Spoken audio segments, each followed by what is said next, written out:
wonderful fact that we cannot use technology. Yeah. Stop share. The big red button. The big red button that says stop share. Wow. Does it have? Do I click this button next? Yeah. Oh my god, that does. Oh. I moved too fast. I'll just like move back. Oh. Too far. I'm just gonna like stay here and then disappear. I'm gonna be like Homer. Well, I'm in a green chair.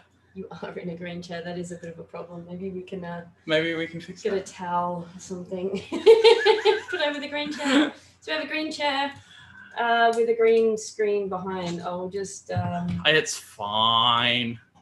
If I magically disappear, it's because I'm phasing. That's what we look like otherwise. I'm phasing in and out. A little bit not so good. So. I don't know. You're the one who looks better than I do. Good morning, everyone. Good morning. Welcome to ComfyCon Day 2, where your hosts are together. We are socially distanced appropriately, honest. I'm pretty sure there's like 1.2 meters between us. We have plenty of sanitizer. Look, I gave like hand wipes. There is. I come over and there's like a whole thing set up. It's like awesome. I should come visit more often. We have snacks. We don't have any nuggets. If anyone wants to Uber us nuggets. Don't bring up nuggets versus tenders. That's still an ongoing argument. How about we get someone to Uber us some nuggets and some others to Uber us some tenders, and then we can be the decision maker. We should do an on-screen taste test. Exactly. I like where this is going. I'm going to interrupt us before we go any further and do the acknowledgement of country. So we acknowledge the traditional custodians of the land on which we work and live, and we are running this conference and presenting, and recognise their continuing connection to land, water and community. We pay respects to elders past, present and emerging. We can now begin. Welcome back, everyone. As you can see, we have transplanted ourselves to be in the same location. A very rare occurrence these days, I'm sure. Flying is obviously a very weird thing to do at the moment. I wouldn't recommend it, but anyway, that's another matter. But we are back and we have an amazing set of things to do today. We have a keynote coming up from Dr. Tom Prunier, who is a good friend of mine, and he is quite knowledgeable when it comes to setting up security operations centers. We have a bunch of other really awesome talks from some previous ComfyCon speakers, as well as some new ComfyCon speakers. We've got Garth again speaking at 15:10, and I think I'm just going to like lie down and listen to Garth's voice for the entirety of that presentation. That's a good idea. We will get comfy. We will get comfy. Ha ha ha ha ha. And also today we have a panel at 2010, which is going to be with a number of people who've set up virtual events in the past. Because we really want to encourage people to do this. I think physical events are still a bit of a way off in some states, and virtual events are still really helpful to get things going. And so we want to help you guys run your own virtual events and to learn the lessons that we learned, including apparently technical difficulties that we're having right now. And then finally, we are announcing the winners of the competition. So I have messages from Mr. Ryan from Retrospect, and they will be announcing the winning team today, and the judges will be talking about some of the things that they've seen as well. So keep talking. I'm going to keep talking because unfortunately we have some issues at the moment. But look, I think we've had some awesome talks. Some people, so many notifications. Don't look. I'm look. going to do it on my phone, so you can't look and you can't be trying to backseat drive. I'm not backseat driving. Why would you assume that I'm a backseat driver? I don't try and take control. If Inkspot was here, then she would say I'm not a backseat driver. Kind of, honest. So, do we have any feedback from the competition yesterday? Competition yesterday? Yeah. Which competition?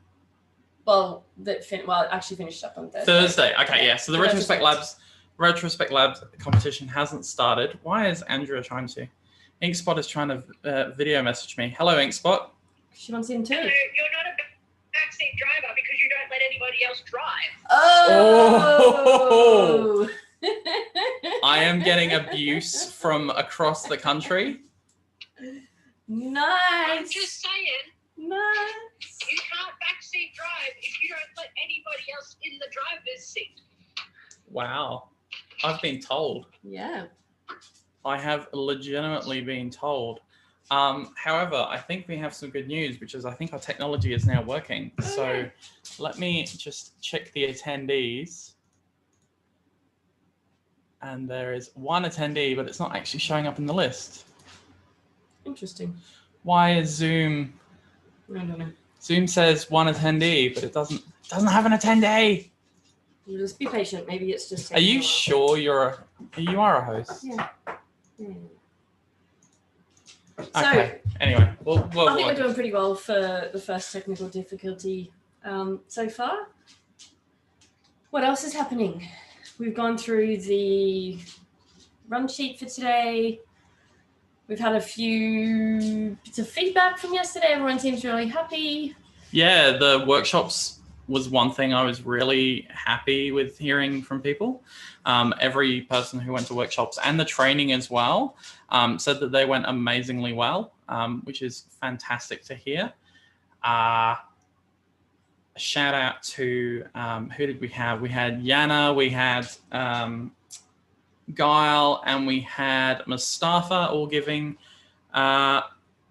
workshops yesterday.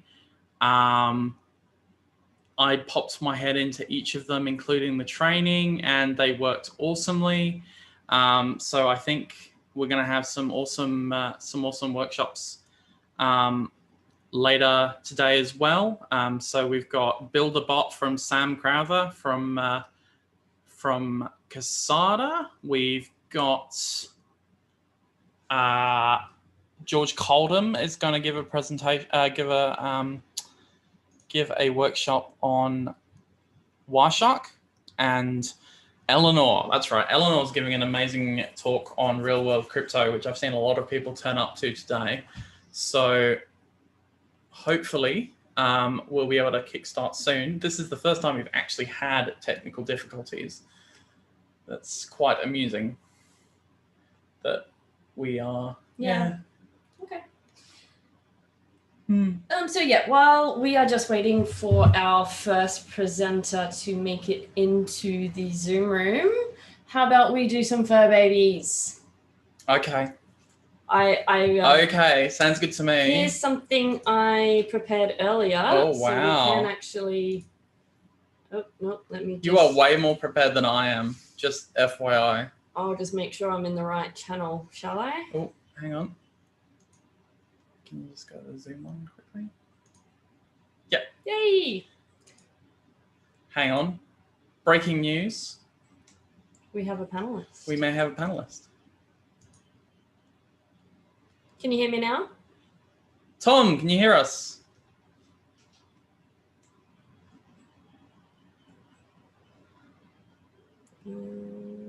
Speaking.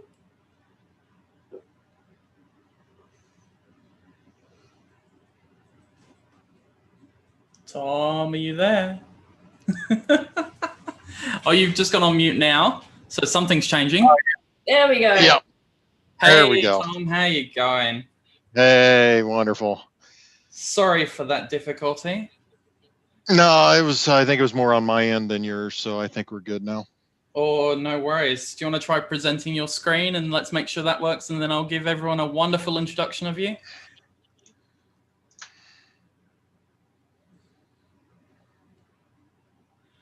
Awesome. Fantastic. Sweet. So guys, Dr. Tom Prunier, aka Cyber Tom, as he's well known in my organization, really good friend of mine, and also someone who I definitely consider to be my mentor. Tom, I'll probably give you more of a chance to introduce yourself than I, but obviously you've worked in a lot of different places over the years, building security operations centers across the United States. And some really good insights into how to build those operating centers and what the focus should be and what the issues with some of those things are. So for me, full acknowledgement that Tom works for the same company that I do. Even if he didn't work for the same company as me, I would want Tom to speak because he's an amazing presenter and he's got some really good wisdom and insight. So thank you, Tom, for presenting. Oh, and he's also an honorary Australian, even though he may have an American accent and he's in the US right now. His favorite bar is Bent Spoke. Sorry, everyone else. And so I probably owe you a couple of cases of Red Nut at this point. But Tom, I will hand over to you and let you take the stage. Well, I appreciate it, Ian, and good day, everyone. Thanks for the opportunity, first and foremost, and special thanks to you, Ian, our cyber thought leader, and all the supporting cast of professionals for bringing this all together. Ian asked me to talk about the security operations centers, and I've had the opportunity to set a lot of these up, both in the United States and help guide some centers around the world, including in Australia, just to give some direction and forethought into kind of avoiding the hurdles that I've had in the past. So that's kind of what I want to present today, is just a little bit of some of the key factors and a little backstory on what really affects the success of a SOC implementation in reference to customer capabilities, access, and funding before I get into an example of some hard lessons learned. And I also will apologize for not having my video feed. You don't need to see another old white fat guy. So, and plus I think the lag would be an issue as well from coming across the pond. So without further ado, let's get started. Let's talk about the customer. Or I'm sorry, let me back up. Good question is, are all SOCs created equal? That's like saying all 4x4s are created equal. And anybody that likes to go four-wheeling knows that there is a big difference. And yes, that's my big red Jeep. It's not a pavement princess. It doesn't just crawl the malls. It actually goes out and finds the mountains in Colorado and even though I do live in Kansas, it's a little flat, not a lot here, but it's seen a lot of trails over the years. So from a SOC perspective, there's some really good ones, and then there's some really bad ones. And for all my friends in Australia, if you own one of these, I'm sorry, but it doesn't have a good reputation, at least from what I understood. And I wanted to give an example of it might look good on the outside, but it's really not on the inside. And that is especially true when you're talking about secure operations centers. It could be for some of the most powerful organizations in the world, yet when you get in there, it's just, it's worse than you could ever imagine. I've been into some that you would think it would be plated in gold because of whose information they actually protect, and really the case is not that. And I'll talk more about that here in a little bit. So from a customer aspect, does this really make a difference? Well, that depends on how you'd like to spend your weekend. I think we've all had these jobs where it really depends on the customer and some of the actions. Do you want to work through another weekend? I think we've all felt like this guy here, and really just are fed up. I spent 2 years working in a particular organization, helping transform the SOC from a government run to a contractor run organization. And this is the way I felt every day. And then I'm currently setting up one now for one of my contracts with one of our DODs, or Department of Defense customers. And I really do feel like this. I feel like every weekend I'm just sitting there and he can pass me a red nut and we'd all be happy, looking at the sunset in the South Pacific. But the customer really does make a difference. And how you set that up with the customer before you even get started is really important. You build that intimacy and you find out a lot of key things about the customer, what they really need, not what they want. And you try to steer them in that direction. It will make things a lot easier as you move forward. So it's just one of those things that, it really does pay dividends to spend the extra time.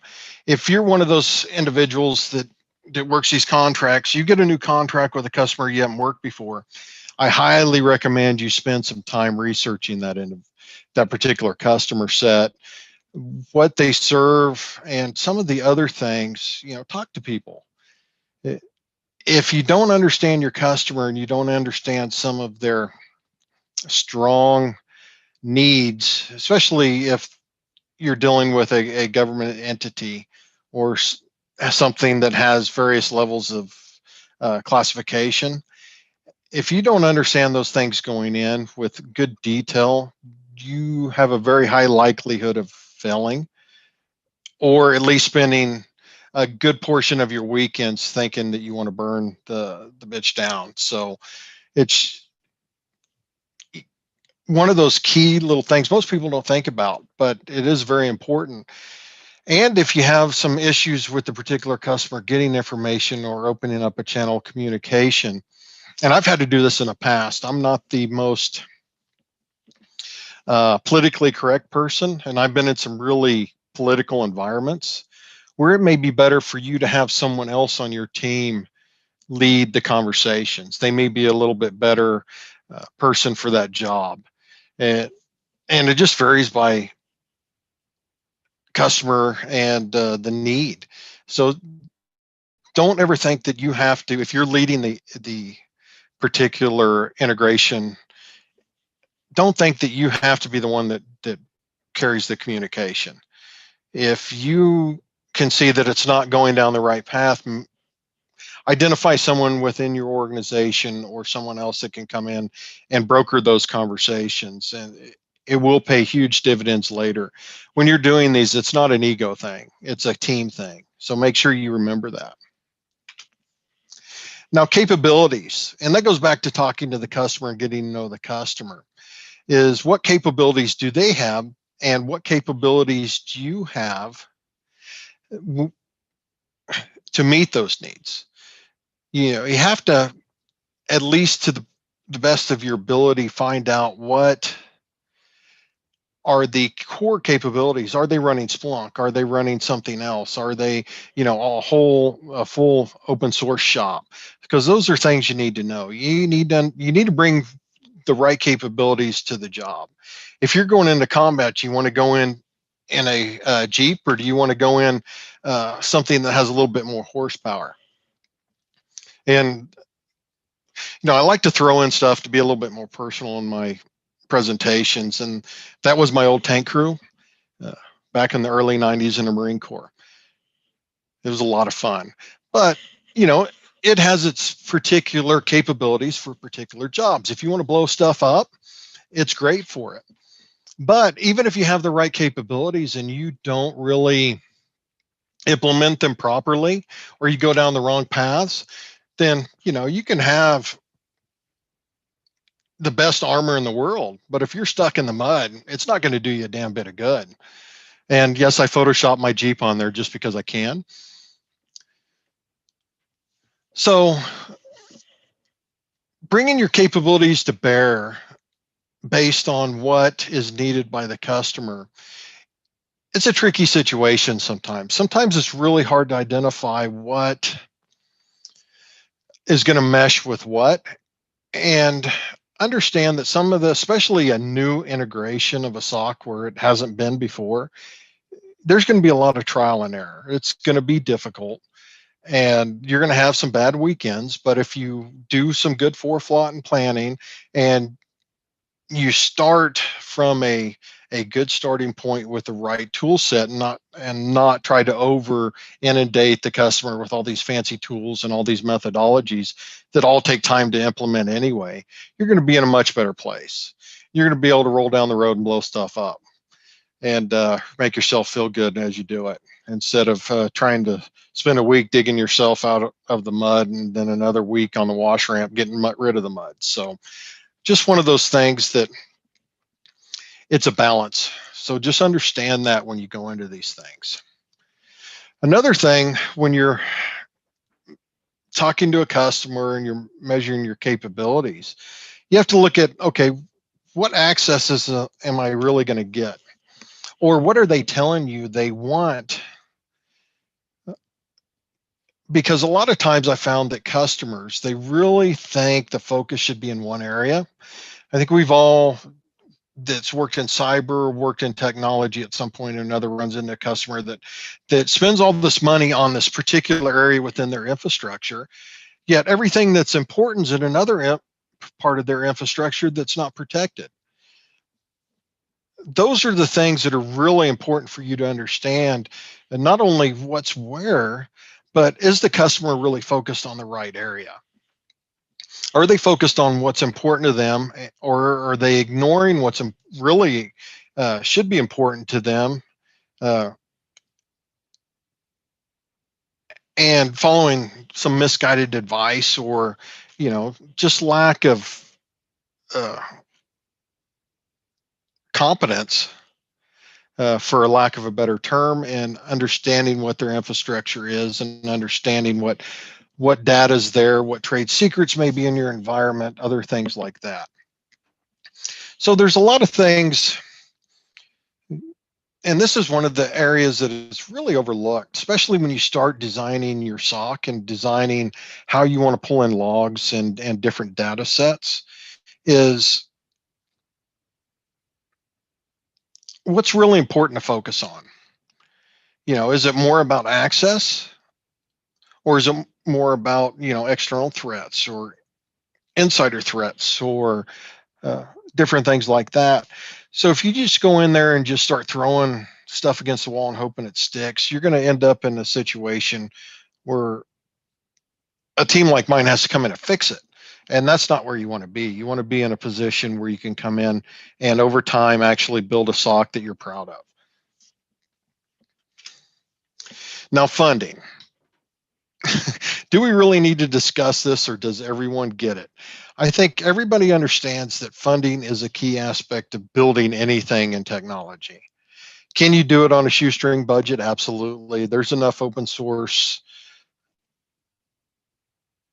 stuff out there to really be able to build a pretty good infrastructure. But it's clumsy, it's cumbersome, and it takes additional time unless you've done this in the past and you're familiar with it.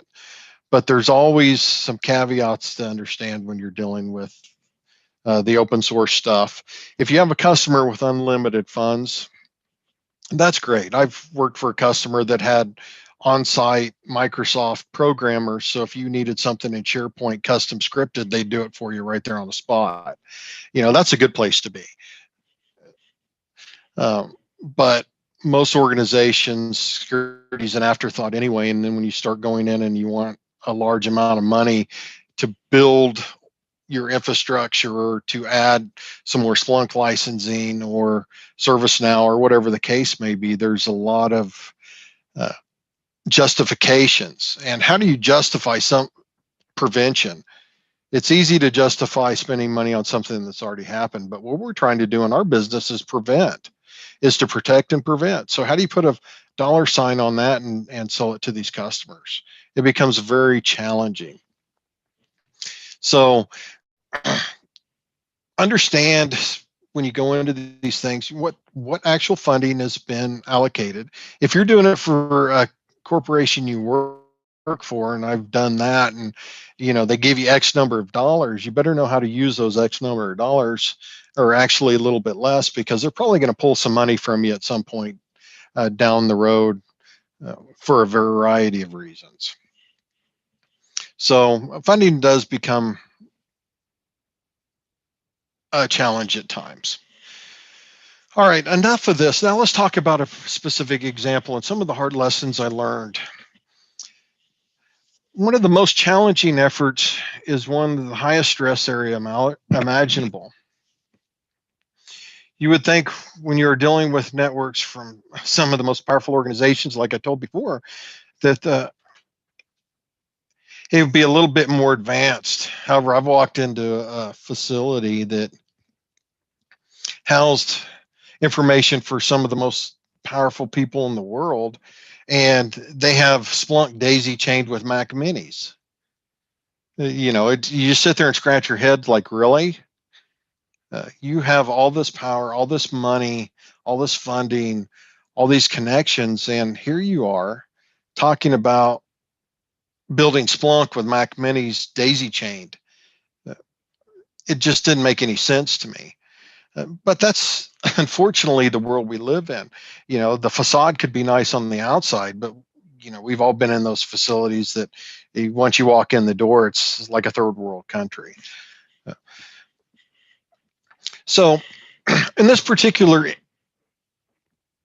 organization that I went into, you know, it's like I said, it was a very high profile job. We handled the information of one of the most powerful people in the world, and we were transitioning from the government run to the contractor run security operations center. And some of the things that we learned right away is progress was just super slow. And this was due to a lot of different reasons, but mainly it was just lack of direction and documentation. Luckily, we were in there for a few months prior because of an incident, and we were able to document all of the shortcomings in the particular government run SOC, where we saw the gaps, and we were able to identify a lot of these gaps in processes and start documenting it before we even started moving it over. However, you're never going to get everything, so you always have some gaps that you need to fill in later. There was definitely no coordination and parallel efforts. We had one group that was trying to set up Splunk with the Mac Minis, while other people are trying to actually design a real Splunk implementation. So you had people doing the same thing two different ways that made absolutely no sense. So those are the things that you have to identify, some of the parallel efforts that are same thing, but are wasting a lot of valuable time, resources, and money. And this was a continuous problem on this particular thing. No initial consideration for automation or automated reporting. I think we all understand the importance of automated reporting and how it really can help not only alleviate some of the analyst's time, but it also gives you a good idea of what's going on in your infrastructure in real time. So if you know the leadership's getting these automated reports hourly or whatever you set it up as, they have good visibility and understand where the risk posture is at that particular moment. Not only does that help you in getting additional funding, but it also helps you in getting the support to implement further changes. When we got this particular contract, one of the things that was not considered that really came back to hurt us a lot was staffing challenges. And I know Australia has the staffing challenges as well, especially when it comes to cyber and on the analytical side. In our case, it wasn't so much finding the staff that had the skill set, it was finding the staff that had the skill set that could meet the classification requirements and some of the stringent background checks for this particular organization that was required. In most cases, it took 6 to 9 months to get someone cleared to get in the facility to even start learning their job. So that really became a challenge after the contract award to get up to full staffing. It was the assumptions. You got to make sure that the assumptions are taken out of the equation when you bid these or when you first start working these.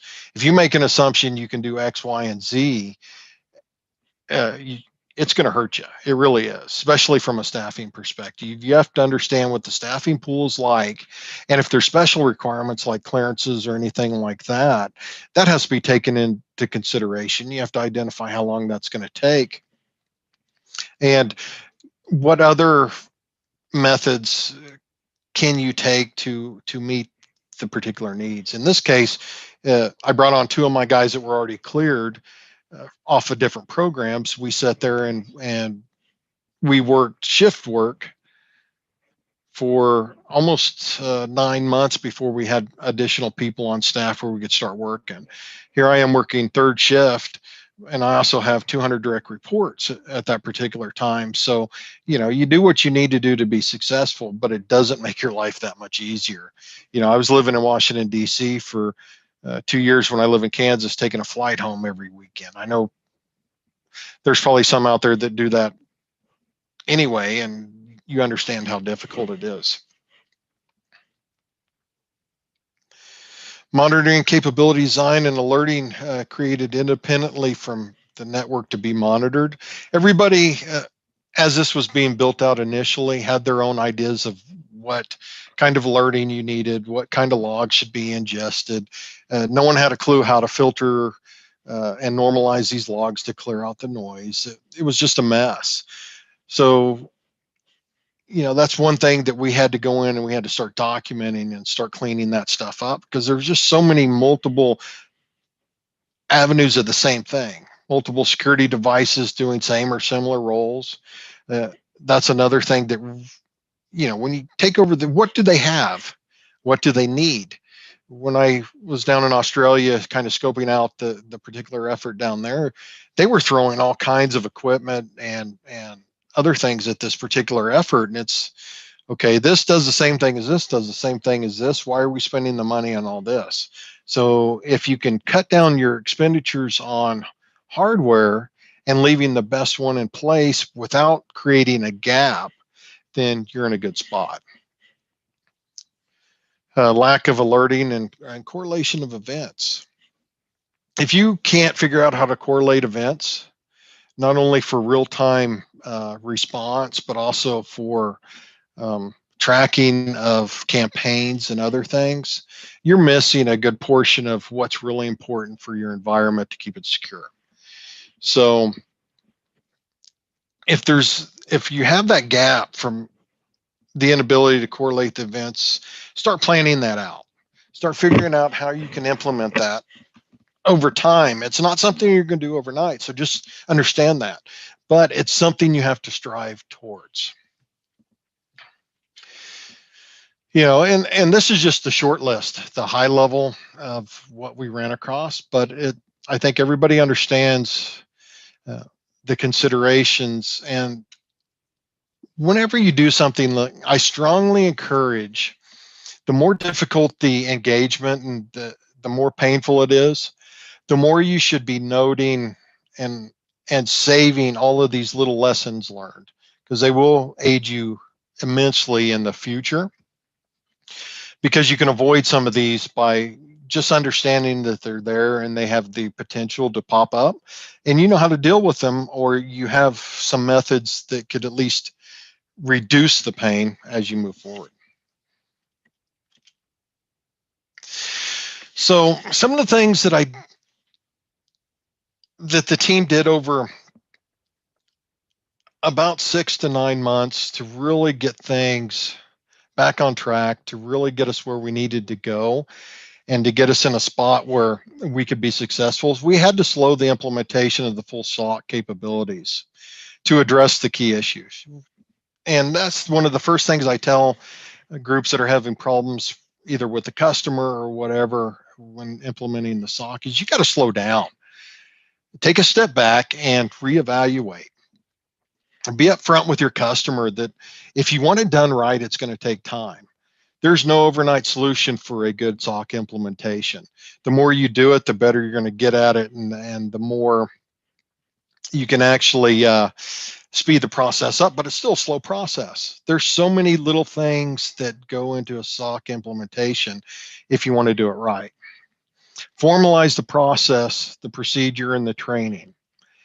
Put it in writing, give it to your customer, let them see it, let them understand it. If they don't understand it, explain it to them and explain the importance of why all this needs to be done. The better procedural documentation, the better processes, and the more you align to your security regulations for your industry, the better off you're going to be in the long run anyway. Align all your documentation with requirements and realistic expected outcomes. If you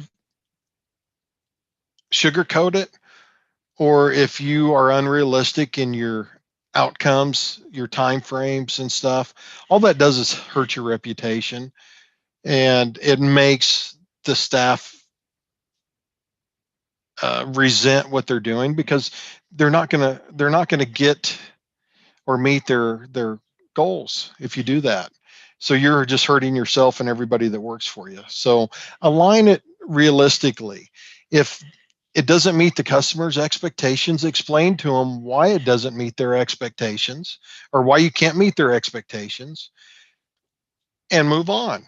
And if they're hard set on it, then you do your best, but at least you're up front with them and honest, and say, hey, these aren't realistic, but we're going to do the best we can. Anticipate future changes, especially when you're dealing with an organization you know is going to grow. If they're going to grow exponentially over the next 2 or 3 years, take that into consideration with your implementation for your log ingestion, your risk design, and your processes, your documents. That way, when it does grow, it's a lot less work for you. Review and adjust logs, minimize noise. We all get that. Review the security appliances for consistency, reliability. I talked about that a little bit. Remove as much of the overlap as you can, but also understand that some overlap is good, especially in your key areas.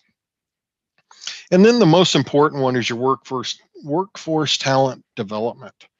And I think this is especially important to my friends down in Australia, is identify some of the key traits for capable analysts. And they may not come from a cyber background.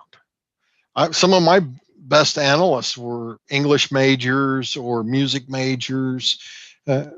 Remember, an analyst is just a way of thinking. It doesn't have to be cyber. It doesn't. A person that's analytical, thinks about things in a logical order. Those are the people that you need to bring over and train to be analysts. And if they enjoy it, they're going to be really good at it. You can train someone to be an analyst. You can't train someone to be an analytical thinker. So remember that.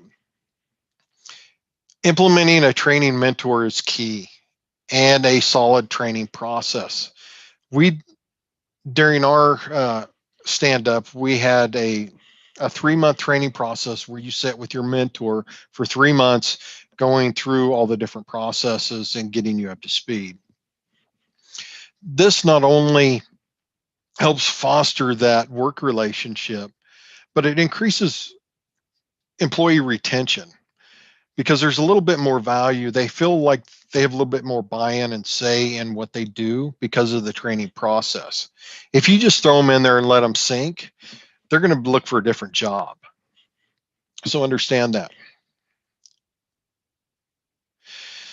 And one of the key things that we found is, once you get to a certain point where you've really cleaned up the noise, you've really got everything set up where it's running good, it's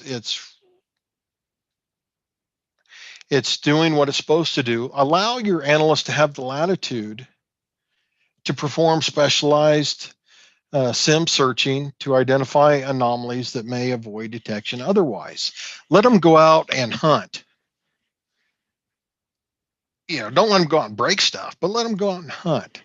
Because if you do that, not only does it help secure the environment, but it also helps to increase their knowledge of the environment, increase their knowledge of the tools, and it really makes them excited to come to work, because they're at least the people that I worked with, they're always thinking of different ways to approach and hunt and do all this different stuff. And some of the nation state actors, this is how we caught them, is by doing just this, allowing them to go out and hunt. Look for those little anomalies, like the one I found I was looking for ping packets going out just here and there at a specific interval. I can't go into much detail about it, but after some tracking down and some following of this, it ended up being a nation state exploit. It was a pretty cool one, but if we didn't allow for the hunting from the analytical side, we would have never found it. So just keep that in mind. And then my favorite subject, back channel efforts. Sometimes to be successful, you need to create back channels. And what I mean by back channels is, someone always knows somebody that can affect change from a different level. In my case, I was fortunate that I knew a 3-star general that knew the 3-star general that controlled the funding for this particular effort. So I was able to use those channels on several different levels to really aid in my success. And people know people, so keep that in mind. You may come into a situation where you need to do that. And if you know someone that knows somebody that can put in a bug into somebody's ear and get things done, sometimes you have to do that. Just remember that you have to be professional and ethical about it. Nothing unethical about doing it. It's just the ethical issues come when you do it the wrong way. And remember, sometimes it's not what you know, but who you know. But remember, understand that it works both ways. So if you leverage it one way, someone may be leveraging it against you as well. So just keep that in mind. So hopefully you found this of interest. And, in honor of Ian and all his work on ComfyCon Australia, a couple of beard things, he's seen those, but I thought I would add them for anybody that doesn't. And I think it fits in quite nicely. And if you have any questions on this, Ian can provide you with my contact. I'll be more than happy to have a further discussion with you. And again, thanks for allowing me to come in and bore you for 30 minutes and show you some funny little pictures and pick on Ian a little bit. But it's been my pleasure, and hopefully you can walk away with a little bit of knowledge.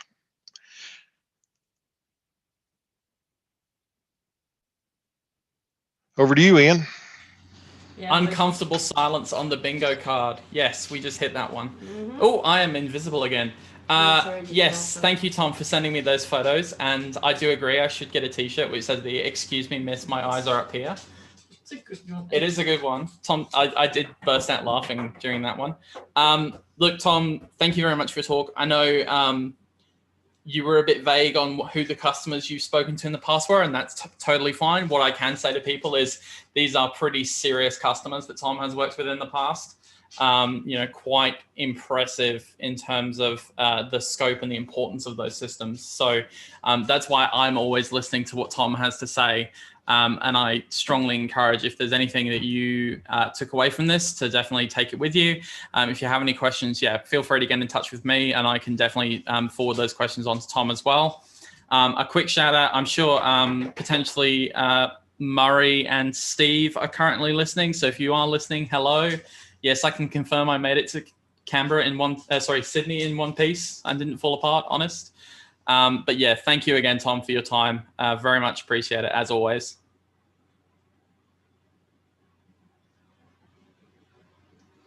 Always my pleasure, Ian. Fantastic. I thought we were about to have a story about camels for a second. Camels? Why was there a camel? I don't know. Oh. Well, this is the thing. Tom goes to all these cool places, and I get very jealous.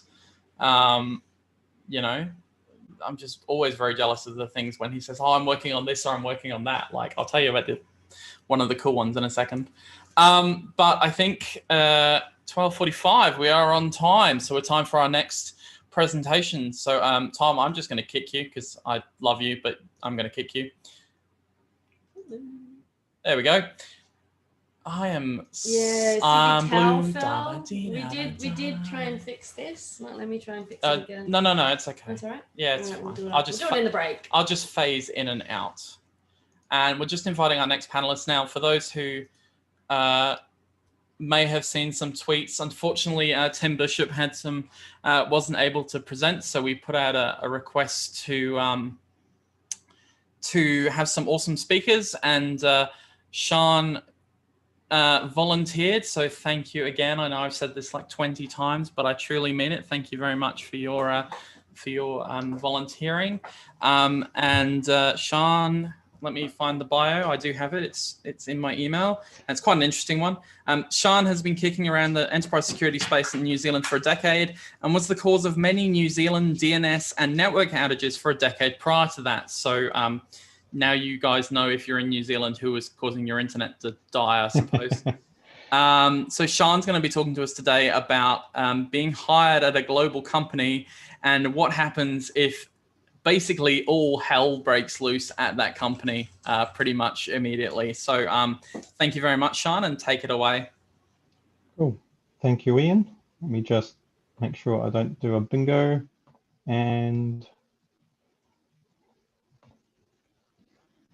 excellent. All right.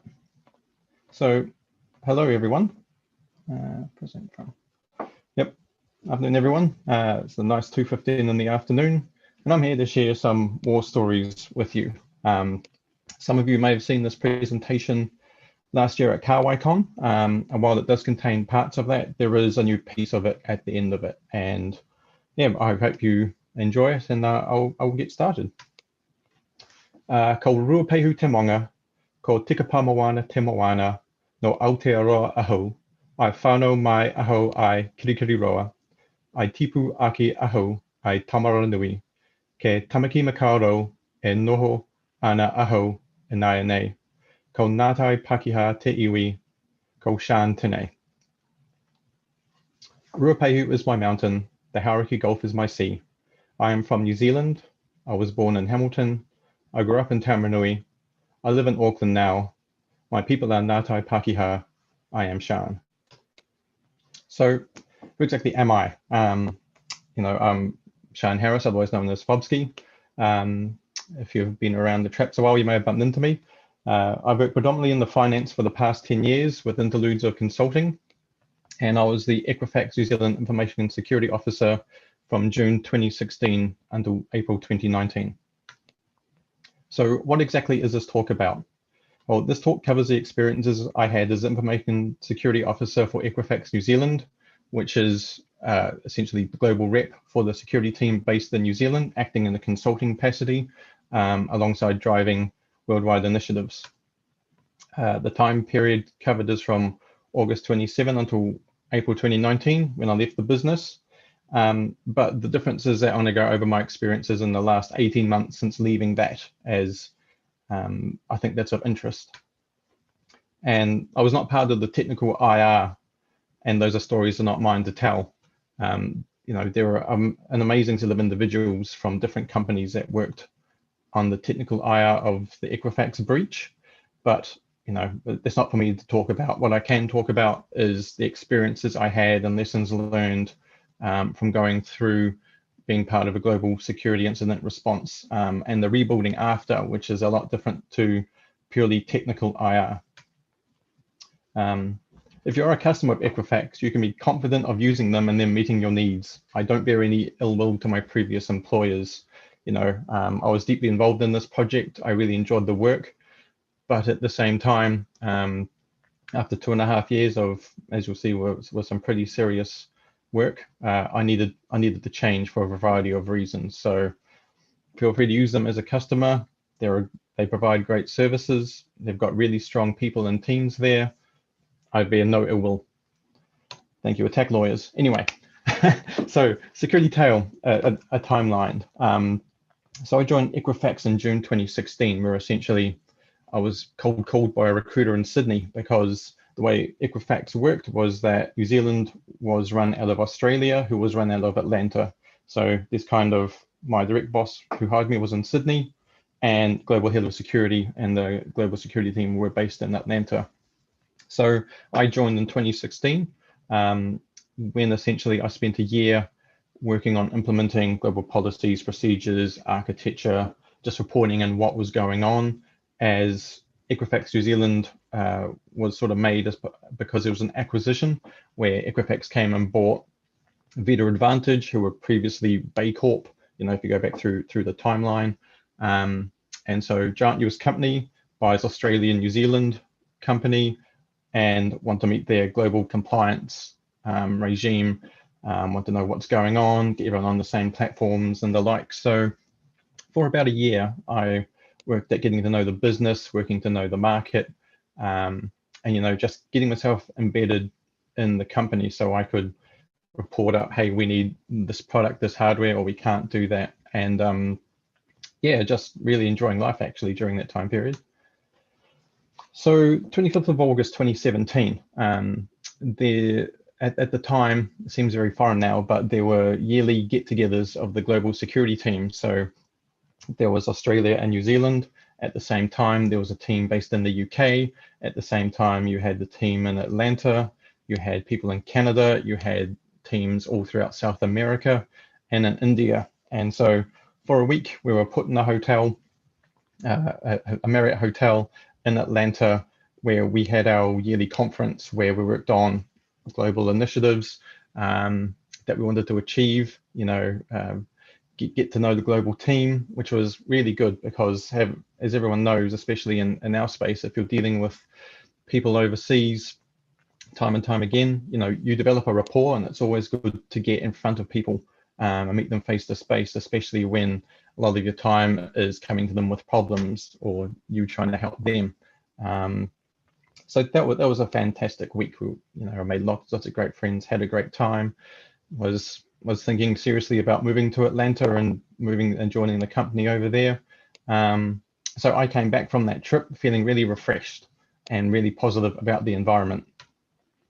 So 3rd of September started off as a normal day. I was on a ferry heading into work, and I'm doing my normal, I'm going to watch YouTube, listen to music. It's a Friday, thinking about where I'm going to the pub that night.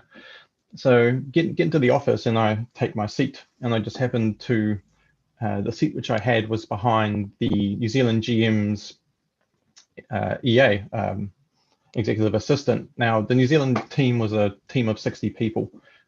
So pretty small by global standards, but everyone talked to everyone, which was part of why it was such a good team. But I sit down, and the executive at the EA turns around to me and says, "Sean, have you seen the security breach?"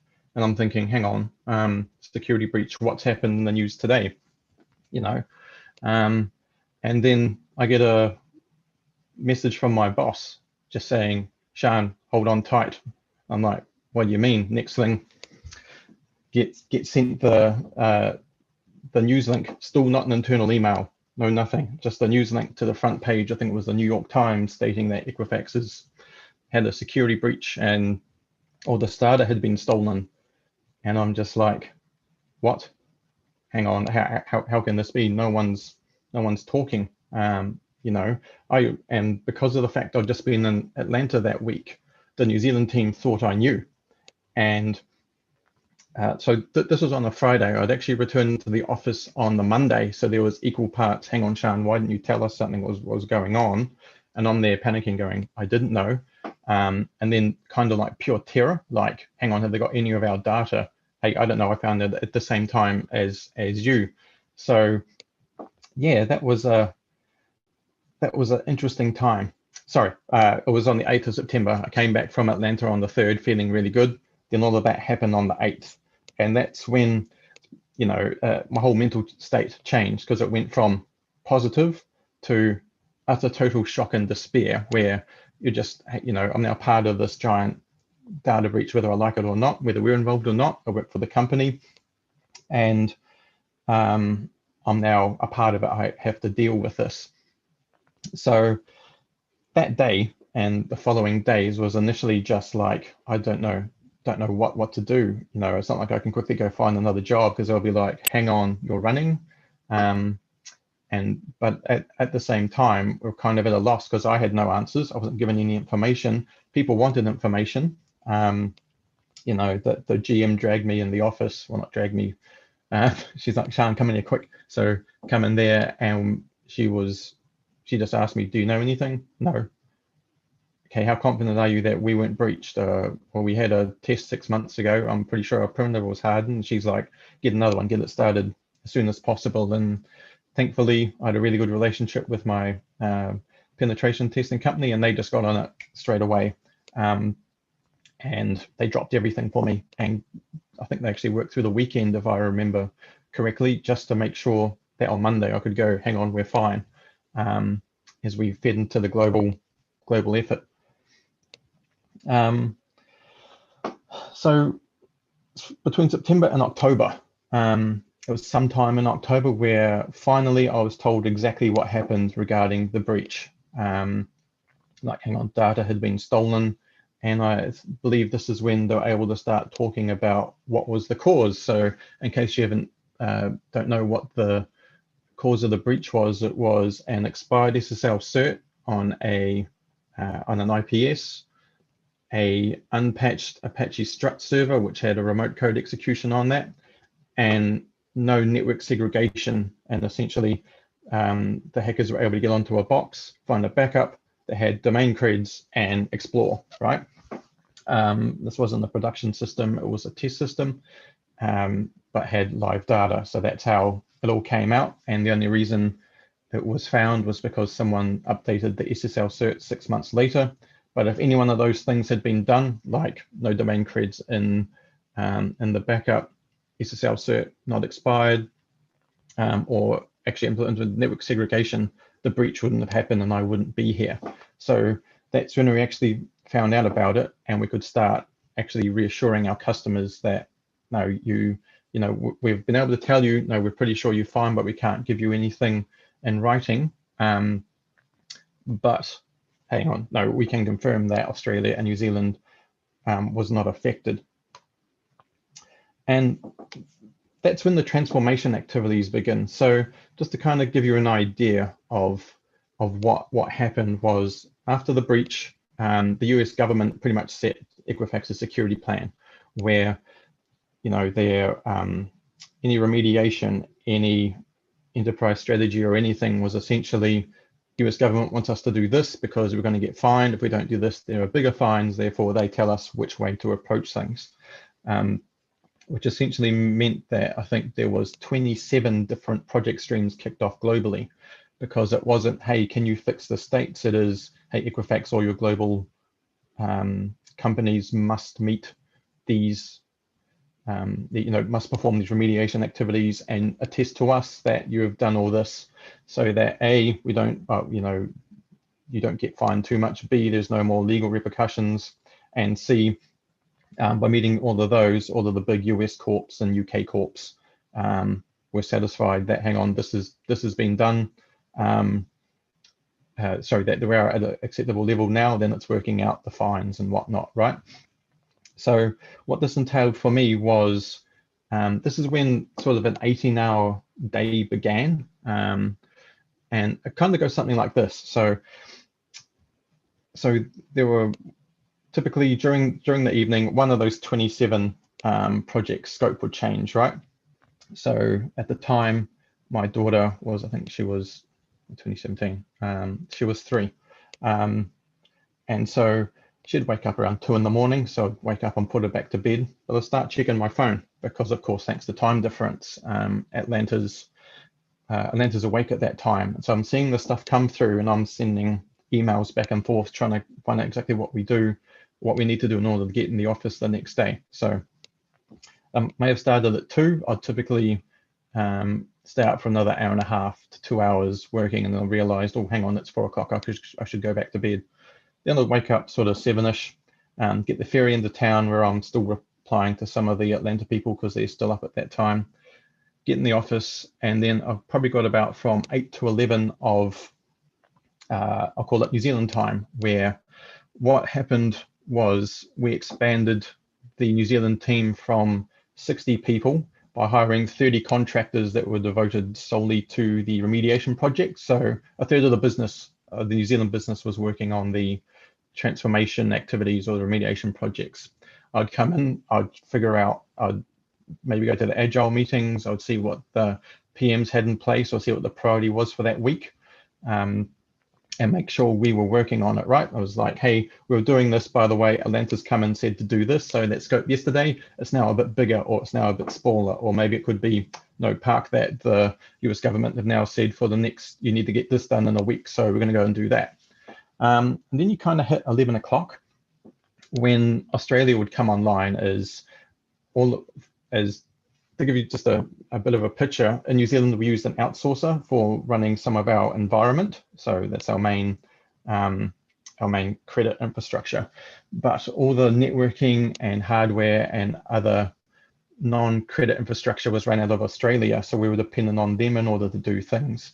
So they'd come online at 11 and I'd have to try and fight for them to get something done for us so we could meet this.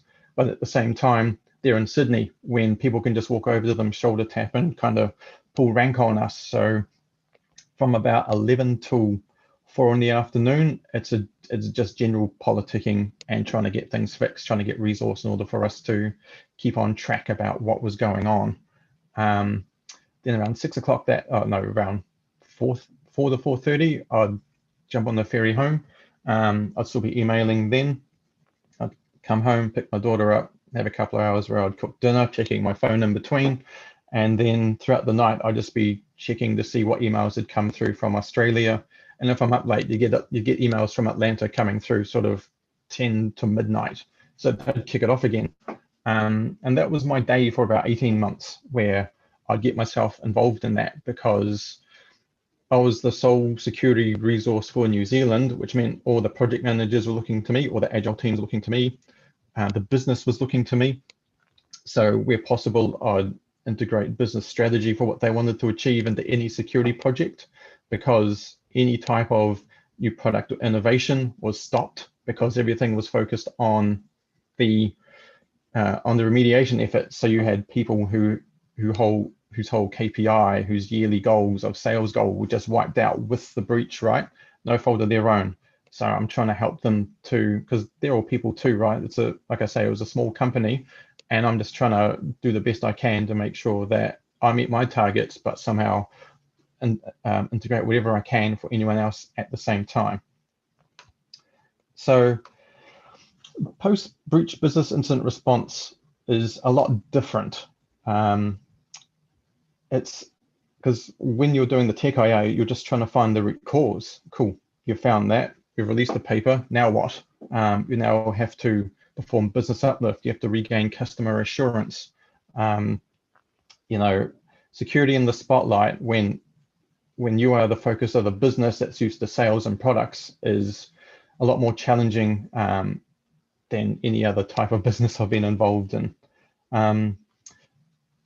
If you're in a multinational, ensure all territories use the same project methodology. Now, this is something I only found out, 18 months in, towards the end of my time there, where we just switched over to using Agile Safe as our project methodology. Australia and New Zealand adopted it the month when we got told, here's your 27 streams of projects, go. And we thought, okay, this is new global standard, because there were people coming out from the States in order to help us with our Agile scoping. We had our quarterly sprint setting and things like that. They're all out from the States. But it wasn't until the end we discovered that Australia and New Zealand were the only ones running with Safe Agile. Everyone else was waterfall, which meant that, we would be halfway through a sprint and suddenly they want the metrics for what's changed and what's been done. And I'm trying to figure out what's going on. This is completely off kilter with the way we report and the way we do things. And it turns out we have to do reporting for two different project strategies, right? Sorry, project methodologies, to do it for waterfall and safe, which just caused no matter of issues. What works in one country or territory may not work in another. Fight for what you know is right by your people. So with this, and it's in Australia, it's a bit easier because you've got, all of the three main cloud providers onshore. You've got GKC, AWS, and Azure. In New Zealand, you currently have none. That's still the case. There's some progression forward, but a lot of the technology that or innovation in the cloud that people in the that entities in the States use are state-centric. There's only certain clusters that offer certain features. So when we're told, hang on, that's what you're moving to in 18 months, but A, it's not in our country, so we've got data sovereignty issues. B, it's not even on the roadmap for being in Australia. How are we supposed to work towards that? And so I'm pretty sure I was the annoying, the annoying security guy in New Zealand, because there are all these high-up project managers or heads in Atlanta who are saying, right, you're going to go ahead and do this, and I'd come back and chuck at them, we've got contractual issues, we've got data sovereignty issues, this isn't even in our territory, we can't do this, I'm not going to commit my project team to looking at it, I'm not going to tell the sales or product team about it, right? I'm just no. Purely because as soon as those teams saw these initiatives, they'd want to deliver them, but I knew we couldn't. There was too much stuff to go through. It was even a struggle for Australia. There was a lot of comparison in the States between Latin America and Canada. Now, both of those territories actually have their own platforms, or at least they don't have as such strong data sovereignty things, so they can use overseas cloud platforms and things, right? So it's easier for them to use. So yeah, in these situations, even if it's high pressure, fight for what's right for you, your country, and your people. Personally, the people with the most knowledge of your systems are the ones who suffer the most. So if you've been in an incident response scenario, there's always one person that gets pinched because they're the one that know the legacy system, the one that understands all the architecture. Now think about that when it's normally maybe a week, maybe 2 weeks if it's unfortunate with an incident, for those people being pinched for 18 months in that by both your local team and the international team, because you've got to explain it everywhere, right? So yes, you can't fake who you are under stress. So in those scenarios, I saw people crack, people who like projected I am highly technical would just be found out because they didn't have the time in order to do whatever they were doing to keep that facade up.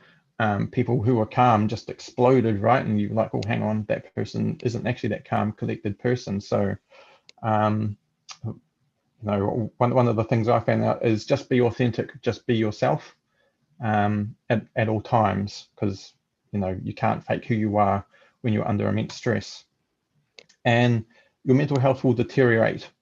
This broke me and other members of the global team. I'm aware of 3 other members of the global team that ended up in hospital from anxiety or just complete burnout during the breach response. I know that my manager in Australia, I think in 6 months, he had something like 260 odd customer meetings just to provide assurance, right? So in these post-breach scenarios, you need to, just need to keep check on yourself, because yeah, this does break people. Now, the cost to all of this was, I'd been 18 months in, and the year, and then in July the following year, we went back to Atlanta to have our yearly conference. And I mean, everyone there, again, everyone was still broken, and just in different ways. And it wasn't after that we got people leaving the company, but what I did was I was fortunate enough to not have taken leave for a year. So since I was already in Atlanta, we popped on over to the UK and Europe for a couple of weeks. And this is a picture at the London Olympic Centre where I took my daughter for a swim. And it was during that time where she turned to me and asked me, Daddy, why don't you take me for a swim anymore? That's because it's been wrapped up in this cycle that, I'd ignored my parental duties, stuff around the house, and yeah, so that was the cost. So that's kind of where I left it at ComfyCon. But I just want to talk about since then what's kind of happened and some realizations I've had during this time. When you leave those scenarios, you're coming down off an 18-month adrenaline rush, and it's really hard to refocus or get yourself back in a day-to-day. I transitioned from this 20 project behemoth of a transition project to working as a contractor for 6 months, where I had 2 projects to look after that only took up 2 hours of my day, and the rest was kind of floating around helping. that's really weird to get back to after being in such those high pressure scenarios. New perspective on what is and what is not important. I used to be, I see a new vulnerability and freak out, like that would consume me, as well as, fret about small things like how does this report look to the execs and whatnot. But now it's, it's completely different. It is what it is. What's put in front of you, you deal with it with the best way you can, or your company can. I don't throw myself wholeheartedly in it anymore. Keeping your emotional powder dry for what matters. And that's just identifying when and where you should flip the switch and go. One of the big things which I kind of keep an eye out for is, does this actually matter? Should I get worried about this? Or someone says no, is it time to press go and just send it? Or is it, okay, fine, whatever, I've got bigger things to worry about, I'm just going to save this and re-engage it another time. I made the decision to talk about my experience, which is what I did last year. And that was really good. I've had a lot of conversations with a lot of different people at a lot of different stages in their career about this experience, and how I'd say there is a lot of us who over the years have been in these scenarios and have just doubt it because we're either a small team, it's your responsibility, you're it for the company. I've worked for a lot of smallish security teams, started up from scratch, lots of long days. But yeah, I decided to make the decision to talk, as well as we always hear about the technical side of things, like here's what happened, here's how we stopped it, but there's never ever the personal cost stories, which is kind of what this was about. And I finally recognized I'm burnt out, right? It was just a culmination of everything is going, hang on, I'm not quite myself for a variety of reasons. So just acknowledging that and deciding, okay, I'm just going to monitor this and see how I go. So 6 to 12 months after leaving, I shared my story at PurpleCon and ComfyCon last year, which was really good. And that weighted a lot of that kind of lifted a lot off my shoulders because I'd shared it. People were talking about it, and there was a time where lots of things were being talked about as a community on how we can better support people going through these scenarios. I rejoined an enterprise in a full-time role, and I decided that I wanted to work as part of a team. I had offers to go work as a virtual consultant or remote hands, but after the experience I had, I needed to be in and around people, which was a great decision given the year 2020's been, and just having the ability to get on a call with my team during that time really helped. Ensuring that I keep a work-life balance. So that's not letting work overrule everything else which I do, which is kind of what I was doing before. I may do too many of my hobbies now, but it's not work as such. I'm still burnt out. It's only been 12 months. I'm still coming down off adrenaline highs and trying to figure out how to work after being in that pressure cooker. So yeah. It's last slide. So 12 to 18 months after leaving, well, 2020 happened.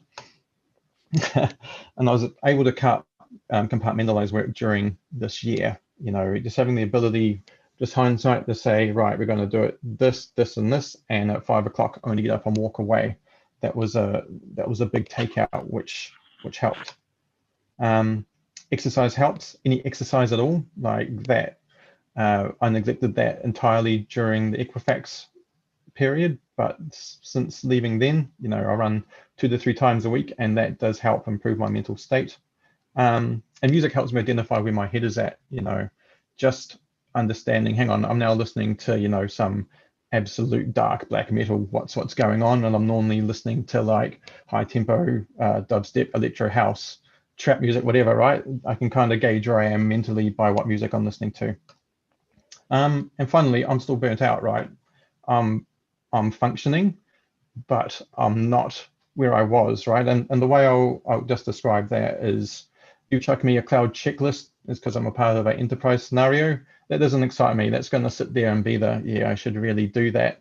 But if you chuck me into an incident scenario, I'm back. I can make those decisions. My brain's functioning at fully because I'm back on that adrenaline high, right? So something's still out of kilter there, but I am still working through it. And finally, thanks to Equifax for an experience you can't get from any type of training. If you need someone to talk about anything I've discussed today, please reach out. You know, I keep an eye on who's had the breach and what security teams are going on in case I know anyone, just so they know they can have an open dialogue with me, because yeah, it is ridiculously stressful. And finally, thank you for listening. No, thank you very much, Sean. I think it's really awesome. We've had 2 talks this yeah, that's already muted. Okay, sorry. Backseat driving. We've had 2 talks this conference that were really personal experiences about mental health. So yourselves and Simon, and I think it's, you know, it's definitely part of that awesome idea of expressing that people are not alone and that this does happen and these are the things that you need to watch out for. And of course, within the, you know, it's all well and good, especially with things like Equifax, to start, you know, throwing stones and saying, well, all this shit, why did it happen? But then you don't actually realize the human cost behind what's going into the remediation. So, you know, a lot of things happened, great, but there's actually humans on the other side who are trying to make a good situation out of a completely bad one. So thank you very much. And again, thank you for filling in today. It was really awesome to hear you speak. Oh, not a problem. Thanks, team. No worries. All right. Where are we? We're at 13:20. So again, our next, let me, what am I doing? No, just go participants. Okay. What do I do? Participants. Yeah. I'm an old man who doesn't understand technology. There we go. I'm just going to remove you. It doesn't mean I don't love you. I promise. Yep. And we have the amazing, wonderful, awesome, fantastic. Do I have any more words that I can use to make her blush even more? Yeah. Bex, who I'm going to let Shanna take this because you know nothing about Bex at all, do you? I know nothing. No. I know nothing about Bex. So Bex works with me at Paraflare as a digital forensics consultant. Luckily, love having her on the team. So we have a little spiel that for a bio. So let's give this a shot, and then we'll see how we can change it up a little bit. So Bex, and actually, pronunciation of your last name. Neithert. Okay, yeah, that's what I thought. But Pat called it Neithert. Correct. Neithert. Yeah, Okay. it's fine. Yeah, Bex Neithert first began assisting people with their cybersecurity problems well before she knew it was even a career option. In her mid-teens, with the help of her mum, Bex was driven around to the homes of various friends and relatives, well, we all, to help fix their computers after they'd been infected with the notorious blaster worm. Bex is now a managing consultant at Paraflare in the Digital Forensics and Incident Response Consulting team. This is the part that I should know that I'm stumbling on. And we'll be talking about what life is like as a DFIR consultant in the corporate space. What a really awesome talk to follow, Bex. You probably didn't get a chance to listen to that one too much, but No. yeah, being a DFIR consultant is not as stressful as running a security team, that's for sure, during a breach, but it can be pretty stressful and work pretty long hours. So yeah. I mean, I've definitely been there from the inside as well, so I can appreciate the stress involved. You know, obviously consulting comes with its own stresses as well, having to take care of a lot of people and you've got a lot on your shoulders, but having micromanaging bosses. Yeah. Hack. Really micromanaging. Oh. I thought you were talking about previous ones. That's fine. Oh, okay. No, I absolutely love Shanna. So, yeah. We have a lot of fun working together. It's good. Yeah, we do. We do. Yeah, thank you for having me. I should start sharing my screen. I gather Go for it. if we want to get into it. So talking about DFIR life, because you know there's a lot to it. It's a very I guess unique experience. I thoroughly enjoy it. I'm going to talk a bit about, I guess, the non-security side as well, because I have had, see if my slide goes next. That's very good. Have had a bit of experience outside the security space as well. I'm a licensed private investigator. So yeah, I had quite a broad experience there. It's a career option that's not limited to law enforcement and government. So the whole idea about this talk is to really give, I guess, a bit of an insight into the types of things that I've done, the pros and cons of working in the industry, and just a bit of a, I guess, background about me as well. I'm one of the Perth chapter leads at the Australian Women in Security Network, along with Cairo and Alice. If you're a member of the security community, sign up to AWSN. Welcome to have you. We've also got cadets program for people that have been in the industry for 3 years or less. So there's some awesome mentoring and training opportunities there. So this is a bit of a running joke. Kind of sucks that I can't hear people laughing. I'm sure they are. They're also probably going, did you bury your husband in that hole? It's not quite big enough for him. He's 6'7" and I love him to bits for tolerating my crazy lifestyle. So there is, a bit of a reasoning to me digging holes in my yard. I do like to dig up random crap. Kind of bought a renovator's delight, and it's full of trash, and I do like to kind of compare my digging in my yard, which is a bit of a, I guess, way of de-stressing, getting some exercise and some sunshine. I do find it quite similar to what I do in my job, really. You're digging around, you're finding random stuff.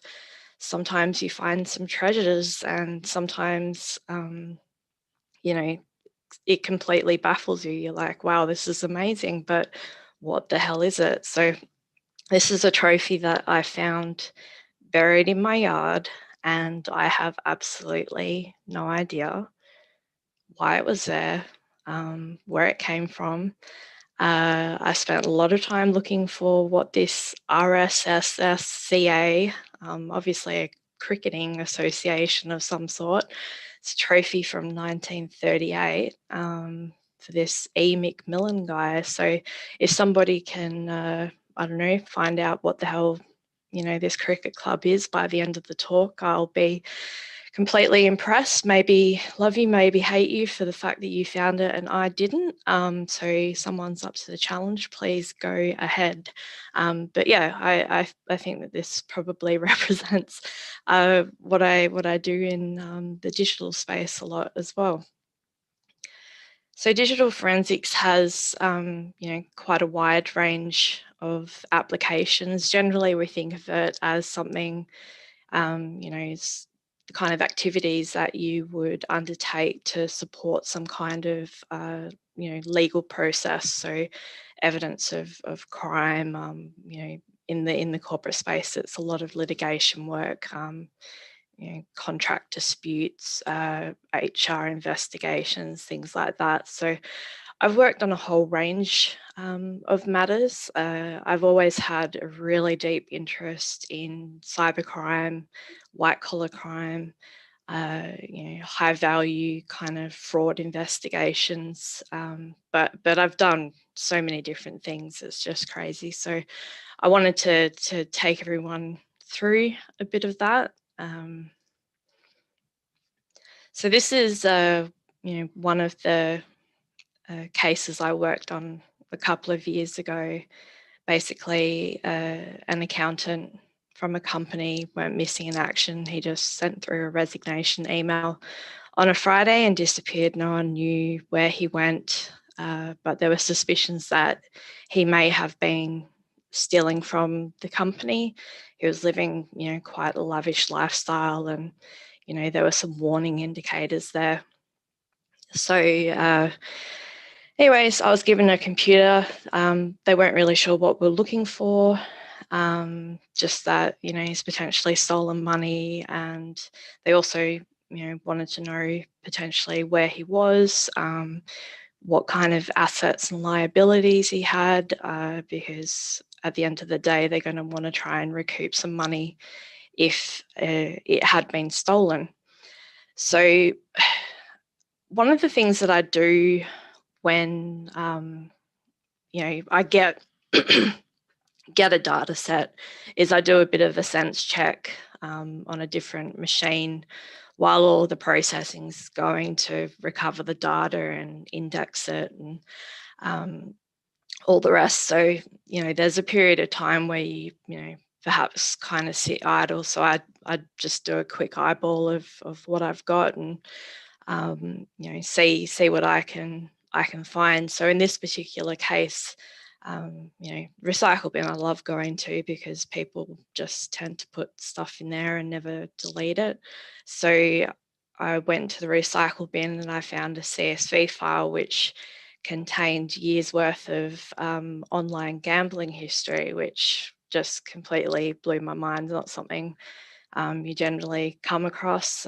People do some strange things on their work computers, but they had quite detailed documentation about all the bets that they placed and trying to work out profit and loss, and so that was pretty cool. And sent that through while all the processing was going, and probably over the course of about 5 years, it was millions of dollars worth of bets placed, and this person only earned 150K a year. Ended up going through this CSV file, and at the end of the 5-year period, they're at probably about a $900,000 loss, which is not too bad considering the amount that they gambled, but it immediately gave cause for concern, and that's a huge red flag that there's been some money going into his bank account that's probably not terribly legitimate. So that was pretty cool. Ended up doing string search, as we were talking about yesterday. String searches are quite useful to do sometimes. Sometimes you need to get a bit creative, especially when you're not sure what you're looking for.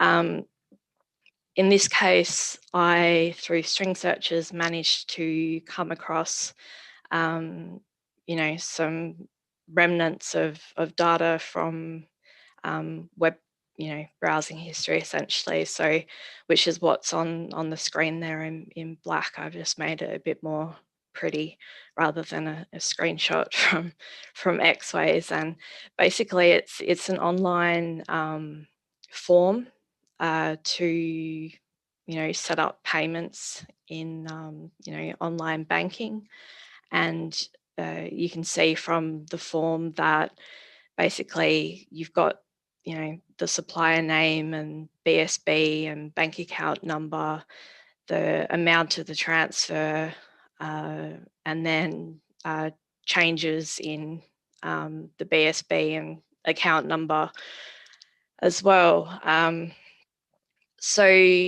in addition to that, you've also got the date of the transaction. So the customer at the time thought that the fraud maybe only went back about 6 months, but based on recovering a lot of these artifacts, we managed to establish that it went back actually quite a number of years. And through doing this also, and through the work of forensic accountants, tracked down a number of bank accounts that this person had. They were very clued in, I think, to how, the general things that auditors might do to detect fraud within an organisation, where you compare employees' bank account details to those of, suppliers, and if they match, then generally, an employee might be getting the funds instead of the supplier. And so, basically managed to track all of these transactions, and it amounted to about $4 million over the course of a few years. Quite an interesting case. The person ended up admitting to it. So you can see there a screenshot basically of the bank statement with the dollar amount. So they basically deposit into an account that was pretty much off the company books and then transfer it out to another account. So had a lot of fun with that. And some other things that I've worked on. So the crossover between physical security and digital security. This was involving a contractual dispute between business partners. One had accused the other of stealing information. I think I'm getting quite close to time, actually. So stealing information from the company, and so therefore shouldn't actually, get as much money for the sale of the business as they asked for, basically. So what happened is that they suspected that maybe this business partner that was making the accusations was actually the one that stole the information. And so they went to look at the CCTV footage and found that the device had actually been formatted. And so, I needed to do a lot of data recovery on that. And there were about, I think, 12 different camera views over the course of 2 weeks. And the recovery of data kind of split video files up into, random sections that might be, 1 second long to 20 minutes long, and trying to find the right camera view at the right time was quite tedious. And then by the time finally came across the right camera view, you can see that it had been masked off. So basically the red lines there around the images where you can see what is in the background, and then there's a black square that's blocking it off. And the image to the right, I've got the arrow pointing to the screen that's blacked out. And through watching the footage, you can see, painstakingly watching this footage, you can see when the image turns black, and then when the people walk into the building, they're there for quite a while, and then they leave, and then the image is no longer black again. And then it was a couple of days later that the recording device was formatted. So having to put these together, and also looking at remote access to the device that was used to manage the CCTV. The son of the business partner had actually set up the CCTV, and it appears that he was the one that logged in and tampered with it, and the matter settled in the client's favour. So that was a pretty interesting job to work on, and something that you probably don't expect to see every day. So I thought that would be an interesting example to show everyone. I've been involved in a lot of workplace investigations as well. So from people accessing information they shouldn't, sharing what they shouldn't, stealing things, sabotaging things, so remoting in and completely deleting databases, the works really. But I've had some repeat clients that have kind of said, we keep having these issues where people are accessing this information that they shouldn't, and then you go in and have a look at their environment and they have absolutely no controls whatsoever, but they won't go and fix it. So it's a bit frustrating, but through the course of undertaking digital forensic work, you really get to, I guess, really have this intimate understanding of the security of companies, and you can do your best to provide advice on how to prevent things from happening in the future. Whether that advice is followed or not, well, that's another story. Yeah, I've done a lot of other interesting workplace investigations, and I thought that I knew all of the slang for, various sexual acts, but apparently not. So this is pronounced guawies. Apparently, I don't know, I haven't heard somebody say it, but that's how I've seen it pronounced on the internet.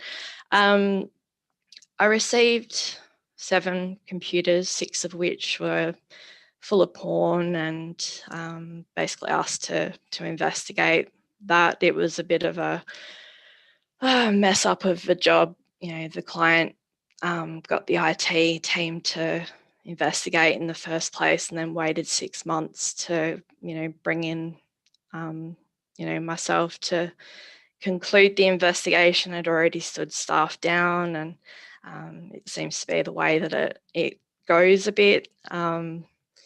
And the other interesting thing too was that basically the staff had to operate 2 computers at the same time, side by side. Both of them were managed by different business units. One computer had a generic login, which was always on and highly critical, but didn't really have much security around it. I mean, generic logins in the first place. Awesome. So basically their idea was that, so the other computer, they would actually have to log in with their own username and password. But that wasn't the computer that was used to look at porn. It was the other one, the one that had the generic login. And so their idea of finding out who was the one that was actually accessing the material was to compare the time that the material on the generic computer was accessed to the login on the one where they actually had to log in with their usernames and their own, unique usernames and passwords. But the thing that they kind of forgot about is that during the course of the time that all of this was taking place, I mean, kind of drawing that line in the first place, I don't necessarily agree with. But the computers had been moved around, so it wasn't necessarily the same pair of computers over that whole time. And yeah, I don't know, so many workplace investigations just go that way, where people make assumptions and take action well before they really should, which can have huge legal implications. So I do strongly recommend that companies, if they do have issues of this nature and they don't have the in-house capabilities to deal with it, that they really reach out to people that have been trained and can do this kind of work. Some of the search history on the computer was how to find Google Chrome history and things like that. So yeah, it wasn't great. It was a fun job, and obviously I learned new things. I knew that you could bypass a web filter by using the term guawies, if you wanted to look at pictures of oral sex. So yeah, I learned something from that. So as I said, through doing a lot of digital forensic work, become quite get intimate knowledge of cybersecurity, of different companies, and digital forensics, I guess, is within this whole spectrum of various activities that happen in the security space. And this is a really simplistic view of kind of where it sits in. You know, digital forensics is, you know, something that happens, you know, generally quite well after the event, but, you know, the level of depth that you go into in your analysis is much deeper than some of the other activities you might do, such as, you know, threat hunting and incident response. It's completely different tempo environment.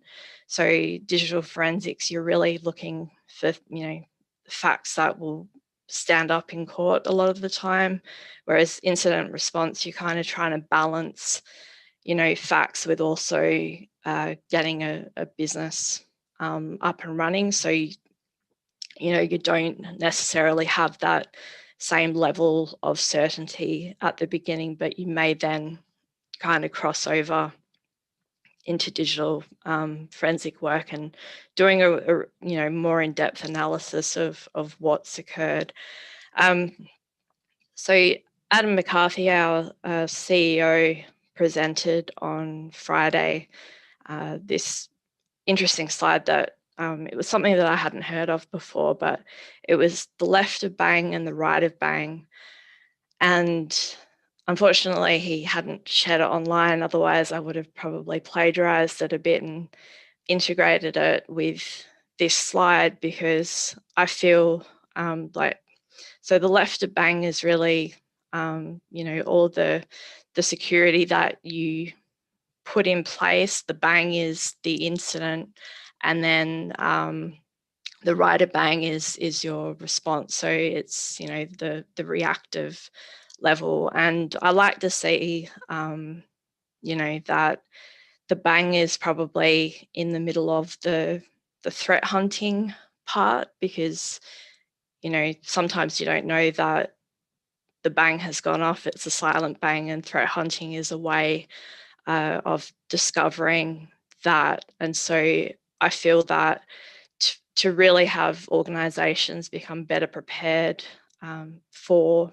incidents and response, it's really important that there's no silos within security, that there really should be a flow of information between, you know, forensics, incident response, threat hunting, threat intelligence, all of the security operations, you know, those that are implementing security controls, because I think each part of security really has a level of understanding that I think is of value to other parts of the organization. So I really hope that people focus on communicating a bit. So as I said, see a lot of disturbing things in cybersecurity. A lot of it really impacts your ability to respond, particularly around things like logs. We really love logs. I think I can carry on about logs. It's, you know, one of the most, you know, useful things that you can to work with to really corroborate other pieces of information, you know, that you're finding during your work, whether it's, you know, digital forensics, incident response, threat hunting, whatever. Interesting story. The image on the right, I feel like I've been through in real life.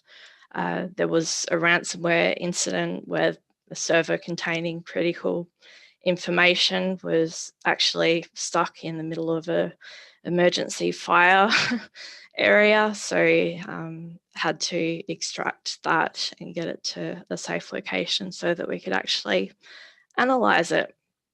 So I won't really go into the Citrix compromise too much. Shanna spoke about web shells yesterday.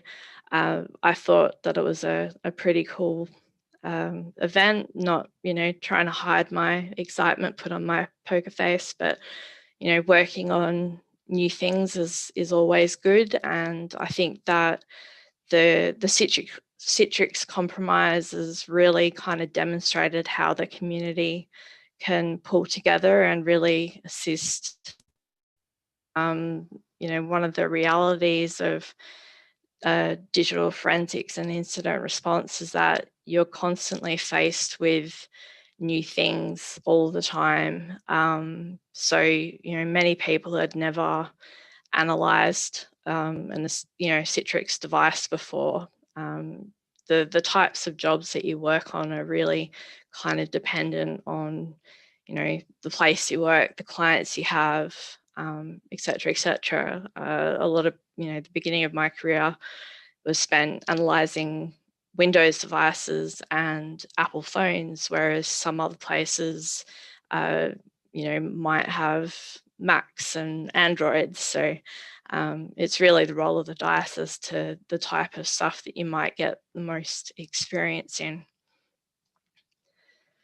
So some of my final thoughts on, yeah, DFIR. You do live on the edge. That's a good and a bad thing. So a lot of excitement, adrenaline rushes.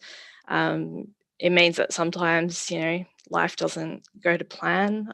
Every time I book a doctor's appointment, I seem to have a major crisis that requires me to jump on a plane and respond to an incident. Not so much lately, obviously. But you know, it's still a lot of fun, and you learn to deal with it. And having a bigger team generally means that you actually get to have a life. So I'm very grateful that I have an awesome team. You're forever learning, and that's also good and bad. You can feel like you don't know what you're doing. Half the time things don't work. You know, you probably experience a lot of self-doubt. And I see this in people wanting to come into the industry. They just go, I don't know enough, you know, I need more time. You know, I couldn't do that. And what I would say is that you're never going to know everything. So just give it a shot. We're all learning on the job. Can you imagine, say, you know, traditional forensics work if we had aliens invading the planet every year? There's, you know, different kinds of, you know, DNA samples and ways that you'd have to analyze that. You know, you're constantly dealing with change, and that's the reality of the job. You're dealing with a lot of legacy technology, new technology, you know, custom bespoke technology. So you just have to do the best with what you've got. You might freak out a bit, but you also have to have confidence in your skills. And I think the community does a really good job of really helping to boost the confidence of others, just reassure that, hey, you know, you've got this. And getting on to my final point, you know, the main reason I do this, apart from, you know, the thrill of the hunt and solving puzzles, is that I want to help people. And for the most part, I can do that. And I get great satisfaction in being able to, I guess, minimize the harm that comes from cybersecurity incidents. Unfortunately, there's, you know, another side to that as well. There's the people that you can't help that you would like to, and that would probably be another, you know, topic of conversation, particularly in the earlier years of my role.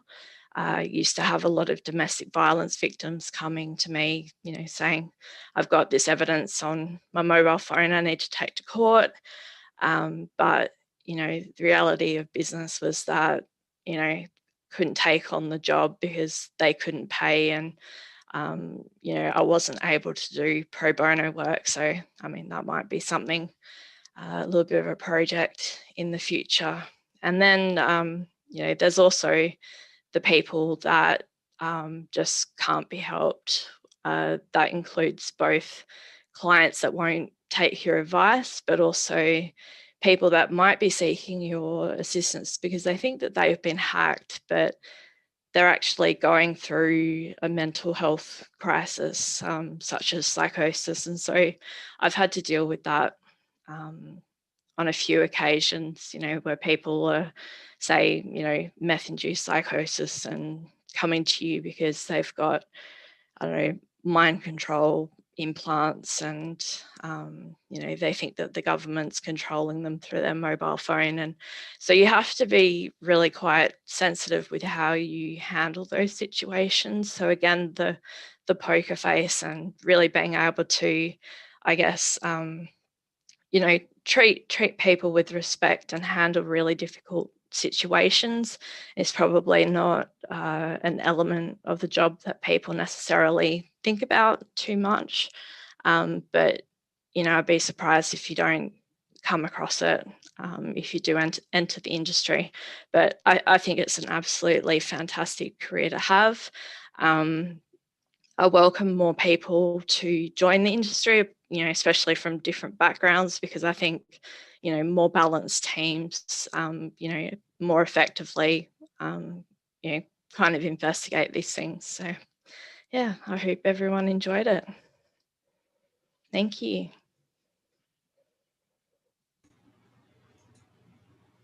Oh, Modern technology. yay. Sorry, Thank you. we were maybe not eating pizza at all. Completely not eating pizza.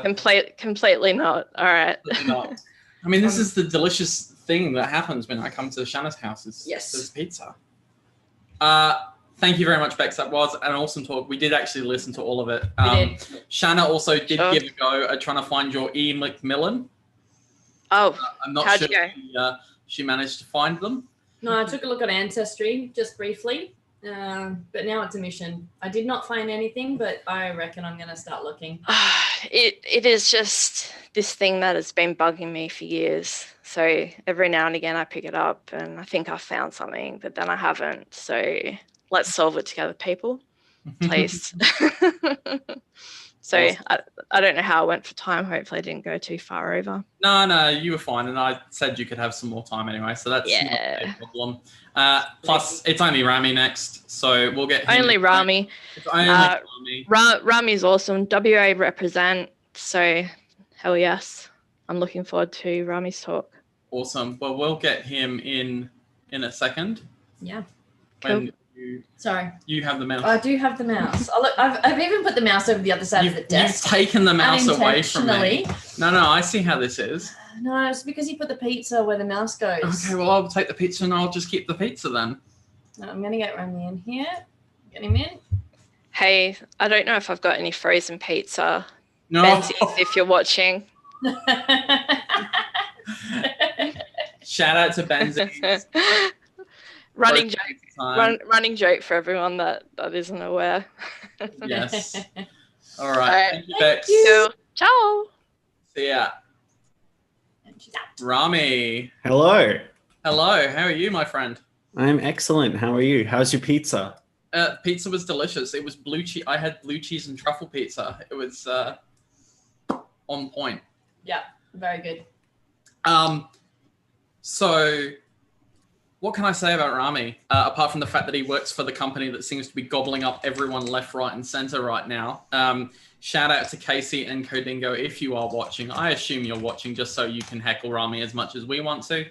I don't even have your proper bio up, to be honest, but Rami is going to be talking about some blunt truths and blunt advice about getting a job in cybersecurity.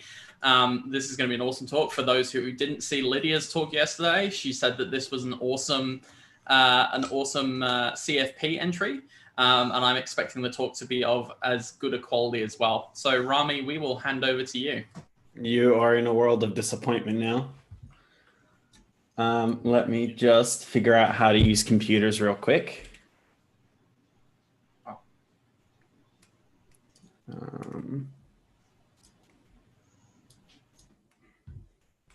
And get rid of my presenter view. Can we all see that okay? Yeah. Yes, we can. Excellent. So thanks for having me. So Ian already kind of alluded to it. I'm a security consultant at BugCrowd. I actually just joined this week. It's been really exciting so far. I previously worked in West Australian state government. And to break it down, I worked in the Department of Premier and Cabinet, in the Office of Digital Government, in the cybersecurity unit.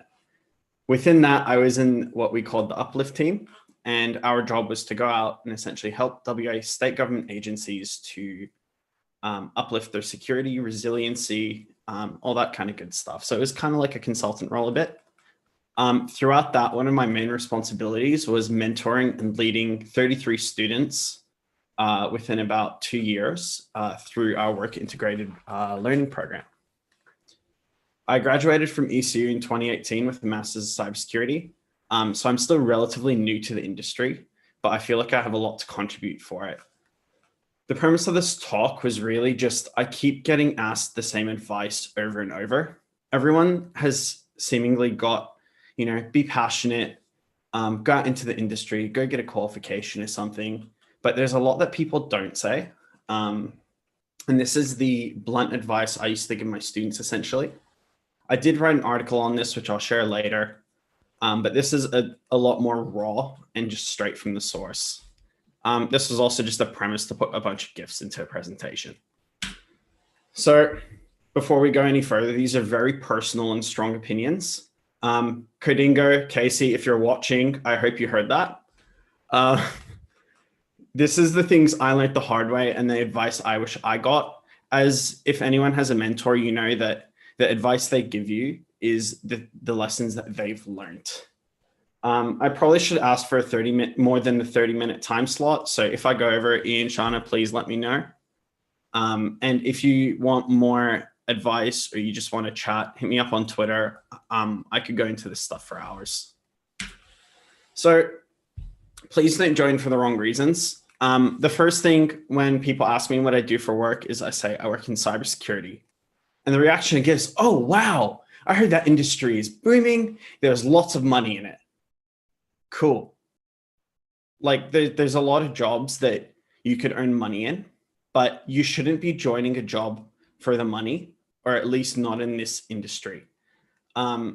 It comes to a shock when people graduate uni. They don't just get handed $200,000 a year to sit down and do nothing. A lot of people seem to have this perception that there's money in cyber, and there is, like any industry, but please don't join for money. Please don't join because you just watched Mr. Robot and you thought that you could execute a Python script and that you're going to be famous. We really want to see passion, which I'll get into a bit later. And also, don't join if you just want to play Call of Duty after a 37-hour work week. The real truth to this industry is it's not just a normal industry. It's really cutthroat and people notice, and you will probably have to do more, and you should know that now rather than later. A normal week in cybersecurity, Bex is just talking about DFIR constantly living in uncertainty. It's a very big thing just past DFIR. It's not just about being elite hacker. If you've watched Hackers, great movie. Shout out to my friends at Heck the Packet. So technical knowledge is often highlighted as part of the industry. And it's really cool to see things. If you've done bug bounties, if you've done things like Hack the Box, Pen Tester Labs, you've contributed to community in some way. We're in a new, exciting, booming industry. Cyber didn't really exist past a few years ago, and it was really just some side of IT. It's really important, and this is your Easter egg. How do you communicate? How do you communicate impacts? How do you communicate risk? How would you tell your C-level executive what is going on? And, they might be well informed, or they might not know how to turn their computer on. It's really important we get this across. Cyber is often seen as a tech, a nerd, a basement hacker industry. It's really not. It is partially that. I'm sitting here in my room with 3 screens, a few computers, but It is a very social industry too. You have to be versatile. You know, people talk about soft skills. I really hate that term, but you know, how do you communicate? How do you network? How do you really get your point across to people? How do you tell someone who doesn't understand cybersecurity that they need to pay attention to it? Also make sure that you can talk about things outside of computers and hacking, you know, make yourself relatable. You know, I'm a professional photographer. I really adore it.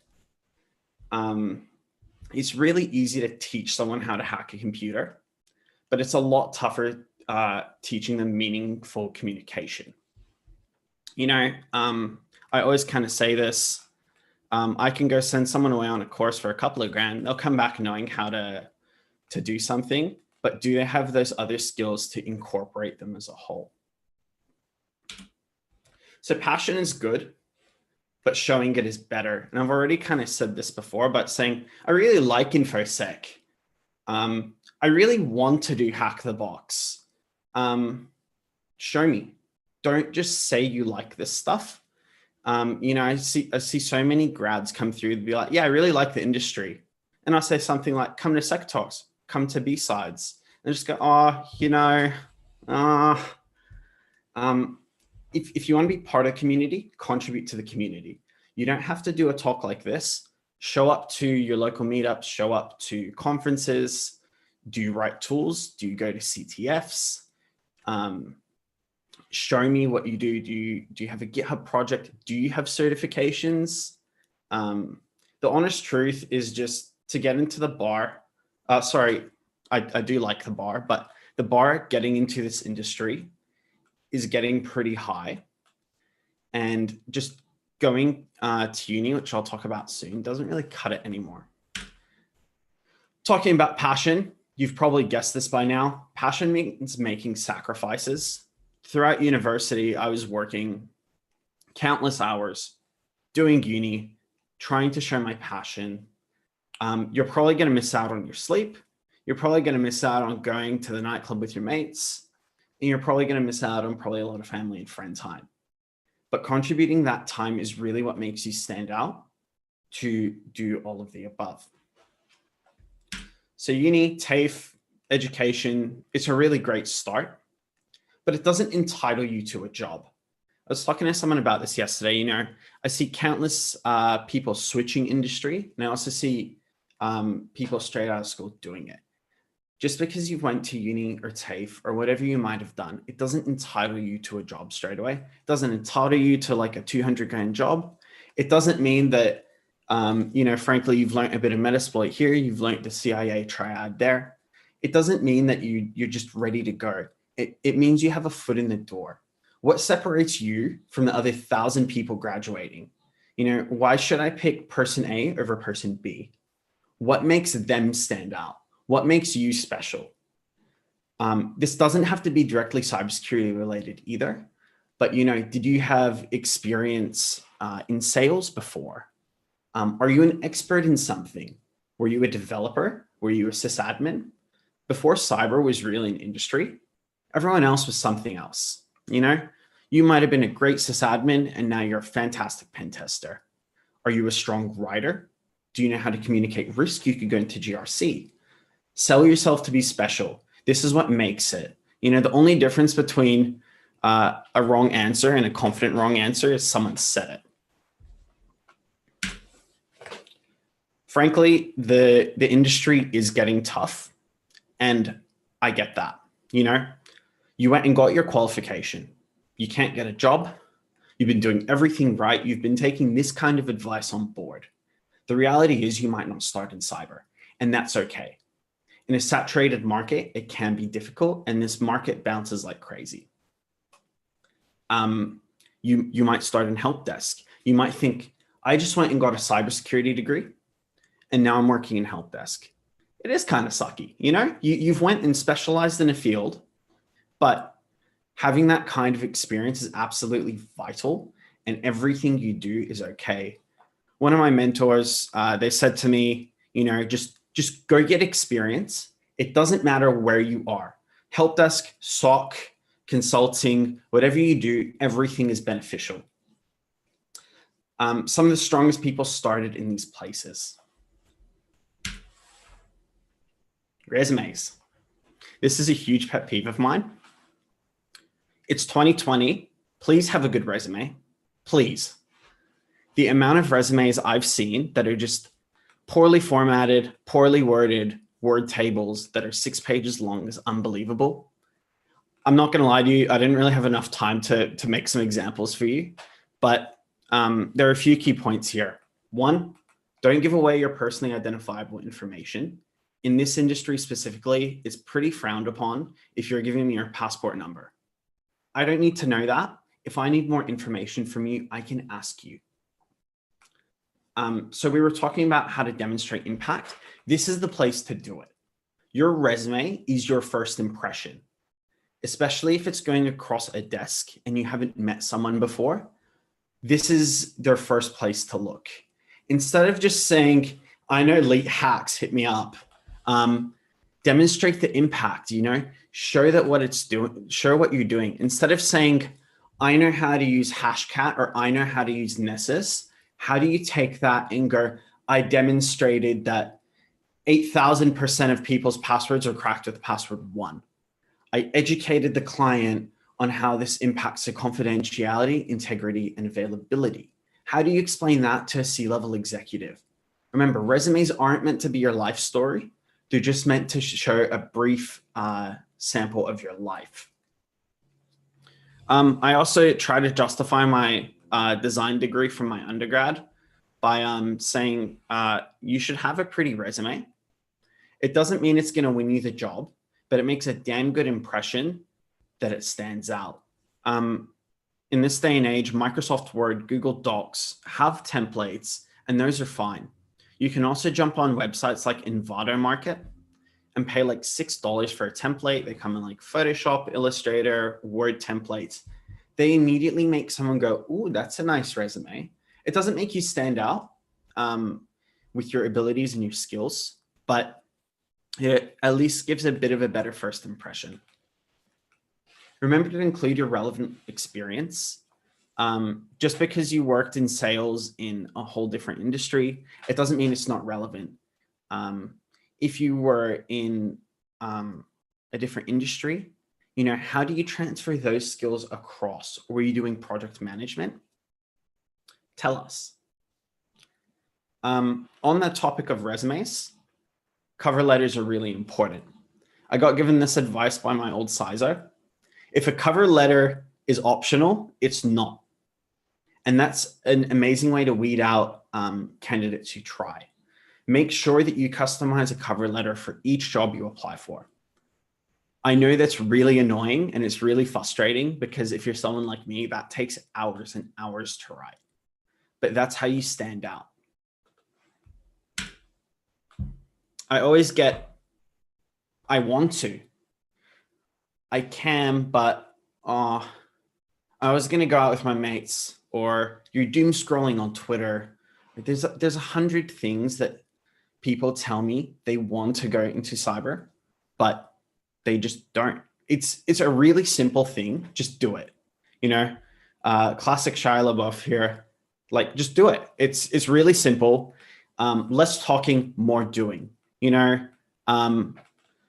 Lydia talked about CFPs and how everyone just wanted to, everyone wants to talk, but they're scared or they don't have time.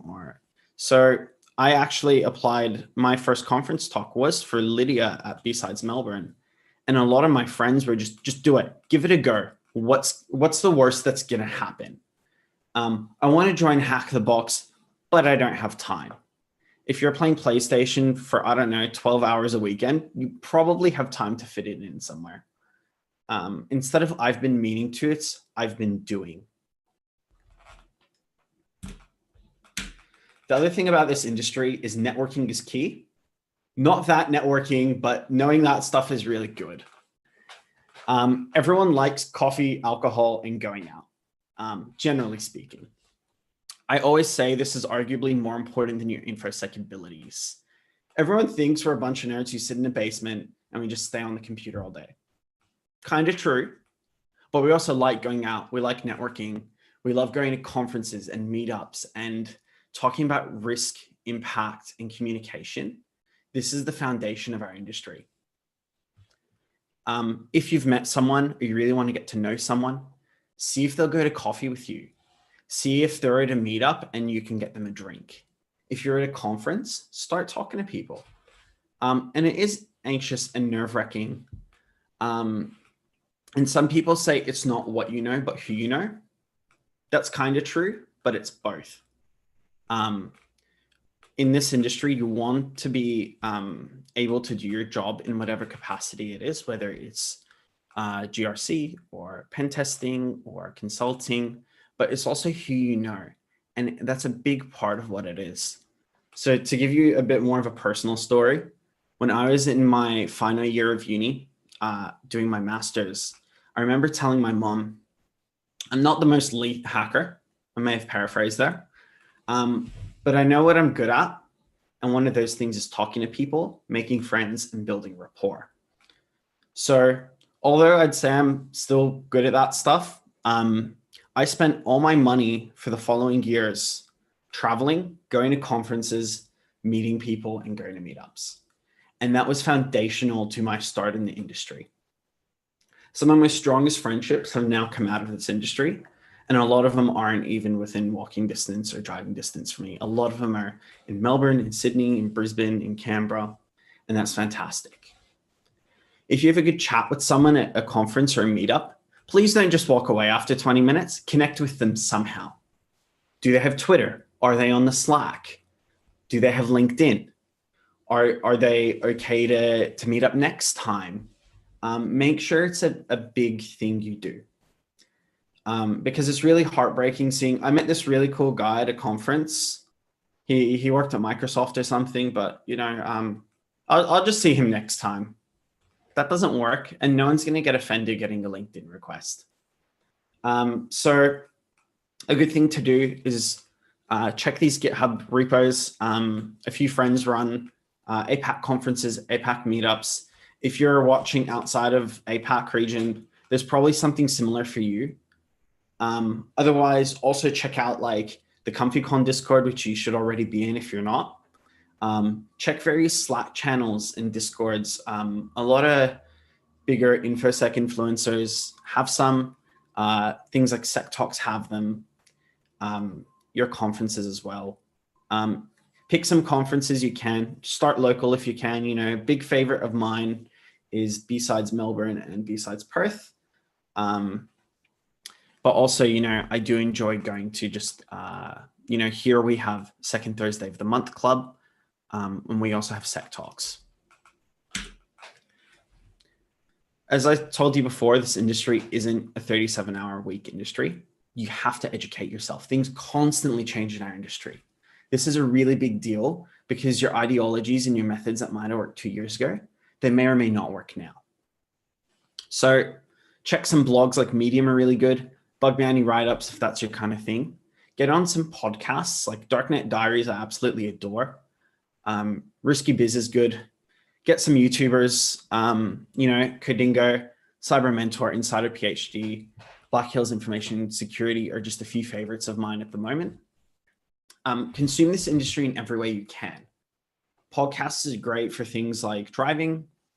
You can also use things like Reddit and Twitter.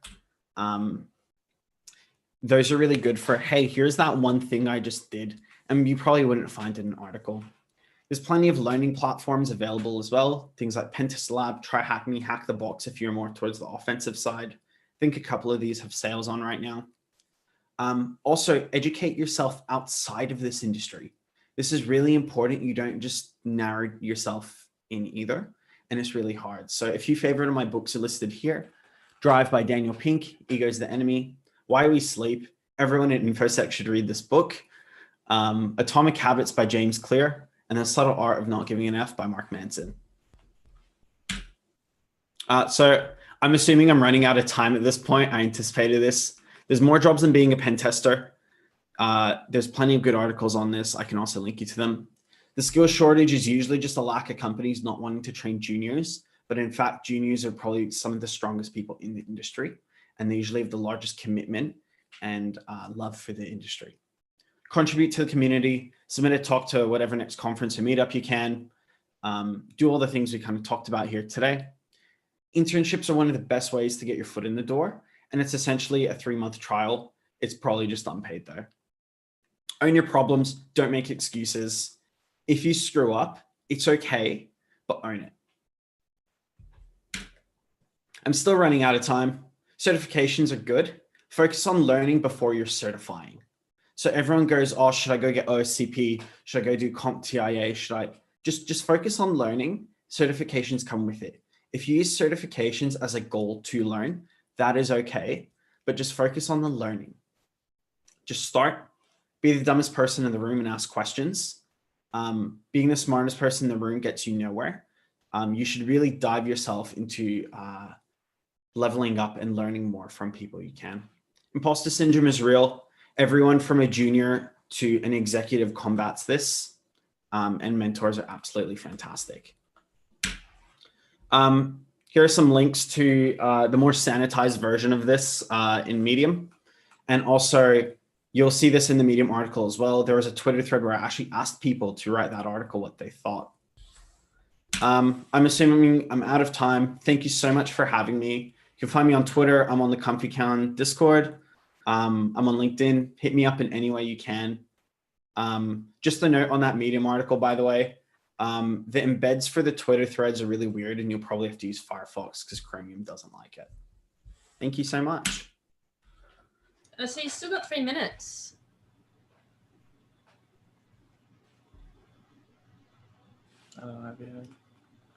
Nope, didn't hear.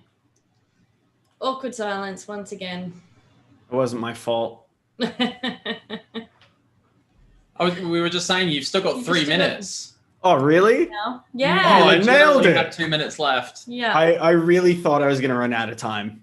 Like, if you're watching Casey or Codingo, in terms of like his performance review for this year, I would definitely take into account the fact that he's not following instructions, i.e. the talk is to be this long. Sorry. No, mate, look, I think that was an awesome talk, and there's a lot of conversation going on, on in the 2020 SE chat about... You've disappeared again. We've disappeared again, have we? Did. Oh, did I disappear? Okay, I'll be a ghost. I'll come forward. Oh, God, that's even worse. About some of the experiences that other people have had and how they're very relevant to what you said. The point about we keep saying that it's not who you know. It shouldn't be who you know, but it really is who you know and who you can talk to. And I particularly from my perspective, the point you make about just do it. I've been interviewing a lot of people recently, like a lot of people. And, saying you want to get into cyber is one thing. Showing that you're actually doing other courses, that you're doing things in your spare time is a completely different thing. And it's all well and good to say you want to get into cyber, but some people won't actually take that first step and actually start doing stuff in their own time. So completely agree with you. And I think there's a lot of other people who do. And it seems like a lot of bug crowd turned out to sort of mock you, which is nice. Oh, of course. So that's such Adam is probably there. I think I saw a notification just then. Yeah, it's good to know that you guys are very, loving of each other. Oh, absolutely adore the bug crowd team. I'm so happy to be with them. Excellent. I think there are questions and more discussion really, I think, going on. So if you jump into the 2020 questions or... Oh God, there's so many. Lots of debate going on in there. I shall check that out for sure. I'll be online for the rest of the day answering questions and whatnot. I mean, you're a slacker. You've got nothing better to do, so... True. No, thank you very much, Jeremy, and we love you. Thank you for having me. Thanks for the conference. Worries, We'll see you later. See ya. So we're just organising for our next speaker to come over to the other room while we're waiting. The chicken tenders versus nuggies argument. We still didn't get any delivered. Well, yeah. So like somebody said we should be having nuggies instead of eating pizza, but no one delivered us nuggies. We could be having nuggies if someone delivered them. Yes. I feel this is very inappropriate. Ooh, pets. Yes. Let's So- look at some cute puppas and some cute Yeah. pets. So I think we got around about here. Yeah. I think Zero is still in the same Zero location is in the chair. Yes. as he was yesterday. Zero is king of the house. No changes there. Um, We had Bella. Bella. Bella came to visit us when we were in the back room. She's very cute and very lovely. shame she didn't join the main stage. Yeah, Rami, you didn't pay the tax. And Shadow, Shadow getting her own time, and then having to share. Oh, How cute are they? They're like yin and yang yes. of the dog world. I'm not sure that Shadow really appreciates Max's affections. No, I don't think so. No. Harry the Brown Lab with his favorite penguin. Well, that's pretty cute. I'm getting a whole bunch of messages now saying, like, I will Uber eat you tenders and nuggies. Bring it on. Bring it on. Bring on the tenders and nuggies. What is Zero's favorite toy? What is Zero's favorite toy? Anything that he can friggin' chew at the moment. Like, Mhm. he will eat anything. He's eating our kitchen table. I often get asked quite frequently when I'm on Zoom calls for work, do you have birds? Little ew, ew, ew, squeaky Oh, toys. yeah. Yeah, squeaky toys. Is that a cat or a dog? I think that's a cat. If you click it, it'll... Oh, no, I think it's a dog. Is it a dog? No, it's a dog. Look at the tail. Oh, yeah. That's a dog. That's cute. Yeah, it's cute. And I always get stuck getting out of here. There we go. And then horses, Susie. which is your secret. Yes. Yes. Not really a secret. No, it's not a secret, but it's your... Yes, my passion, one of them, other than cybersecurity, as I was just saying before. Ponies, big fur babies named Recruit, looked a lot like one of my big fur babies named Spidey. And there is a joke amongst horse people. So Recruit is a bay in color. Mm-hmm. And so there's this like meme that goes around that says, just buy all bays and your husband won't notice the difference. Oh. It's like Dalmatians. Yeah. Yeah. You can't tell them apart. Can't tell them it's apart. the same one. Yeah. Can we play this video? I think this is pretty cute. I think that counts as a worm. I think that counts as a worm. That's the Yeah. only worm we've seen thus far. Yeah. Oh, yeah, it seems to be playing pretty well. Good. Excellent. Count Terra von Snuggler. Oh, that's very cute. That's very cute. And then I think my fur babies. your fur babies, and I think Bronwyn might be ready. So Awesome. Pittacus has a little. Pittacus has a very small pony. All right. Here we go. All right.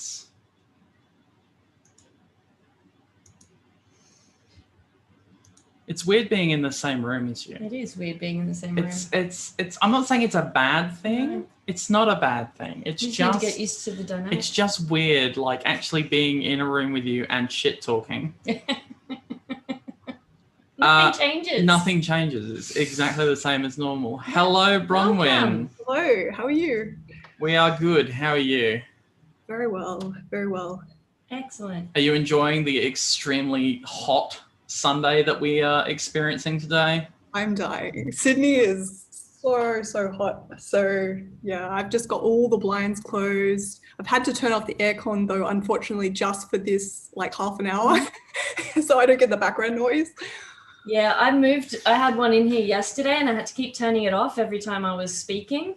So I've actually moved it into the room across the hallway now and it's sort of blowing in this direction. But same thing, it was way too noisy. So, So- no, go ahead. No, go for it. I was going to say, can anybody guess where Bronwyn works for based on her Zoom background? Because it's kind of a subtle hint, right? So I do miss that background though. I think they should re-release when that. you see like- that background and then you hear the noise. Yeah, we need Need the sound to accompany it. we Yeah. need that background and the noise to be returned to the startup function. You can use like group policy or something to set that on all your enterprise computers. That's a prank I'm going to do at some point. Yeah. So Bronwyn is a cybersecurity consultant working for Microsoft in Sydney, Australia. She's worked in a range of IT roles from system administration to IR and security architecture.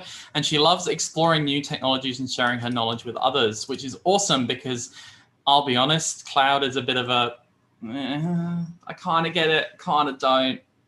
And it would be really good to hear from an expert about sysadmin's guide to cloud security. So feel free to take it away, Bronwyn. Awesome. Yeah, well, I might start with a bit of a story. So I heard an interesting story about a breach a few years ago, and it stuck with me. And it's the story of the Uber breach. You might have heard back in 2016, a couple of hackers stole the data of 57 million Uber customers. And instead of reporting the breach to authorities, Uber paid the hackers $100,000 to cover up the hack. They got the hackers to sign NDAs, and they requested that they delete the data. So during the investigation, Uber discovered that the hackers were able to get access to Uber's private GitHub account, find developer credentials in the code, and then access an AWS S3 bucket that contained customer data. So as a result of the whole cover-up operation, Uber was fined $148 million in the US. And this story caught my attention, and it's remained in my mind for a couple of reasons. Firstly, it's the perfect example of how not to respond to a cyber attack. And secondly, it just shows the impact of a number of separate and kind of small security issues that, when combined, caused a huge amount of damage to the company and also to individuals. So that Uber breach was 4 years ago now, and I still see articles about it in the news, even in the past few months. And since I heard this story back in 2016, the number of cloud breaches has only been increasing. So to start with a quick introduction, for those of you who don't know me, my name is Bronwyn Mercer. I'm a security consultant in Microsoft's worldwide compromise recovery practice. My team's kind of like the cleaning crew who comes in to recover a company after they go through some kind of breach. And I've been working in security for about 7 years now, having worked in a pretty broad range of security roles, mainly in public sector, working in incident response, architecture, and GRC. And I'm kind of a bit of a lurker in the security community, but I have been involved in some initiatives like currently I'm one of the Sydney chapter co-leads for AWSN, and I also really enjoy doing community outreach and helping to mentor students through the university community, and in particular UTS Cybersecurity Society. So shout out to all the students who are coming along to ComfyCon this weekend. So in this session, my goal is really just to cover Cloud Security 101, to talk about how security risks have changed as we migrated from more of an on-prem centric architecture to cloud applications and systems, to talk about some interesting cloud breaches, and also hopefully to help you to manage your online life more securely, both at home and also in a work environment. And if this is a bit too basic for you, I totally understand. Maybe you'll still stay for the memes. I'd like to kind of give a tribute to my friend and mentor, Sarah Young, who is a prolific user of memes in her security conference presentations. So I think that's kind of rubbed off on me a little bit. And whether or not you are a sysadmin yourself, my goal for this session is to give you some practical tips and advice for managing your cloud environment, so that you can avoid some of the common security issues and go and implement some of these things immediately. So I want to start out with a bit of a controversial statement, especially for those of you in security who have climbed the career ladder and are now working in a security role and feel that you've reached the pinnacle of the tech hierarchy, which is that sysadmins are security too. And they have a really important role in maintaining the security of organizational applications and systems, which is exactly something that Rami mentioned in the last talk, which is that a lot of people have actually come from, who are in security, have actually come from sysadmin backgrounds. Which is exactly aligns with my own story.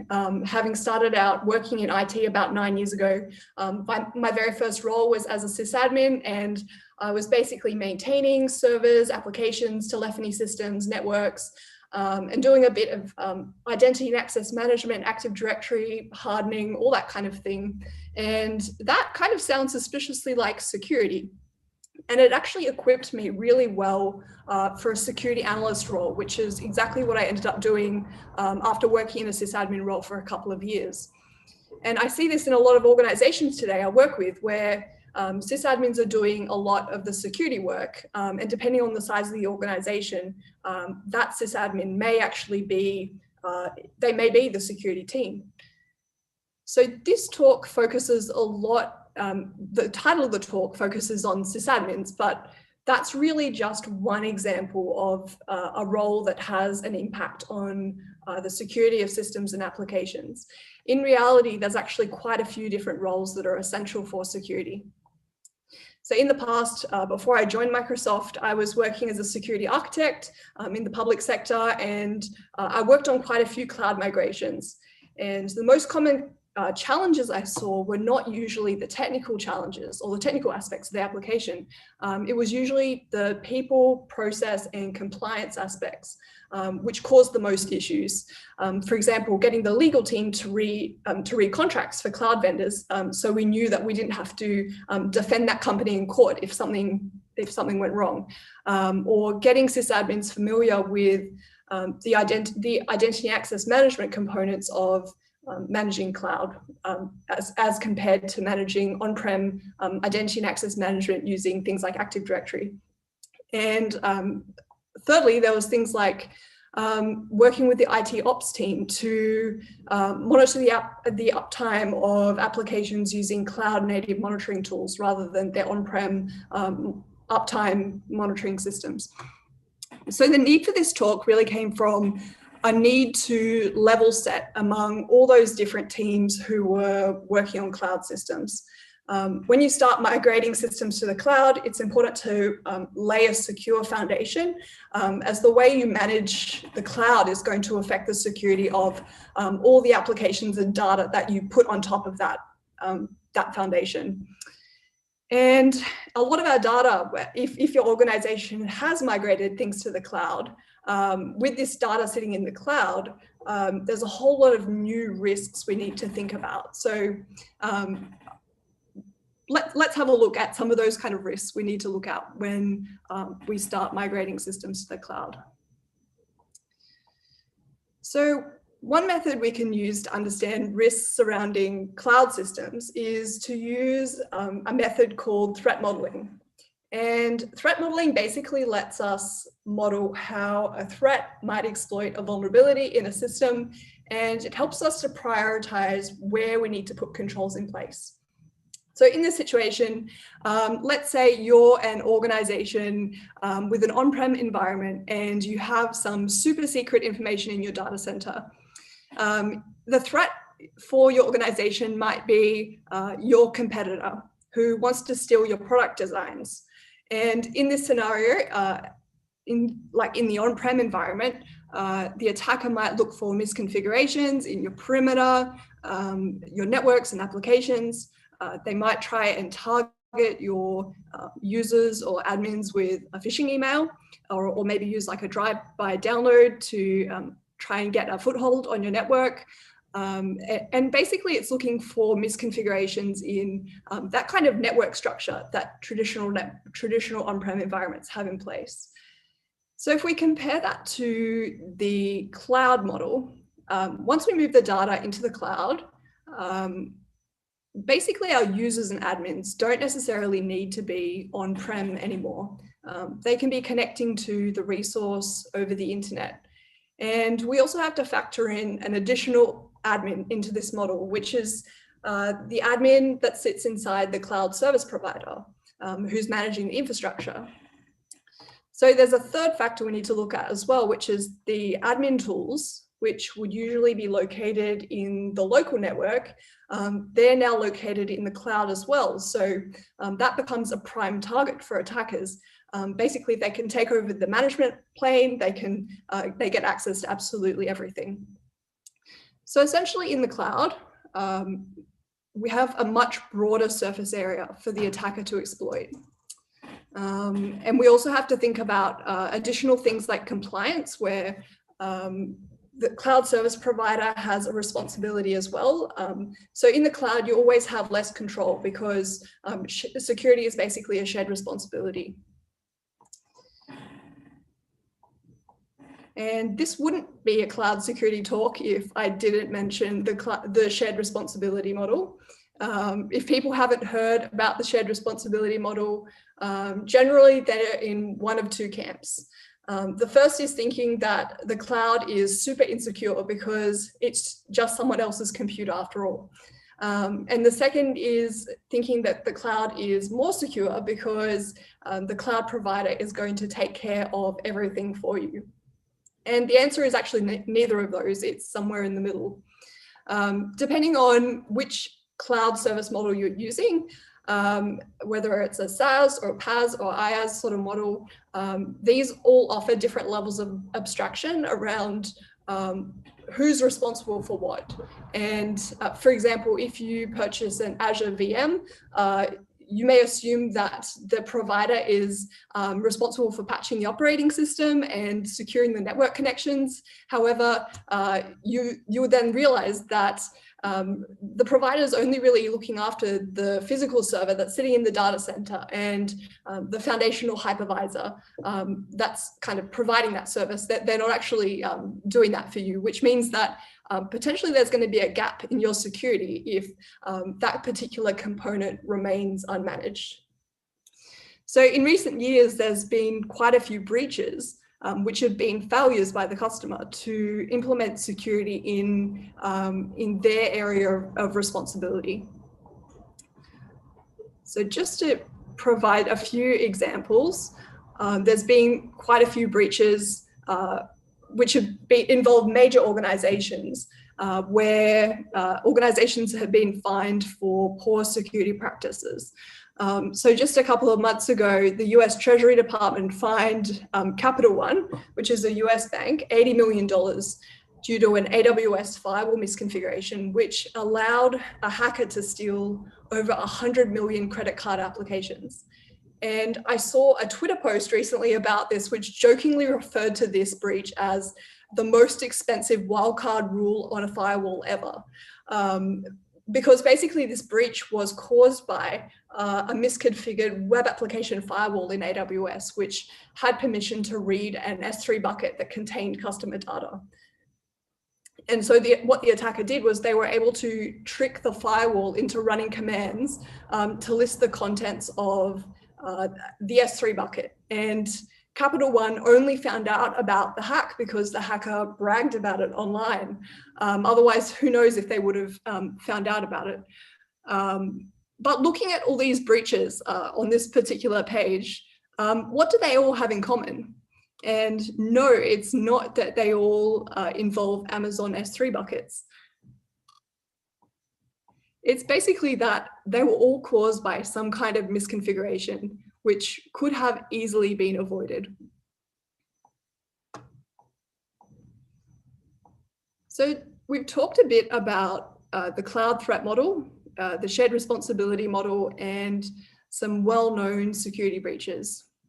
So what happens if you are the sysadmin and your manager calls you at 9 a.m. on a Monday morning and asks you to move that super critical business application to the cloud by the end of the week?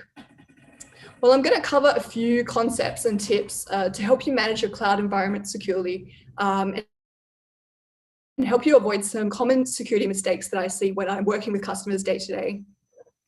But before I get into the main recommendations, there is one concept which is important to understand, which is one of the biggest differences between on-prem and cloud environments.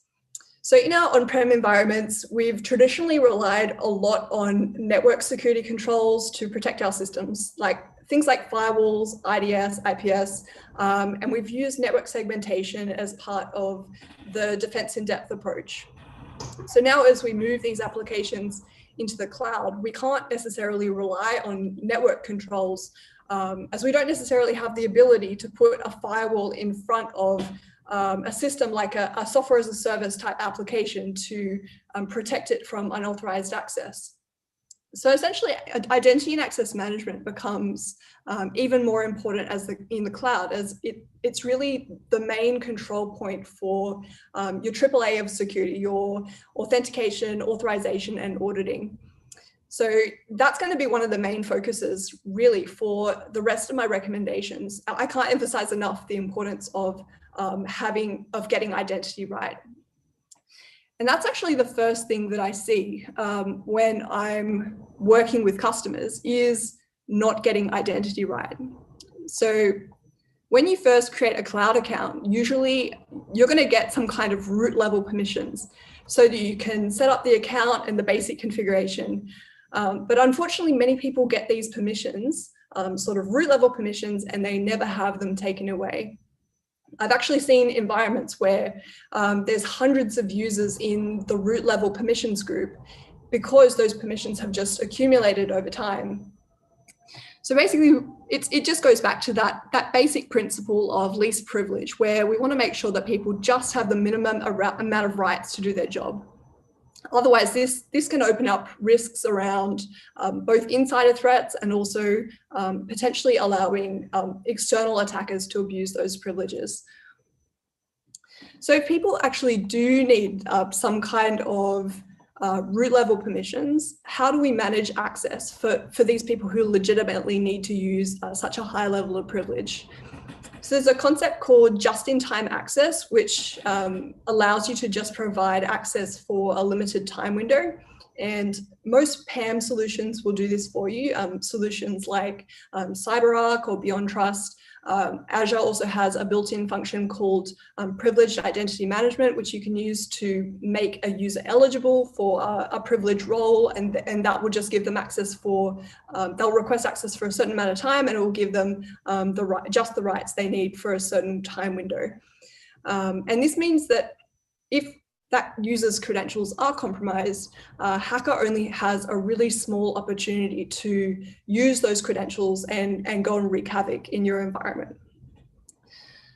So another aspect on the theme of identity is not centralizing identities.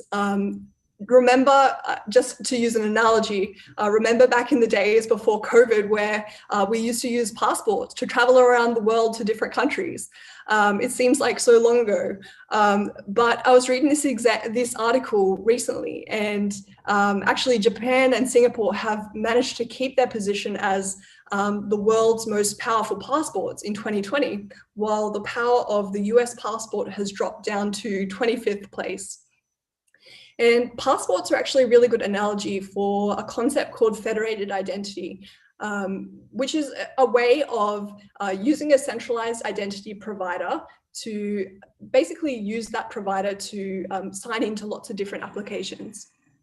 So in the passport analogy, your government gives you a passport that allows you to enter lots of different countries, and those countries trust the document that's been issued by your home government to make a decision about whether or not to let you into the country.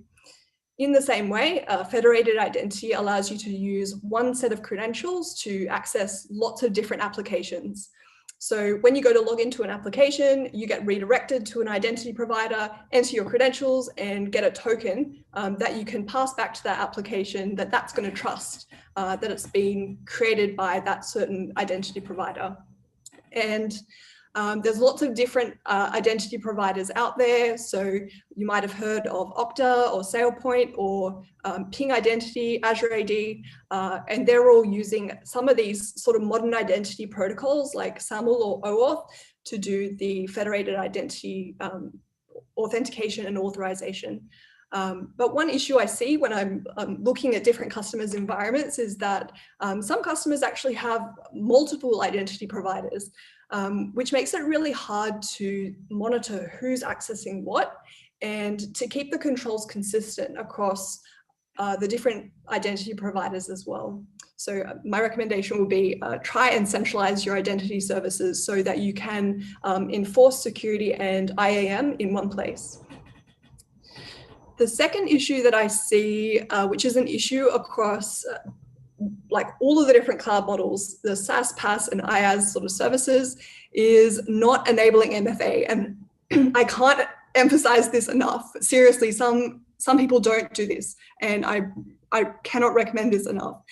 One of the findings from the Uber breach was that hackers were able to get access to Uber's private GitHub account because they didn't have MFA enabled.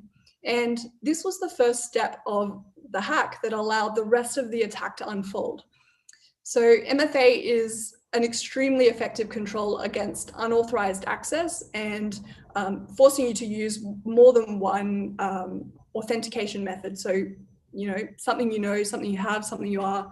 And unfortunately, a lot of companies are still using basically IP whitelisting as a control to secure their admin interfaces rather than enabling MFA. And you might have heard recently in some of the security community tweets I've seen, like for example, the Mimikatz, the guy who makes Mimikatz, recently released an update which actually allows an exploit of the PRT token, the SSO token, which is used to authenticate a user to things like Azure AD. Basically now those credential stealing tools are smart enough to be able to grab your SSO token and allow you to move laterally from on-prem into the cloud. So it's never been more important to have MFA because attackers can now basically exploit the trust between your on-prem and cloud environments to move laterally between those different types of environments. And that's why I say IP whitelisting isn't the silver bullet. And especially it's important to always have MFA enabled on your management interfaces for those users who are using privileged roles like global admin in your Azure AD or root access in AWS. The next issue I see is misconfigured resources. And we saw earlier in the session that there was a number of breaches that have been caused due to misconfiguration and the huge potential consequences. So in security, we love hearing about stories of APTs and breaches where criminals break in and they steal all the data. But unfortunately, a lot of attacks are caused by much less sexy things like human error and lack of basic security hygiene. So what's the solution? So in the cloud, fortunately, there's a big focus on automation and infrastructure as code, which means that we can basically standardize configurations and prevent misconfiguration before and after deployment. So to give an example from Azure, there's a couple of features like Azure Blueprints, which allows you to make templates for resource deployments and ensure that environments are deployed in a repeatable way. And another one is Azure Policy, which allows you to set standards to allow or deny certain properties on a resource, which could result in resources in your cloud environment being non-compliant with your security policy.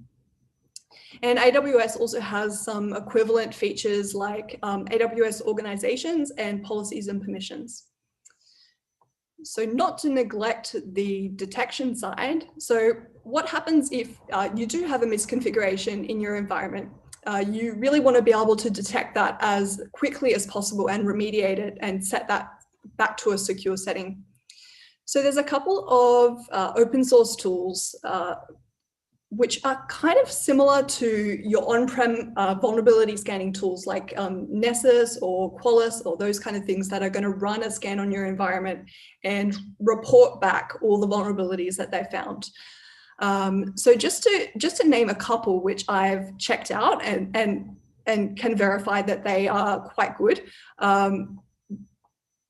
Scout Suite and Storm Spotter are basically those equivalents to on-prem vulnerability scanning, where they'll run an audit on your cloud resources and detect vulnerabilities and give you a report of issues that you need to fix. So Scout Suite in particular is a multi-cloud configuration review tool, and that will hook into the APIs of your cloud system and basically generate a report of all the issues that you can go and fix Obviously, being a manual review, that's something that you would need to run, but I would definitely recommend having a look at both of those. And the next issue I see, the last issue that I see, is not monitoring your cloud apps. So I showed the shared responsibility model earlier, and logging is definitely one area of the cloud that varies depending on the cloud service model that you're using. If you're using a software as a service application, you can't really expect to be able to monitor things like the operating system or the firewalls that are protecting that system. That's all going to be managed for you by the cloud service provider. But regardless of the cloud service model that you're using, it's always important to monitor things like authentications and configuration changes to the application, especially if those configuration changes are exposing your data to a public audience. So a few accounts which are worth monitoring include your critical accounts like administrator accounts, service accounts, and any external or guest accounts.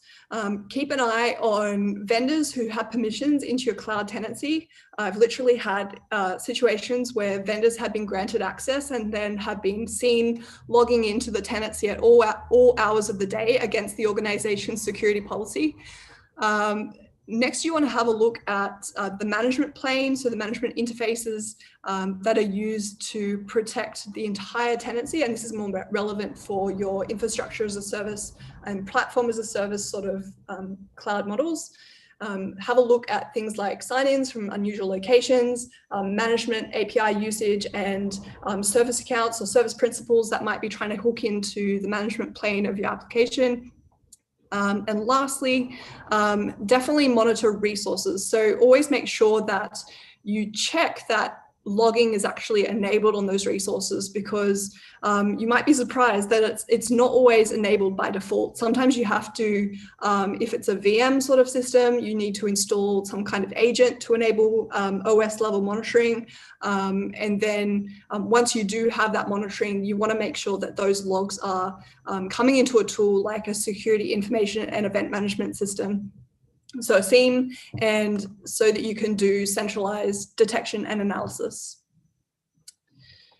So what happens if you discover that an attacker has accessed your S3 bucket and they've stolen all of your customers' data? Well, what a fun situation to be in. The most important thing to understand is that the cloud provider isn't going to respond to security incidents in an area of the cloud which is your responsibility. So if you misconfigured your application, it's your responsibility to have an incident response plan in place and to know how to quickly fix that issue. And most importantly, don't pay the hackers to cover up the incident from your customers. Make sure you have a communication plan in place as well. It's not just the technical aspect, it's also you know, how you manage that incident that's really going to reflect on your company and your team and your experience as a security professional. So in conclusion, I've just covered 4 areas for secure cloud management. Get identity right, enable MFA, prevent resource misconfiguration, and monitor your cloud apps. And if you implement all of these controls and concepts, you'll be well on your way to being a true guardian of the cloud. So thanks a lot, and happy to take any questions. Thank you so much. I've just been joking here with Ian that the cloud is just somebody else's computer. Thoughts?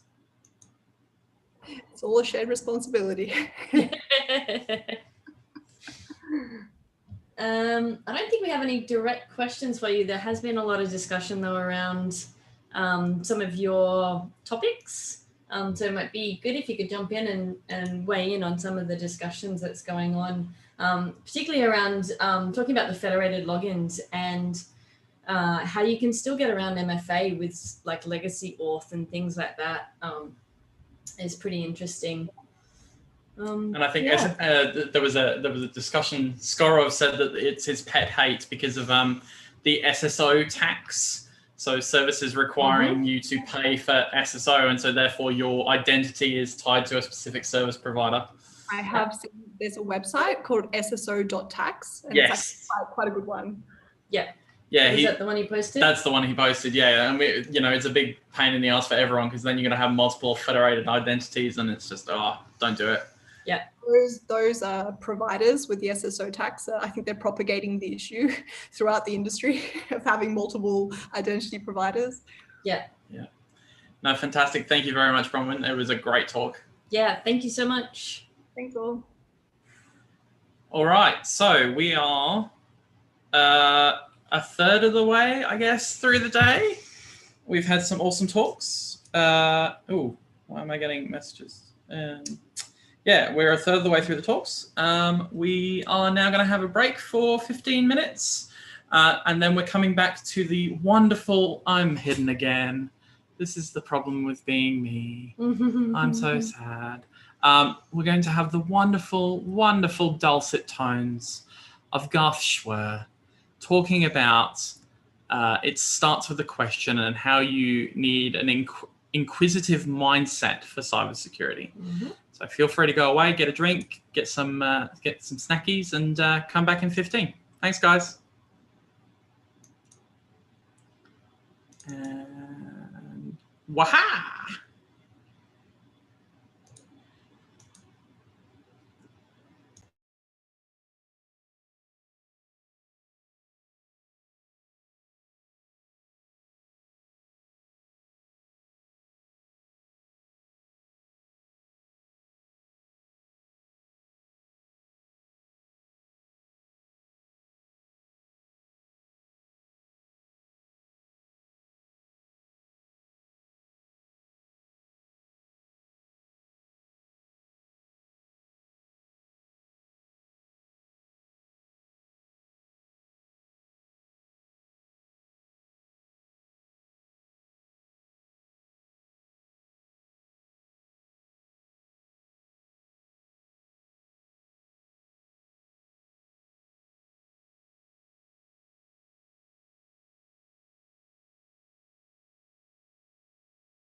Haha, I've finally taken over.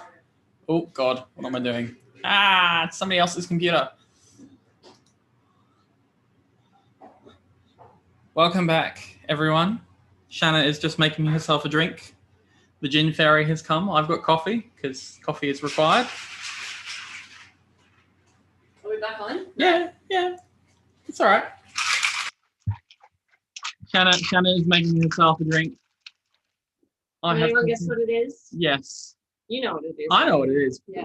I'm not going to enter the competition. All right, I'll be back. All right. Well, in that case, I will merely, at this point, invite our next attendee to begin the half hour that is Central Voice. So let me promote panelists.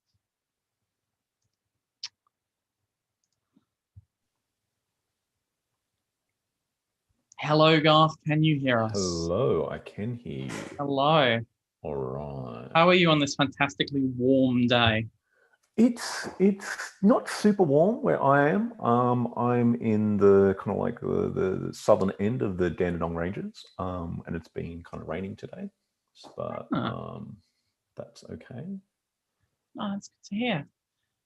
For those who have seen, oh God, yes, Shanna is allowed to drink since I'm backseat driving. That's the whole point. Oh, and here she is.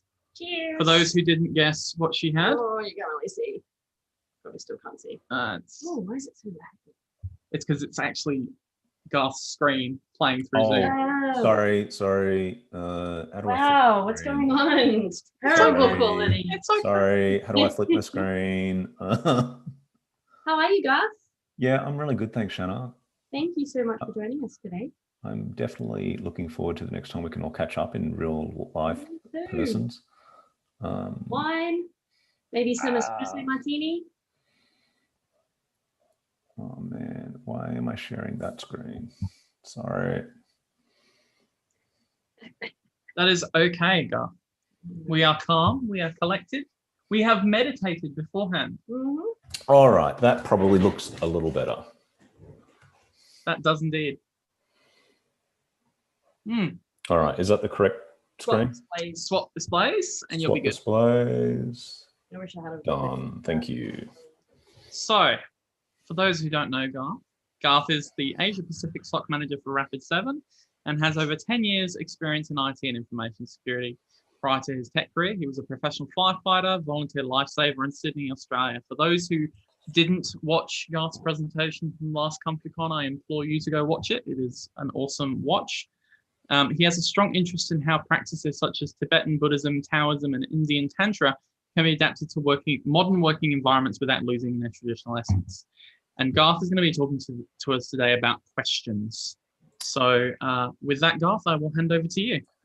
Cool. Thank you very much. All right. So who's the intended audience for this? So this is mostly for people trying to get their first role in blue team kind of analyst roles. I can't really talk to the red team. I've never worked in those kind of roles before. But this is what I'm looking for when I'm getting in like a new junior or a new grad or something like this. And I'm being kind of selfish about this one because I'm with Rapid7 at the moment. I'm trying to get an intern program up and going, and probably next year. So I'm hoping to speak to a lot of people that are just got a few years under their belts, or you know, coming straight from university, and I'm kind of hoping to help those people out because over time I've interviewed a lot of people and they didn't really know where my questions were coming from and how to prepare for those kind of questions. So this is for newer analysts trying to develop their investigation style as well. Most of the people that I see in industry kind of already have these qualities. They kind of like, particularly if you're on the investigation side, they tend to kind of come out after you've been thinking about these things for a while. Okay. So why do junior roles have technical interviews? So once you get past that HR filter, and this is not that talk about getting past the HR filter, there's lots of them. I'll tell you probably just TLDR is go and meet the actual hiring managers, talk to them. If you buy me a beer at the next conference and hand me your CV and show me a blog where you've been doing reverse engineering for the last 6 months, you're probably going to get past a HR filter with me. So what am I looking for when I'm interviewing with people? I want to know, are you a good fit for my company? There are different people that excel at many different types of companies. Some companies are better with introverts, some better with extroverts.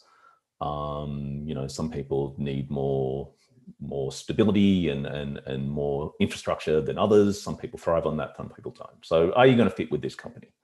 I want to know that you have a minimum bar of understanding of computers and networks. But what I'm really asking for in the technical interview is what you don't know.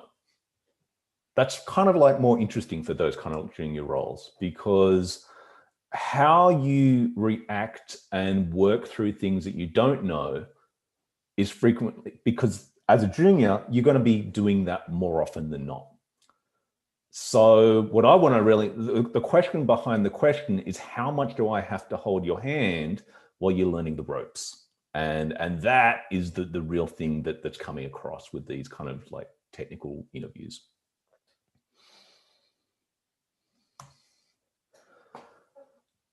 So what do I do when I don't know what to do?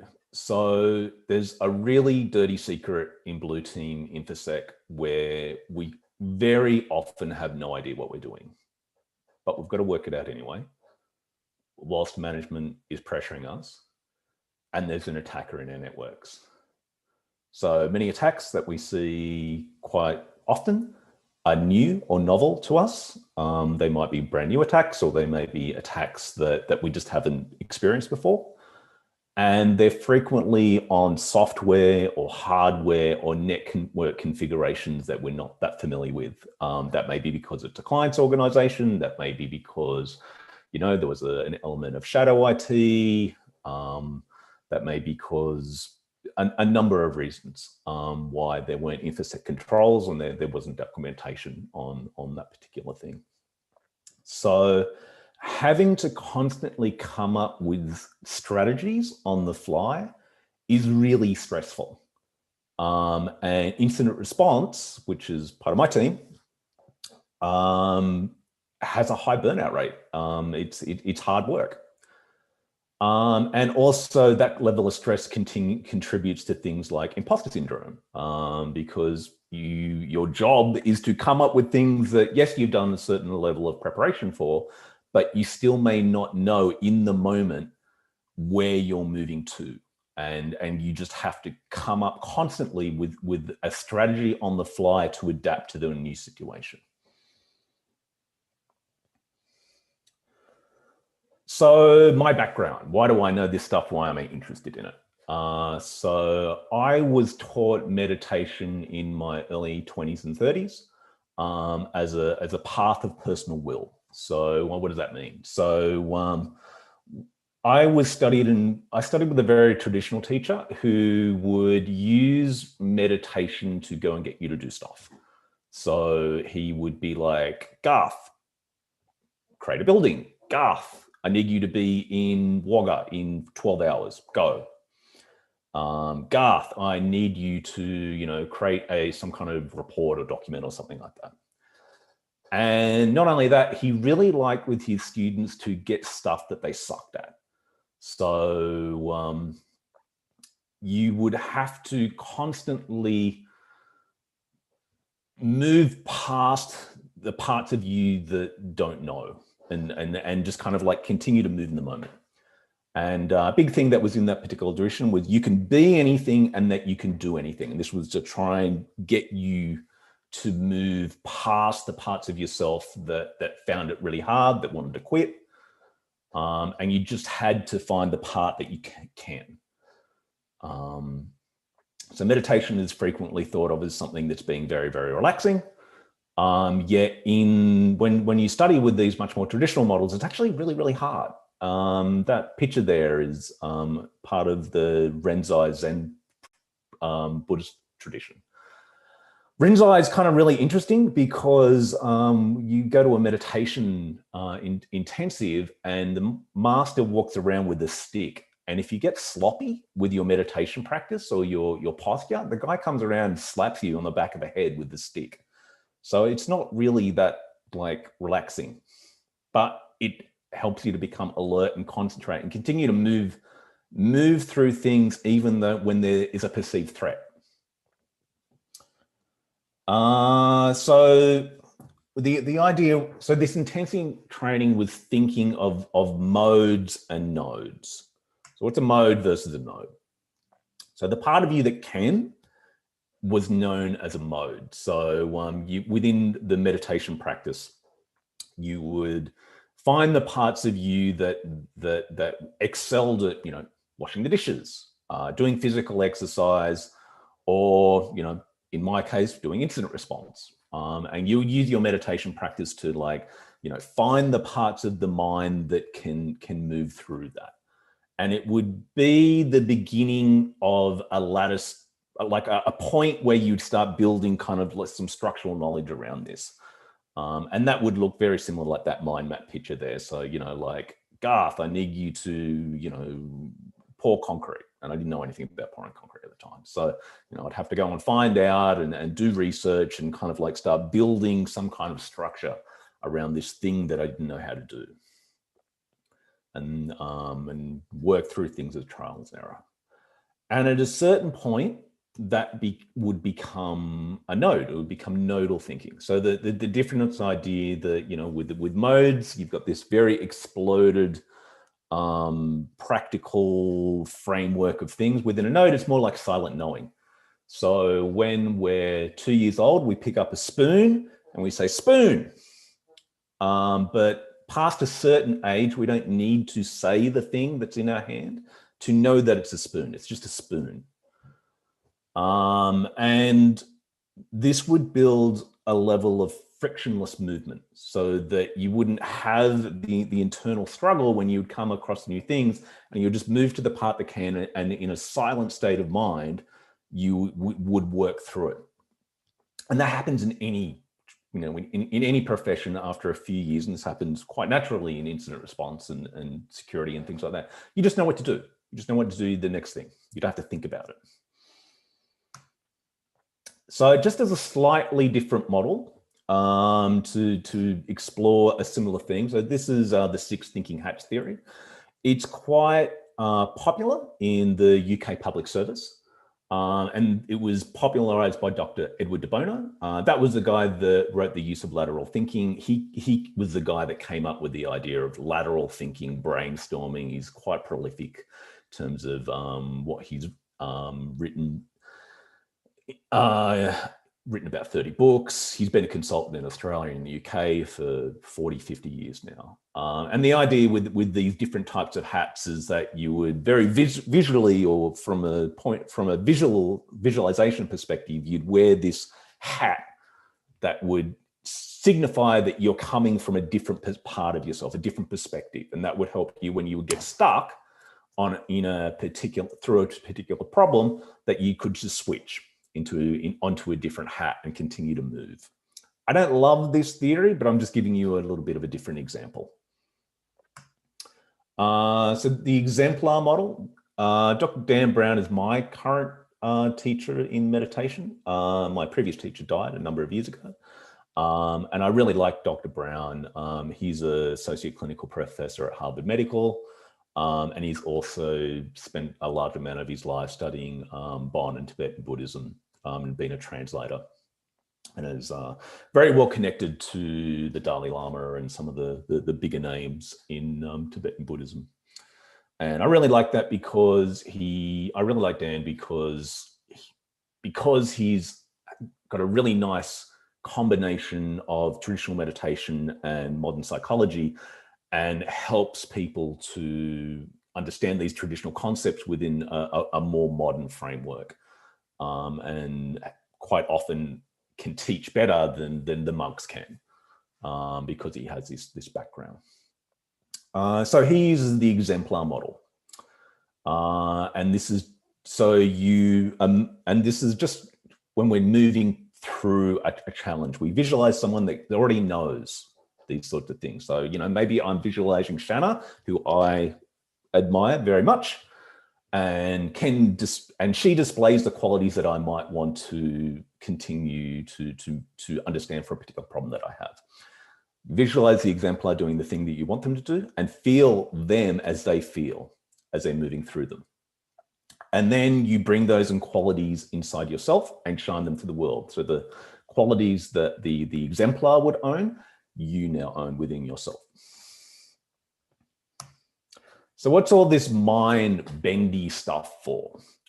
So the point is the ability to persevere through difficult material and situations is a core quality of many successful cybersecurity professionals. And some of you that have been doing the OSCP, because you want to do pen testings or something, there's this mantra of try harder, that if you can just continue to move through this problem, you'll eventually get to the other side. So there's this idea of resilience simply by switching perspectives and continuing through, moving through the problem. So once you've gotten to a point of being able to move through different problems and you've gotten over yourself to continue, you've hit that wall, you're finding it very difficult, you've got something that you don't know how to do, you're going to pick a model that can help you to understand the thing that you want to do. And so I've chosen 4 models here. There are many, many more.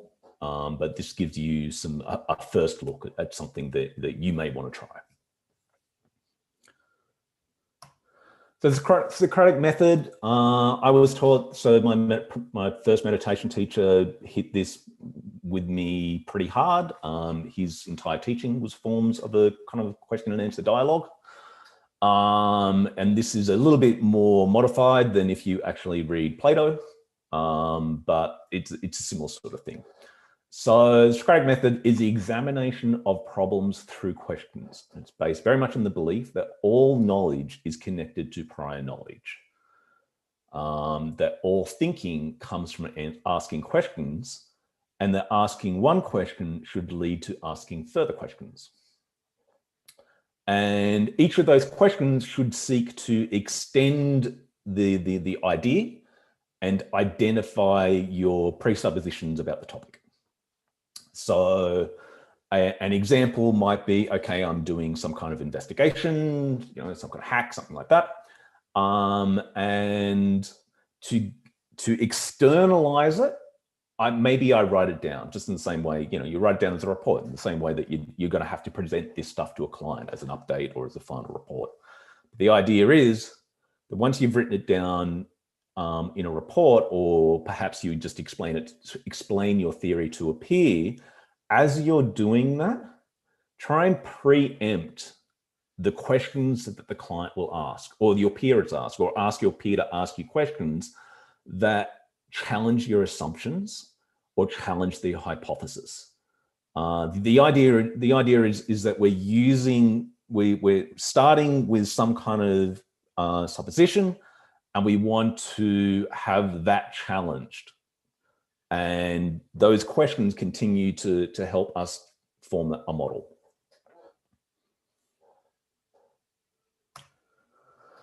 So scientific method. Many of you would have studied the scientific method in high school. I had a teacher, so I lived in Hong Kong for a little while, and whilst I was there, I did postgrad work at the University of Hong Kong, doing digital forensics. And most of the people that most of the lecturers and staff there were connected to the 2005 Big Crook BitTorrent case. So that was the first conviction on BitTorrent, you know, stealing IP and you know, for movies. It would be Big Crook himself ended up doing jail time for ripping Miss Congeniality, which would be just a horrible thing to have to go through. Anyway, what they loved using scientific method. So whilst I was there and having to do my studies, and they would hand us a computer image or something like that, and we would have to do our report using scientific method a lot of the time. So the idea with scientific method is, ask a question. So, they would hand us a USB drive and they would say, tell us what happened. So one of the cases that I did in one of my classes was there was a couple that was having an affair at work. We had to go through their emails and see whether they used the company credit card to have a romantic holiday together. So ask a question. Did this couple use company monies to go and have a personal holiday together? Do some background research. We had to go through the USB, go through the files, go through the emails, construct some kind of hypothesis. So yeah, maybe they did. And then you would have to test that with an experiment and see whether it held up. Maybe they did, maybe they didn't. Maybe somebody stole their account, and you would test it. And the idea is the evidence that you're presented with. Does it support your current hypothesis? Is that procedure working? Yes, no. You may have to change your hypothesis. So then you analyze the data, draw some conclusions, and does the evidence that you have support your current working hypothesis? And you may have to change that. And then you do that, and that's how, and in that particular course, that's how we'd have to move through the scenario and do our assignments back.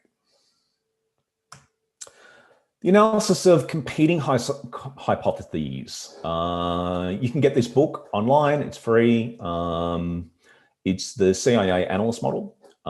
It is the book that you can get online. It's The Psychology of Intelligence Analysis by Richard J. Hewer Jr.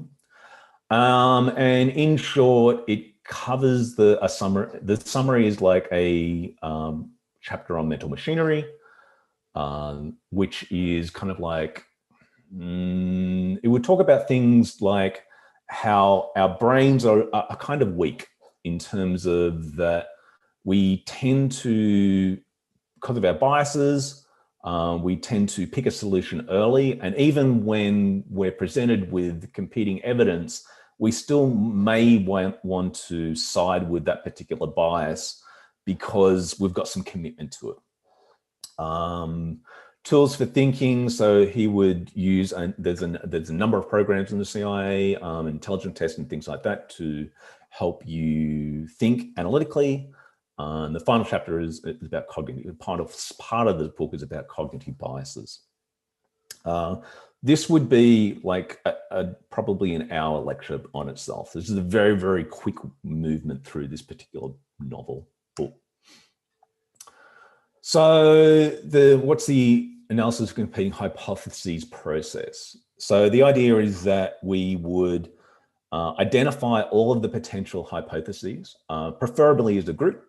By doing it as a group, that we would minimize our own individual biases. We would collect all of the available evidence. We would build a matrix on all of the different hypotheses and all of the evidences, and would give that some kind of weighting in a mathematical weighting. We would refine those findings. So some of the matrix would reveal some additional questions. We might have to change some of the weightings. We might have to change, add additional bits of evidence. Next step is inconsistencies. We would draw some tentative conclusions and adjust the mathematical weightings. Again, with the sensitivity analysis, the next stage, we would review the mathematical weightings and test our conclusions. And then we would eventually do our own conclusion evaluations. This particular matrix right here, this particular matrix right here is a mattress that is using the ACH method in trying to identify the actors involved with WannaCry. And there's another model, which is just pick a new security model.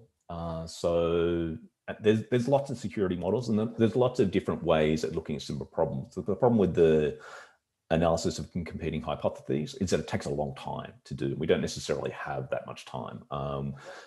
We'd probably have to preload the ACH model in terms of, so we might be able to do a model based on very, very common situations. So one might be, we receive an email from one of our clients and saying, is this phishing or not? This is a very, very common request. And we could look through that particular email in terms of, what's the grammar like, what's written in the headers, where do the links go, and we could build up our ACH matrix using that, but we'd need to preload that. That can also be used as a training tool. So there's lots of security models, and if we get stuck during our analysis or trying to work through some particular problem, then we can just switch models. We often talk about the compliance versus security. And as much as security professionals that we really like to have our places secure, sometimes our clients and our businesses just don't care. They just want a box tick. They just want a cheap or a free solution, and for them to move on, so that they can achieve their core business objective. So some problems, if you just change hats, they're no longer a problem, and they allow the business to continue. And hopefully you'll be able to, get someone to write it down in a risk register somewhere, which is a whole other challenge in itself. Another type, we may have red versus blue. We may be looking at some kind of malware, or we may be looking at some kind of compromised system. And we may have run through all kind of leads, or and we just can't go any further. So maybe at that point we put on our red hat and have a look at the device from the pen testing perspective to see, well, what would be the easiest way to compromise this machine based on what we already know. And that may help you to seek an investigative avenue that you haven't thought of yet.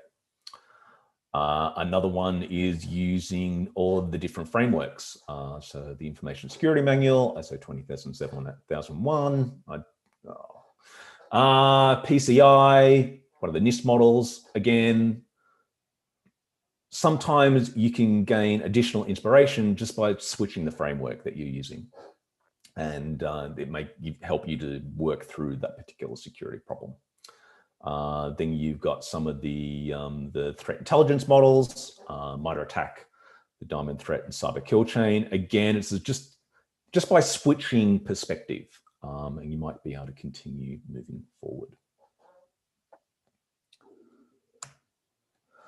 So I finished 4 minutes early. Is there any questions? So thank you very much. What are they called? Oh, yeah. Yeah. Hello. Hey, I know I finished a little early, but that's okay. We were totally paying attention and not dealing with a not more important thing, an equally important issue. Thank you again. I think we were nodding along and agreeing and going, yep, this is really important. I like the discussion at the end about the mental models. And my advice with all the frameworks is always just pick something that works.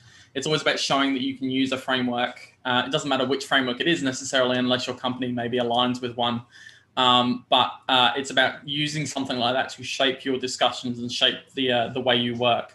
And actually, I needed a really good explanation of ACH recently. And so now I'm actually going to be referring to your video, because ACH is one of those really good ways of just breaking a problem down into all the different hypotheses and the evidence that you have. Cool. Yeah, it's something that I'll probably end up doing. Like I want to do a whole program on ACH at my work. And so I think in 12 months time or something, I might like to do another kind of talk on what that process was like. Yeah, absolutely. Yeah, no, thank you very much, Garth. And again, thank you for your presentation. As always, it's great to hear from you and get your opinion on these things. Awesome, thank you. And yes, we will catch up soon at some point for alcohol of wine and things like that, now that we can do borders. ACH is the devil. No, Singularity, you are wrong. I'm sorry. He has a comment on everything, though. He does. Some good, some bad. Thank you, Garth. I know we did have a chat, well, mutual nodding about asking questions. I remember when you mentioned what you're going to do in this talk about people that just ask questions, that nobody expects you to know everything all the time. Yeah. You know, I tag Bex because there's so many times where I'm like, what are we meant to do here?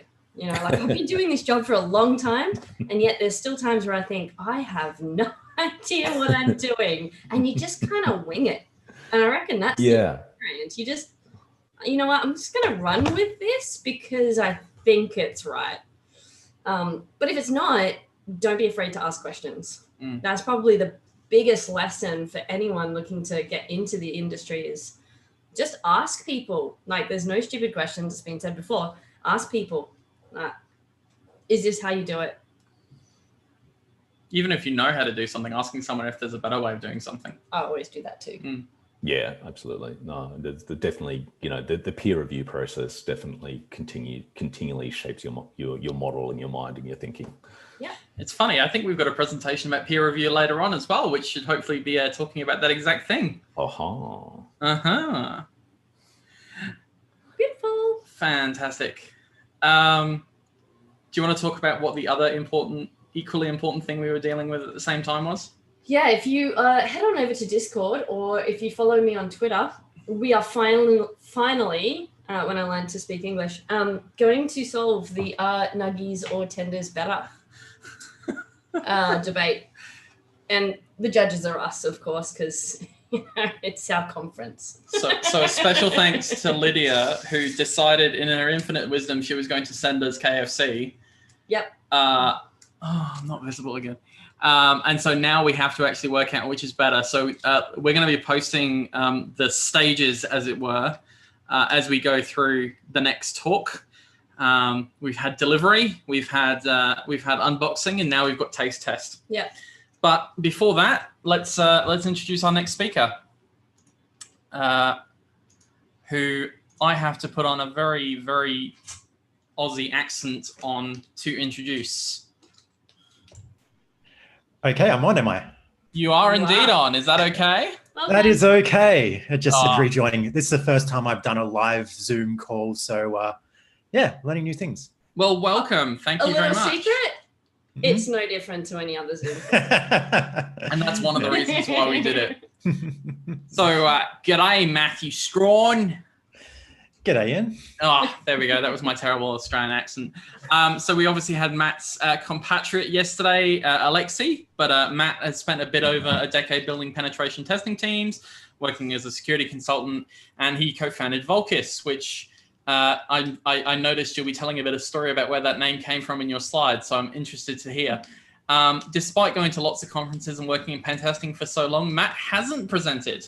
So this is a bit new. Well, look, everyone, welcome, Matt. I'm sure there's going to be some awesome discussion. And, you know, I'm actually really interested in this because what he's talking about is a tool for automating pen testing reports. So take it away, Matt. Okay, let's get started. Can you see my screen? It's other bingo things. Let's go. Yeah, do it. Oh, I don't need to go through this. Last year, I opened a company with Skorov, Lexi Dudkin. That one. This is the one slide that I'm allowed to have the logo on. Named after a dog. This dog. This is Alexi's dog, a lovely husky. And this is something that's offensive security photoshopped when Alexi had, back in the day, when Alexi had done his OSCP. And when we were opening this company, we wanted to do better. And that was better services, more efficient, less rubbish to deal with. And as part of that, we sat back. We had a lot of conversations over beers and whatnot. And we brainstormed about what can penetration testing, not just for us as a company, but what can us as an industry do better? And one of the sad facts of penetration testing is a lot of the time that you spend is simply on doing reports. And we ended up looking around, going, what ways of doing reporting are there? And what could we take from other industries? And we kind of came up short, and we decided to try rolling out our own thing. Now, if I was going to go up to someone in an organization and say, hey, I want to roll out my own custom reporting framework, you might go, hang on, I have a few questions.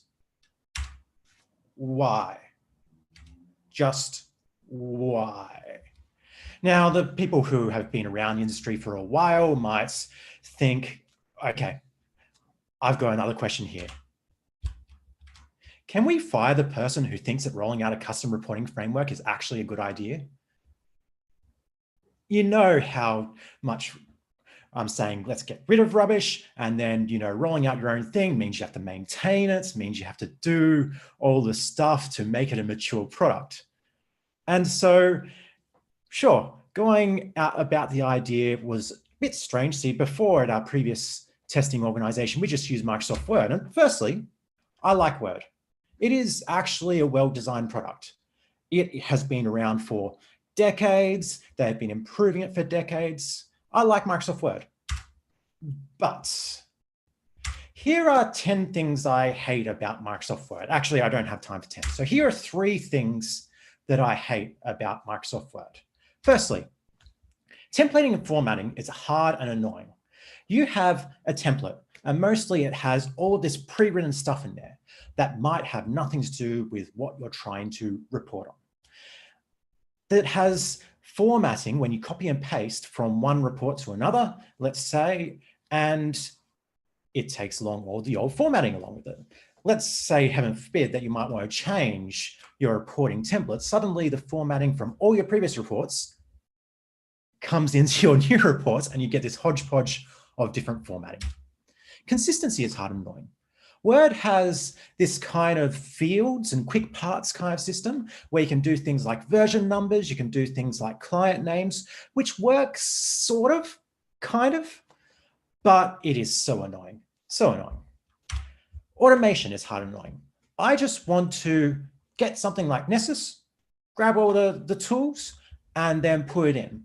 And automating Word documents, I mean, we all know that macros are a security nightmare. Automating it even from Python, whatnot, is just a nightmare. And that all makes me sad. And we also looked at web interfaces, Ghostwriter, AttackForge. And I know they're both really good products and they do well with a lot of penetration testing teams. We didn't really want to go down that path for a few reasons. You can't access it while on site, and a lot of our testing was on site with clients, it was looking like. And it didn't really fit into the workflow we're after, especially Ghostwriter tries to do all of the task management and whatnot. And we had already had other best of breed project management and task management tools that we wanted to take advantage of. And ultimately, in the end, we had an idea. Our idea was, you have a bucket, right? And you put vuln write-ups in the vulns bucket. And then you add some kind of executive summary that you put on top of it. And then that all goes into this kind of grinder-like thing, and that spits out your final report. It should be as easy as that doing up a report. And then, so we had this idea in our brainstorming sessions where we'd already, had a beer or two and thought, oh yeah, this is a great idea. And so I decided to do up a POC. And the POC was surprisingly simple. Get Markdown, you just throw on YAML to front in front matter, you strap on Ginger 2, templating engine, you rope in Pandoc, and then you might add a bit more code, risk assessments and templates.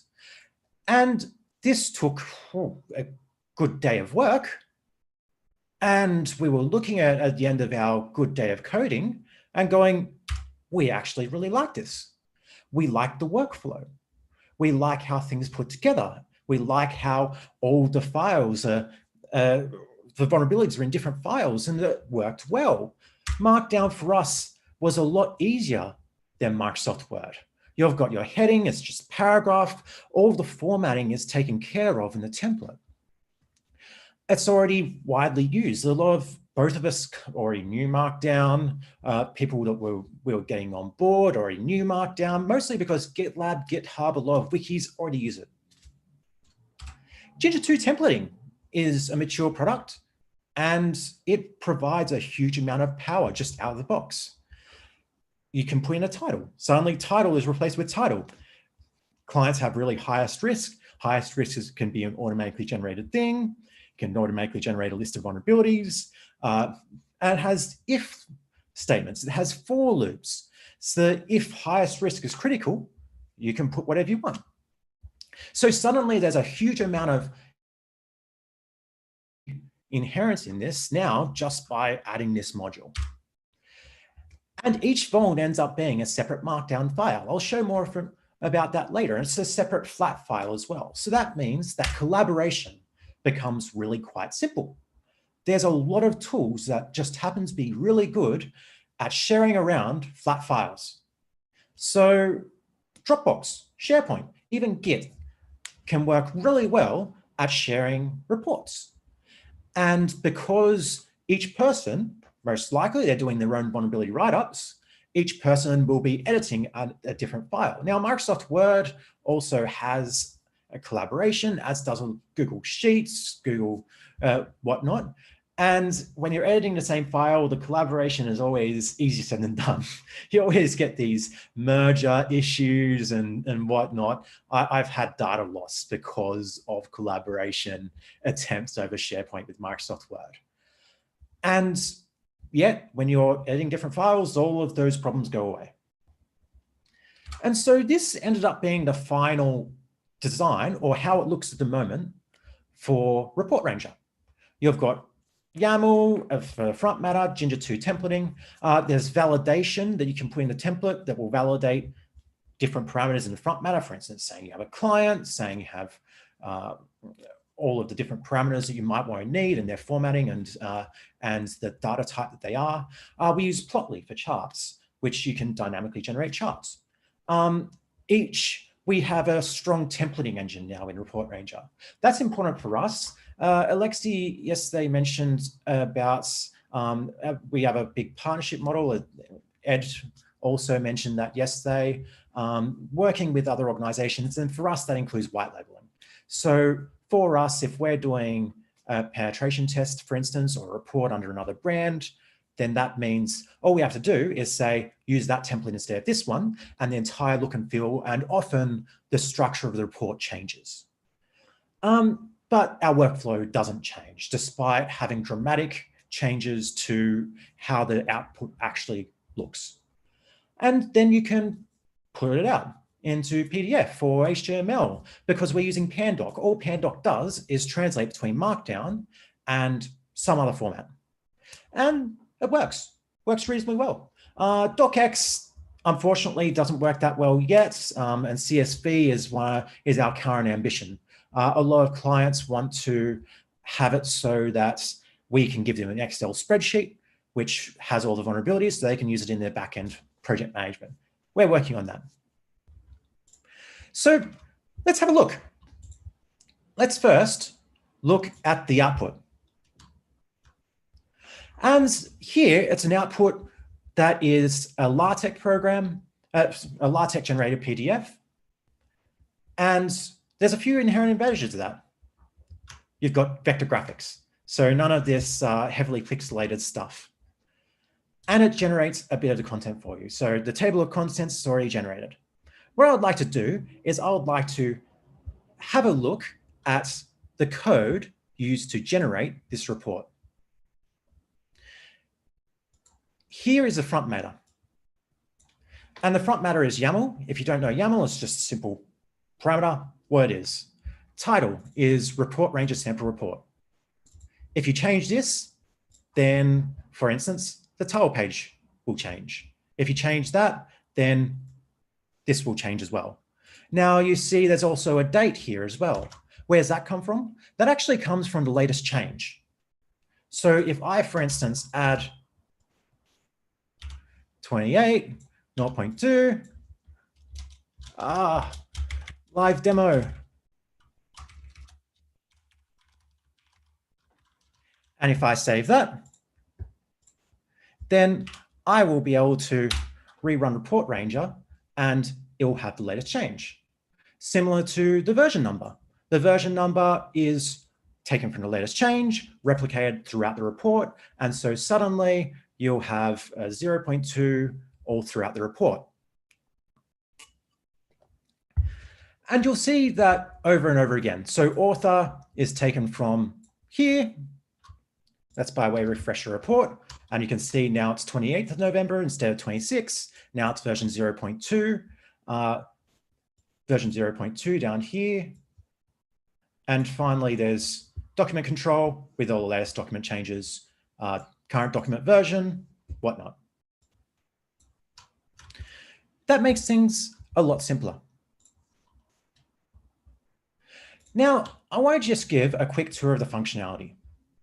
Some of the complex things that you can do. So the highest risk is critical. Before I show this, I have generated a report, by the way, with a bunch of different random vulnerabilities from our document repository. Our document repository, by the way, is simply a Git repository. They're simple flat files. All we do is we host our penetration testing templates, our vulnerability write-ups in Git. And that's easy to update. It's got strong version control, and you can just keep it all up to date. So the highest in this particular fake report, the highest risk is critical. If we take out the critical vulnerabilities, if the highest risk was medium, they'll just show medium. The client is ranging automation. And again, they's taken from here. Before we go on, let's look at some of the vulnerabilities.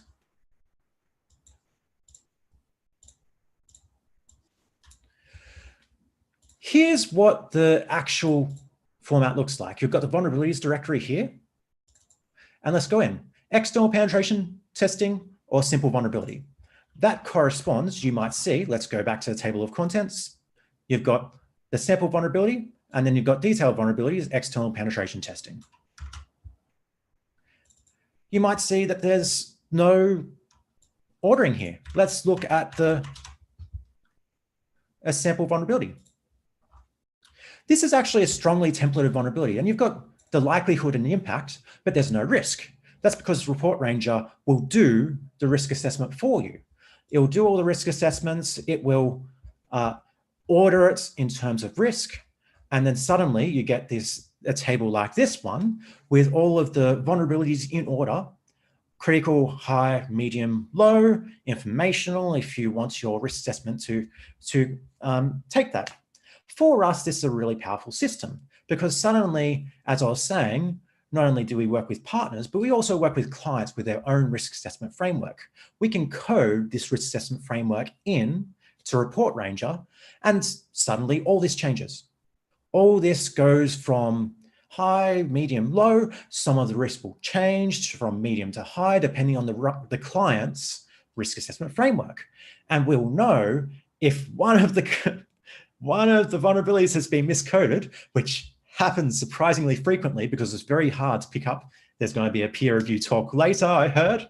It's very hard to pick up that in peer review because you have to go through and you have to reassess all the risks and just double check attention to detail. But suddenly here, you don't need the same level of attention to detail.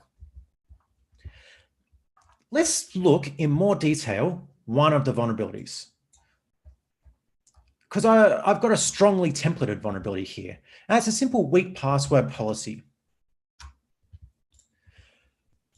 Here's what the vulnerability write-up looks like. You've got in the front matter the information about the weak password policy. So that includes things like passwords, how many were cracked, most used passwords, the password lengths, the domain it comes from. And then it suddenly starts to fill in these tables. It starts to fill in the after gaining domain admin rights, this is what we did. We tried to crack all the passwords. And then there's this chart that's dynamically created based entirely on this information. So if I change this, for instance, if I suddenly there's 1, there's 53. So if I change this, unfortunately, it might take a tiny bit of time considering I'm using a virtual machine here to regenerate the report. Then this chart will change. And then you've got all the new information just based on this information that's held purely in the front matter. And we've got also, let's just refresh the report and have a look at that. Weak password policy. So suddenly the chart's different just based on what's in the front matter. And we've got strong templated vulnerability write-downs that have if statements, especially things like TLS, when you've got what you want direct output from a report, and then you want to have it so it shows, okay, if this is vulnerable to, if this has TLS 1.2, then display this. If this whatever. This has old school SSL version 3, then display this, and maybe even up the risk. Of course, that's all changeable in the final report. And so these are just flat files. Adding a templated vulnerability to your report is pretty simple. All you do is you copy and paste it into the directory. And that's as simple as that. Okay, so when there's the output's configurable as well. This, as I was saying, is very strongly templated. Now, if you want to see what it looks like in the Vulkus template, this is exactly the same report, exactly the same markdown input, but the output is quite different. So report ranges, sample reports, you've got different graphics. The table of contents is of course going to be quite similar. We put our document control right front center. So that's at the beginning of the report now, and that's what the template says. The template's actually just another markdown file that inserts the data in. Yeah, and so you can see it as different colors, the footer's different, the header's different. All of that is different because of the template that we're using.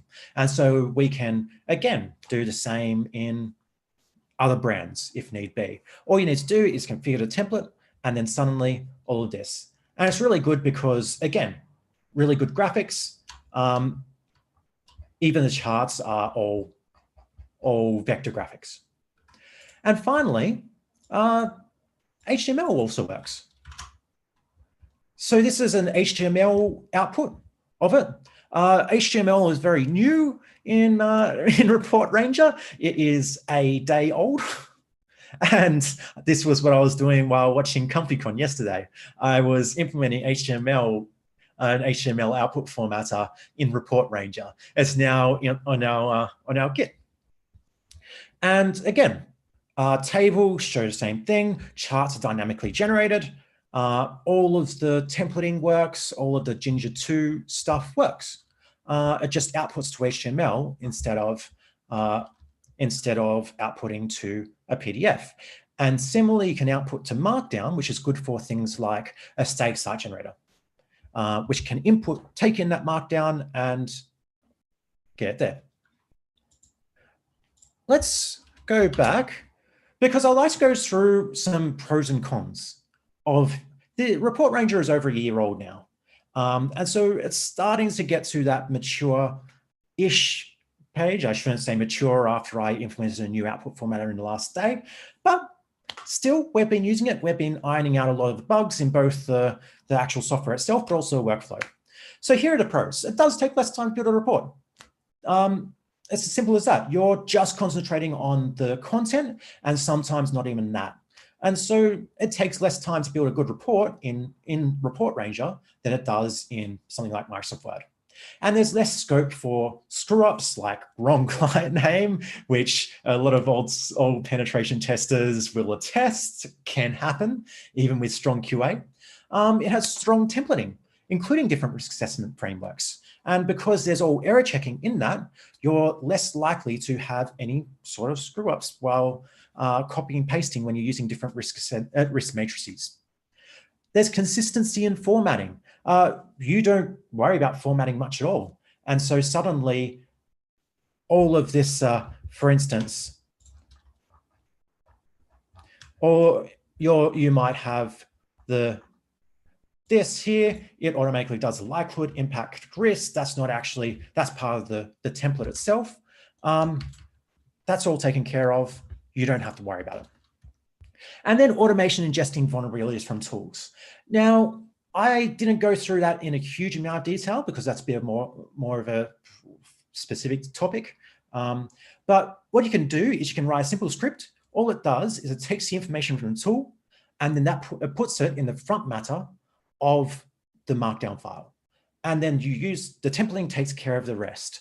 So we've got something that ingests information from Nessus, and it will automatically take from our vulnerability repository the required files and put it in your report.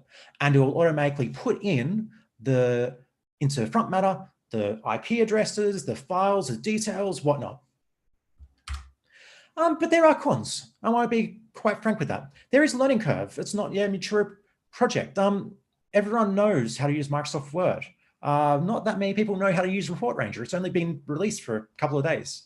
LaTeX installation, a few gigabytes. If you've ever installed LaTeX, it is annoying. I mean, it's just an apt guess if you're using Linux, but if you want to export to PDF, then you either need to use that or we've got a Docker image as well. Typos can prevent compilation. Because Ginger 2 is a strong language, there are syntactically incorrect Ginger 2 statements, which means that Ginger 2 doesn't know what to do, and that can prevent compilation of the report. Tables, Markdown doesn't have tables, so we've had to, so it has tables, but not tables with fancy formatting. So we've had to do a lot of hacks to make fancy tables work, but they work. And a lot of them can be automatically generated, so that takes out a lot of the time. I don't know what the report looks like until after compilation. It's not a what you see is what you get yet. Maybe sometime later we'll add some kind of local web interface to it, which is our idea at the moment. But in practice, that's not a huge issue. You just look through at the end and look for any sort of, usually it's new pages that you want to take care of. You can't easily just send the Word documents to clients.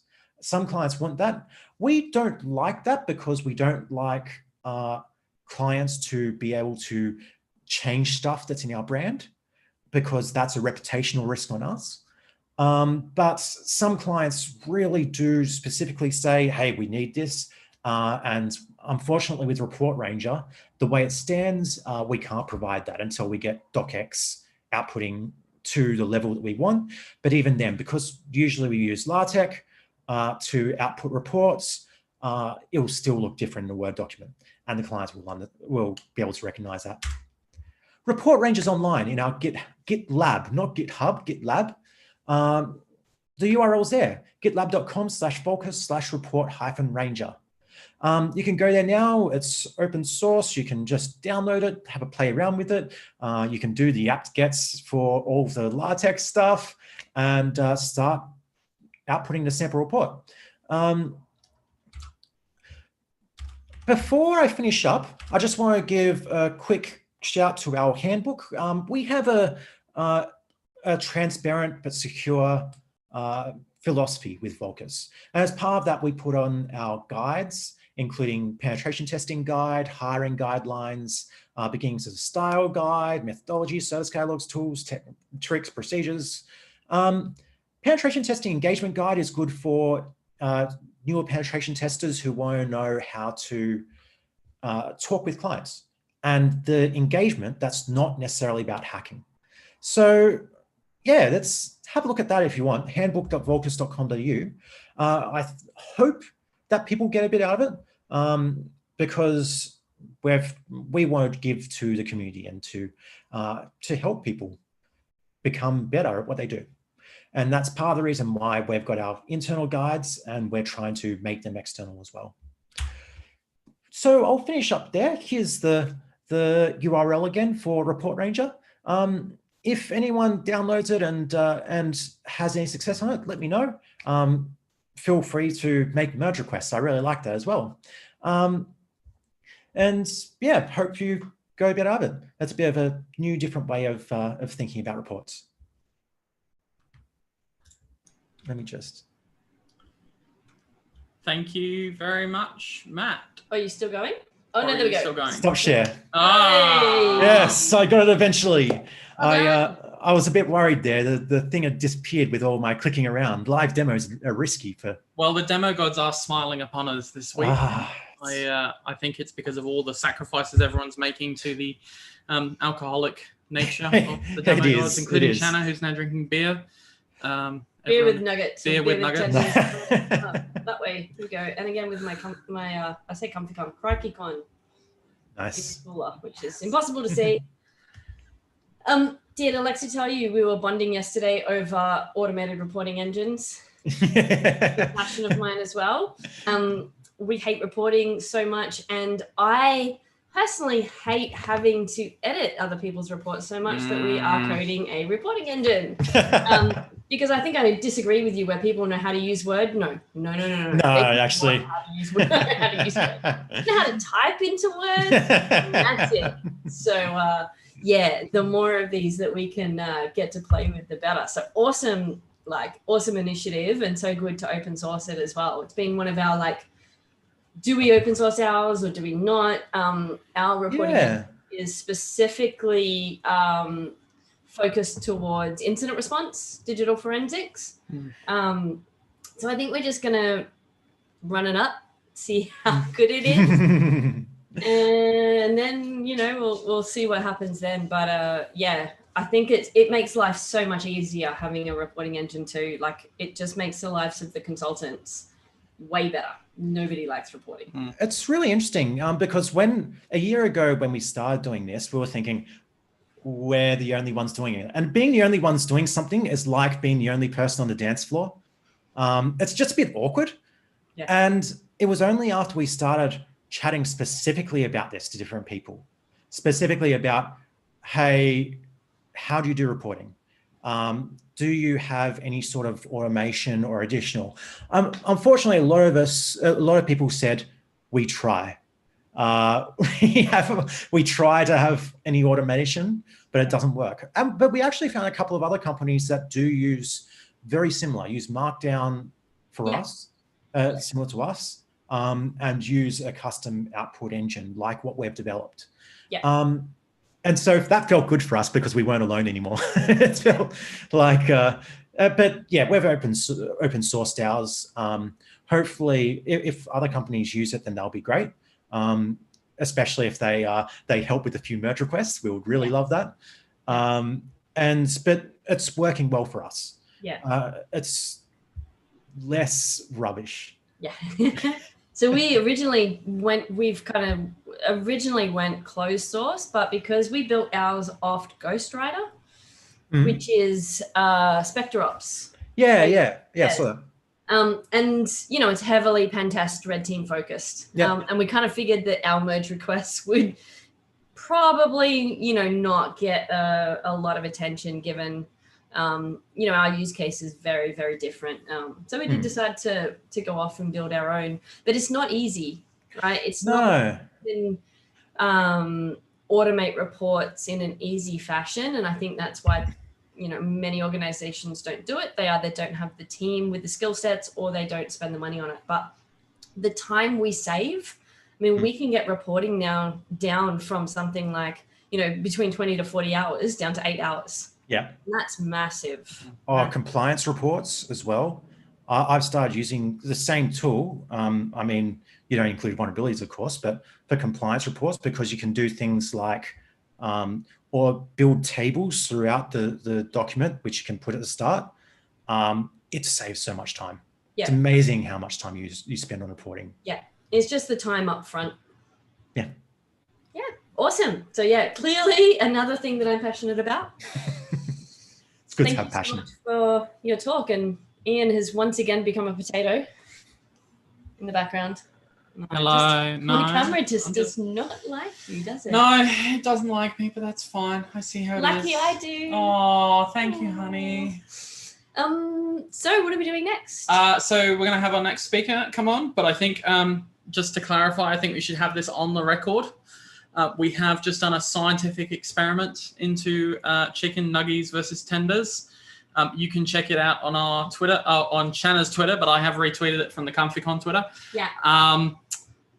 The answer is tenders. Yeah, it was hands down. Hands down, tenders are better than nuggets. Lydia did throw in the curveball of original chicken. Yes. But unfortunately, neither Ian or I like bones. No. So while we like the chicken, the tenders were so much easier to eat. Also, check out that supercharged sauce, new sauce. Thanks, Lydia, for the choice of sauces. We do appreciate. Thank you, Lydia, in general, for buying us food. All right, shall we get our next speaker in? Yes, we shall. Did I just kick him? No, No, I did not. You just need to promote to panelist. And there he is. Very good. Hi, Paul. How are you? Good. So I just start up the video, start up the presentation now? Yes. Yep. Okay, very good. Right, can everyone see this? No. It might take a second. Not yet. You can see it now? Nope.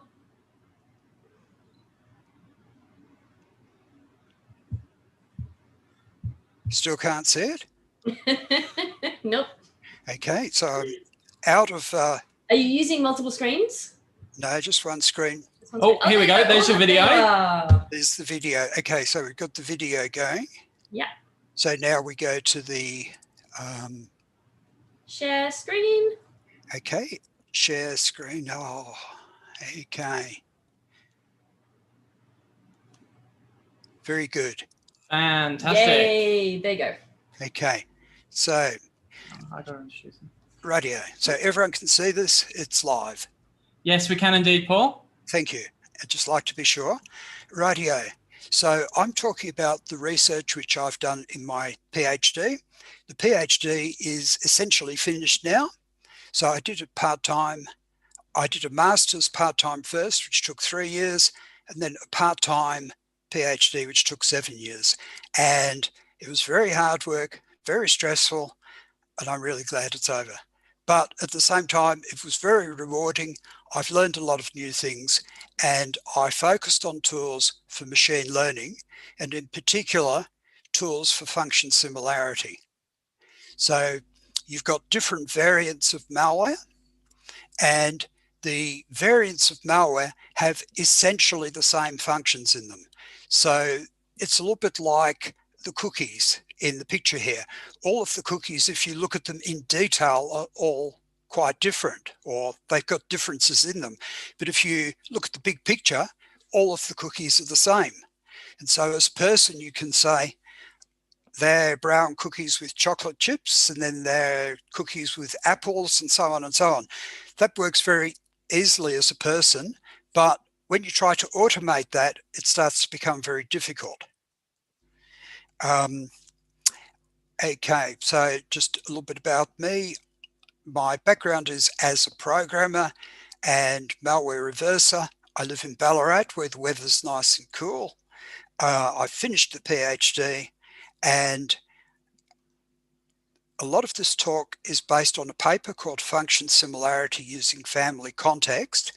But because this isn't an academic presentation, I've made the talk broader, and I've tried to make the talk more interesting, and I talk about 3 papers that I've produced. So I tried to cut down the impact of not just making it a hardcore academic presentation.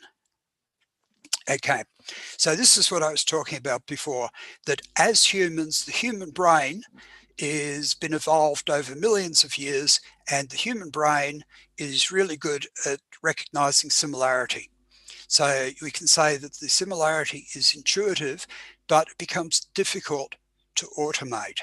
So you've got different cases where you've got this similarity, which is intuitive, but it's a lot more work to automate. So you've got similarity in written text, which goes along with understanding written text. Music similarity, so you've got musicians who've been listening to music for 20, 30, 40 years, and they just absorb all of these rhythms and tunes, and then they go and write a new hit single of their own, and probably quite unconsciously they've picked up a bit of someone else's riff, and then the court gets involved, and it's probably a lot of money involved and a bit of embarrassment. And the case of that was the Australian band Men at Work got caught for having 2 bars of Kookaburra Sits on the Old Gum Tree. Okay, so image similarity is another case where it's easy to look at things. It's a lot harder to write a program that can say these images are similar. So we're thinking about reverse engineering, and we're thinking about function similarity. So you get a new piece of malware that comes into the organization, and you're saying, have we seen this before? Have we analyzed this function or all of the functions in this ransomware before? Is it completely new, or is it something old and boring we've previously analyzed? Another thing is, it might be a variant, or it might be a new piece of malware which has got functions that have been previously analyzed. So if you can recognize that these functions have been previously analyzed, you can reuse all that analysis. You're saving a lot of man hours. Another case where you use the function similarity is when you're trying to work out who is the author of this piece of malware. So it comes into the authorship attribution. Another case where function similarity is used is program patch analysis. So example, Microsoft produces a patch for the operating system you're interested in, and you want to say what vulnerabilities are they fixing in that patch. So if you do a difference analysis, you can start to say, right, these functions are the ones that were changed, and that takes you a step closer to being able to understand the vulnerabilities that have been fixed.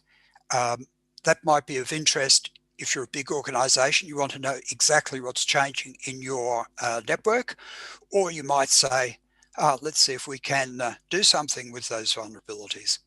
And a final case where function similarity gets used is cases where you're looking at licensing infringement.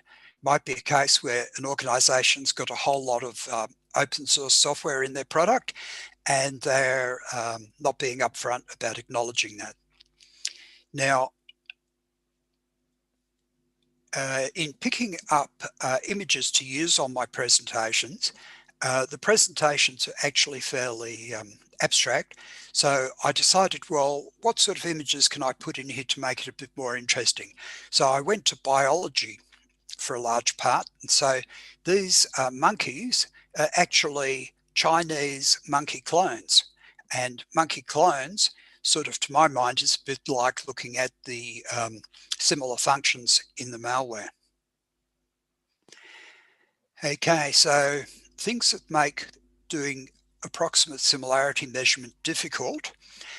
If we're looking at 2 functions that are exactly the same down to the last bit, it's really easy to say that they're the same. But the things that make the approximate similarity difficult is that changing compiler options radically changes the compiled code. Using different compilers, again, can radically change the compiled code.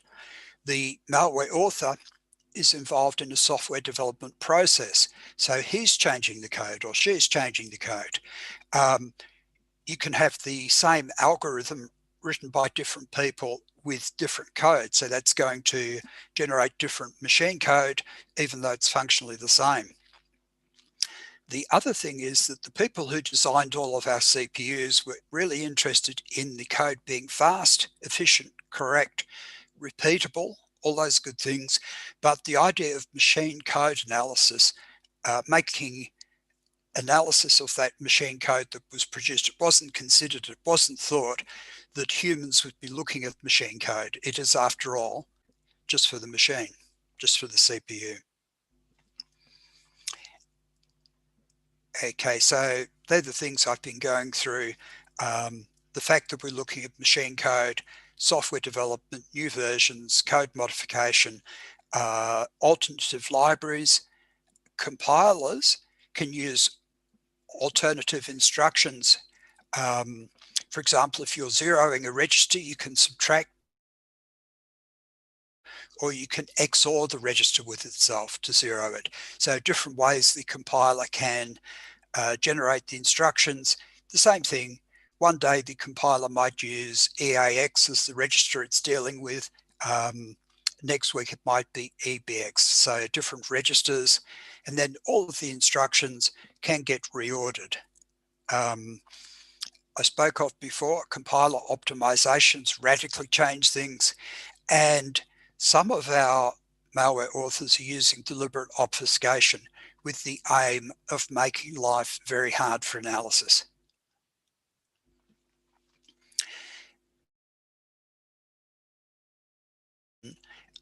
This talk is covering multiple papers that basically reflect research that I did over about a 2-year period.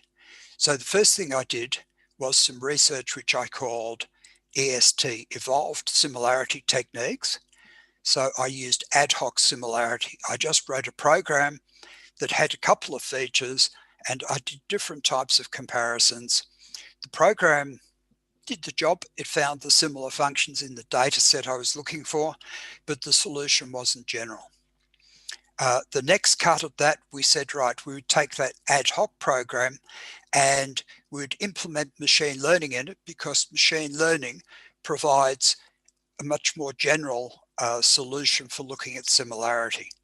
So the similarity by machine learning I call CVCFS, and it was a better solution. It was more general. There was still room for improvement. The next iteration of the research we called function similarity using family context. So I improved the way that the features were organized. I didn't change the machine learning algorithm. I worked on how I was organizing my features, and I got a really substantial improvement in performance just from doing that. And then in the last couple of months, I've done yet another level of research. It's complete, but I haven't published it, but I'll make mention to it as we go through. And the sheep, just for interest, are sheep clones. So back to the evolved similarity technique. This was my first cut at the research. It was my first go at measuring similarity in functions that had evolved. The functions were just a little bit different. I used Zeus malware, and I was looking at 2 versions of Zeus malware and identifying the functions that had changed significantly from software development. The reason for using the Zeus malware, I know it's an old type of malware, but all of the techniques are still applicable. I'd used Zeus in my master's and I was quite familiar with the code. So my ad hoc function comparison was very ad hoc. I just set some numbers by trial and error and said, right, if the similarity, I measure it as greater than 6, it matches. If it's less, it doesn't. The functions that I used the features that I used were per function.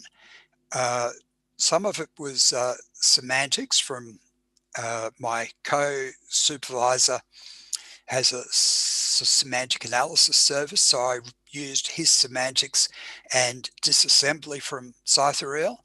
Another feature was the set of API calls, and a third feature was the number of function calls being made.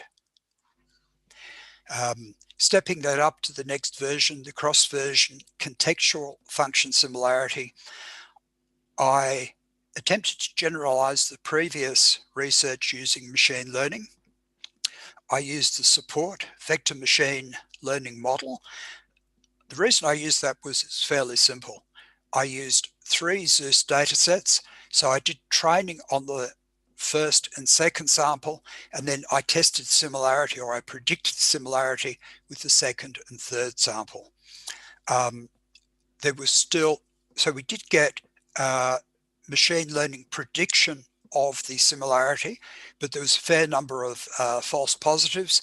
So we used edit distance filtering on the function semantics to clean up the final function similarity. And the cross-version contextual function similarity worked a lot better than the previous one. So that's the nature of research. It's an iterative process where you aim to make the next iteration a fair bit better than the previous one. Previous one, the EST, we only had 3 functions, 3 features. Now we've got 5 features. We've got the set of API calls per function, the set of constants per function, the size of the stack in the function, the number of function calls, and the number of basic blocks, which is just a measure of the size of the function. Taking that one step forward, we came to function similarity using family context. Based on the previous research, we used a thing called function context. I'll come to that in another slide, but we're basically analyzing a function. That function might have changed. So we're looking at the features of the parent functions and the child functions because they're less likely to have changed. The nice thing about the FSFC was that we got a really big performance improvement basically by organizing our function context better. So we trained on the Zeus dataset like we'd done before, but this time we did the function on ISFB or GOSI malware dataset. So we've raised the bar a little bit. We're training on one malware family and we're predicting function similarity in a different malware family. So what we're doing here is we're raising the bar a little bit. We're asking the machine learning to be a little bit more general in predicting the similar functions. And we also changed the way some of those counts were represented. We changed them from just a summed number to a vector. So you can see here that the features were the same. Okay, now before I got involved with machine learning, my background was as a programmer. I started working in programming in 1980 at the Wollongong Steelworks. So I'd done a lot of programming, but I never really knew what machine learning was. The nice thing about finding out about machine learning was it's actually easier than you might think. It sounds very complicated, but once you learn the specific jargon associated with machine learning, you realize it actually makes the job a lot easier. So machine learning is generally used to teach a computer to make accurate predictions from data. So you might think of an agricultural example where you've got a conveyor belt and the vegetables are coming in from the field, and a machine learning system is able to reject the rotten vegetables and to accept the ones that are good. So it's automatically classifying the data that's coming in, which in this case is vegetables on a conveyor belt. So rather than writing programs which are specific to each circumstance, machine learning is much more general. And if everything changes, it's not a big deal. Instead of rewriting the program, you just retrain the model. So the data, the terminology you use in machine learning is features. Machine learning is often used for binary classification.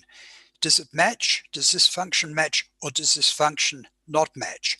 Is this vegetable rotten, or is this vegetable not rotten? So that binary true-false classification is referred to as supervised learning, where you put labels on your data, and then you've got unsupervised learning. So the machine learning I've been doing for the function similarity is supervised learning. So the data sets I was speaking about before, we've got Zeus malware, which was thought to be the product of Evgeny Bogachev, and I think the FBI has got a $2 or $3 million reward if you know where he lives. The Gozi malware was written at about the same time by a Russian fellow called Nikita Kuzmin, who has served time in jail in America. There are a lot of variants of Zeus malware around, but it's died away a bit.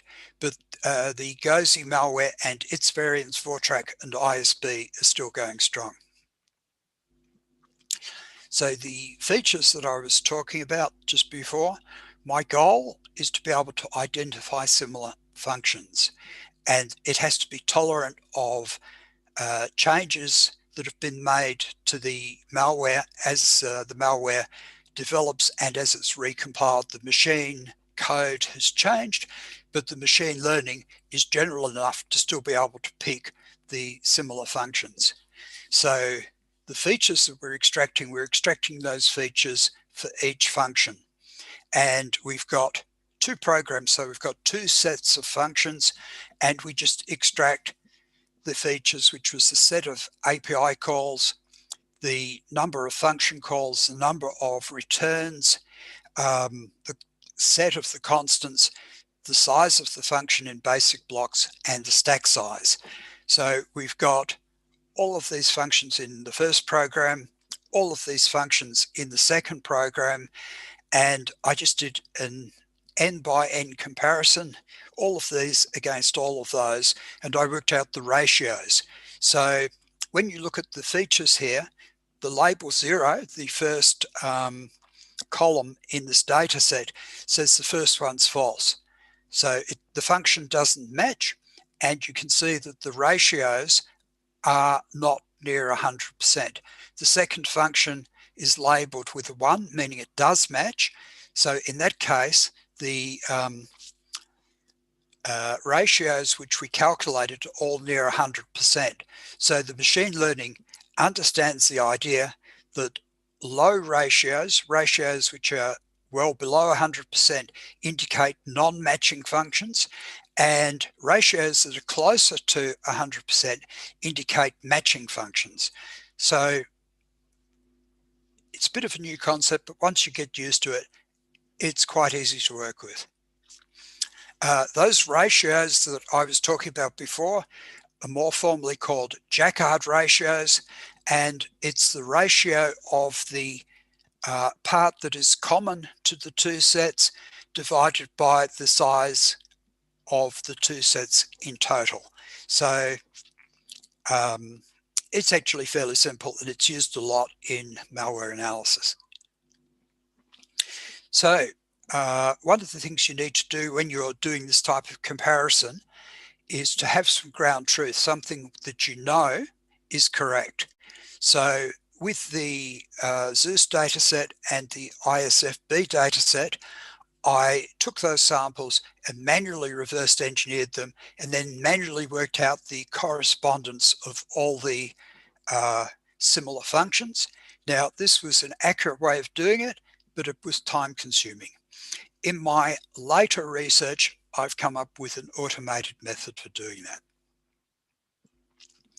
So the function context I was talking about before, the problem I had was that if we're comparing functions across different versions of the same code, the two functions we're comparing, the later function has been subject to software development, and the machine code in those two functions might not be the same at all. It might be quite different. But if I start to take the features from the function I'm looking at, and the parents, the callers of that function, and the children of that function, then there is less change. And by using this contextual encoding of the features, we was able to get approximately 100% improvement in the similarity performance. The best set was the set using the current function, the parent, and the children functions. It got a bit confused when I started going further than that. Another thing is, because I was doing comparison of all the functions in the first program with the comparison of all the functions in the second program. That resulted in what's called an imbalanced data set. And it means that if you used to do random classification with an imbalanced data set like this, you would consider an F1 score of 0.001. That would be the random thing. That would be the expected classification. So just moving on, the F1 score is a certain way of measuring it. It's very widely used in malware similarity research, and I'm not going to dig into the details.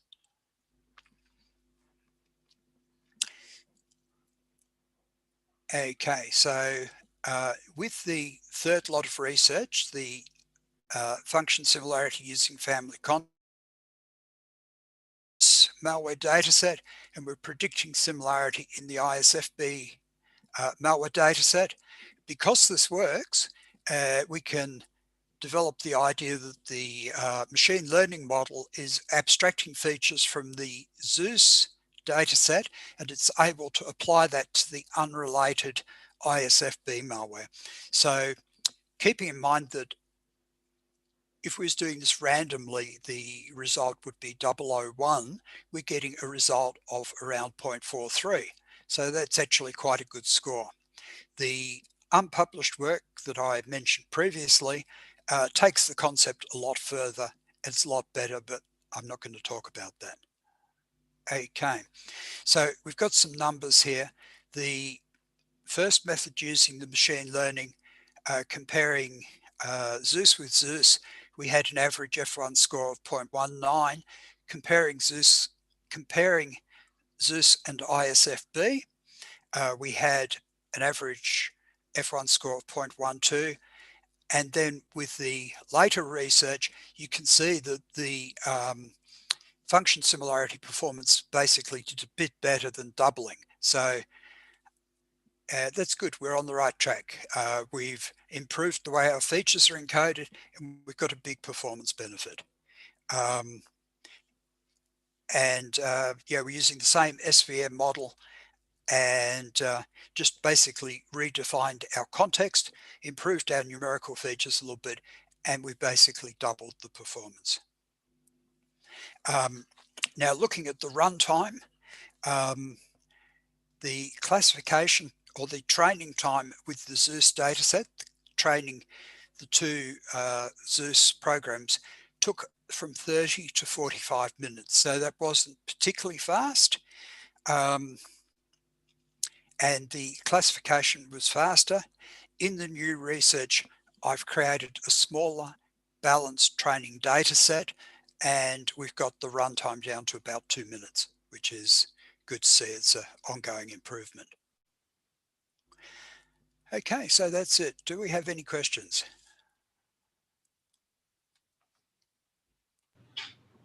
No, I don't think there's any questions, but definitely have a look at the Discord afterwards. I think, honestly, Shanna and I are sitting here going, there is a question. There is a question? Oh, there is a question. Go for it.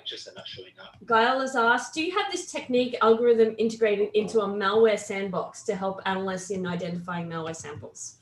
That's the long-term goal. So we're working through improving the research through each iteration, and the goal is to integrate it into day-to-day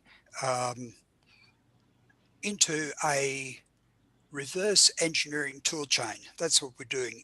At the ICSL, we've built ourselves a reverse engineering tool chain, and then we're looking at how we can apply academic research into that tool chain to create new tools with significantly better performance. And then, so Gail has another question. This technique relies on getting data sets for malware families. Are you still doing training for other malware families? Yes, the aim is to make this research general. Okay. So the idea is get a whole lot of pairs of programs, train on those, and then have a general purpose machine learning module that can say, right, these functions match, these functions don't match. Perfect. Okay, thank you. Thank you so much, Paul. And we're going to introduce you now because we didn't get a chance to at the start. Sorry. Okay. So we're just going to give you the quick, well, we're going to give everybody watching the quick bio. I'm pretty sure they know a little bit about you now. Anyway. I did like your bio. It was nice and simple, and it's Paul has just about finished a PhD in information security at the ICSL at Federation University. It's good to be finished, and I think that's something that's everyone can agree with. I know I'm not really interested in doing a PhD because it would take a very long time. Eleanor, I know you're doing one and you're probably listening. So, you know, good luck with yours, and well done to you, Paul, for finishing yours as well. Okay, thank you. No worries. All right. Well, I think we're getting ready for our next speaker. We're a little bit early, but so I think the attendees v Nuggies argument is still, I don't know, is it still going on? We seem to have devolved into madness in the 2020 SE channel. Yeah. Yeah. There are some nice pictures. There are some very good. Oh, that one I do like. The Sarah Quinn's latest one with my face and Shanna and the Nuggies.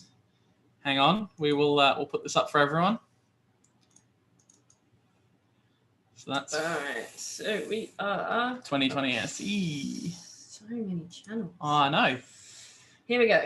All right, so we have to start voting for these as well. Yeah, which is your favorite Nuggies meme? This one's pretty good. That one's pretty good. That looks like yes. You have a thing for Nuggies. Nugs versus Tendies is done. We've established the clear winner. Yeah, we have. Look, I think it's important to understand that there could have been massive fraud. You know, massive fraud is something that definitely could have happened, and we need an electoral college to step in and tell us what the answer is. Yeah. That we do like these memes. Bring on the memes. The memes are good. Let's not go any further up. No, we just won't go any further up on that chat. Yeah. And how about we flip over to somewhere else then? Fur Babies looks like it's got some more activity. Babies, and I missed it again. There we go. We don't want that out of the chatting screen. Voted chicken fraud. Voted chicken fraud. I mean, we were bribed. Like, to be fair, we were bribed with the chicken. Like, no. We did get a choice. We did. It's not like she just sent us tenders. No, but like we were bribed with chicken in general. That's what Lydia didn't say in her talk yesterday about CFPs. If you want to get a CFP in, you give the people chicken. Like if the reviewers. No?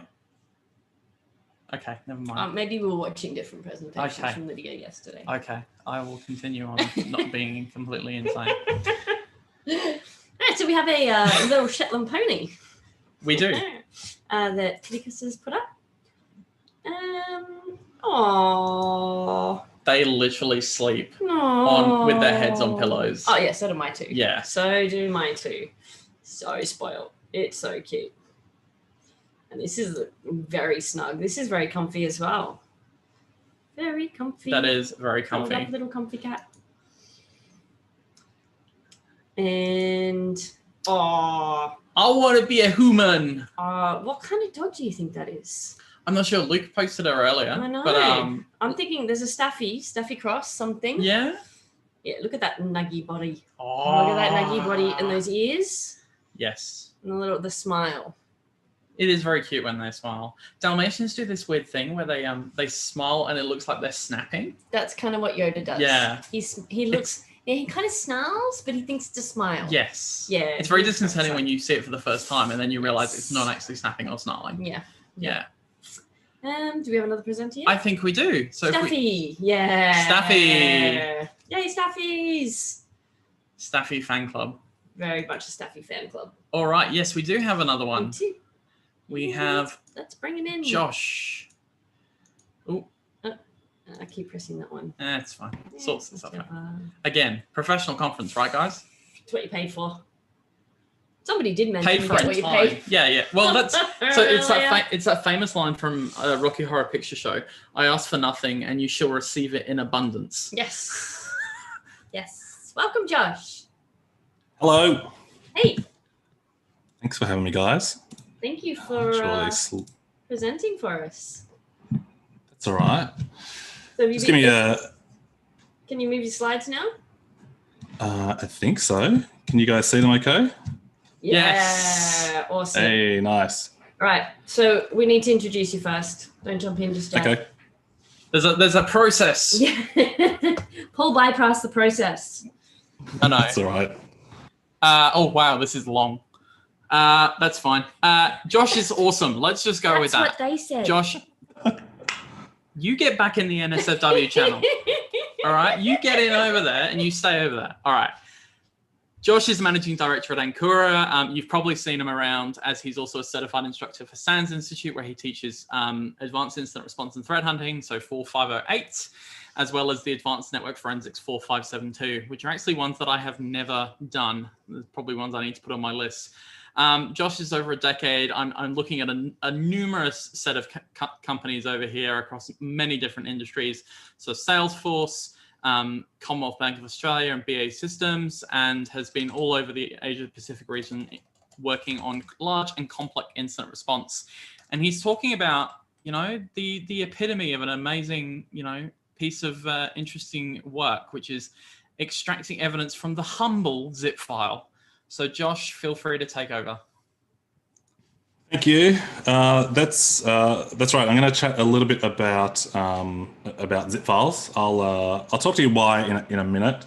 As they kind of mentioned, that's correct. I do work for Ancora here in Sydney, Australia, and then also for SANS as well with the 508 and 572 classes. I've spent a long time doing incident response, which is good. It's rare nowadays to find people who kind of been doing incident response for long periods of time. So I do kind of love sharing the knowledge and information that I've kind of either found or researched over the years.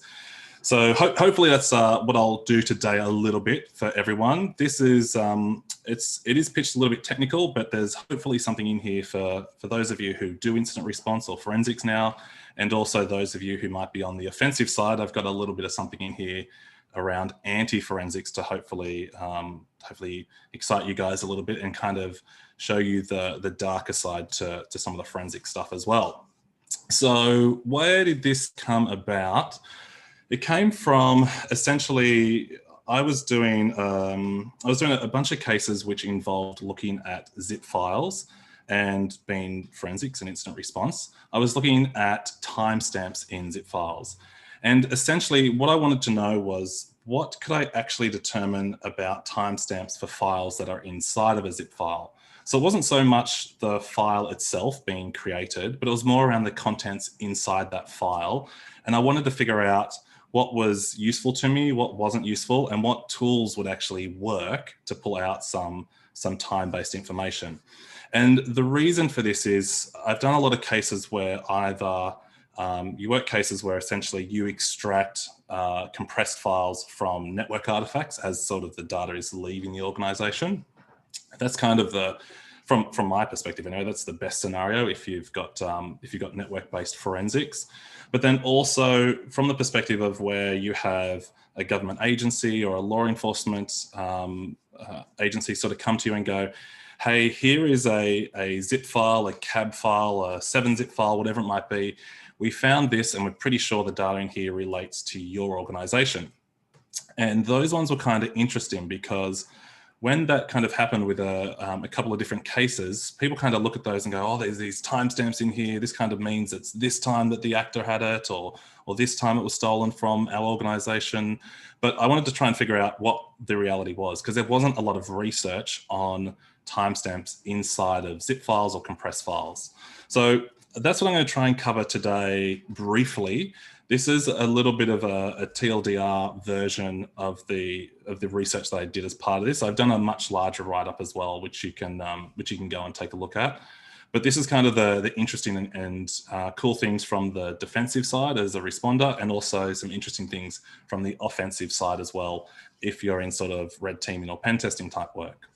So to kick this all off, I essentially started with taking a file that I knew the timestamps for, and then basically compressing that file. So I took a file which had timestamps that were all different from the perspective of when it was modified, accessed, created, and then also the MFT modified time as well. Now, normally in Windows, you can only kind of see 3 of those timestamps when you're browsing a file, which is what I'm kind of showing here. But also looking at this, it doesn't kind of give you granular type detail either. So when we look at it from a forensics perspective, and I actually go and look specifically just at that one PDF file, I can pull out the data from the MFT database, which is this database that holds metadata about all the files on your system. And it gives me things like the modified access, birth, and creation time as well of all that data, and all the way down to sort of nanoseconds from the recording of what's happened in the system. So this file that I took had 4 different timestamps, which is what I'd expect to see. And all 4 of them were slightly different, which is also perfect, because it would then help me to figure out what happens to these timestamps when I actually then compress them. So from this point, it was kind of pretty simple. I had these timestamps. I could then take that original file and then just compress it using Windows. Now, to do this, I essentially set it up so that that file was in a write block mode, so that I couldn't actually make changes to that PDF at the time I was grabbing it and also compressing it. So I knew that those 4 timestamps were going to stay the same, or should stay the same, no matter what I do after that point onwards when I start to compress the files. If anything changes, it would be the applications that are making the changes to that file when it compresses it, which is what I was interested to find. So I end up with a single file inside of a standard Windows zip file, pretty simple. And then from there, it was around, all right, what tools are actually going to use from an analysis perspective? Now, I'm a pretty big fan of using free or open source tools, only because they kind of do some amazing things, and also open source tools, you can kind of bend them to do what you want them to do a little bit. So I kind of stuck to 4 standard analysis tools. So I was going to look at this in with XFtool, which is a command line tool to pull out metadata. FTK Imager, which was just the free version of that to find out what timestamps I could read with it. 7-zip, and also WinRAR as well. Now, I'm not going to go through all of these different tools and the analysis from them.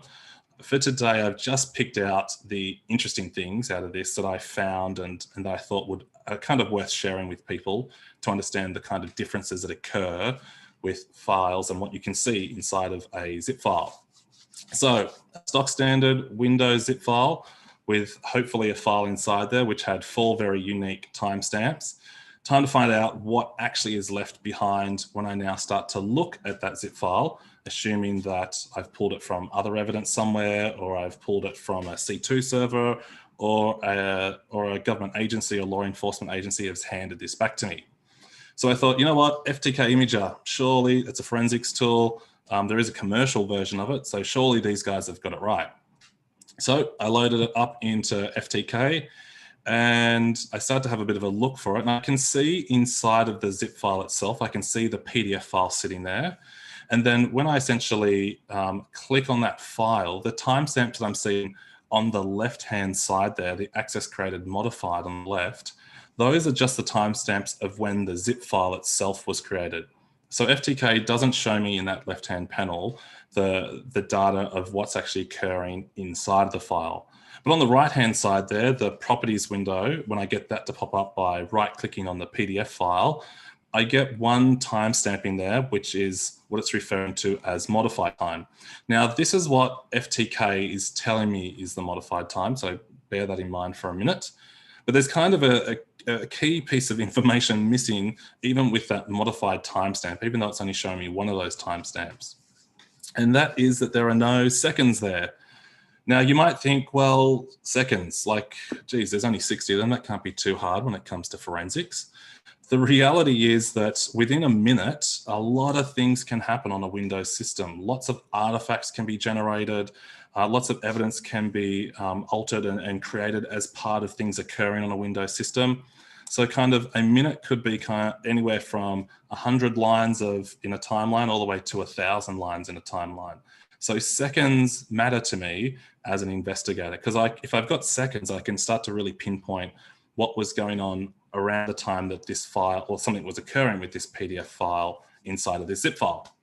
So, all right, there's no seconds there, sure. Let's see where that kind of gets to in terms of the times that start to match up.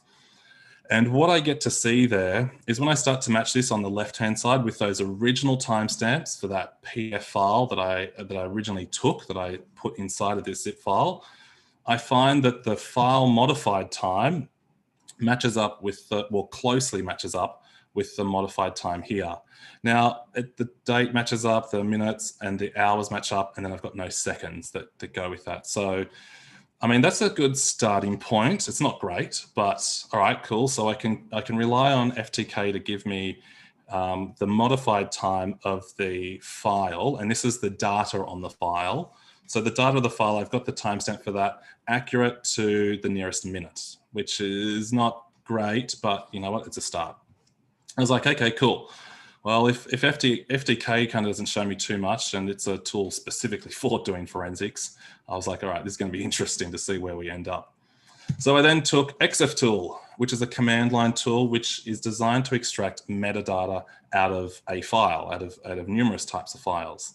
And what you're seeing here on the screen is essentially what xftool outputs for me when I run it against the zip file. So you'll see at the top, it gives me the name, it gives me 3 timestamps, sort of reading from top to bottom. And those timestamps all being 2020, they are the timestamps of the zip file of when I created the zip file. So not useful. I want to know about the data inside. And then I get down to this zip modified date down the bottom there, which is in 2018, which is close to, very close to when my PDF file timestamps exist. So again, if I take my original timestamps on the left, which came from that, which came from the original PDF before I zipped it up, and down the bottom there, it lists this as zip modify date. I was like, okay, zip modify date. If I look over on the left there, the modified timestamps don't actually match. So even if I've got file modified and MFT modified, one relates to the data or the bytes of the file being modified. MFT modified is the metadata about the file being modified, but that doesn't match up with this zip modified date that xftool is telling me. And when I actually start to look through the timestamp that's closest to anything in those original timestamps is the accessed date. So what I'm kind of seeing here is that access date it's close. I mean, it's actually a second out, which is a little bit unusual. So it gives me the correct year, month, day, hours, minutes, but the seconds are out by a second. Now, in the forensics world, that's not great. It's not great to know that the original timestamp actually was 21 seconds and a bunch of nanoseconds there. And then I've got a forensics tool giving me the wrong time by 1 second. And stuff like this is not perfect because if you ever end up having to kind of present these findings in court or present these findings to lawyers, they tend to like detail and they tend to kind of stew on it a little bit if you can't kind of correlate detail correctly. So I was like, oh no, this is not great. Is xftool lying to me here? Is xftool kind of misreading the data as part of it? And this is kind of essentially why I kind of took a lot of this research much further than where I had sort of a couple of years ago. So I was like, all right, let's, if this is out a little bit, maybe xftool is not lying to me. Let me give xftool benefit of the doubt and let me go and actually read the standard for zip files. Now, without boring you of all the details of the standard, here is the interesting part of it, that when you essentially take a zip file or create a zip file, the timestamp that it takes from the original files that you're pushing into that zip file, though it actually takes them with a resolution of 2 seconds. So that means that it's actually using one of the old sort of MS-DOS formats to essentially record timestamps. And it essentially is only going to give you time closest to the nearest even second as part of it. So if I actually go back one slide, you'll see here that the original timestamp is 21 seconds, and then what the xftool timestamp shows me is 22 seconds. And this actually now makes sense in terms of the standard of what's occurring when you basically create a zip file with sort of the stock standard version of Windows creation of a zip file. I was like, okay, cool. So at least I now know that the creation of a zip file basically starts to alter the timestamps as it goes into the zip file. was like, all right, cool. Well, XFTool's not lying to me. It's just reading me the data that is left behind when it actually has a file inside of that zip file. I was like, all right, this is a good starting point. Let's take a look at another tool. I was like, all right, let's take a look at 7-zip. Now, the 7-zip was a little bit of I'll see what this does, because I use 7-zip for other creations of compressed files. So I loaded this into 7-zip. I can see the PDF file in there. I can see the internal file, and I can see this modified timestamp up the top right there. Again, this only gives me it to the nearest minute, but when I right click on that file and open up the properties box, I now get the modified timestamp again to the nearest second. I don't get nanoseconds, which I'm just going to have to do on that one, but in the end, I get it to the nearest second. Again, looking back at the original timestamps I had for that PDF file, this tells me that it's the modified time, and it actually matches or closely matches to the file modified time as well. Again, it is off by 1 second, but this is based on the zip standard. It's basically matching up correctly to the nearest even second. So it is reading me back the correct time, and this is actually giving me the file modified time in here as well. Now, this was kind of interesting because basically what's happening is I have tools like XFTool, which although it's reporting to me modified time, it's actually the original access time to the nearest even second. And then I've got tools like 7-zip, which is reporting to me modified time, and that actually matches to the file modified time to the nearest second as well. So the best I'm going to get from a Windows zip file and the contents inside of that are 2 timestamps from 2 different tools, accurate to the nearest even second, essentially, or a 2-second resolution is what we usually refer to it as. Now, I'll happily take a 2-second resolution over the nearest minute, because 2 seconds could be still a couple of hundred, or could be 100 lines in a timeline, but I'm happy to scroll through sort of that many lines versus potentially a couple of thousand, which could be a minute in sort of a large timeline. I was like, cool, this all sounds really good. Let's take this one step further and actually see what happens when you put a password on a zip file. Because the reality is that's kind of what we see a lot of threat actors do, is they tend to protect the contents that they're exfilling out of the organization to either hide them from IDS tools or tools that are scanning the network telemetry, or they essentially might hide their own tools inside of protected zip files as well, so that things like antivirus don't detect them as well. The other thing that I've also seen in a lot of the work I've done is when people kind of resell data sort of online in sort of Tor forums and password protected zip files as well. So I basically wanted to see what happened as part of the evidence changes with this as well. So I created my zip file with a password on it that I knew. Now, a lot of the research I did at this point involved not using that password, because I wanted to know what I could find out if I didn't have this password for the zip file. So all the research for the next set of slides doesn't require me to enter the password on a standard zip file. So on the left, my original 4 timestamps. On the right, I've got XFTool again, looking at the protected zip file. And XFTool will read to me what it calls the zip modified date. And that, again, matches to the access time of the file inside of it. So I was like, all right, well, at least XFTool's being consistent. And this time around, it's given me accuracy to the exact second that matches up to the original file that I actually put inside of that zip file as well.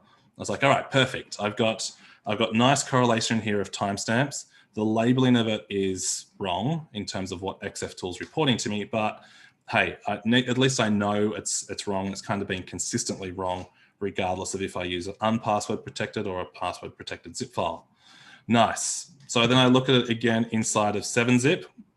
And again, looking at a password protected file in 7-zip doesn't require me to actually give it the password to see the contents of the file. I only have to give it the password to extract the actual contents out of the file. But things like the 3 timestamps that it's showing me here for my PDF file, those 3 timestamps are shown to me without any entering of passwords. Now, this time around, it's giving me 3, which is cool. So basically, as a bad guy, if you use a password protected zip file, it actually gives me more timestamps, which is nice from a defender's perspective. But there's this odd anomaly that happens with 7-zip when I look at these timestamps with a password protected file. Now, again, I have things like the modified time matching exactly to the second of the file modified time from the original file. But when you look at the created and access time, they are identical to the second. And that doesn't match up with the original PDF file that I actually put into that password protected file.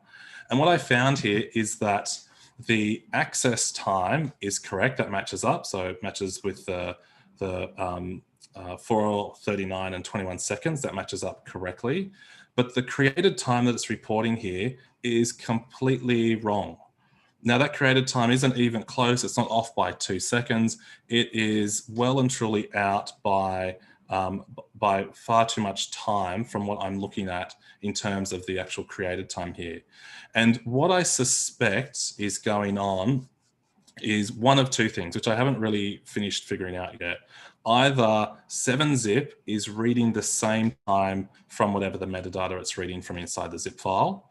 So 7-zip could be just reading that data incorrectly, or it could be that when the PDF file goes into a password protected zip file, when it reads the data from those original 4 timestamps, it's actually reading the access time twice and inserting the access time into the created metadata inside of this zip file.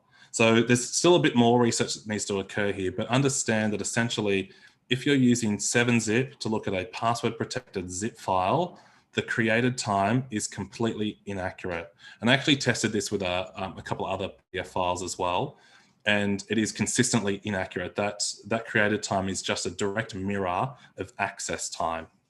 So the best you're going to get is modified and access time, and you'll get both of those using 7-zip. So technically, you don't even need xftool for a password protected zip file.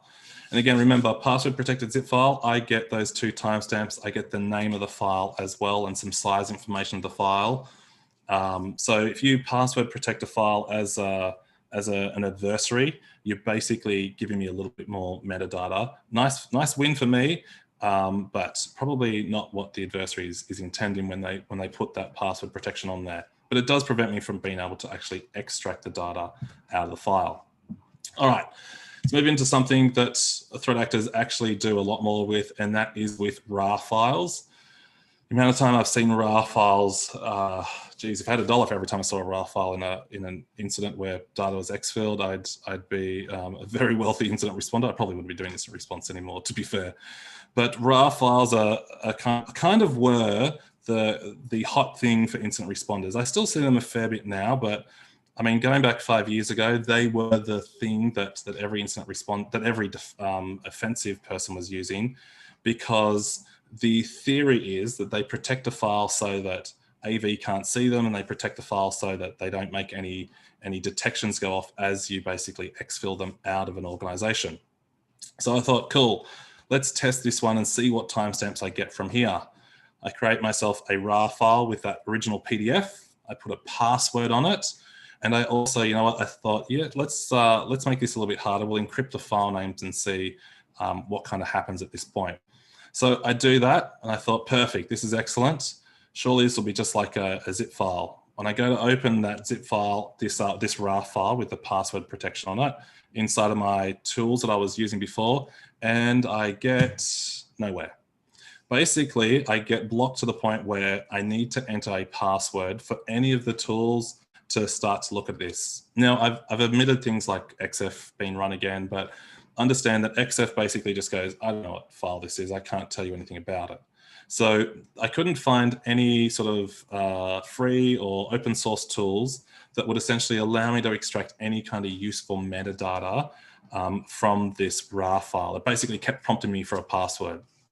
But I thought, you know what, in the spirit of research and making this interesting for the forensics and incident response community, I thought, let's assume for a minute I can get the password back, because it is possible. If I've got things like memory dumps, I could potentially have things like that password in memory or I could potentially have it out of other things like log files or command line logs or PowerShell logs. There's a couple of other places I could potentially get that password from, depending on what our adversaries have done.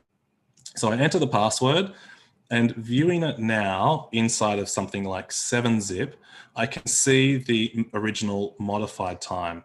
So this gives me a match up to the file modified time, but I don't get anything else out of it. So a protected RAR file with a password on it, if I'm able to retrieve the password at some point, the best I'm going to get is the original file modified time from the files that have been pushed inside of that RAR file.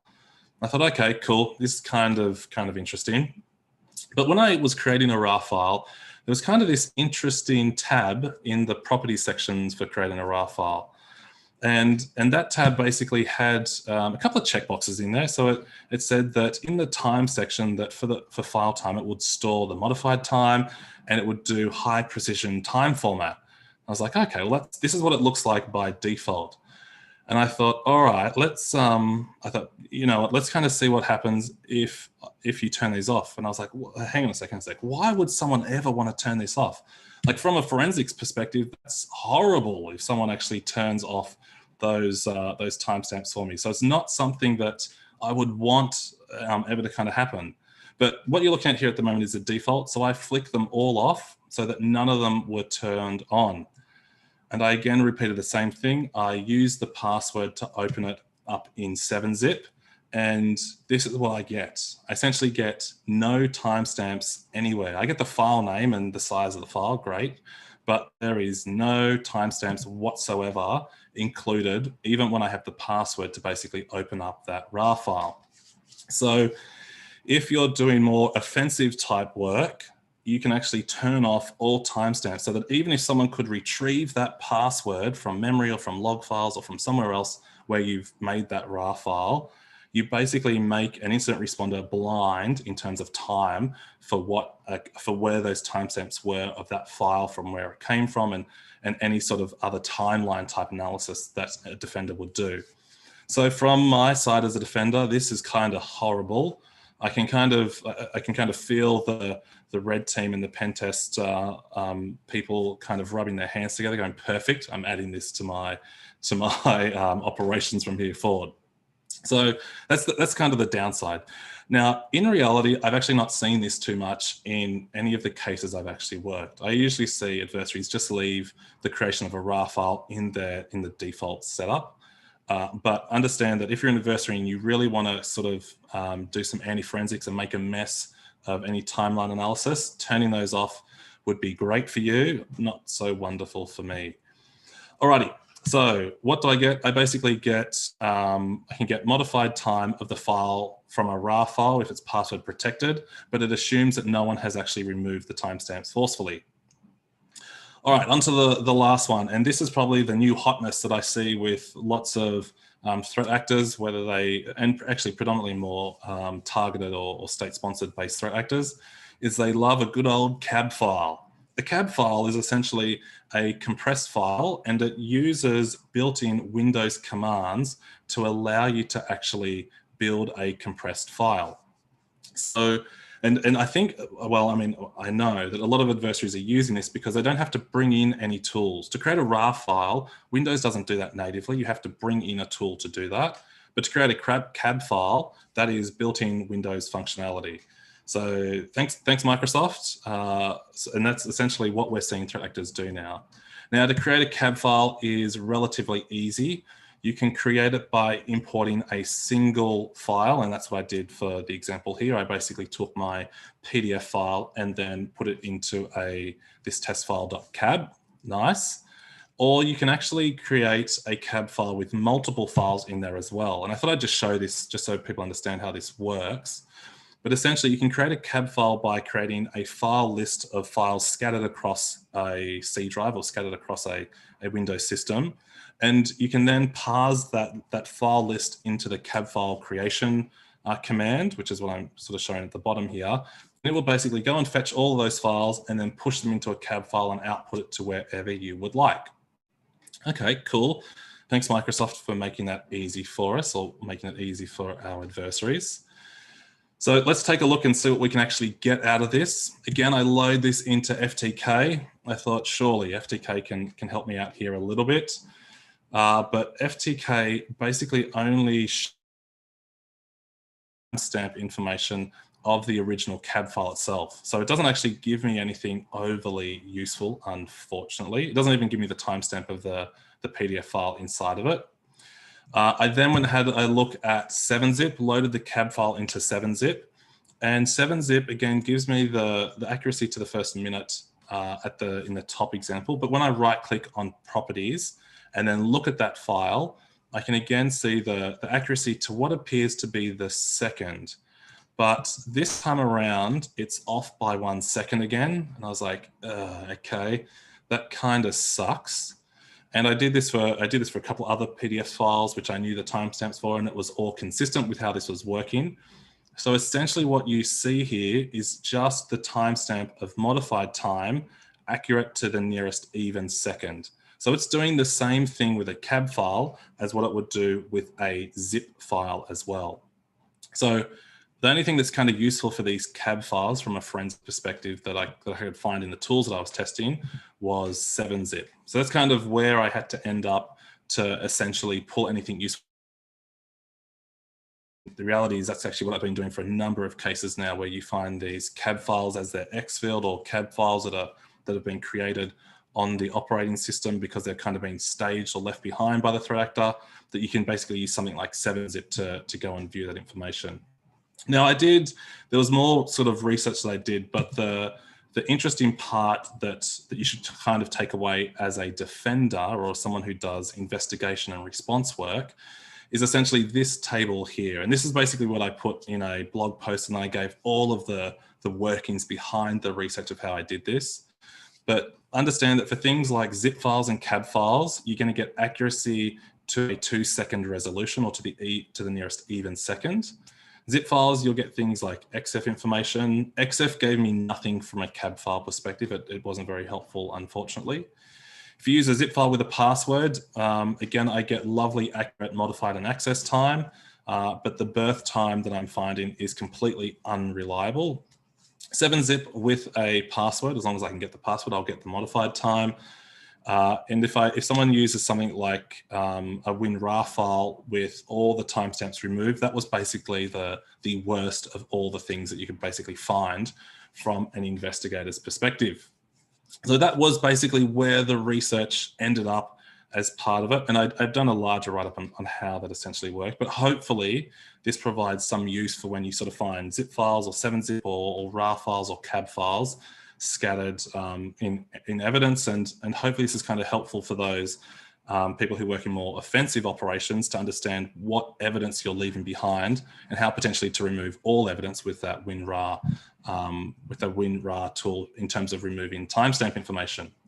All right, that basically puts me close to time, so I'll pause there and kind of allow for questions or any sort of further discussion that kind of people are keen to hear or keen to know about.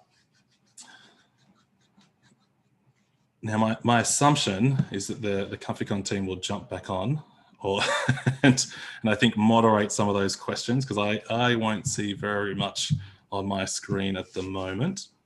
There's no moderation here. There is no moderation either in terms of... Jeez. I think Lulu and Yoda are moderating. Yeah, they are moderating. I was going to say there's no moderation in terms of moderating the chat, or moderation in terms of alcohol consumption, as Shanna will attest. Look, I think there's been couple of other questions. Oh, Guile has a question actually. Do you have a write-up on that research? I think, is this related to the post you made a couple of weeks ago?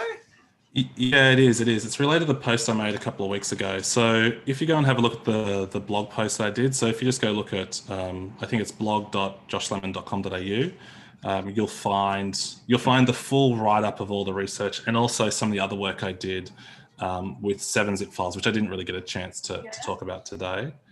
And there is kind of other research I wanted to do as well. The other thing I was interested in was understanding kind of there's some other interesting kind of tool marks that are left behind when you create different files. So like if I take you back to this slide here, you'll see things like it has method and block and attributes there. Those actually also change. So there's some other research I'm still working on to hopefully show which tools and operating systems we used to create cab zip, 7-zip and RAR files as well. But that's some other stuff which I haven't really seen documented anywhere. So I thought, you know what, I'll just have a crack at doing that myself too. Yeah, no, that sounds really awesome, and it's quite interesting when you say that you see the way that different things are implemented via either different programs, but also the different standards that apply. You know, when I vaguely recall, working with kind of simple example, when you work with JSON and then you work with different libraries that have JSON, and some libraries will accept a comma as the very last item of a list, and some I know, and some of them will absolutely hate it. And so you write a piece of code and then it will work perfectly fine for the JavaScript version, and then the C++ version will stop working. So it's always really interesting to sort of see those small differences, which, as you said, give you that fingerprint almost and allow you to start working out some more detailed information. Yeah, that's right. I mean, and also just the fact that different tools report different things as well was, I mean, I've known this for a while, but I was like, people need to kind of understand this, particularly with that access time, which is completely inaccurate inside of 7-zip. No, fantastic. Thank you very much, Josh. And it's great to have someone, obviously, of your expertise speak today. And I know there's a lot of people, there's a lot of DFIR people who are probably looking at this going, I should probably look at that the next time I do an investigation. And if you want an idea of a timestamp challenge and a rabbit hole, take a look at the roaming profiles. They're a lot of fun. Yeah, they are nasty. Yeah, we've had some timestamp nightmares recently with that, where, we're seeing things timestamped, accessed, 30 minutes before an attacker was in there, and you're like, is that real? Yeah, this doesn't make sense. Yeah. And then you have to spend half a day going, is this real? And then all of you working on it have to spend half a day, and then we're like, no, we don't think that's real. It's challenging.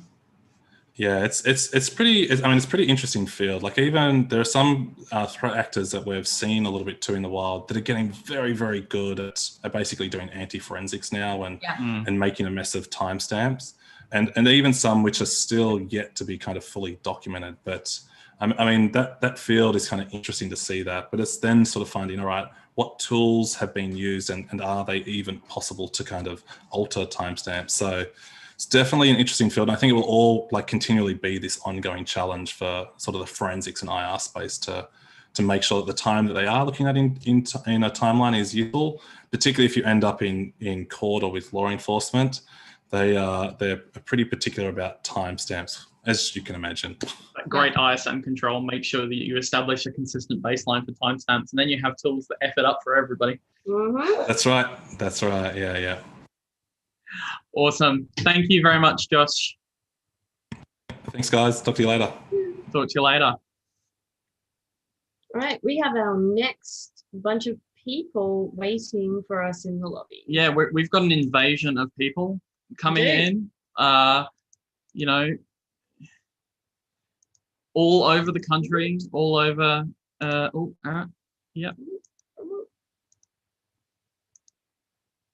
And some very lovely people as well. I always like talking to. That's normal. Can't find it. Oh, you can't click the button. We just won't let Ryan speak. Yeah. All of the other notifications. Yeah, everyone can talk and Ryan cannot talk. How about that? Oh crap, he's here. Quick, hide. Ryan not talking is probably for the best. I heard that, Ian. Thank you. No, Ryan, it is always lovely to talk to you. It is absolutely a pleasure. You lie. I don't lie. Look, guys, just as a bit of an introduction, and then I'll throw it over to Ryan and Jason and the guys. Sorry, guys and girls. I'm getting abused now. Retrospect were very kind in running incident response / competition for us over the previous week. We had 11 or 12 teams in the end, I think, sign up. 12 in total. And now they're going to go through, some information on the challenge, although not in quite a huge amount of detail because it's a nice challenge to run again.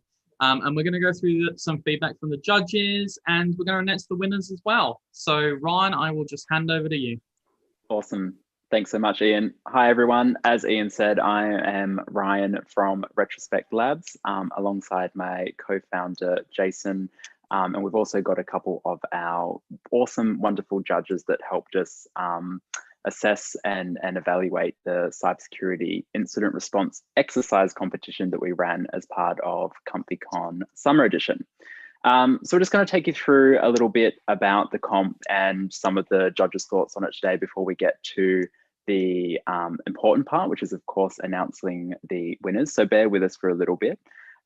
This year we had 12 teams enter into the exercise competition, which was really awesome. 12 teams of up to 5 participants, so quite a few people took part. So a few dropped off along the way. That was to be expected, but that was great to see people of all skill levels giving it a go and seeing what they could do. And we had teams from, large enterprise organizations participate. We had teams from government organizations participate. We had students as well, which was fantastic to see, and a couple of individuals attempting it on their lonesome as well. So really happy to see so many people jumping in and giving it a go. As I mentioned, it was a cybersecurity exercise incident. So it was all about incident response, having to work through a real life or an incident, a scenario based off a real life incident, but affecting a fictional organization. So all of the actor tradecraft, all of the kind of things that we simulated in the exercise were all based on real actor tradecraft. But of course, we created a fictional organization and things like that to make it a little bit more fun and a little bit different for people to participate in. The teams came in as the incident response specialists, so they had to conduct forensics on a range of different artifacts, and I'll get Jason to talk you through that a little bit later, and actually do the full kind of incident response process, come in and help this organization that had suffered this breach, this incident, work out what had gone wrong. And importantly, do a whole lot of other activities like create media statements, work with legal teams, inform the executive and things like that. So not just focused on the technical parts of incident response, which is what we're all about and really like to promote. So in terms of our judges, we had some awesome judges helping us out. We've got a couple of them on the line tonight, which was fantastic. And each of them really represent a specialist area of incident response. Like I said, we're very, very big on not just focusing on the technical elements of incident response. Obviously, that is incredibly important. You need to get your tech analysis right to be able to do incident response well.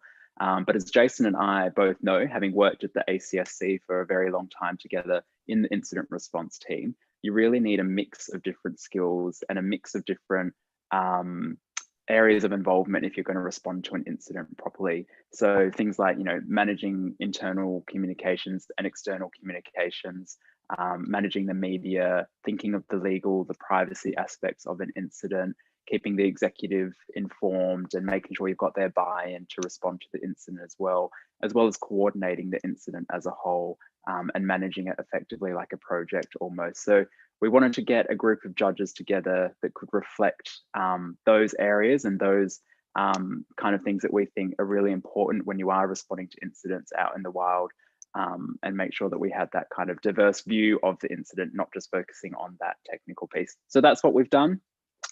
We've got Karen here from CBA. Karen is a privacy legend, self-described privacy legend, although having worked with Kaz for a little while at AGL together, I can say she is actually a legend, it's true.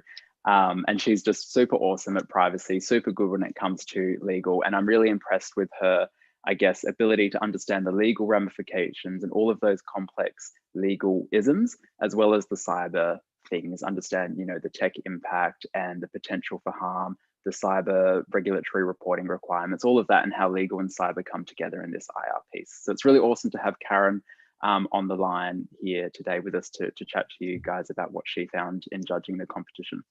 We've also got Kevin O'Sullivan on the line, who is the head of security services at Kinetic IT. And Kevin's here to help us understand the importance of managing the executive, if you will, during an incident response, because he's got such awesome experience working in large enterprises, managing complex projects, focus on building specialized services for his customers and things like that. So he really understands what execs need during a crisis or during a cyber incident, the kinds of information that they need to make decisions, and how to really make sure that they understand what's happening so that they don't get in your way too much. And we've also got Jason, co-founder, CEO of Retrospect Labs on the line. Jason, as I mentioned, used to work with me very closely for many years at the ACSC, leading incident response investigations. So a lot of the ACSC threat reports, if you guys are familiar with any of those that they've put out over the last 5 or so years, most of those case studies in the incident response section have all been incidents that Jason and I have worked on together. So he's got excellent firsthand knowledge of the technical aspects of incident response. He is far smarter, far more clever than I am. So he's absolutely the go-to person. So if you have any questions after this, you should definitely direct them at Jason and not me, because he'll totally be able to answer them and I won't. And not on the line with us here tonight, but another one of our very esteemed judges was David Cullen. David was looking at the participants and assessing them based on their comms and media capability. And David is the head of incident response for the Victorian Government, Department of Premier and Cabinet here in Victoria. So he definitely understands what incidents look like. He has built a number of policies, procedures that the Victorian Government use, their playbooks, their IRP, as well as actually had hands-on experience in the field of managing significant incidents that have impacted a range of Victorian organisations. So we were excited to get this awesome group of judges together. We're excited because of what they represent and the areas of knowledge that they represent. And we're excited to talk to you guys tonight about why we think that makes this kind of incident response stuff cool and a little bit special. So what I'll do now is I'll actually throw to Jason to get him to give you a little bit more of a in-depth overview of the actual scenario that the teams had to work through over this incident, which lasted almost a week. We kicked it off last Saturday morning, Saturday last week, and finished it Thursday evening. So I'll get Jason to jump in and chat through what the scenario kind of looked like at a high level and what the teams had to actually do. Awesome, thanks Ryan. So for this scenario, we based it on a real public incident. Most of you have probably read about it. It happened a few years ago in April 2018. So Jet Propulsion Laboratory, JPL, which is part of NASA, they had a data breach due to someone plugging in a Raspberry Pi to one of their servers. And basically what happened was an actor targeted that Raspberry Pi and was able to basically get access to other networks within JPL. So a lot of sensitive networks. I think one of them being called, Deep Space Network, and being able to exfiltrate data as well. So I think about 500 megs of data and files were taken from that network. So like Ryan said, we created a fictitious company. We called it Intergalactic Aeronautics, and basically replicated this scenario. So we built a few artifacts, executed that scenario, really learned about the tradecraft that happened in that incident, and built it into these artifacts. So we had teams investigate a phishing email, a Word document with a malicious macro, inside a memory dump of a workstation that executed that document. Of course, we had the disk image of the Raspberry Pi. We also had a bit of network traffic there as well for teams of different types of artifact types, as you will. So hopefully the teams had fun. Awesome. I'm sure everyone did have fun. And what was interesting about this competition, as like I said, it was run over almost a whole week, and it was at self-paced, so people could progress as quickly or as slowly as they want to. So they had lots of time to Google, to conduct their own research, to understand how they could do things and get around certain things. And it's really interesting seeing the feedback and what they've submitted to us for judging in terms of how people went about doing their analysis and the various things that they tried, where some had success and where others weren't able to get past certain things. So that was really great, and it was really awesome to see so many different people giving things in trying lots of different ways. Look, what I'll do now is get each of the judges to just chat through a little bit and give you guys some insights into why they think that each of their areas is really important for incident response, as well as some of their general kind of observations and any fun little tidbits that they've made whilst judging the participants and what they submitted to us. So Karen, I'll throw to you first and get you to jump in. What did you think about the competition, and what's your kind of take on the importance of legal privacy kind of aspects for cybersecurity incidents? Thanks, Ryan. Firstly, thank you for involving me. I think the way that the exercise was handled was really good, and the closest to real life you'll get in a simulation in terms of having the different inputs coming at different times and having the different criteria for judging, which in real life would be, finding the right people in your organisation to help you manage an incident. So I was super happy to be involved, and I've really enjoyed it. So thanks to everybody who participated as well. I think broadly speaking, maybe it's a couple of tips that relate to the exercise, but also just broader incident management. Find your people is probably my first point. Find your privacy legend, find the person in legal, wherever they might sit, so compliance or risk. Not always they don't always have the reputation of being the funnest people, but I guarantee you they'll be the most helpful people when you need to understand kind of impacts to affected individuals, what regulatory reporting you might need to do out of an incident, and they'll keep you on the right side of sort of timeframes for that sort of reporting. So keep you out of the fines territory and try and resolve any harm as quickly as possible, while all of the other players are looking to contain and prepare press briefings and executive briefings. So find your privacy peeps, do it first thing tomorrow when you go to work, go find your privacy peep, find out who they are. And I guess as an incident expands beyond sort of personal information or information about people to anything that's commercially sensitive, which this incident did, that whoever those people are will help you find the other people that you need. It's sort of a bit of a network of, I don't want to say nerds, but there's a network of people who work together regularly, and they'll help you at short notice find where you need to go in your organisation. And I think it's the first thing I always do when I started a new organisation, or if I'm working with a sort of not-for-profit or whatever, find my people.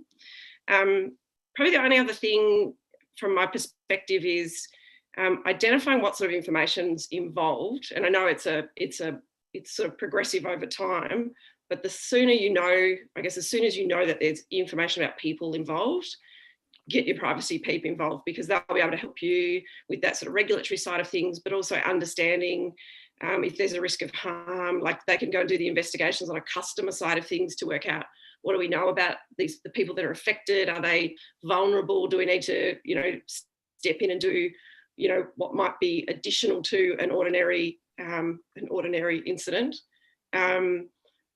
Just so we're making sure we're boxing harm, putting a box around anything that could potentially negatively affect people.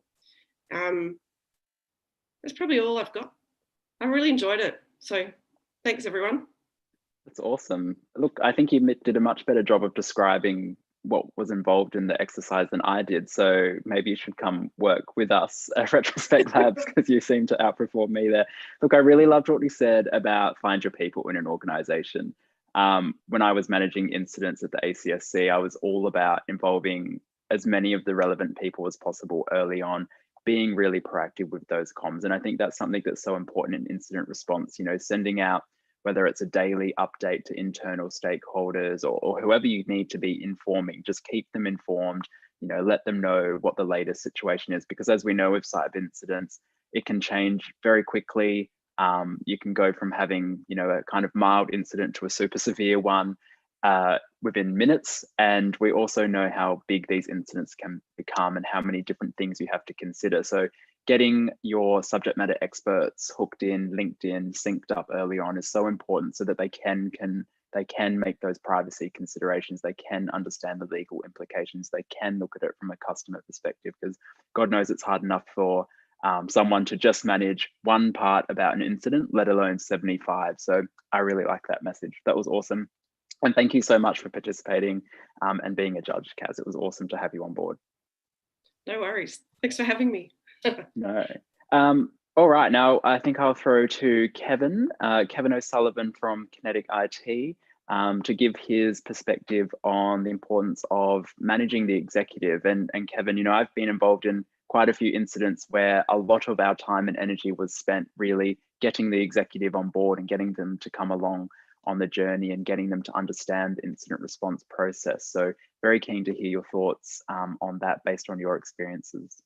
Yeah, thanks, Ryan. And again, mirroring what Kaz is saying, it's been an absolute privilege to be involved. And I'll sort of, what you say about Jason, the guy's a legend. So well done, Jason. Again.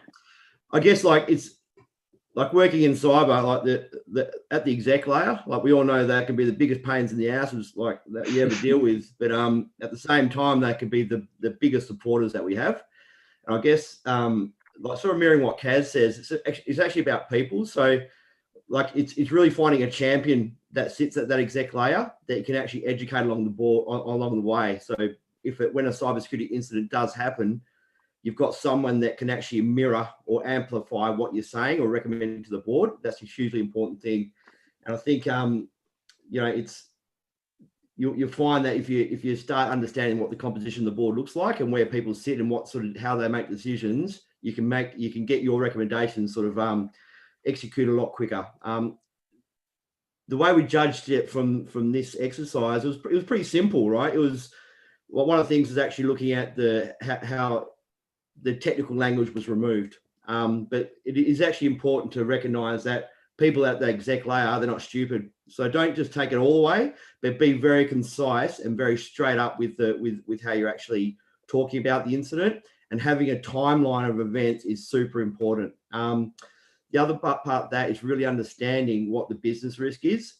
Like for example, this exercise, no one at the board or the exec layer is going to care what a Raspberry Pi is, right? It's actually understanding why that's in the environment and where the risk is. And it's really, really important to sort of articulate what your findings are and how that related to sort of vital business functions. The other part there is like, it's really important that you actually have strong recommendations to the board. And what I liked about a lot of like all the responses that I read through, they had a really good sequence. They had sort of a background, a timeline, and there was some that were really strong in the recommendations, with a couple that were actually having specific call outs, like call for action for the board and getting them on the hook.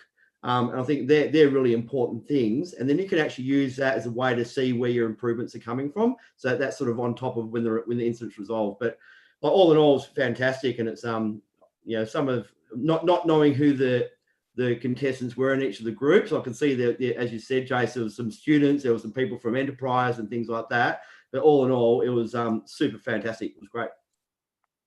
Oh, that's awesome to hear. Glad you had fun doing it. And, you know, I think it is really about that effective messaging, isn't it? Does always, like so much in life, come back to being able to communicate something. And seniors, boards, executives, they're no different to the rest of us, but they've got a tremendous amount of information to consume on a daily basis. So trying to work out what they care about, not necessarily what a Raspberry Pi is, delicious in their minds, probably good afternoon snack. You know, that's the tough part, isn't it? Trying to identify what they really care about. But I guess if you link it back to risk, like you said, that business risk element, then that at least helps you kind of set down a path of the things that you should be flagging to them as being important. Yeah, never mention in a executive report around a hash or anything like that. Just take that language out. I don't care. Yeah, absolutely. Now that's probably really heartbreaking for Jason to hear, because he is our technical guru, obviously. But Jason, what were your kind of thoughts as a judge, being in a different position, I guess, as a judge this time around, and some of the kind of technical observations you made? Yeah, hashes are important, but I guess maybe at the technical level, definitely. So basically for the forensic component, I really focused on the accuracy of the findings, right? And having to see if there's any supporting evidence that, you know, supports those findings. That's a big thing in incident response, in forensics. A lot of the actions of supporting teams will be based on the forensic findings. And so if you provide something that's inaccurate, or you don't qualify something with like a confidence level, then you can lead basically a lot of other teams astray. And you don't want, say, a media statement going out based on infactual information, and then they have to kind of backtrack, and that can cause a lot of other impacts like reputational impact and so forth. So the accuracy is very important. Also, a thing I was looking at is actually how the findings were communicated to me. So were they clear in their language? Were they using frameworks and standards to kind of support that? So using MITRE ATT&CK framework to kind of standardize the way these technical findings are communicated is really good to do and really interesting. And then finally, I was just looking at the operational security aspect of the reports. So things like defanging URLs. So, you know, not having live malicious URLs in reports. The last thing you want to do is have the client read that report and then click on that link, and then, you know, you're back to square one sort of thing. So just making sure that kind of operational security hygiene is in check.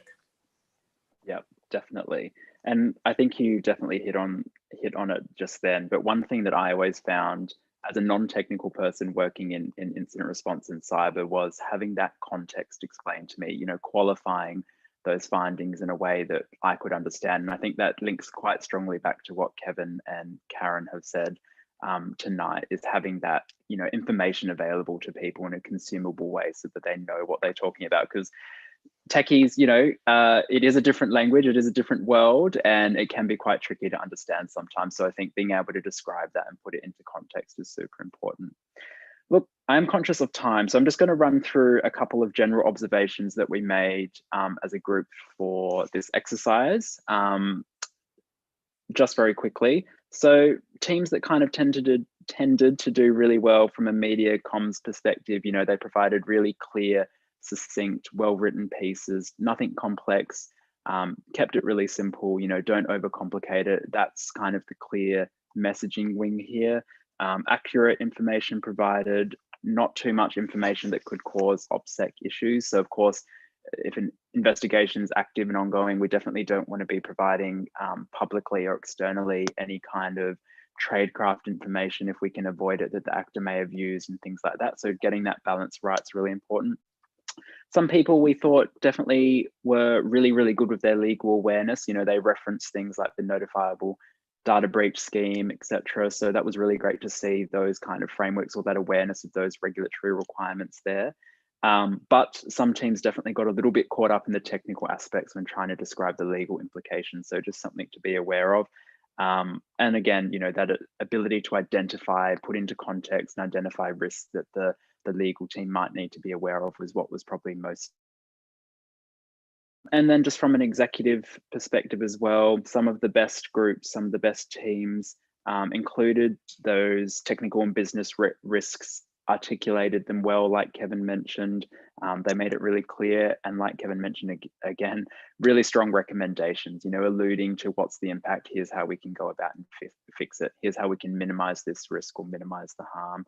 And good use of timelines, summaries, and things like that throughout was really important as well. It's really hard to keep track of the amount of information you generally gather and produce during an incident response operation. So I love timelines because they can help provide a really clear overview and snapshot for anyone new coming in who has to try and understand what the hell has happened and what's going on, where you're currently at in the investigation and things like that.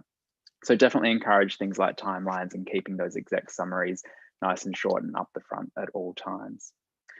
All right, so we've only got a couple minutes left, and I know Ian will be very angry with me as usual if I go over time. So I think that brings us on to announcing the winners. It's not me you have to worry about, it's Kaz you have to worry about.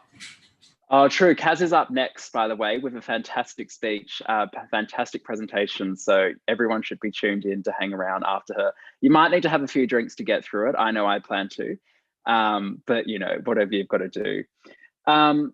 So look, as people have said before, thank you to all the participating teams. We were really, really chuffed to see how many people applied, the range of different people that applied, and just excited to see people willing to jump in, give it a go, People weren't really provided with assistance throughout because it was a competition. So normally we'd be there helping, guiding people, but it was fantastic to see how many people were willing to just give it a go and try and figure it out for themselves. That was really awesome from us, great to see. So thank you to all of the participants. We will be in touch early next week with as many teams as possible. We'll get to all of you with some feedback as well. So don't worry, we will give you a little bit more information then. And for the winning team, a little bit more about some of the prizes that you have won. But without further ado, the top 3 teams. So coming in, I feel like this is Miss Universe or Miss World or something, you know.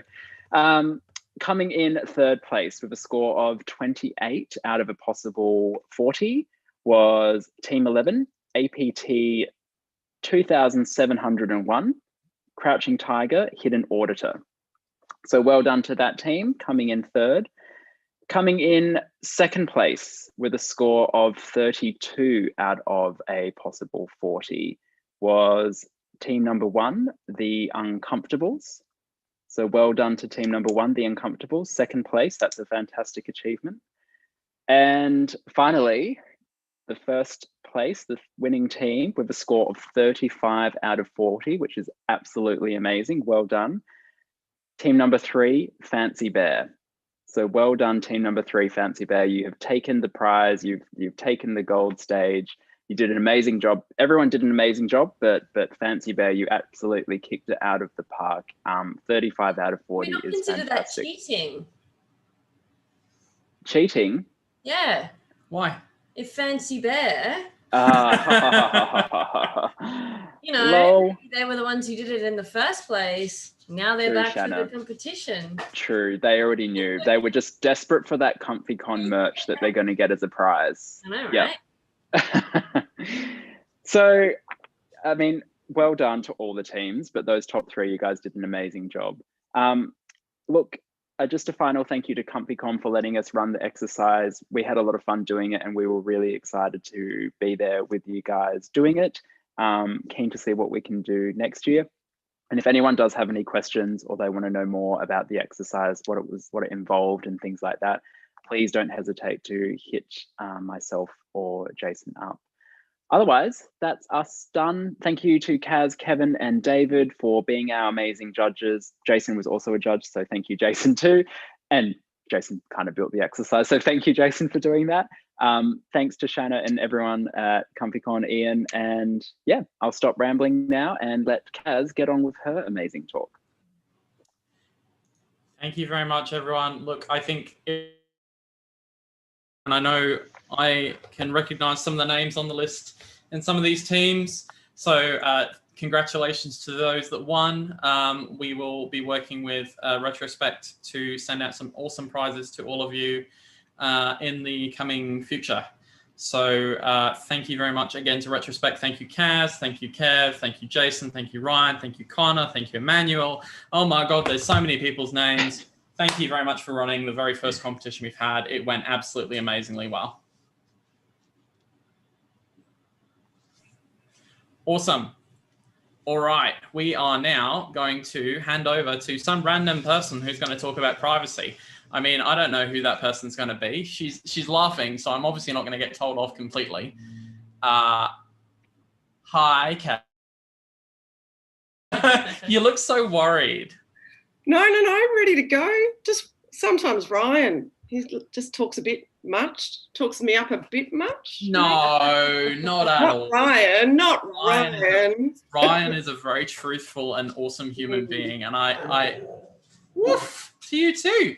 I have heard nothing but good things about you, and so that's why we wanted to give you a chance to speak, because privacy is something not very many people want to talk about, so we'll take the opportunity when we can. Absolutely, and I'll try and make it fun and not legal or, let's just say it, boring, compliance-y, that sort of stuff. Oh no, I'm sure it'll be fine. So Karen, better known as Kaz in the privacy world, is a recovering lawyer, you poor thing, who has worked in all things privacy since 2009 across banking, FMCG, energy, and even a stint at a privacy regulator. You're currently focused on regulatory enforcement and engagement and implementation of the consumer data rights, amongst other things. And you're also teaching at RMIT Online, which is awesome. Wow. So you're going to be talking to us today about why you love privacy. And I hope we come away with this loving privacy ourselves. So go ahead. Yay, I hope so too. Thanks, guys. So no slides from me today. You just have to sit back and look at the roof and have a drink and listen to me tell some stories, I think is probably the best way to start. So I feel like from the last session, everyone got a bit of a sense of my sort of background, and thanks to Ian for the lovely intro. I promise no sort of boring commentary on the law, but I want to talk about how privacy is sort of intrinsically part of our everyday life. And that's not just what we have to do or obligated to do at work, depending on where you work, but also at home, when we're online, when we're out shopping. It impacts us in all aspects of our lives, including in terms of our relationships with our family, friends, colleagues, etc. Obviously, privacy is a much broader concept than just the sort of privacy we've talked about in the incident we just finished up talking about. So I'm going to try and talk about just information privacy. And if I don't bore you all to death, I would love to see whether we have a right to privacy in Australia and that sort of stuff. Again, no sort of boring legal stuff. I just sort of stick to what it means and practically how it impacts our lives. So let me say up front, and anyone who's heard me speak before will have heard this, so hopefully don't roll your eyes too much, but privacy is always about context. In the context of an incident, it'll depend, what sort of information we're talking about, who it impacts, what's happened to the information, etc. And so when you're assessing things like harm, we're really, really focused on the context. I'll try and use some examples to sort of explain what I'm talking about. And again, not too boring. I hear people when they, particularly in a work context, when I say, oh, I work in risk or I work in compliance or I work in legal, people just go, oh, I don't want to talk about it. So it's all about context and why context matters as well as why privacy matters. So just a little bit about me. I sort of wanted to tell you how I got into privacy because it's one of those areas now that's pretty, I guess, popular, as in people are looking to work in it. But back when I was a little tacker, if you'd asked me what I wanted to be, certainly privacy wasn't the answer. I initially studied social work and my goal was to just help people. And I feel like I couldn't really do that because I couldn't deal with the way that policy works, how it develops into law. So I studied law thinking this is the solution to the world's problems from a sort of welfare perspective or from vulnerable people. Turns out it wasn't, it isn't. And so I've done all sorts of things in law, and the last sort of decade or so I've been really focused on how do I help companies with lots of information about their customers do the right thing by those customers and handle data and personal information. As Ian said, I'm doing a bit of teaching at the moment as well. I do a bit of pro bono work, and all of that is focused on getting what's sort of in here out into the world in a really practical way to help people manage privacy. I think the one thing that I haven't been able to do, or the gap in all of the work that I've done, is that sort of individual responsibility for privacy, for understanding what happens to your information when you download an app. Everyone just ticks the box or submits, yes, I've read the privacy policy, and they move on with what it is that they were wanting to do, which is get online, play a game, social media, whatever it is. So that's sort of where I wanted to focus today. Is if you hear anything from me today, hopefully it's that the things that you learn at work or the interactions that you have with people or organisations, all of it when it comes to information all relates to each other, and the same rules you can apply across the board. So it's not about working in a particular area or doing a particular thing. I think the thing most people know about as an employee in terms of privacy is doing the mandatory privacy training once a year. It's always awful. And I don't know that it gives you that message, which is this is something that impacts you as a person as well as an employee of the organisation. Usually it's a click through, I just need to get this finished so that I can go and do. It's not part of what I do, or it's not important in terms of I'm working on a product or I'm working in technology or I'm doing something else. But the reality is it's so part of it, and it's something that we as individuals need to understand, but also as organisations get right. So I'm hoping that some of these stories will help you understand privacy in the context of your networks. I think a lot of the conversation around privacy, particularly at the moment, is about being online, so being on social media.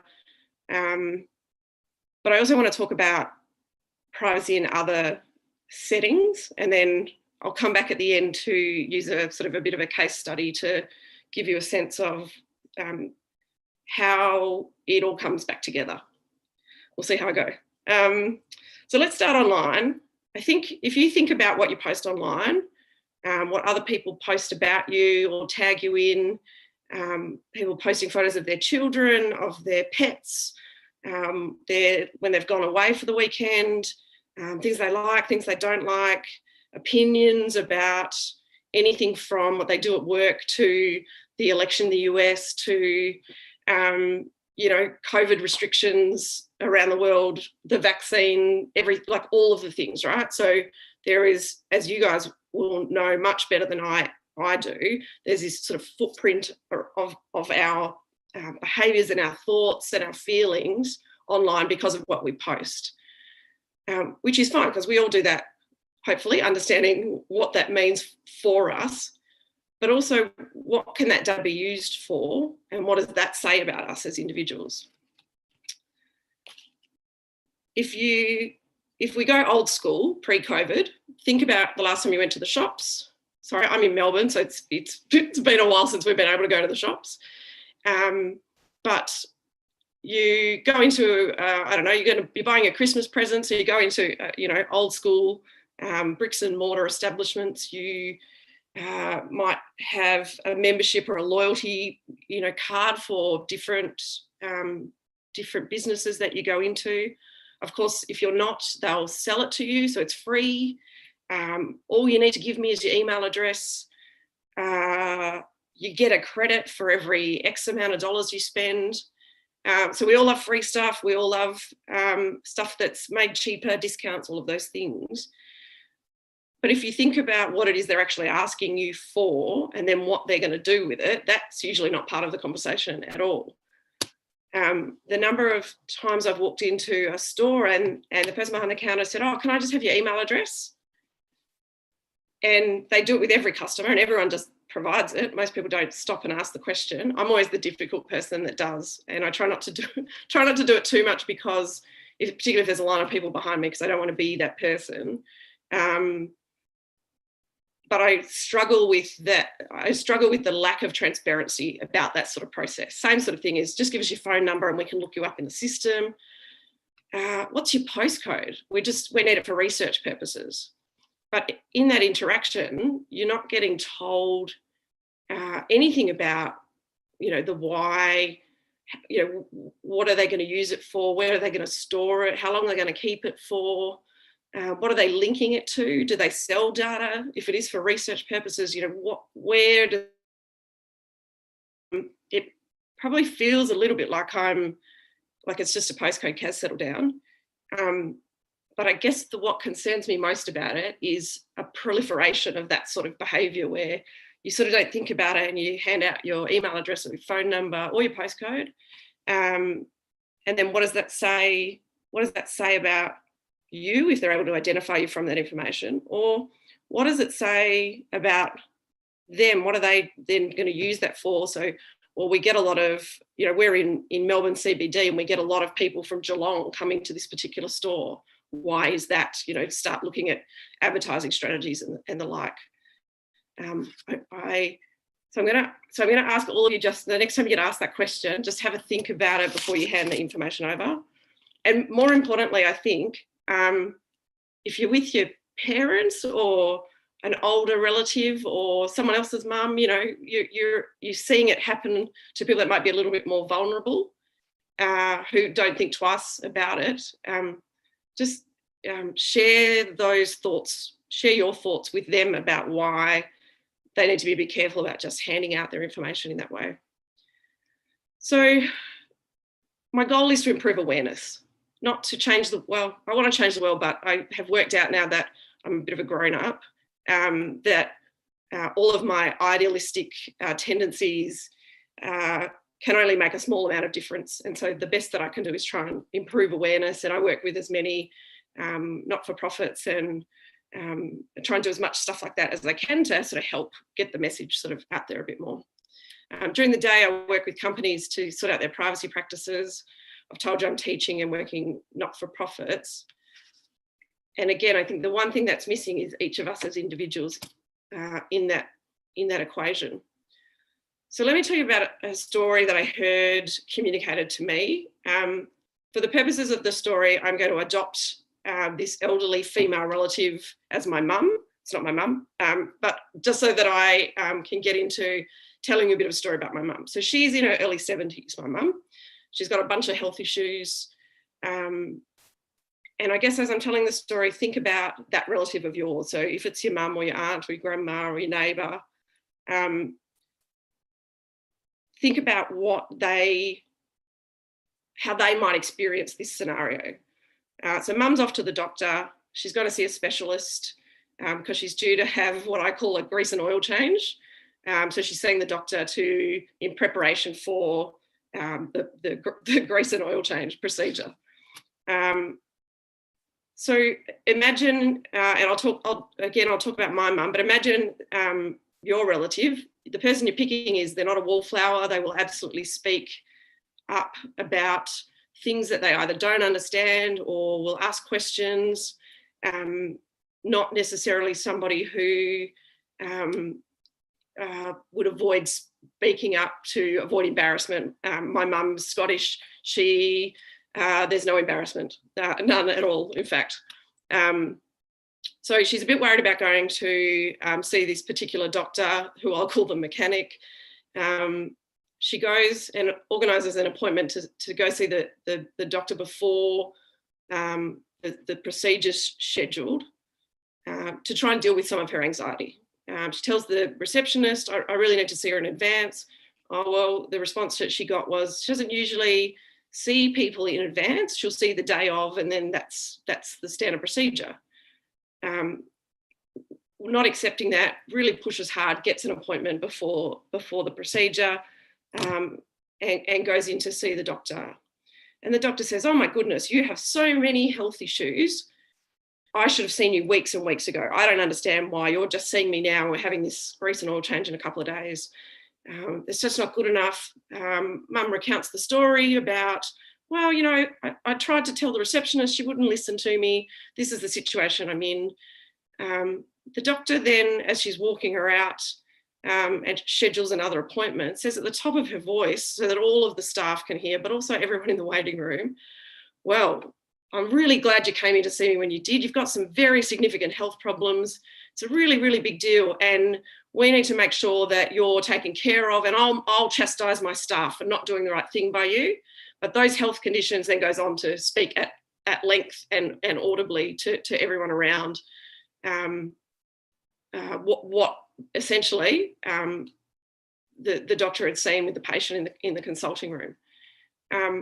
When I quizzed the person, my mum, whether she was upset about what had happened, she said, oh no, the receptionist got told that they did the wrong thing and they should have listened to me.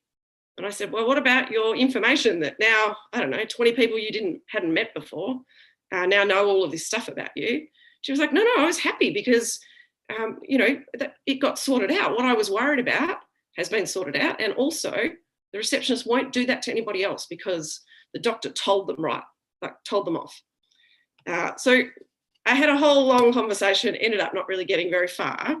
And in the end, I think she picked up on my concerns and said, look, I'm old. I don't think anybody cares about my information.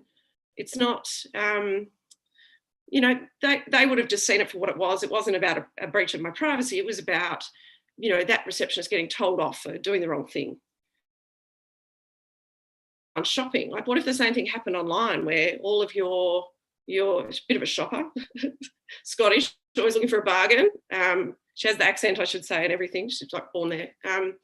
She was like, oh, well, it wouldn't happen online. And I said, well, I don't know that it wouldn't, because if you're so comfortable with sharing this really, you know, sensitive information about yourself in this circumstance, like what would change online if a similar sort of thing happened? Oh no, just dismissed it as not something.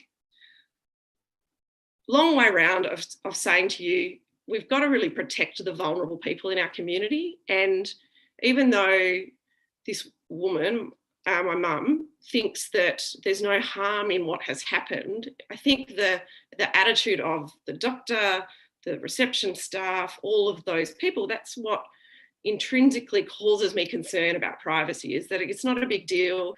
It's that same argument you would have heard, well, you know, if you're thinking about surveillance, for example, well, I'm not doing anything wrong, so it doesn't matter. It doesn't matter that I'm being surveilled because I'm doing the right thing, and it'll help catch the bad guys.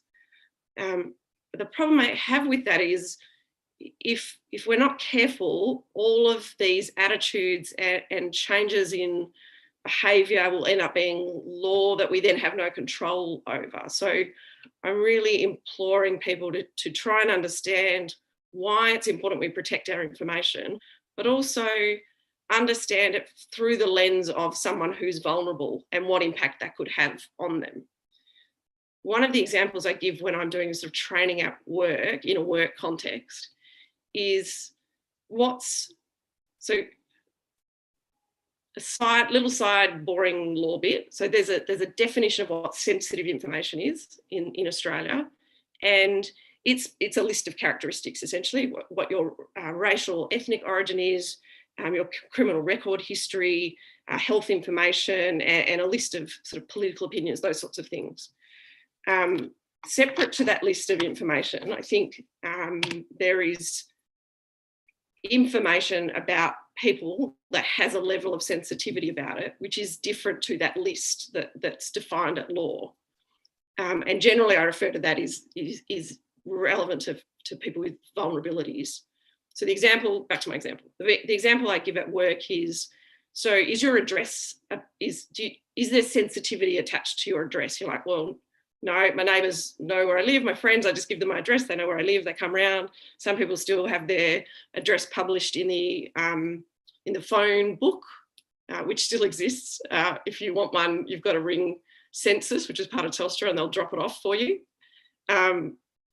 which I find hysterical. Anyway, so some people still have that information that's publicly available, searchable online or in the old school phone book. So no problem with that. Like, we don't really need to protect an address. What would be sensitive about an address? So then let's ask the same question of somebody who's been experiencing domestic violence and has left the property where they were experiencing domestic violence. They've gone to a shelter, or they've gone to a safe house, a safe place that's going to be their new home. What's then sensitive about their address? Well, obviously, if they're at risk of harm from having fled a domestic violence situation, knowing their location is something that could lead them towards being at risk of harm. And so if you're trying to talk to people who, in a work context, are the people who are customer facing, they're the people that answer the phones to customers or clients, whatever domain you work in, that information is incredibly sensitive, but not protected in the way that our list of defined terms are. And if that information were to be by accident or on purpose disclosed to someone, or if the partner that they were fleeing the situation from were to find that information out, could put them at risk of harm. So it's not just an address. So what all these stories have, so the story about my mum, the story about family violence and the context, what do they have to do with you, and why am I still rabbiting on? I think my challenge to you, or if you can take anything away from today, is that just think about things a bit differently. Next time you're going to download an app and click yes, I agree when you haven't read it. A known fact that people don't read it. It's research is there's lots and lots of research that say people don't read it. Yet our lawmakers suggest that that's still the best way to communicate in a transparent way with customers, consumers, individuals. So before you tick the box, have a think about what it is you've downloaded or what you're trying to do. What's the risk? What's it worth to you? What are your circumstances? What are you going to put online about other people or people in your network? What information are they asking you about? And does that bother you in a way that you don't want to, you would choose not to download it or to do whatever the thing is you're trying to do, because you don't want to give that up. The sort of company it is important, I think, and what information they're trying to give you. So, if they're a startup versus a conglomerate, do you trust them? Does it matter? Just 2 seconds, just think about it before you do it. That's my ask. I have a little bit more time, so I just wanted to give you this last sort of case study. And again, not going to bore you with lots of detail, but I'm going to talk about Facebook and what happened with Cambridge Analytica, because I think there's a point that probably hasn't made it into the press or into any of the writings that I've read about the whole issue that harks back to 2014, 2015. So we're way past it now. A lot of different countries and regulators have tried to do something about it, but there's a real question about one decision that Facebook could have done things differently and it would have changed the outcome. So let me tell you this so that you, maybe next time you're doing something at work, you think about what are we doing? How will the product or service, the change we're doing, any additional information, will it benefit the consumer? Because that's the question Facebook asked. They changed their process for that reason, but there was a loophole. And This Is Your Digital Life, the app that's the centre of Cambridge Analytica, then breached Facebook policies and sold data to Cambridge Analytica. But if Facebook had just taken a second look at things, it would have changed, I think, it would have changed the outcome. So I've got some notes here so I don't get off track and so that I don't bore you. So I need to start by saying the Australian Privacy Commissioner has issued proceedings against Facebook Inc., so that's the US version, the US company Facebook, and Facebook Ireland, which, as the name states, is the Irish-based entity of Facebook.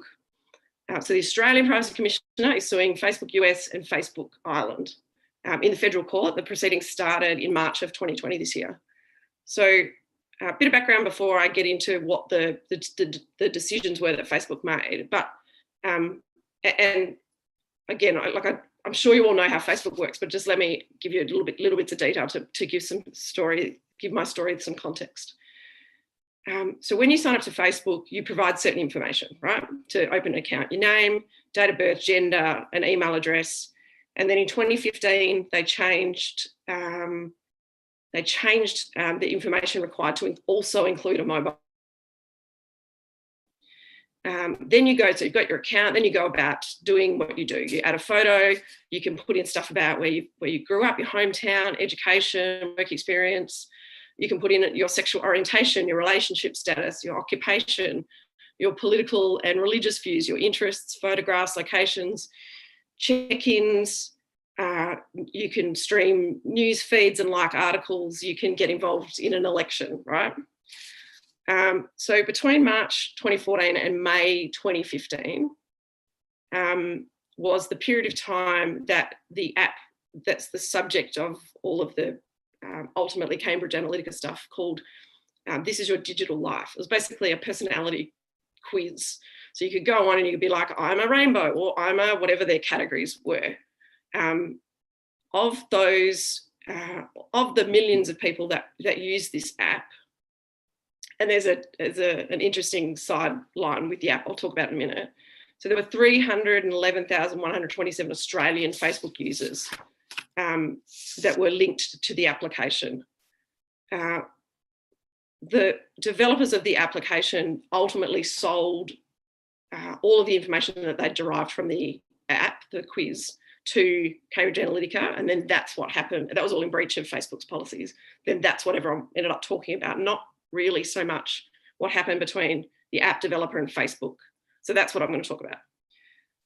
So at the relevant times, we're saying March 2014 to May 2015, app developers could request personal information from a user's Facebook account using a tool called and this gets a bit techie, but for me techie, a bit technically special. So it's the Graph Application Programming Interface, or the Graph API. That's as technical as I'm getting. So version 1 of the Graph API, the app could request a wide range of information from Facebook about the user, including that list of sensitive information I talked about before. So when I said you can add things like your sexual orientation, your political views, those sorts of things, that's the information that the app could request if you had put that stuff on your profile. So what that information, so that the request for information didn't only include what the person who had installed the app had on their profile, but anyone who was friends with them, who didn't have to have installed 311,000 and some change people here in Australia. So for those 311,000 in Australia, most of those were in the friends category. Only 53 people had downloaded the app in Australia. And the rules that Facebook had about what information the app could request about people and their friends included all of that information, which was the process that Facebook had in place at the time. So you can have all of this information, you just have to request it. No further checks or balances.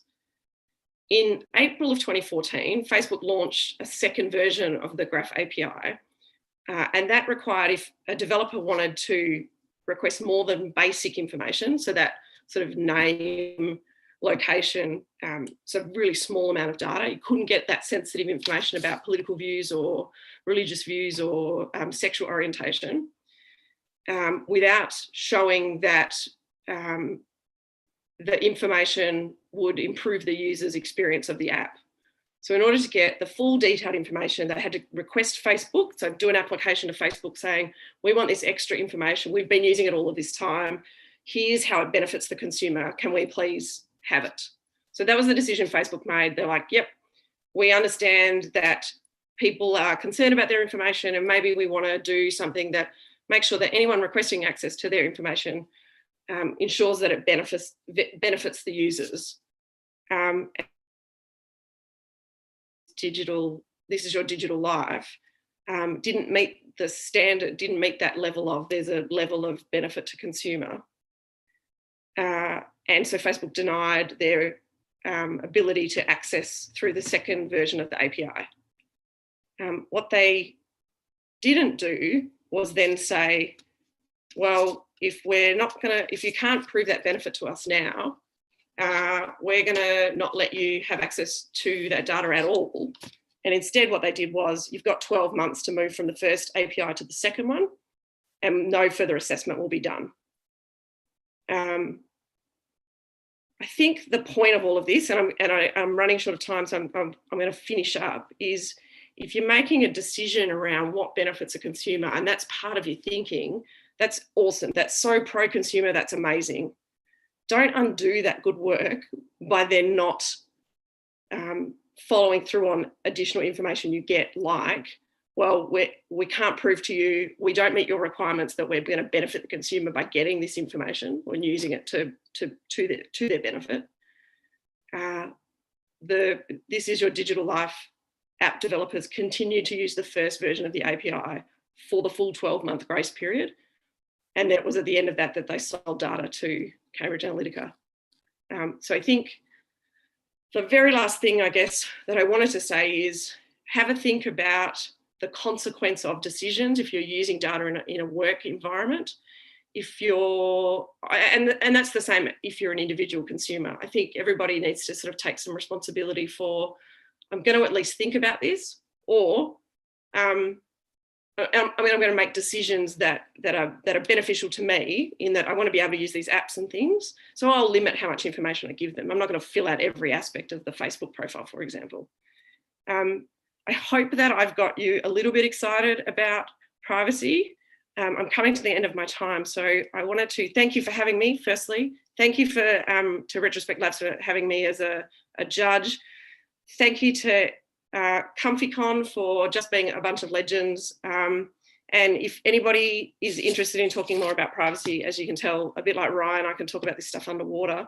I really love it.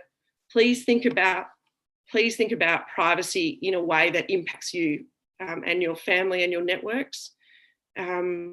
Because just by being friends with people, app developers can get your data on Facebook, or certainly used to be able to. Companies aren't always thinking about the impacts that it has on you as an individual, and only you know what your vulnerabilities are. So with that, I'll say thank you very much for having me, and I'll hand back to Ian and Shauna. Thank you very much. That was awesome. And it was a really good, insightful history on some of the issues that have been occurring and why they're very relevant today. So I know I was getting kind of excited. I think Shanna was getting a little bit excited, but that could just be the gin. There are a couple of questions in the Discord. It's probably a very long answer, but it may be in a minute. What is your stand on COVID apps capturing personal and mobile data? Service providers who ask for contact tracing details. Next thing you know, you get a weekly email promoting their products. Is using a pseudonym legal? Is providing an email enough? So the legislation says that we need to be able to be contactable off the back of COVID. So you'll see that some of the QR codes will ask for your full name, some will just ask for your first name, some will ask for a phone number or an email address. The answer is you need to provide them with, I guess, enough information so that they can contact you if there's been an incident or an outbreak. The alternative is to use the manual system, but I struggle to have confidence in a pile of paper sitting at an entrance to an organisation that just sits there with your name and address, or your email address and phone number. So it's a bit of a way up. Yeah. The other thing is some of the COVID, some of the technology isn't as good as it could be. So it's the other thing is, going to an establishment, work out if you can which system they're using, and if you understand what's happening, it's probably worth having a bit of a look at it before you go, because again, then you're making decisions based on how your information is going to be used or protected or those sorts of things. I think, is it fair to say that there's sometimes a balance to be drawn about the privacy? And I don't want to use the word, but it's the only word I can come out right now. And I know it's been used to justify things like Toller and those kind of things, but almost the common good, right? It's, we need to know where COVID people are going so that we can make sure that it doesn't go everywhere else. And yet there's also the argument, well, it's private information, all that kind of stuff. And there is that balance to be struck between those two. Yeah, that's exactly right. It is. And it's the same with apps and various other things. It's about your level of convenience. You want to be able to go to your local pub. Other pubs that I go to, I get to know the owners, and I've given them help trying to get the right system in place so that it's the most protected the information can be. You guys are all able to do that too, in terms of, choose where you go, help.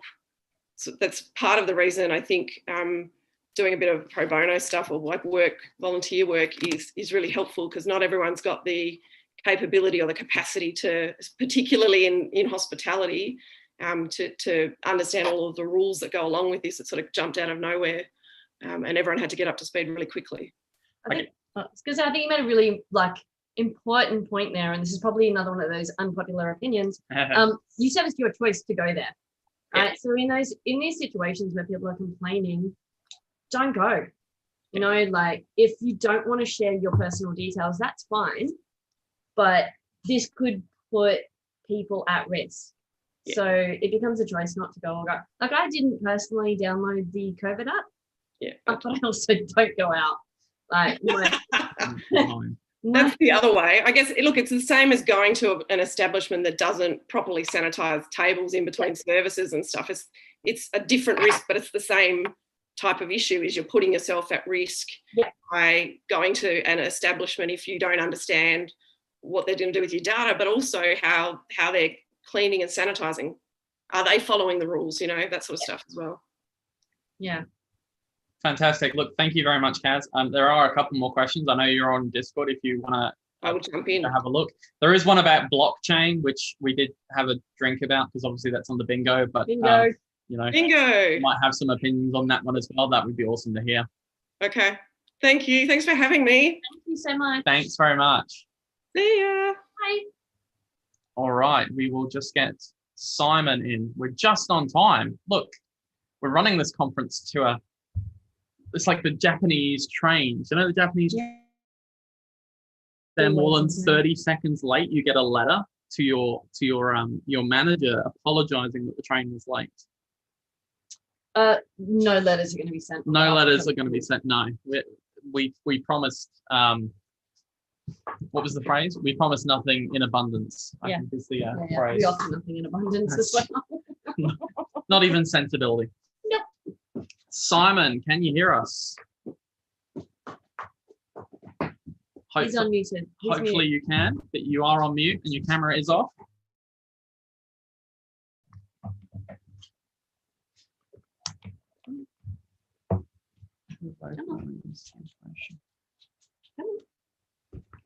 Oh, while we wait, hello.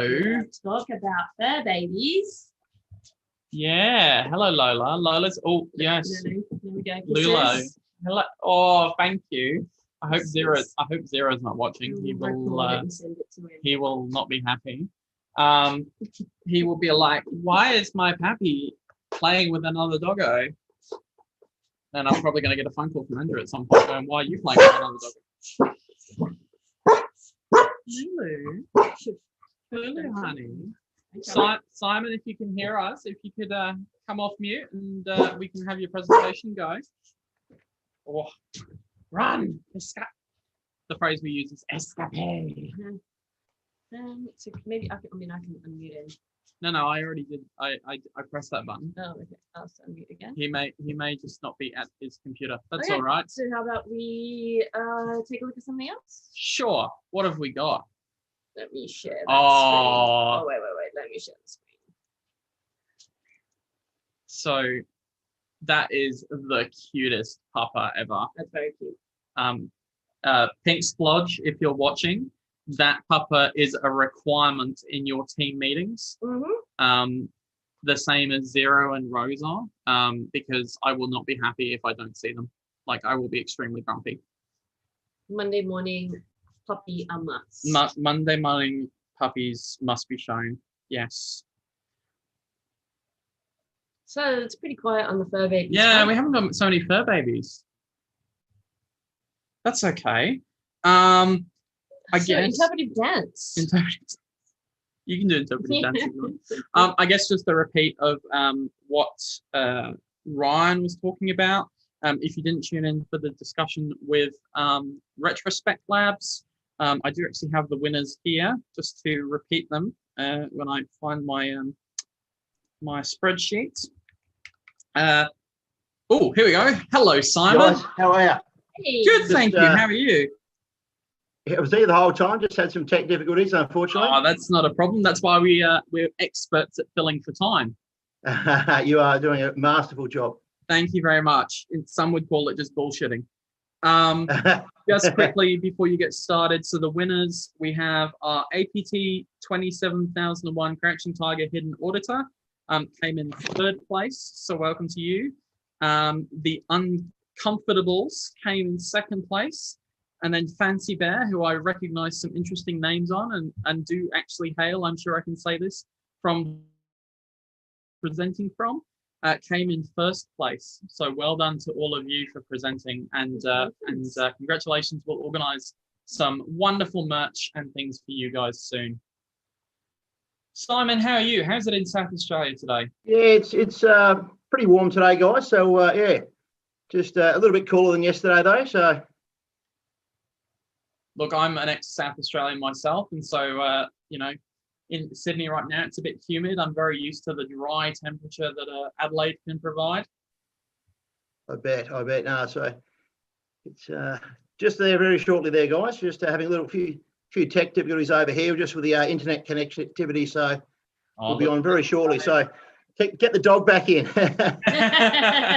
No, we'll just do the interpretive dance. We'll just like start dancing and like. Yeah, that ended well. Yeah, no, let's not do that. Yeah. Please hurry. So just to remind everyone, we've got about 3, 4, 5 ticket 5 more events coming up. Let me bring up my phone. Talks, not events. Talks. Please do not promise 4 or 5 more events. Good point. It's not being discussed.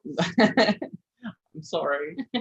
We have 4 or 5 more talks. So we have, after Simon talking about red teaming cognitive principles, we have Kirk, the amazing, wonderful Kirk, who I can see on my other screen is preparing himself. He's mentally preparing himself, and he's probably going to laugh out loud in a second.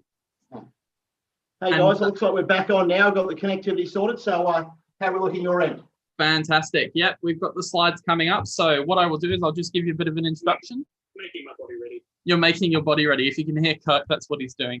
But I think this might be a bit out of date, Simon, because it says Australian Defence Force Red Teaming Practitioner and Information Security Practitioner with Masters in Cyber Student UTS. And it looks like you've made the jump. No, I made the jump a couple of years ago, but I still do a lot of reserve work, so jumping back to defence sort of from time to time. So where one of my roles is teaching red teaming. So yeah. Fantastic. I've got many hats there, guys, many hats. Absolutely. I will hand over the reins to you and it's all yours. Look, guys, yeah, just first of all, thank you so much, ComfyCon, for your organising this event and having me on here. Look, as I mentioned before, I'm Simon Kosh. I'm a citizen and I work for a company now called Optus, but I've spent some 26 years in defence, and one of those roles, fortunately, gave me the opportunity to teach a concept called red teaming. Now, I'm here today because I really believe that pulling this out of defence and actually giving you these skills will rapidly increase sort of how you deal with complexity and your decision-making process and moving forward. So these skills are transferable to anyone outside and can help massively. And I think you're probably going to find an extension of your concept, your traditional concept of understanding red teaming from a cyber and pen testing point of view. So this is an extension and some largely sort of cognitive sort of spaces we're going to head into. So imagine you're a CEO of a large company that handles videos or distributes videos to the customer, rather large American corporation. And at the time you're looking around and your board of directors are going, look, there's things on the radar here, things like digital streaming and online streaming, and you're the CEO and you're that confident that you're positioned that well that you say those sort of processes and Netflix and the like are not even on our radar at the moment. Within 2 years, you are shut down because you failed to see that future environment. You had the confidence and the bias and the blinkers on, and you did not see that future threat coming forward. All right. A company or an organisation or a CEO to do, or any sort of problem owner to do, is look forward to the future environment. And we're going to give you those skills today. So hopefully in 15 minutes, I give you enough of a taste and enough to be able to be practical moving forward and generate your interest in it.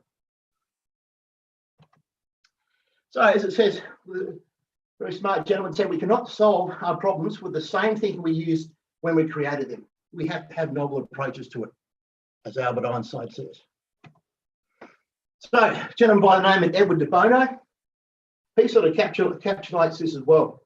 So we tend to look back when things go wrong and we reduce them down to their component parts, and we apply that knowledge to future environments. Often those future environments are different. They don't have the same context, and that's where things fail. So we lack the imaginative capacity to imagine what could be and what can be, but we use reductionism quite often to project that forward. You see there the elephant there. It's an old Indian parable. It's 6 blind men looking at an elephant. Each has their own component part and they try to describe it. Every single one has their own bias and their own interest in projecting that part of the information to form the whole. But it's where those 6 people don't connect and form the whole is where the problem occurs for organisations. All right. So that's what red teaming tries to solve. Okay, so we have a cognitive problem when we think forward, and it starts within the enterprise itself. So organisations and enterprises are based on a set of values, beliefs, and culture. It's handed down when you get the handover of the keys to the cabinet and you're inducted and you go to social events, etc. It's in the walls, it's thick around you. It's just how business is done in an organisation. All right. It's a specific culture. It's a way of thinking. It's a way how we share information. It's how we view others. It's how we treat others and how we quickly judge them. All right, to simplify thinking. All right, but organisations must consider future environments to be resilient. And the only way you can do this is by looking through it outwards through its people. But it's that bias that is attached to it that prevents it from looking forward correctly. All right, so your biases, beliefs, your limiting constraints, your flaws, even in our own thinking, group process, etc., all have potential to limit how we see the future environment. Okay, so the problem, it continues.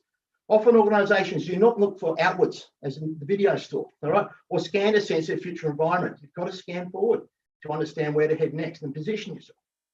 When they do look outward, it's with the same set of values, their biases and beliefs, and it's mirrored when we look at an adversary or a potential competitor. So we see ourselves in a competitor and we go like for like. All right, it's called a mirroring effect. All right, and often it's with an optimism bias, and we think we are better than those. So looking forward, according to a gentleman by the name of Holnagel, the most widely cited researcher on resilience and organisational resilience. Resilience is the ability to anticipate, monitor, recognise when something goes wrong and learn. So it's anticipation that red teaming sort of attaches itself to. And if we don't do this, it can lead to catastrophic consequences. And hence, we humans enter complex and wicked problems. All right? Volatile, uncertain, complex and ambiguous environments mark the future space we enter. Just look at COVID, for example, how much volatility that's caused. All right, so red teaming is an independent application of a range of structured, creative, critical thinking techniques applied to very fuzzy, very messy, ill-defined future-based problems. It's to assist an end user make an informed decision or produce a robust product or position themselves to another area, another market, etc., or to oppose a future threat they consider. So it's a problem owner has a problem and it gets solved through a process called red teaming. Right, it formally exists as it says there, national intelligence, security, law enforcement, disaster response, IT, finance and economics. But red teaming, as most cyber would traditionally know it, is considered as pen testing. All right, so this is an extension of that. We'll show you very shortly how that applies. So there's two streams, modern streams of red teaming. On the left-hand side, you have your operational red teaming, and that's your traditional war gaming. Hey, we're going to come in and test your defences, both your physical defences, your information and technical security, and we're going to go and target your humans in your organisation as well. So that's your traditional use, all right? With modern understanding of cognitive science and group interaction and group think sort of processes, we've been able to establish, the US and a lot of the major militaries have established this analytical concept of red teaming, where you challenge your plans, your processes, and your assumptions about your future environment. Okay, so that is the new concept of red teaming that I'm introducing you now. Traditional and more modern analytical red teaming.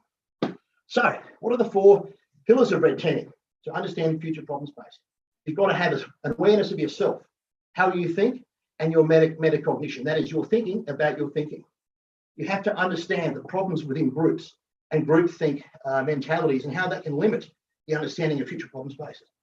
You need to understand your adversary, whether it be your competitor, a possible hacker, etc. You need to understand how they think. You've got to get inside their head, wear their shoes, and understand their why. Because when you know their why, it'll help you to defend against it. So, and also apply critical thinking. So, critical thinking, that is just thinking about future problems. So that is all available, guys and ladies and gents, in the UFMCS Red Teaming Handbook 2018, widely available online. There's some 47 different techniques we can use, and we'll go through a couple of those shortly. But it's all open source, wiki grade, this presentation. So pillar one, self-awareness and reflection.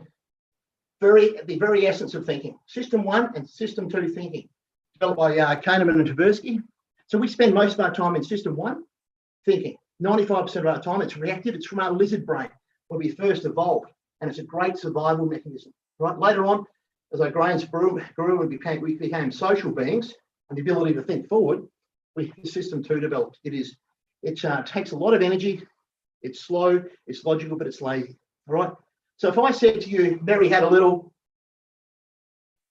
lamb, you're using system 1. You're using a heuristic. It's inbuilt, it's ingrained. All right.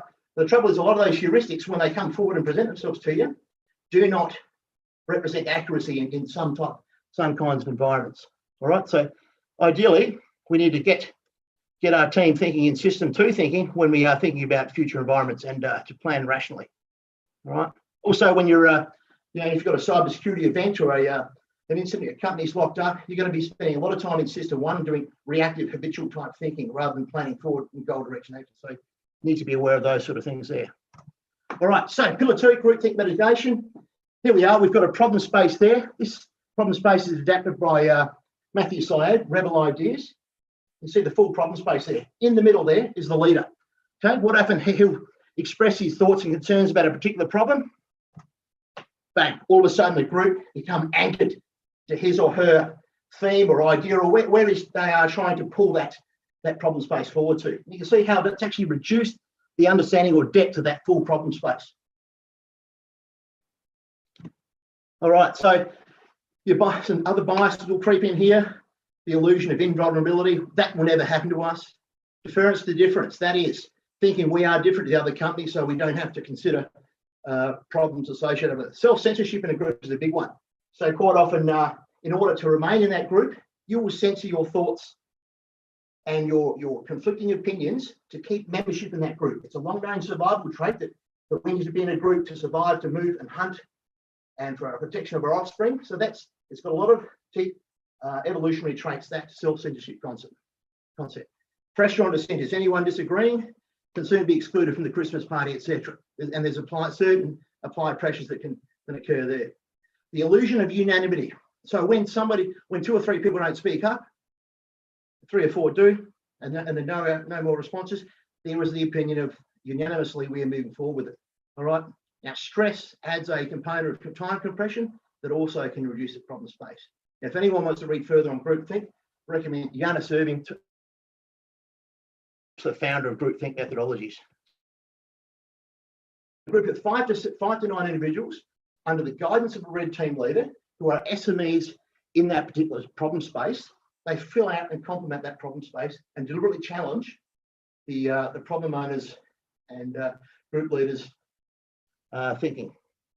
Little red face outside the concept. That's the naive tea lady, window cleaner who just asks the most naive question that no one considers. So quite often you might put a naive member in a red team moving forward. So moving forward. So understanding, fostering cultural empathy, understanding adversity. Gert Hofstadter, one of the most largest and most renowned researchers on culture, right? Had just done some research on over 50 countries with IBM to look at the differences, and there were marked differences between different nations' cultures. Come up with a rating scale of how to rate members. But you come up with these 6 pillars. How are distant between individuals, between the leadership and the workers? How flat an organisation is, or how vertical the structure is, can be a potential cultural adversary or stakeholder. Individualism versus collectivism. How much that the people of that country only think of themselves versus the good of the country, the good of the nation, etc. And there's marked difference between East and Western kind of cultures there. Uncertainty avoidance. How much a culture plans to run uncertainty and avoids it. Okay, by making sure nothing can go wrong with an organisation. Long-term versus short-term orientation.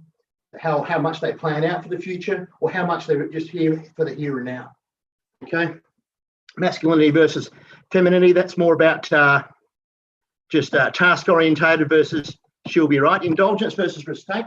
How much they shop, how much they just have to have things now, etc. So there's a number of ways you can look at fostering your understanding of different cultures. And Hofstadter is the gentleman for further research on that. because there is a marked difference. And the reason we look at this is because if you're looking from your culture and your personal point of view, and you're looking at another nation or another planet, etc., you need to understand those differences can have a massive impact on the way they think. So you're thinking, you're understanding them from your perspective, unless you consider these.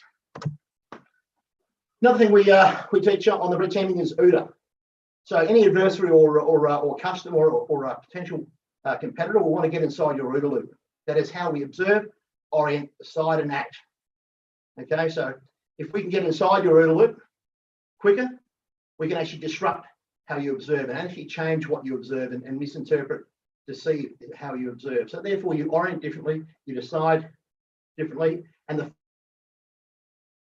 faster you can get somebody into a system one type thinking, which is rapid, instinctive, and prone to make error. Okay, so that's, and you'll see this, ladies and gents, quite often with a markedly with I guess a social manipulation, a social hack, where quite often a hacker will bring up and have a crying baby in the background, screaming. It might be, you're about to lose X amount of dollars unless you give us your details now. That rapidly sends automatically people into a system one type thinking, or they are just going to react quick, make the problem go away, versus taking a step back and getting into system two, thinking forward, slowing down, observing, taking the time to orient, taking the time to decide what action to take, and then finally acting. So that is one of the premises a lot of hackers work on, getting inside that OODA loop and getting into system one thinking. So the fourth pillar, applied critical thinking. Okay, there are several common in use in red teaming. The key assumptions check. So are we treating the right problem? Are the conditions we are talking about valid and going to continue to be the same conditions 5 years down the track? The video premise. What's the internet sort of bandwidth speed going to be in 5 years' time? Let's consider that. We may have to reposition. What ifs and counter arguments. So what ifs? So red teaming allows the freedom of imagination to go what if. And so you can pretty much have a free license as a red teamer to create a whole heap of scenarios that may be considered. All right, we'll look at one other one down there. Placing someone in the organisation to challenge, who overcomes that group think and that pressure and of dissenting and not belonging. You've got free rein to be devil's advocate. Tell me how it's different. All right, pre-mortem. That is a fantastic technique. So there's over 47, but that is actually saying that, okay, in 5 years, your company's not going to exist. Wow. Then you can work backwards and go and come up with all the different concepts and ideas on how that might happen. And you might just go, wow, that particular thing that you're introducing on how we failed to exist in 5 years needs treating. Problem owner, let's raise it. Okay. So once again, all these techniques that we use in red teaming can be used with concepts like brainstorming, brain writing, dot voting, to ensure they're creatively addressed. All right, so red teaming is a practical response to overcoming the complex problems introduced by our human frailties. It's not just pen testing. Through the application of highly developed tools and processes, red teams use 5 to 7, up to 9, maybe more, bespoke members to assist in helping recognise and correcting those errors. But it is 100% under the guidance of a problem owner. You need to have a problem owner that is supporting a red team to solve a particular issue, right? So the red team, the problem owner will nominate a red team leader, fill out that box of expertise that was lacking in that very narrow, the expertise to deeper understand that problem space, and we'll answer that question that the problem owner has in the time frame with the resource available and using applied thinking techniques. So that's it. Once again, wrapping up, the 4 pillars of red teaming. You must know yourself, self-recognition and how you are thinking, understand your biases, understanding what sort of heuristics are available. And these are widely available online, ladies and gents. You need to know that groupthink mitigation and why we have groupthink problems associated with belonging to a group.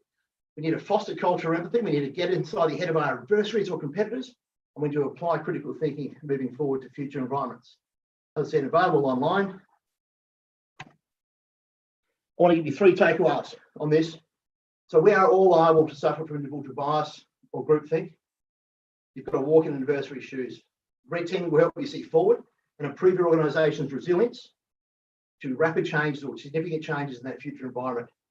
And ladies and gents, I would ask you never, ever to treat another workshop meet or just another work meeting ever the same again after you understand red teaming. Okay, so hopefully I've whet your appetite on it. Further reading, gentlemen there, Bryce Hoffman, red teaming, great books just come out. He followed this one here, Red Teaming by Mikazenko. Another great book if you really want to understand more further complexity thinking. And I love this one. This is from a red teaming forum. So never, ever regard your adversary with contempt. All right? No good can come of it. The superiority you feel at the time, is not worth the surprise that follows after contact with that particular adversary. All right, so that's it. Get in touch with me, crosslearningoz@gmail.com. Hopefully I've got your appetite on red teaming as an extension of your red team practice. And thank you once again, ComfyCon, for having us. It was an absolute pleasure. Not a problem, Simon, and thank you very much for your presentation as well. You actually mentioned, as Guile mentioned in the chat, you mentioned one of my personal favorite topics, which is the OODA loop.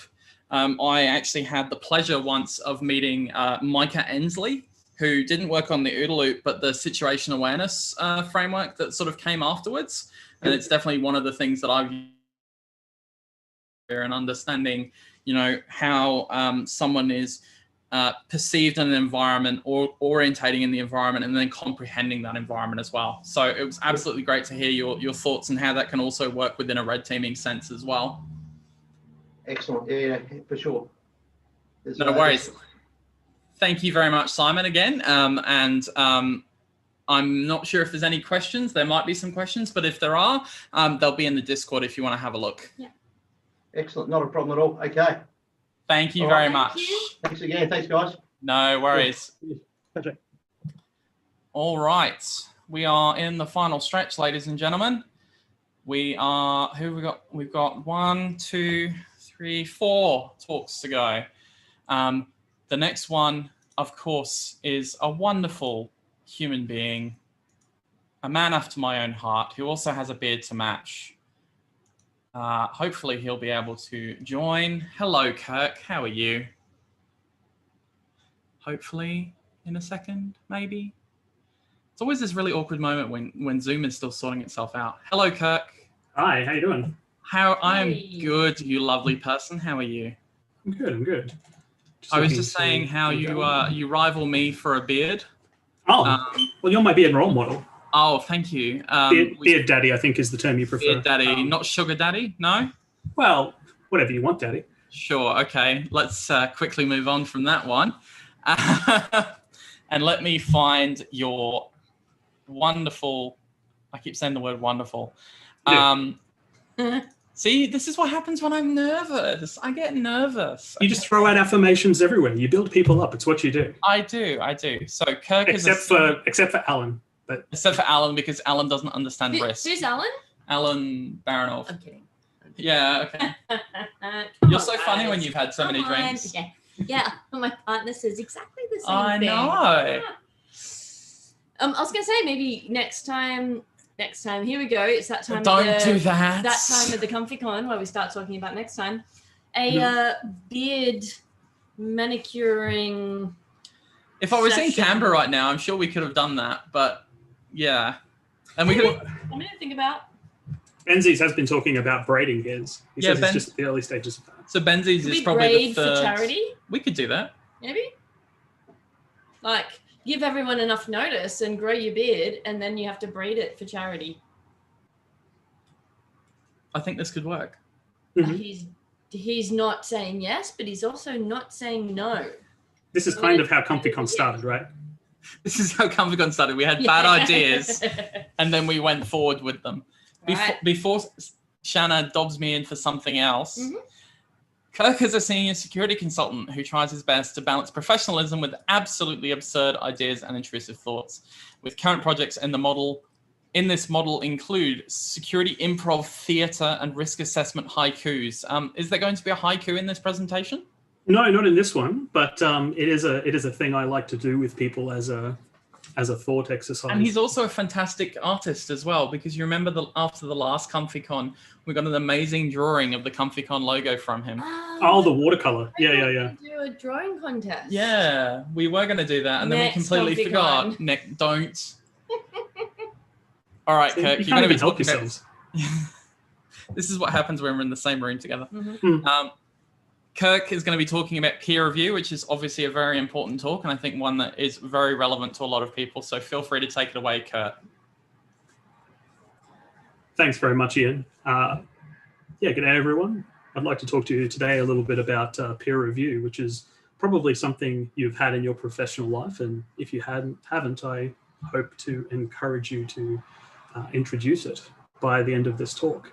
I'm hoping to make this relatively quick. I've got a half-hour slot, but I'd like to take some time at the end to get some feedback from questions and from the chat to have people share their experiences for how review has gone in their organization, so we can talk about it and benefit from everyone's lived experience, and to see if there are any things we can fix or put our heads together on for everyone involved.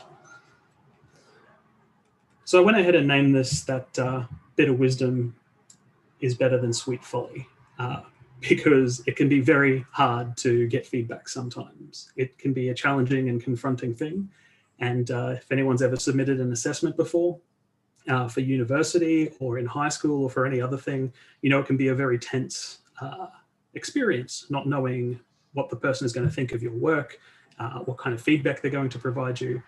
But overall, the experience of getting that feedback and getting your work critiqued hopefully improves your work overall and allows you to deliver better work that time and in the future as well. I'll talk about some of the ways that that can go poorly, and some of the ways that that can be sort of contraindicated or resisted in an organization. And I'll also give some specific examples of how to conduct a peer review that aren't prescriptive. They're just options you can include in your own peer review cycle in your personal practice with your teams or within your organization. So what's the point of a peer review? We all know that we're all very clever. We're incredible cyber persons. We know how the computers work. And if we don't know how the computers work, we can find it out with a quick Google and tell everyone exactly what they need to know. We're not often wrong. We have the definitive answer, just other people don't listen to us for some reason. It's unfortunate. But look, it's their loss. Really, we don't need reviews. We've usually never had a complaint from a client. They pay for our reports, they take it, and then they, I'm pretty sure they file it away somewhere very secure and refer to it often to extract nuggets of wisdom from that document. It's constantly reused, constantly referred to, and it improves them in the long term. And if not, their loss, really. But, you know, maybe you would like more praise. Maybe you could get your documents to a state where people give you positive feedback about it, that they're talked about and that they're actively used. But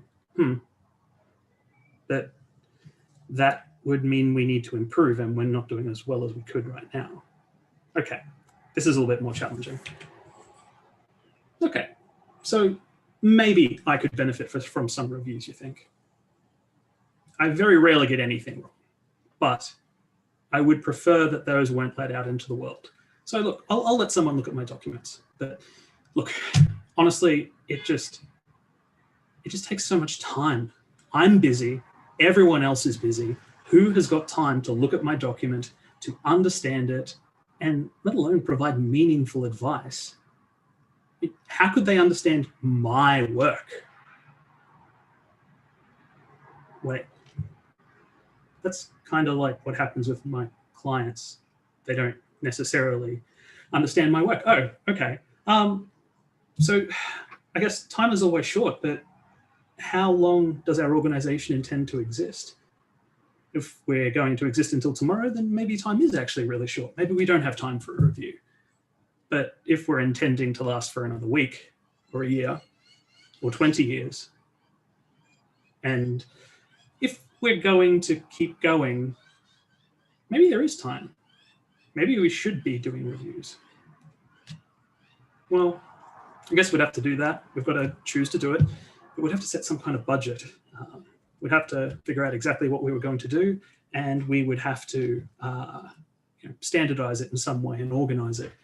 But we need more justification than just this, because no one's going to agree with me that we should be doing more peer reviews or that we should be doing reviews at all. Everyone else is busy. No one else is doing this at the moment. They've got no reason to start doing it. And more importantly, who's actually fit to give feedback and critique on my art? My sublime technical analysis and recommendations. Who could understand and improve upon that? Well, it's certainly not a junior staff member. They wouldn't understand what they were reading. They wouldn't understand the conclusions I've arrived at.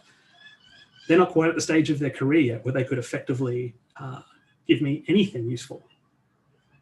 I mean, certainly not someone outside the tech team. They'd have to be a tech person to understand my work. We couldn't get the HR person or the lawyer or the CEO to read this. They wouldn't provide any benefit or feedback at all to my document. Well, it'll have to be a senior tech then, someone from within our team who is equally or more senior than me, who I believe can understand my work, someone who I look up to and appreciate. That's the only person who could effectively provide feedback to me. But could it be that this is about more than the quality of the documents we put out, at least on a moment-to-moment basis? My work is art. And people do get benefit from looking at art, from reading the classics. So maybe if they read my work, that would make them better, even if I'm not getting any benefit, even if I don't need it. Well, okay. Now that we've gone through that kind of internal dialogue vignette of how people maybe think about peer review, how they think about getting feedback from their colleagues on their work, I wanted to pause a moment, step out of that fictional narrative, and think about what makes a senior. This might be a little bit of a jump. Stay with me. Give me a little bit of rope. What makes a senior staff member in any trade, in any profession, in any area of expertise? I would say that you make a senior by giving them opportunities to learn by exposure, by extension, going beyond what they believe they're capable of or have done in the past, and allow them to commit safe errors. Because ultimately, you want them to be able to exercise expert judgment, to analyze a situation, to identify a problem, and to give opinions and to lead towards a solution. And you want them to communicate elegantly. You want them to be able to express their points in their analysis with the right audience in the right way, so the message is received and that it has the right impact. And you want them to have an awareness of their own limitations, what they don't know, what they aren't very good at. Not like me. I'm good at everything. Communicate accurately and elegantly. And my judgment is unquestionable. It's just that other people aren't bright enough to understand that. So, how to make a junior senior? Well, all the other stuff that I said before is very nice, but there never appears to be time to actually give people those experiences, to give them those opportunities, to let them stretch and extend themselves further and further. I mean, there is, but I mean, that's why we hire people to be self-starters. We bring them in, drop them into the deep end of the pool, and they become amazing athletes really, really fast. They grow through the trauma. That's the natural way we create highly effective professionals. I mean, that's the way I learned. That's the way most of my peers learned. I mean, and anyone who didn't learn didn't survive. So it works, obviously. We're all high-performing, highly functional, and very well-balanced human beings as a result of that experience. Yeah, I'm sure that's fine.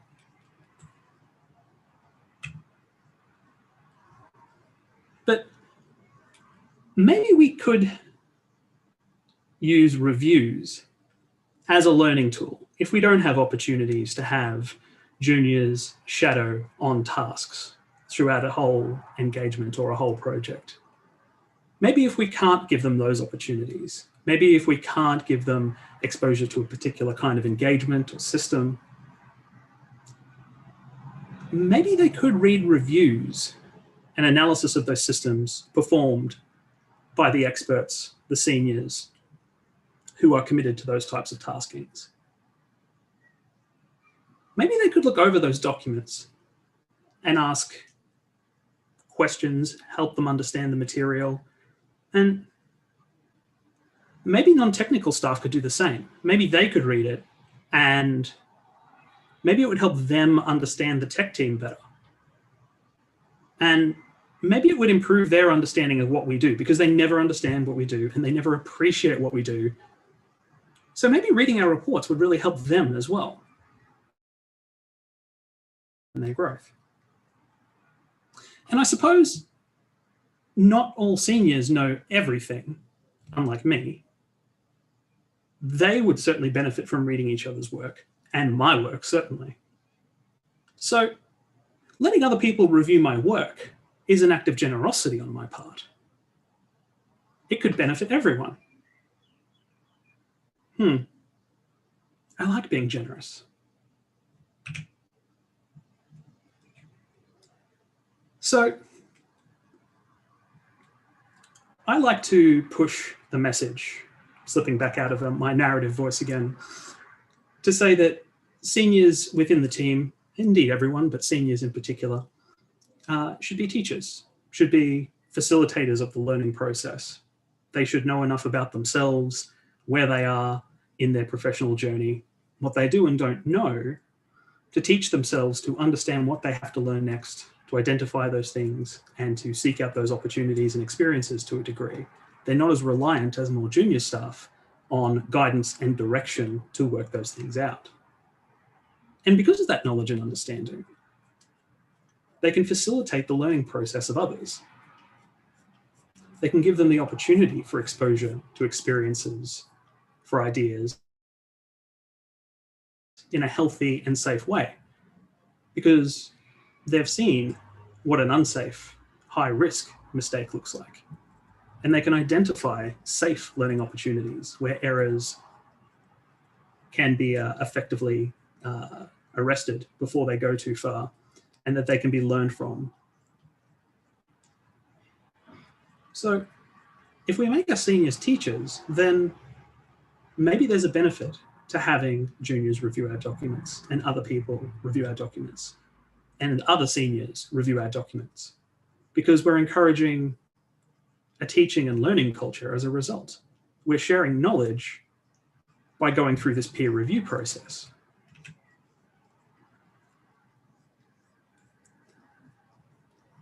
So now that we've talked a little bit about how we may think of using the peer review process, not only as a quality control process, but also as a teaching and learning one within our teams, I wanted to talk a little bit about the function of a review, why you do them, how you do them, and to give you some ideas for a few different approaches that you can apply so that you can take some notes, see the things that make sense for you in your culture and organization, and start to make these little tiny recommendations to start introducing a peer review process, or to make your peer review process a little bit more robust and maybe move a little bit more into the learning as well as quality control format that I was explaining before.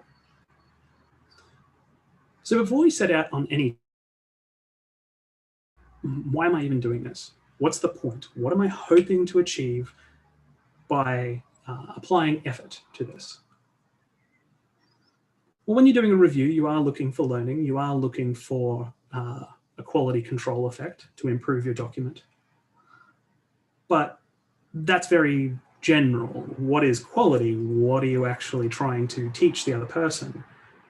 What outcomes are you trying to achieve? Now, one of the most effective first steps you can make is to set down a few dot points that cover the goals of the document. Now, these can be explicitly stated up front for the reviewer, and it can give them a little bit of assistance and a little bit of a guide as to the purpose of the document. So you can do this in 2 general lists. You can do author stated goals, where you say what you are hoping to accomplish in a few dot points. It's like an executive summary of an executive summary. And you give the reviewer that. Here is the document. I was hoping to achieve this outcome, and I was hoping to land this particular message. Then you state the client goals from the engagement. Why is the client paying you for this? What are their expectations? What are they hoping to receive out of this document? And then as part of the review process, you can also get the reviewer to put together a list of goals after they've read the document.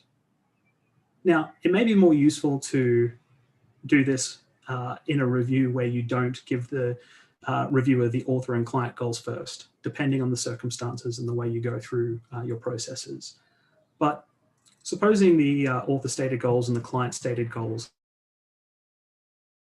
can read the document blind, and purely from the read of the text in front of them with no further guidance, ask them to write a few dot points about what they believe you intended to achieve as the author with this document. What subtle messages, what terms of analysis did you put in there, and what were you hoping to leverage in terms of change or an outcome for the client with that? And that way you get know your mind necessarily, who did not know your intent, telling you what they picked up out of it and what they think you were trying to achieve, which can be incredibly illuminating if the dot points are completely radically different from the ones you would have written. Maybe it'll give you some pause for thought. Maybe you'll rewrite a little bit. Maybe after discussion with the reader, you'll work out why they came up with those very different set of goals. It's all input. It can all be used or rejected, as the case may be. Now, we really only need one review, right? One and done, just get it out the door. We're accepting now that we're doing peer reviews.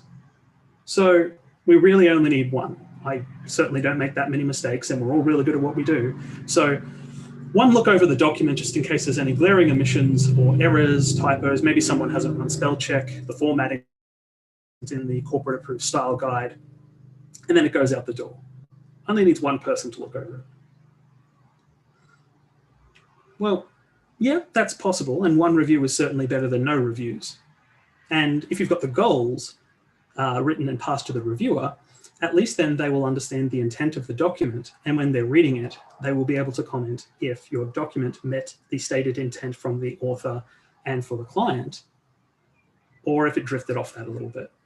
And that can help provide clarity on those things, as well as grammatical errors and turns of phrase that people may remark upon. So now that we're thinking about reviews with specific goals, is there a way we could think about going through the review process with different readers having different specific goals while they're reading, different lenses, different eyes they could cast over the process? So we know that different analysis do make better contributions to systems design. If we have the server team and the network team, if we have the usability team all contributing to the design, we tend to have a richer, more comprehensive and more sustainable design, better fit for purpose by the end. So maybe the review should follow a similar model where we're approaching them with different eyes, different priorities. The most common one we're probably all very familiar with when we're getting a review is a technical review.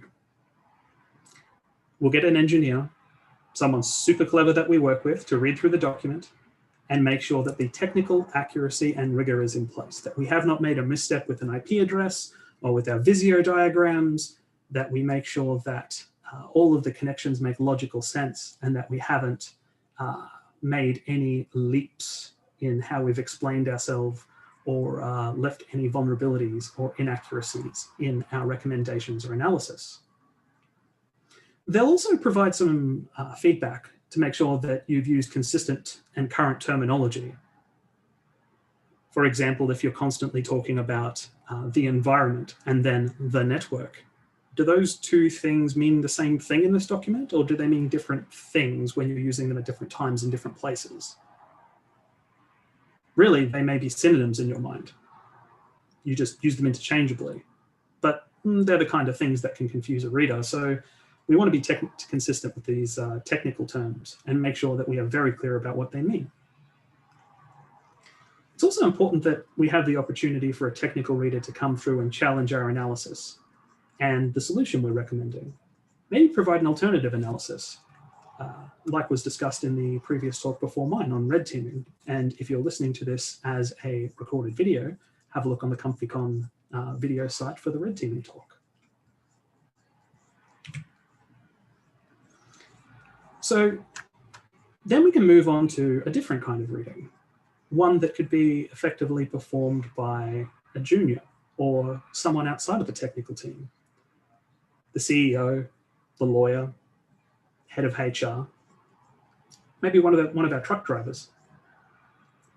We want to make sure our document is rational, readable, and sensible, that all of our analysis and divination, all of our prognostication about what we believe should be delivered in this report makes sense to someone who doesn't have the benefit of us standing beside them to interpret and explain when they get to difficult points.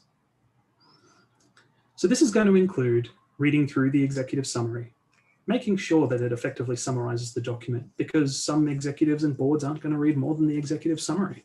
It needs to effectively contain all the information. And as before, the readers could make a few dot points to explain to you what they believe you were trying to accomplish just from the executive summary. You could also do a quick assessment. If you believe it would reasonably take you an hour to read through this document, give the reviewer 10 minutes. Ask them to look over the whole thing and see what they see and see what they can take out of it. See if they can read the top, the headings, the structure, and make comprehensible sense of it and explain it back to you, even only in simple terms. Have a think about the reading level you're writing this to. What level of literacy and numeracy and language skill is your audience expecting to read at? Does your client organization have standards for this sort of thing? Do you? Are you considering the complexity of your language and how much support you put in your explanations, in your paragraphs, and in your writing? And the last thing that a readability reviewer can have a look at is the mapping out of your arguments, that as they step through, that everything flows reasonably, that ideas were introduced before, that you've set things up in a way that explains them before you tear them apart, that you set the stage, and that all of your conclusions are based in previously established arguments. This can be done through diagrams, or this could be done with all sorts of tools that I'm happy to discuss with anyone who wants to get in touch with me, but it's about making sure that the arguments support themselves through your document, and that by the end of the argument, you feel like you understand the whole process. And there's a few additional elements that you can put into your document that you could get reviewers to look at, or that you could put in yourself. The first supporting element is a set of assumptions that you've made in your analysis or your review or recommendation. What don't you know for sure, but you've assumed is the case as the foundation upon which you've built your document? Maybe it's something to do with the environment or an adjacent system. Maybe it's something to do with a particular bit of politics or a technology version. Whatever the case, just if that's in there, then the client understands clearly that the conclusions you've reached are based on that. You can also talk about inclusions and exclusions. What is included in your analysis? Which parts of systems? Which people? Which organizations? Calling out a few specific exclusions are actually really important as well. Areas for further investigation are similar to that, and future issues are about saying that technology versions, politics, or policy in government could change things. I'd like to encourage you to think that each review is a lesson and a gift. Take the time for verbal feedback. Really get everything you can out of it because it improves you and your teammates and makes them more effective when operating with you. So much to learn, and every moment you spend with them is going to be rewarded in the long term. Again, how long do you expect your organization to be around? If it's a long time, you should be planning for the long term. And each time you skip it, you rob yourself and the other person of an opportunity to learn and grow. I'd like to thank a few people for contributing to my talk and for my thinking.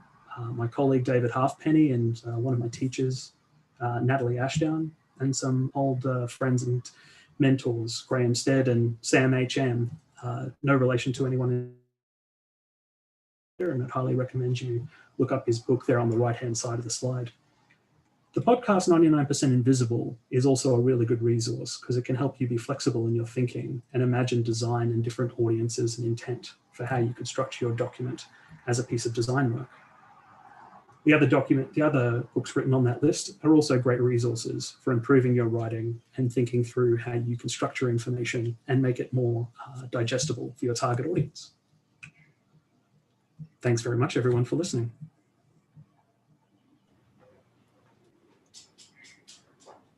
I'm not quite sure we have enough time to actually answer that, tell me how I could do better. So we might just need to skip that part. No, I'm kidding. I did just say to Ian, I'm going to take a little bit of a time to talk about me again. When I first started doing digital forensics, I had an amazing mentor and he made me write all of the reports and I'd send them to him and he would comment all over them and send them back. And I had to rewrite them and he would comment all over them and send them back. And eventually I started sending reports to him that had minimal comments. And all of a sudden, my report writing got so much better. I got so much more experience. And I had zero experience with reporting in a way that was necessary for digital forensics, which is very specific. You have to be really careful. You have to watch what you say. A lot of compliance regulations.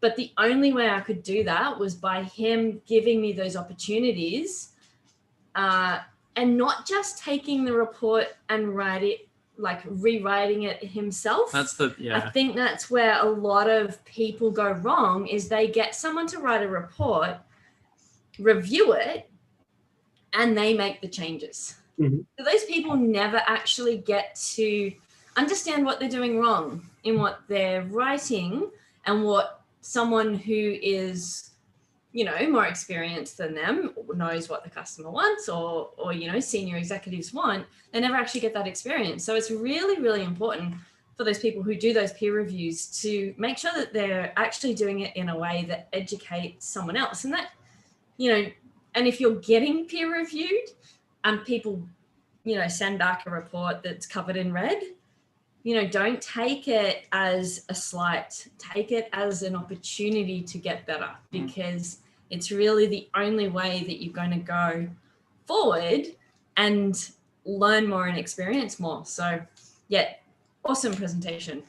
Thank you. I really appreciate that. My one piece of feedback, which I think Caitlin will agree with me if she's on the line, not enough cat. The cat is there though. The cat is there now, but it was not always, 100% cat.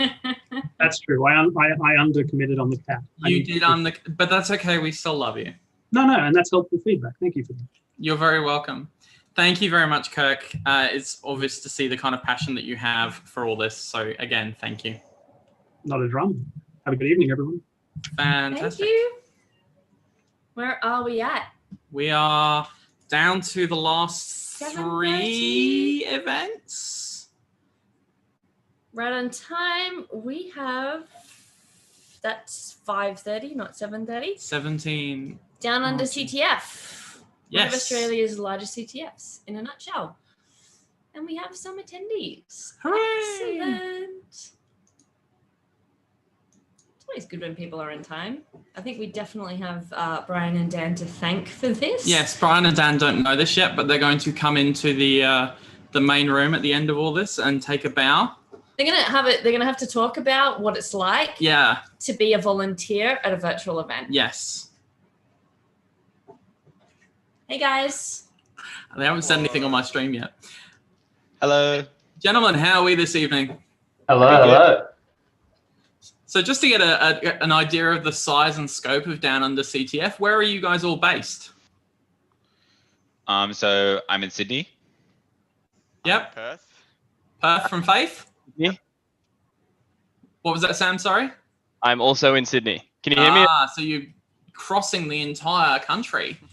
That's awesome. And we're going to have a couple more of your compadres for the next section as well.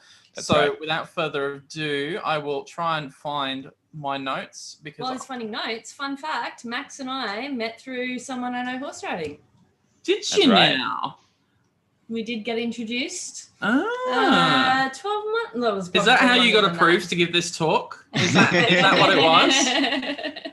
No, it wasn't that. It was entirely Zero, just like putting his nose up against talks and go, oh, that's right. Didn't want to mention that. Yeah, Zero's pretty good at sniffing out good talks. He is. So, Down Under CTF is a worldwide capture the flag competition aimed at Australian high school and tertiary students, tertiary students. You can tell we didn't review this one. Its main goal is to try and upskill the next generation of potential cybersecurity professionals, as well as increase the size of the CTF community here in Australia. The event is a cross-collaboration between 13 different cybersecurity societies around the country, trying to make a difference in the cybersecurity community by providing a national cybersecurity competition within Australia. And I think that's a really, really good aim. I don't think anybody will disagree that the aim of that is entirely appropriate. So again, without further ado, I will hand over to whoever's going to be speaking. I am not going to make guesses, and take it away, guys. I'll share my screen. Can you see that? We can indeed. Awesome. So I'll start and then we'll swap as we go down the presentation. Okay, awesome. Well, everyone, welcome to our talk about one of Australia's largest CTFs in a nutshell, Down Under CTF. 3 of us from the Down Under CTF team will be speaking today. Firstly, my name is Max Kaminer. I just graduated university a month ago, and I currently work at Trustwave as a penetration tester. Cool. My name's Sam Calamas. My handle's Blue Alder. I'm currently working at Google, and you can see from my lovely photo there, I love a good cheeseburger. Cool. Hey, my name's Faraz, and my handle's Faith. I work at Eltham as a security researcher, and I play a lot of CTFs. And I'm part of the author team for Down Under CTF, so I'll be talking about the challenges. And we definitely have to say thanks to the rest of the team, as we wouldn't have such a great event without them. Today, I will talk about the creation of Down Under CTF and about the event itself. Sam will talk about the infrastructure and how he and the infrastructure team designed the environment. And last, but certainly not least, Faith will be talking about the CTF challenges we created. So let's get into it. We cannot talk about why we made our CTF without knowing a bit of history about Cybersecurity Challenge Australia, commonly known as CySCA, and the CTF Captain's Log Discord server. So, CySCA was Australia's only national cybersecurity competition that was run like a CTF event. It was made in partnership with the Australian Signals Directorate and business and academic professionals. Its aim was to upskill the next generation of cybersecurity professionals. It basically pitched university and other tertiary institutions, teams against each other for 24 straight hours. So it largely consisted of no sleep, energy drinks, and lead hacks. So CySCA ran for several years, as you can see in the timeline on the screen, but was abruptly cancelled in 2019 for reasons we don't exactly know. And there has been no future announcement since. So rest in peace, CySCA, you'll be missed. But now that CySCA is no longer in the picture, there was a need for a new CTF competition to take its place and to upskill the next generation of cybersecurity professionals. Down Under CTF was a communal initiative made by many university societies from around Australia, and a majority of us were introduced to each other on the CTF Captain's Log Discord server. So that's how we all met. This Discord was made by an individual that goes by the name of NoSurf. NoSurf is awesome, and he's a part of the Tarsec Australian CTF team. At the time when I joined the server, there were several University Society representatives in the Discord, and he had created the server to encourage us to play more CTFs. And playing CTFs is educational, and it's such a great time. It's great. But then I thought, what if we all came together to make a CTF, a national CTF? After pitching the idea of collaborating on a national CTF altogether, it was an overwhelming yes from the other university societies. So we made an effort to recruit the other major university societies around Australia, and we created Down Under CTF. This is actually our initial logo. And don't worry, we quickly rectified this, and I was not allowed to touch Microsoft Paint ever again. So now, and this is Down Under CTF. So to get into the grunt of it, Down Under CTF turned into a combined effort of 13 university cybersecurity societies that wanted to create a worldwide 48-hour CTF event. Inspired by Cisco, though, we wanted to upskill Australian tertiary students, but we also wanted to include Australian high school students as well. We put emphasis on these two groups to participate by making our prizes only available to them. However, it was open to everyone worldwide who wanted to join and play for fun. And this event, we the 18th to the 20th of September 2020. Sorry. In our first meeting together as a group on the 14th of June 2020, we wanted to establish a goal that we could strive for. We listed this goal at the top of our Notion board to remind us of it. And also a quick side note is we love Notion so much, and like personally me as well. If you haven't used Notion or don't know what Notion is, definitely give it a try. And Notion, if you're listening. But the goal for the Down Under CTF that was written at the top of our Notion board was to run a 6 CTF aimed for Australian high school and tertiary students with the intention of making the CTF community bigger and try to upskill the potential next generation of cybersecurity professionals. So we had our goal. We organized everything. We had many late nights. We had many meetings. And we ran the event from the 18th to the 20th of September. So how did it go? What transpired completely blew our minds. Basically, it was nuts. Oh, whoops, too many slides. We had over 3,000 registered, 1,500 registered teams.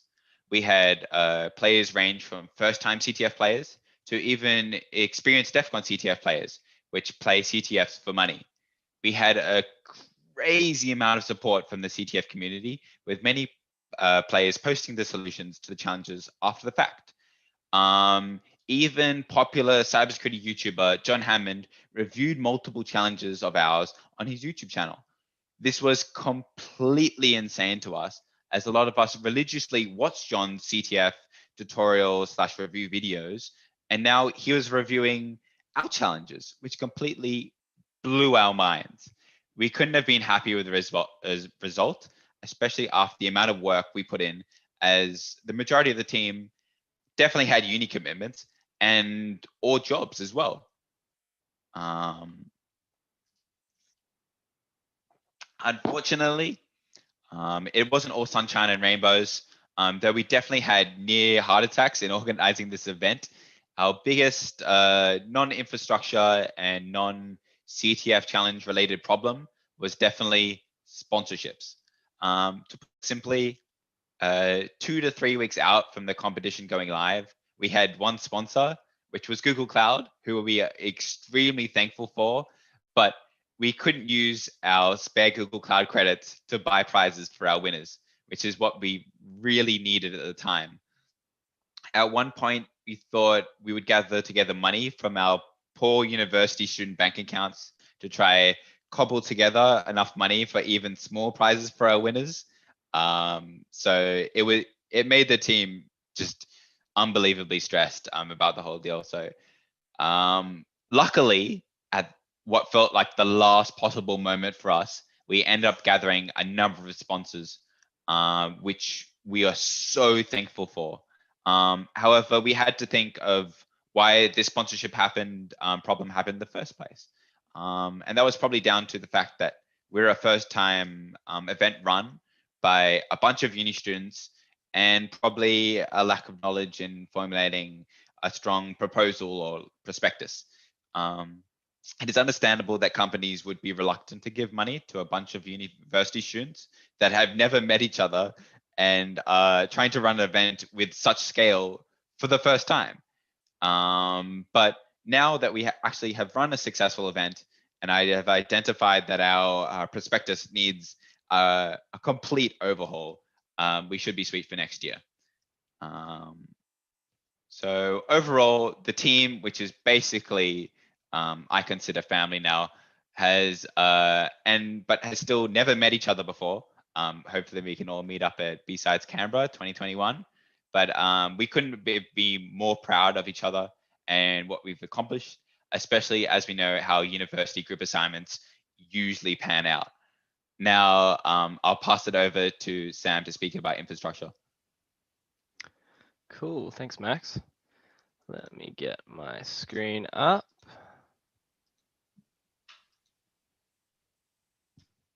Okay, Just you can a see it quick all right? question, Sam. Yeah. What's the tower of boxes behind you? I was looking at that too. This magical thing is my lockdown TV snack tower.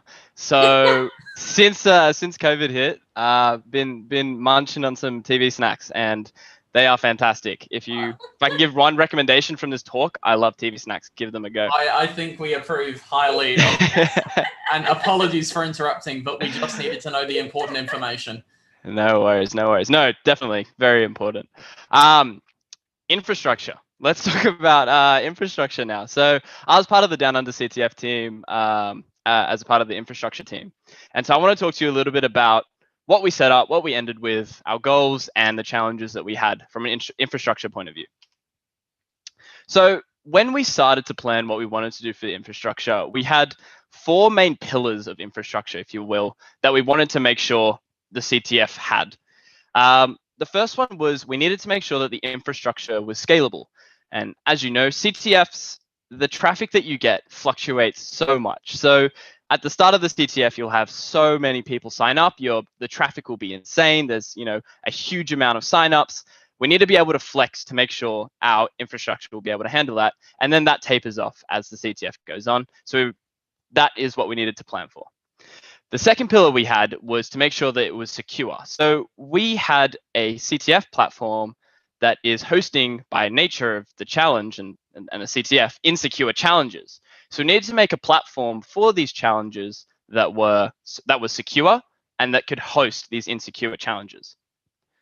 The third thing we needed to make sure was that the CTF infrastructure was stable. There's nothing worse when you start a CTF and then you try to submit your flag, but then CTFD's down, or just nothing's working, and you're just like, I don't really want to play this anymore. It's not working. We really wanted to make sure that it was stable.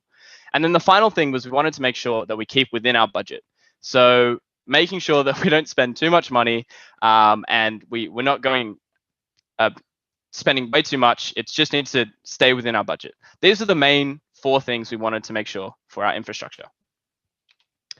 So in terms of how we started to run this, we're like, well, we probably shouldn't run this on my laptop. We should find something that we should actually host this with, some sort of cloud provider. And so we ended up choosing Google Cloud Platform. And the main reasons, there's 2 main reasons why we chose them. The first one was because they sponsored us and we should use those cloud credits. So thank you again, Google Cloud, appreciate that. And the second one was that most of the infrastructure team was mostly familiar with Google Cloud services in terms of cloud offering. So we landed with them and it went really, really well. A little bit of a spoiler, but we're really, really happy with Google Cloud Platform. So in terms of infrastructure, there was 3 things that we needed to set up. The first one was the actual CTFD platform. So this is where hackers come in, they sign up. This is where the leaderboards are shown, where you submit your flags, where you can see all the challenges, all that kind of stuff. This was really, really important because if that goes down, your CTF kind of goes down. The second thing we needed to set up was our cloud platform. And by what I mean by that is we actually had some challenges that was exploiting cloud itself. So we had some Google Cloud challenges that we would spin up, and the actual point of the challenge was to exploit Google Cloud. So we needed a way to set that up in a secure, repeatable way. The final thing we needed to set up was the challenge platform. So these actual challenges, how are we going to host them? How are they going to be scalable? How are they going to be stable? How are they going to be secure? These are all the three main things that we needed to set up. So I'm going to start with the CTFD platform. So our initial thoughts were to basically get one big beefy VM, throw a whole lot of CPU, a whole lot of memory, and just chuck it in on Google Cloud, and would see basically if that would work. We had 7 or 8 people basically testing. It was like, yeah, it's fine, it's working, it's all good. And then a few weeks before the CTF, we decided to load test this. And boy, oh boy, it did not work. We threw 1,000 requests per second at this VM, and it did not handle. It crashed, it burned, it lagged. Everything that went wrong went wrong. It wasn't scalable, it wasn't flexing, and it wasn't stable at all. So we had to come up with a better solution that would fix this. So me and the infrastructure guys worked on a really cool App Engine application. So essentially what App Engine is a Google Cloud product which you give it a Docker image. In our case, this Docker image was the CTFD image that would run the whole CTFD, and it would completely auto scale for you. As requests come in, that would scale up and you'd get more App Engine instances. And that way, if one instance goes down, it can then load balance to the other 3, whatever is running at the time. And yeah, it worked really, really well. We then had a Cloud SQL instance behind that, which all those App Engine instances connected to, and it worked flawlessly. We ran a load test against this App Engine, the same one that we ran against the beefy VM, and it worked spectacularly. We saw it flex up and down depending on the traffic. And finally, we put a load balancer in front of it that would cache static content, which just made the whole thing run so quickly. So we were really, really happy with that. Was that cloud platform. So how are we going to set up those cloud challenges? So of the whole infrastructure setup was we used Terraform, and none of us had ever used Terraform before. So if you don't know what Terraform is, it's a way to set up your infrastructure as a code. So our cloud resources would be in basically one file for each challenge, and we could spin that environment up and down very, very easily. And that's all repeatable, and you can go through and change just the code just to make sure your infrastructure is aligned for what you want the challenge to be. So that was really good and worked really, really well. The final thing that we needed to set up was this challenge platform. And so we really didn't know how we were going to do this. And we ended up wanting to use Kubernetes. Reason being, we've heard about Kubernetes. It's a way to orchestrate your containers. It's very scalable. You can go bring it up and down. If a node goes down or whatever, you can bring another one back up, and it's very self-healing and all this kind of stuff. The main problem with that is this diagram. None of the infrastructure team knew how to set up a Kubernetes cluster. No one knew how to set up Docker images to actually run on Kubernetes and what you needed to do that. So that was a huge learning curve for us, and we had to basically run through a whole lot of tutorials online on how to do it, and a whole lot of testing from the infrastructure team and the whole team really. And this is what we ended up with. So again, excuse my beautiful diagrams, but so here we have our Kubernetes cluster, and we had 3 nodes in it. Each of those nodes was running one instance of every single challenge that needed to be hosted. We then had one VM that was only running HA proxy, which is a load balance, a reverse proxy really, and it would load balance across these 3 nodes. One main problem that we ran into really was that the HA proxy would randomly distribute the hackers to any node. And so when we had challenges that were stateful, for example, how to database assign, that wouldn't work because depending on which node you'd connect to, you would get a different result. So we had to pin the IPs of all our hackers to each node, and that way it will balance it that way.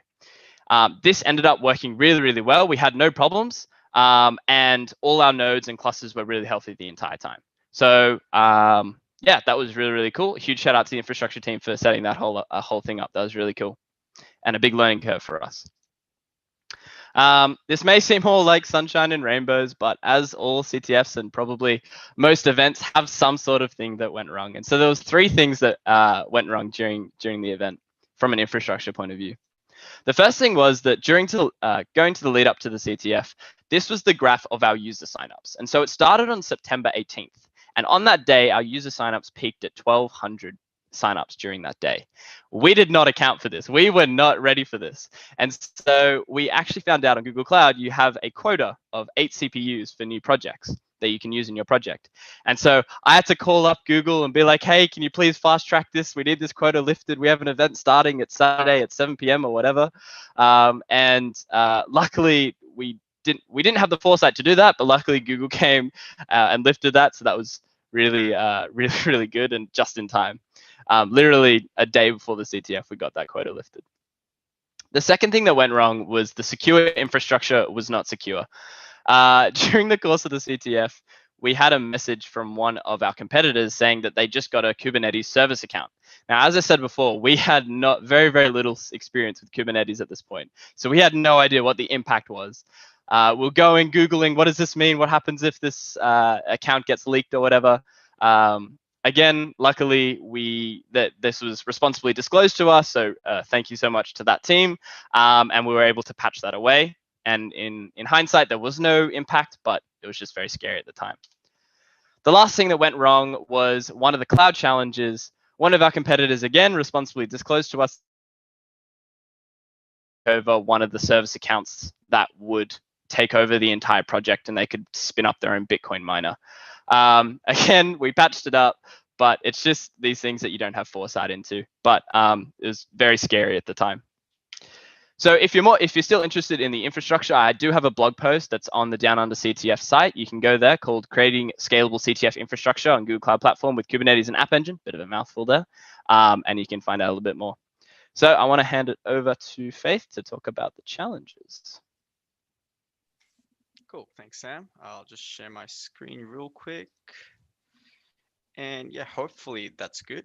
So yeah, hey guys, so yeah, I'm Faith. I'll be talking about the challenges, probably mostly because I was part of the author team. So I created a bunch of challenges and I was also there to help set up a nice way to have all the challenges in one place. And yeah, I'll just get into that real quick. So yeah, before we even started with the challenges, we had to figure out what kind of categories we'll have for the challenges, because this is going to be a normal Jeopardy style CTF, which basically means we have multiple different categories of challenges, and players can choose which challenges they want to solve. And when you solve them, you get a flag. You submit the flag on the CTFD platform, and that's that, right? And you get the points. So yeah, the categories that we ended up with were the following. We had web, binary exploitation, reverse engineering, crypto, OSINT, steganography, and MISC. Yeah, we didn't really decide on all of these categories at the beginning, but as we progressed through creating the challenges, yeah, we ended up with all of these categories. One main thing that we needed to figure out was a way to stay organized. And it's especially important because at the end of the day, when the CTF actually started, we ended up with 55 challenges. And with that many challenges, it's very important to stay organized, to have a central location to store all the challenges in, so you know where to find them, where to find information about them, especially when it comes to actually hosting the challenges, with Kubernetes, because you need to, some challenges need to be hosted, as Sam mentioned. And in order to host them, you need to provide a port and an IP. Well, maybe not the IP, just a port, and you need to keep track of all of those, right? So we had two things, well, three, I guess. At first, we had our Discord server, which Max was talking about. So on the Discord, we'd be talking about the challenges we're creating. We'd be talking about all different things about challenges, right? Just between the authors themselves. But we also needed a way to have the challenges in one place, and that was GitHub. So we created a challenges repo, essentially, and in that repo, we had a sort of QA process set up. So if you wanted to get one of your own challenges onto the repo, you would need to create a pull request. So this image that you see on the screen is essentially one of the very first from the MISC CTF team. Yeah, so that's the first step. You create a pull request with some information regarding the challenge. You have to provide a write-up to ensure that the challenge is solvable. And then B, you have to get your challenge reviewed, right? So review can mean two things here. One, if the person reviewing your challenge does not do that type of category a lot, then they can just read through your write-up. They can, try to see if there are any unintended ways to solve the challenge, if there are any ways for the players to hack into the CTF platform through the challenge by any chance, all of that stuff. So yeah, the reviewer could do that, or the reviewer could choose to solve the challenge themselves without looking at the write-up. And yeah, we had a good split of that happening. But at the end of the day, the reviewer would review the challenge, and then they would have to approve the pull request, and then the challenge would get put into the repo. So we had that going on. One other thing talked about. So Notion's been really good. Like Max said, we have the challenges tab. I guess we had a challenges tab, and basically that looked like this. And this was really nice. As you can see, it's got a whole list of challenges. There's challenge names, there's challenge categories, our perceived difficulty for the challenges. On the far right, you can see the port numbers, like I mentioned, because we need to host some of the challenges. Yeah, we had the descriptions, we had everything here, and it was a very nice all in one place sort of solution to keep track of every single challenge, to know, hey, if there's a problem with one challenge, we go straight here to find the author and then talk to them. Hey, there's a problem, we need you to fix it, etc. Right? It was really nice. Yeah. So one other thing that we had to figure out was how hard do we make the challenges? As Max mentioned, we wanted this to be targeted towards Australian high school and tertiary, so university students. But we also realized that we would be advertising this on CTF time, because as new CTF organizers, we didn't really have a nice way to to advertise to say high school students, because there's hundreds of high schools all across Australia. We don't have connections everywhere, so we thought the best way to go about it would be to advertise on CTF time. When you do that, though, it opens your CTF up to the entire world. And when that happens, we need to cater for all of the DEF CON level CTF players, as Max mentioned. And in order to do that, we needed to come up with some pretty hard challenges as well. And yeah, I think we had a fair distribution of easy and hard challenges. One of the pretty hard challenges that we had some fun with was the infamous welcome challenge. So if you played the CTF, you would have seen this. This is our logo on the main CTFD platform page. So essentially the yellow dots that you see all around, that's what the logo would look like by default. If you hovered over the yellow dots, they would change color, and they would turn into either a dark green dot or a bright bluish white dot, I guess. And the idea was you had to uncover all the dots, and then the dark green and the bright bluish white, they would the colors themselves can be encoded as binary, and you would use the binary, you would decode the binary data into ASCII, and that will get you the flag. The hard part, though, was trying to figure out how to decode the binary data, because you can't just go top left to bottom right. It has to. I guess you could in this case, but you had to kind of guess that. So yeah, when the concept for this challenge was brought up on the Discord for the Down Under CTF admin Discord, we were sort of split as to whether this challenge was easy or hard, because this is a welcome challenge, and generally welcome challenges would be like, hey, this is the link to our Discord server, please join, and you can find the flag on the channel topic to submit, just to make sure the players join the server. But that's too normal, right? We don't want to do that, so we went ahead with this challenge. And at the end of the day, this challenge got, I think, 20 something solves. And just to put that into perspective, I think the highest number of solves any challenge got was around 600. I think it might be more than that. So yeah, this challenge was pretty hard for most people to figure out, but I reckon it was pretty cool. It was a pretty cool idea. All right, finally, we had one other thing that we needed to fix. Basically, for hosting pwn challenges or binary exploitation challenges, we had an issue where if you got remote code execution on the server, you could essentially just run a fork bomb and then crash the server. right? Because there was no resource limitations on the challenge itself. So if someone gets a shell, they have full access to all the resources on that Docker image, which is essentially the server itself. So the way to fix that was to use NSJail. So NSJail is a tool created by Google. It essentially lets you put an application inside a jail. And in the jail, you control pretty much everything. You control the amount of memory the application is going to use. You control the amount of CPU cores it can use, the amount of CPU time it can use. So even if someone did get RCE and try to run a fork bomb instead of getting the flag, they wouldn't be able to crash the entire server. At best, they'd crash their own jailed instance of the binary, which doesn't do anything. It doesn't affect anyone else, just affects themselves. So that's all good, right? We don't really care about that. So yeah, that was I think the final issue that we had to deal with.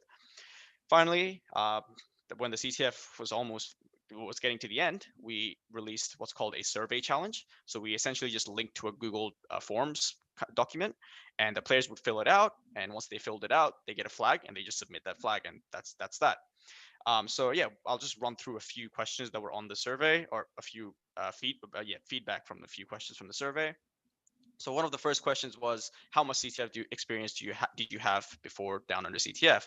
And as you can see, most of the players were on the lower side of the experience scale, I guess.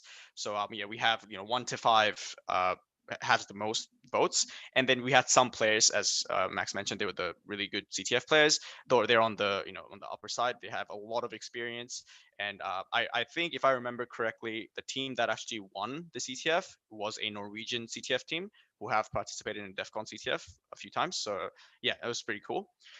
Yeah, so this was great to know that we had a good distribution of skilled CTF players to beginner CTF players for our CTF. One of the next questions was what the player's favorite challenge was. And this was actually interesting because we also had a least favorite challenge question, which is in the next slide, and I'll talk about that in a sec. But basically, it looked like, as you can see on the pie chart, it's pretty fairly distributed. The 2 green blobs that you see here, one of them was a MISC challenge, and the other one was an OSINT challenge. Now, OSINT as a category got a lot of mixed feedback, I would say. As you can see, one of the OSINT challenges was the biggest or the most favorite challenge. But if I go to the next slide, one of these 2 purple blobs is the same exact OSINT challenge, right? So it was a bit of a mixed feedback, and we reckon that the reason for that was twofold. One is that, actually it's not twofold, it's one reason, as the one big reason, I guess. It's that with OSINT challenges, for those of you who don't know what OSINT stands for, it's open source intelligence gathering. So basically, you're given some information, and you use that information to Google. You go on Google Maps, you find out information about a person, etc., and that lets you figure out the flag for the challenge. And in a lot of cases, that requires a bit of guessing. So I feel like that's why a lot of people hated this challenge. But on the other hand, OSINT challenges are very fun to work on as a group. So I assume the people that actually did work in a group to figure out the flags for the OSINT challenges, they had tons of fun, and that's why it got so many that's why it got so many votes for the favorite challenge, right? I can see we're running out of time, so I'm just going to skip past this slide. It's just how difficult did you find Down Under CTF overall? As you can see, most people found it kind of difficult. So yeah, I think we had a good distribution of challenges for that. And yeah, how much did you learn from Down Under CTF? Yeah, it was pretty good. So yeah, good feedback on that. That's good. That's all we aim for, right? We want people to learn from the CTF. To everyone that participated in Down Under CTF, to the amazing Down Under CTF team, to the sponsors, and to ComfyCon for letting us do this talk and the corresponding panel afterwards. Yeah, we'll hope to see you at Down Under CTF 2021. Thank you. So I tried to do a CTF once that was aimed at high school students. I think I did maybe one of those challenges, and then I was Homer. You know how Homer backs into that hedge? Yeah, no, I have no place. That's because you're a blue teamer. It is because I'm a blue teamer. I know nothing about hacking. I know. I'm not going to say that. But no, man, awesome presentation, and such good work on this CTF. Really cool to see the journey that you guys went on from, what motivated you to do it, the challenges, the infrastructure. We're having a debate where I'm getting quite antsy at the fact that someone hacked your infrastructure, because in my mind that's like, you know, GTFO. I just censored myself. You did. What the hell is wrong with you? You've had so much alcohol. You've gone through the other side. But yeah, like I think that's just really bad form when someone does that. Yeah, it's great, you know, they tell you, but you know what? Concentrate in the challenges. It's hard enough running something like a CTF and putting it all together. You know, the work that goes into it to build all those challenges and run that infrastructure is like, it's massive. So, you know, props to you guys for taking it on as a challenge to fill that gap, and awesome work for getting it done. And yeah, like total awesome work. I'll be honest, I'm feeling very old right now, because a couple of, and I don't mean any disrespect by this, but you know, university students can beat the crap out of me at making a competition. Like seriously, guys, I'm very, like 3,000 participants, 1,200 teams. Like I actually didn't know that, and I went, holy shit, that's friggin' impressive. Yeah, so it's super cool. And of course, it's not just you guys. I think we'll just say that, you know, obviously there's a lot of people in the Down Under CTF team, of which we're going to meet some more in a second. But, you know, it's very impressive how A, you managed to pull it off, and B, in a time when basically the whole world was going to shit. Like, let's be honest. Yeah. Everything went to shit. So mad props, as the kids would say. We're saying, we're like, no, I'm going to shut up. Just because, you know, we're Everyone's really old and shit. Yeah, we're really old. Yeah, like, and also like just super props on the presentation styles from all of you, like really engaging. We're like grandma and grandpa. Yeah, I know we are. We're like grandma. Thanks, guys. So, well, does that make Lydia? No, let's not go down that path. Okay. No, but yeah, awesome work. Thank you for sharing all of your experiences with us, and everyone who's watching. I think that there's going to be a lot of, you know, people who can take this knowledge in building out the next ComfyCon CTF. And I think there's a comment that's just appeared in the Discord, which I think says it all. And I'm going to read this one out. So, hey, it's maybe from the Psy Bears. Yes. So I'm sure everyone knows who the Psy Bears are. They are the guys who make the CTF for B-Sides Canberra. Tuned in to catch this and wanted to say how psyched we've been to see DU CTF happening this year. Great talk. Good luck for 2021. We'll see you at B-Sides Canberra. So I don't think there's anyone who's more qualified to say how awesome this was. So thank you very much, guys. Yeah, we'll definitely see them at B-Sides Canberra. And thank you so much for having us. I see that challenge. Yeah. It's been laid down. All right, fantastic, guys. What we're going to do is we're going to swap over for 2 more members of the Down Under CTF team. And we're going to have a bit of a session on running running virtual events for fun and profit, which apparently gets me banned from the internet if I use that term. I used it in my presentation That's as well. true. We're going to get banned from the internet. All right, so thank you very much, gents. Thanks, I will guys. admit the other people, and I will sort of boot you guys out as well. Yeah, no Okay. offense. Awesome. No offense. Thanks so much. Thanks, guys. See ya. Thank you. Bye. See you. Oh no, I don't want to chat. Oh my god. Oh, and we have a random pony joining us as well, which is awesome. I wonder if he's got face rig on this time. That's the question. What have we got here? What have we got? Hello. Nah. This is like Russian roulette. Just that. There we go. Just don't forget to unmute. Is that all you're here for? Yeah. Probably. Fantastic. So thank you, Benny and Scobro. Sorry, I don't know anyone's names. I'm terrible. Just to continue the question that I asked last time, where are you guys based? Well, I'm based in Sydney, You're based in UNSW. Sydney? And Scobro / Down Under CTF QU2WH, long words. Up in Queensland, QU2. Queensland. So we've got Perth, we've got Queensland, we've got Sydney, we've got a whole bunch of the country. Dan, don't hide. Come back on, please. You're going to stay for this one, whether you like it or not. Yeah, you're here now. There we go. Okay. So, guys, I mean, it's a virtual events thing. We will be very honest. We didn't really put much together for this one, but I think our aim from ComfyCon has been fairly clear. We wanted to run a virtual event. We wanted to get people together. We wanted to make sure that even during this time when we can't actually physically be with other people, that we could still get together and enjoy ourselves. So we wanted to do a bit of a Q&A / casual conversation, you know, about what do we think are some of the key things that other people can take away to run their own virtual events. You know, is there any lessons learnt you might have? Is there anything in particular you think that helps with culture or with technology or all those kind of things? And I think we just really want to put some stuff out there to really just highlight it's not hard to run a virtual event. For those who haven't read a write-up on ComfyCon before, ComfyCon is basically a Zoom channel, a Zoom webinar connected to YouTube. That is all it is. So in terms of technology, it is the easiest thing possible. Now, behind that, there sits a lot of effort in terms of organization, scheduling, drinking. Probably the most effort. Yeah, the drinking's the most effort. All those kind of things. For me, anyway.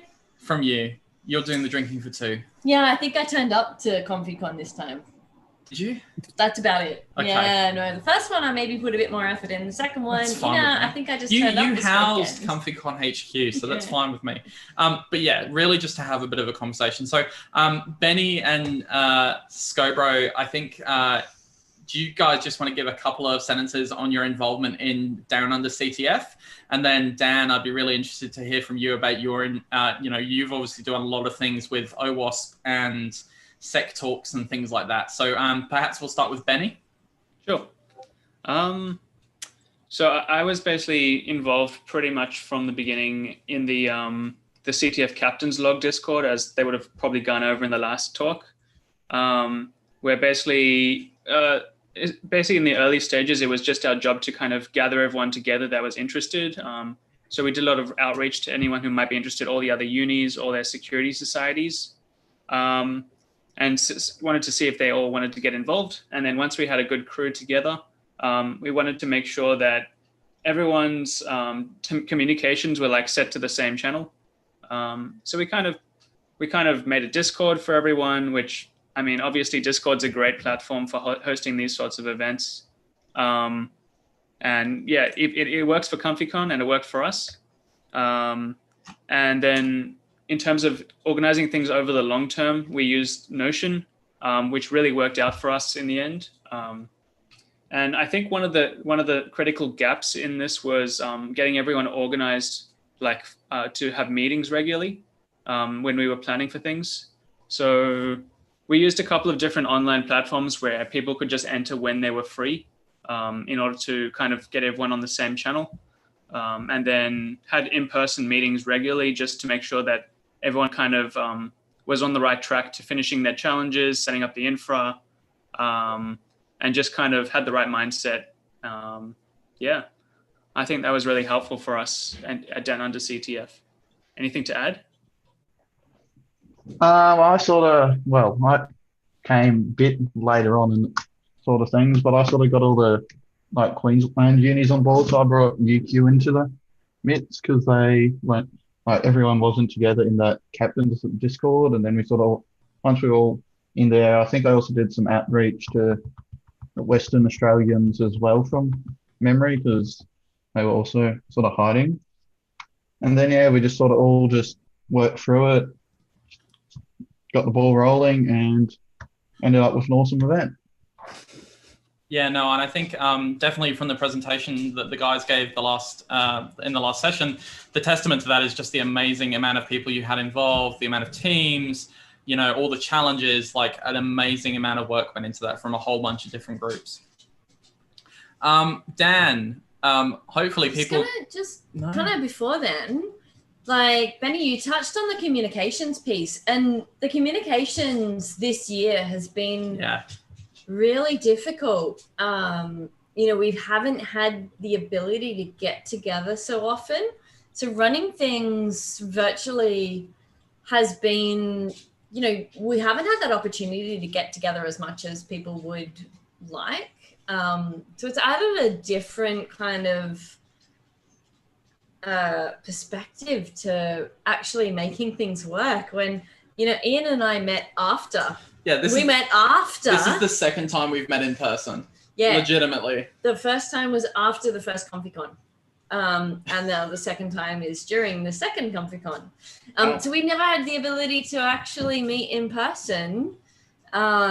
We talked about it before the first ComfyCon, but then COVID happened. But yeah, it's brought around a different challenge in communication and how we need to adopt something a little bit different to what we're used to. But I just wanted to kind of point on that that's a challenge of running these kind of events, is getting like herding cats, right? Getting everyone to join a Discord, and I'm actually probably the worst one.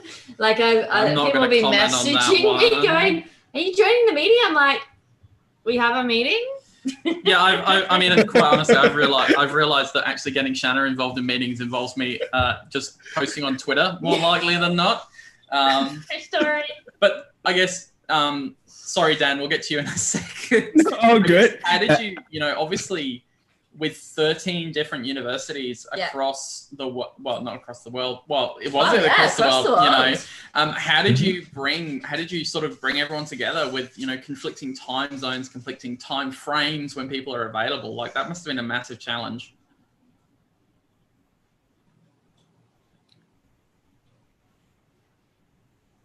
You're still live. Yeah. Oh, was it? That's kind of a question. It's a question to either of you, I guess. Okay. Well, for me, it was for Down Under CTF. We would just bring together people from the Australian time zones mostly, so that really helped us. But essentially, everyone. I think one of the most helpful tools in terms of like meeting up and when we had our like actual video meetups was just these tools which let people put in when they were available in the next sort of week or so. And then at the end, people would just like figure out which one the most people were available for. Obviously, there were issues where we couldn't always get everyone at the meetings. And that's why it was important to have meetings pretty regularly, like every couple of weeks. And then a lot of it was just down to delegating the right things to the right people. We had kind of a hierarchy of like leadership where we had like a small leadership team, which was kind of in charge of organizing when things happened and how. And then there was kind of a bigger team of all the people who were involved in writing challenges and all the people who kind of wanted to lend their hand out. And obviously it's a lot more difficult since we can't meet up in person, but I think definitely getting like regular, just a chilled meetup where obviously there were agendas to get through, but just having it be chilled and just seeing how everyone was going at the time also really helped us, I think. Yeah, nice. I think it's fair to say that I, in particular, will admit I'm very terrible at the delegation of things. Yes, I know. He's bad at the delegation. I'm bad at turning up. At least I turn up for the event. I mean, you did.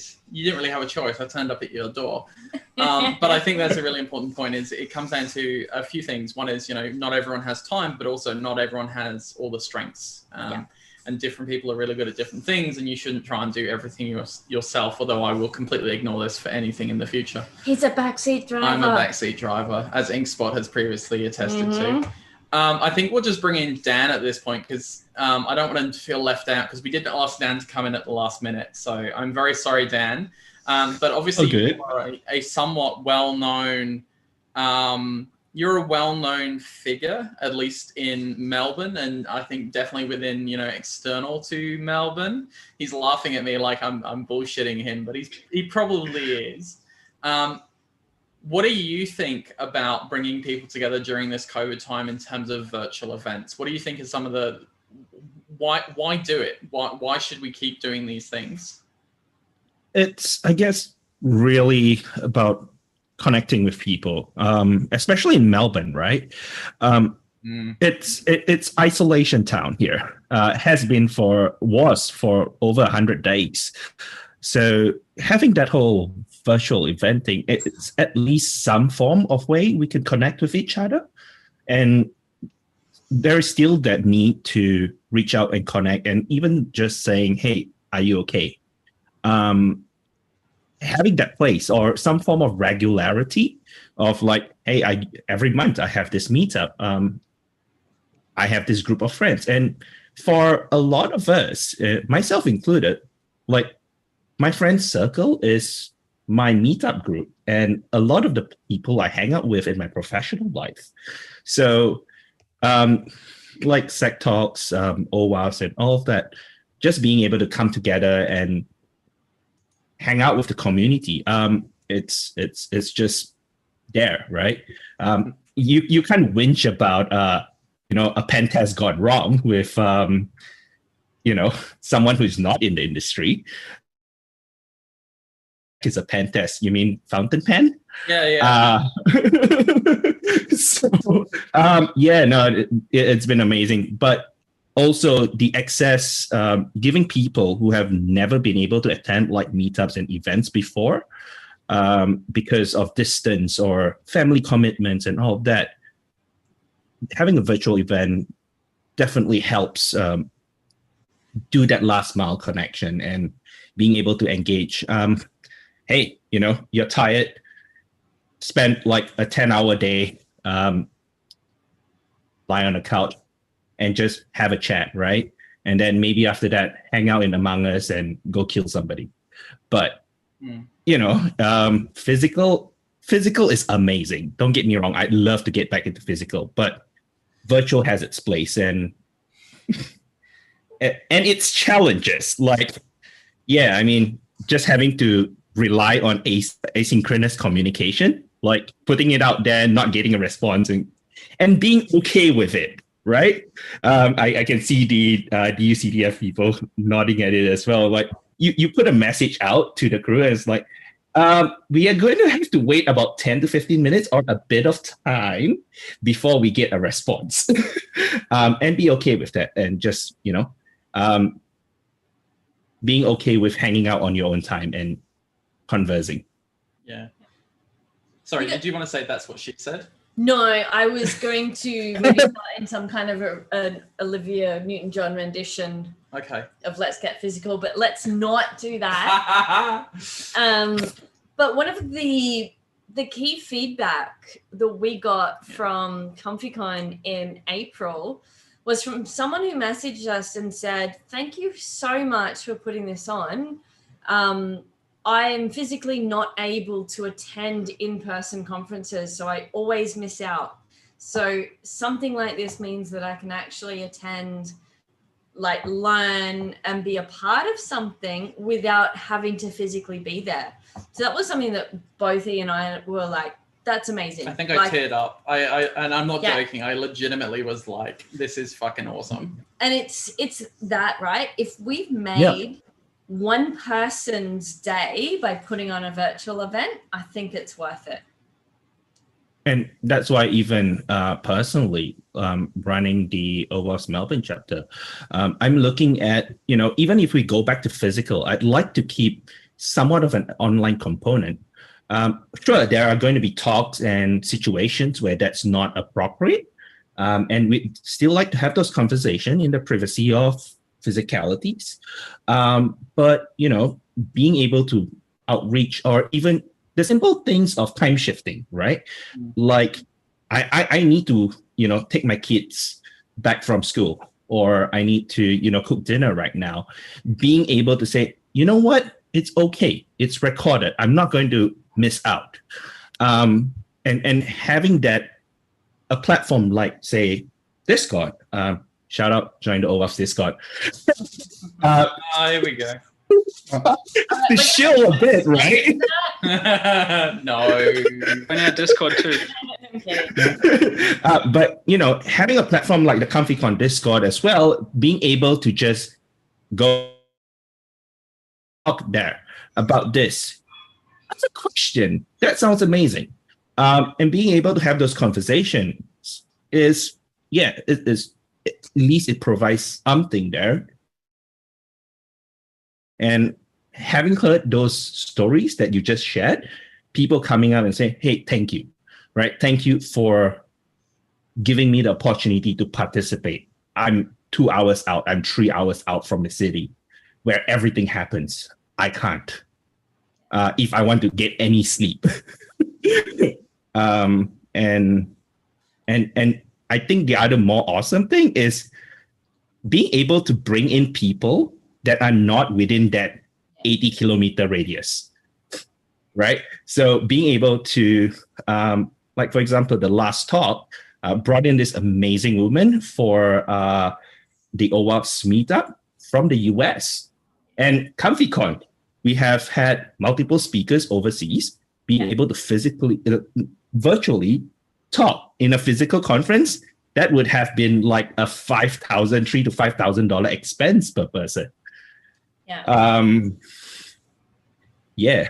Yeah, and just bouncing off that, like at Down Under CTF, we obviously we've got a big base of people who already love CTFs, involved in like both writing the challenges and just competing. But we were kind of surprised at how many that got interested in doing CTFs. We even, like, our third place prize was awarded to high school students because we had some really talented kids who just discovered our CTF and competed and won third prize, which was amazing.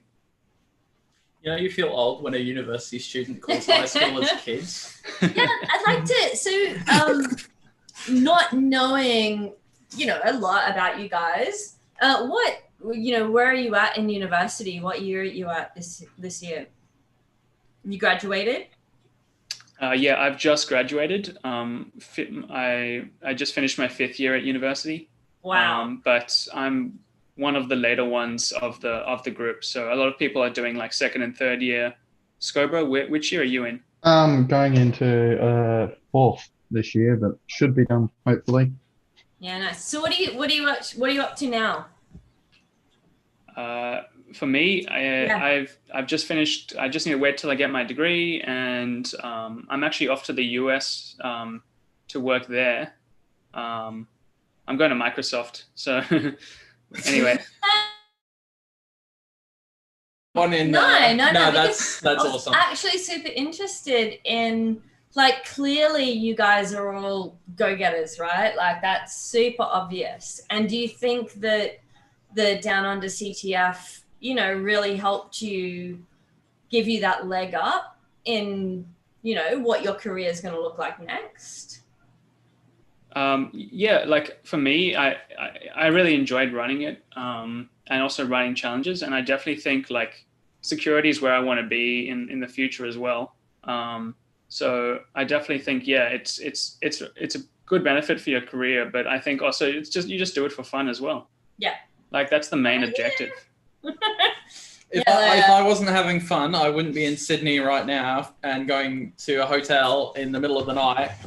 Well, actually, he would be in Sydney, but he would be here for work and not for fun. That's true.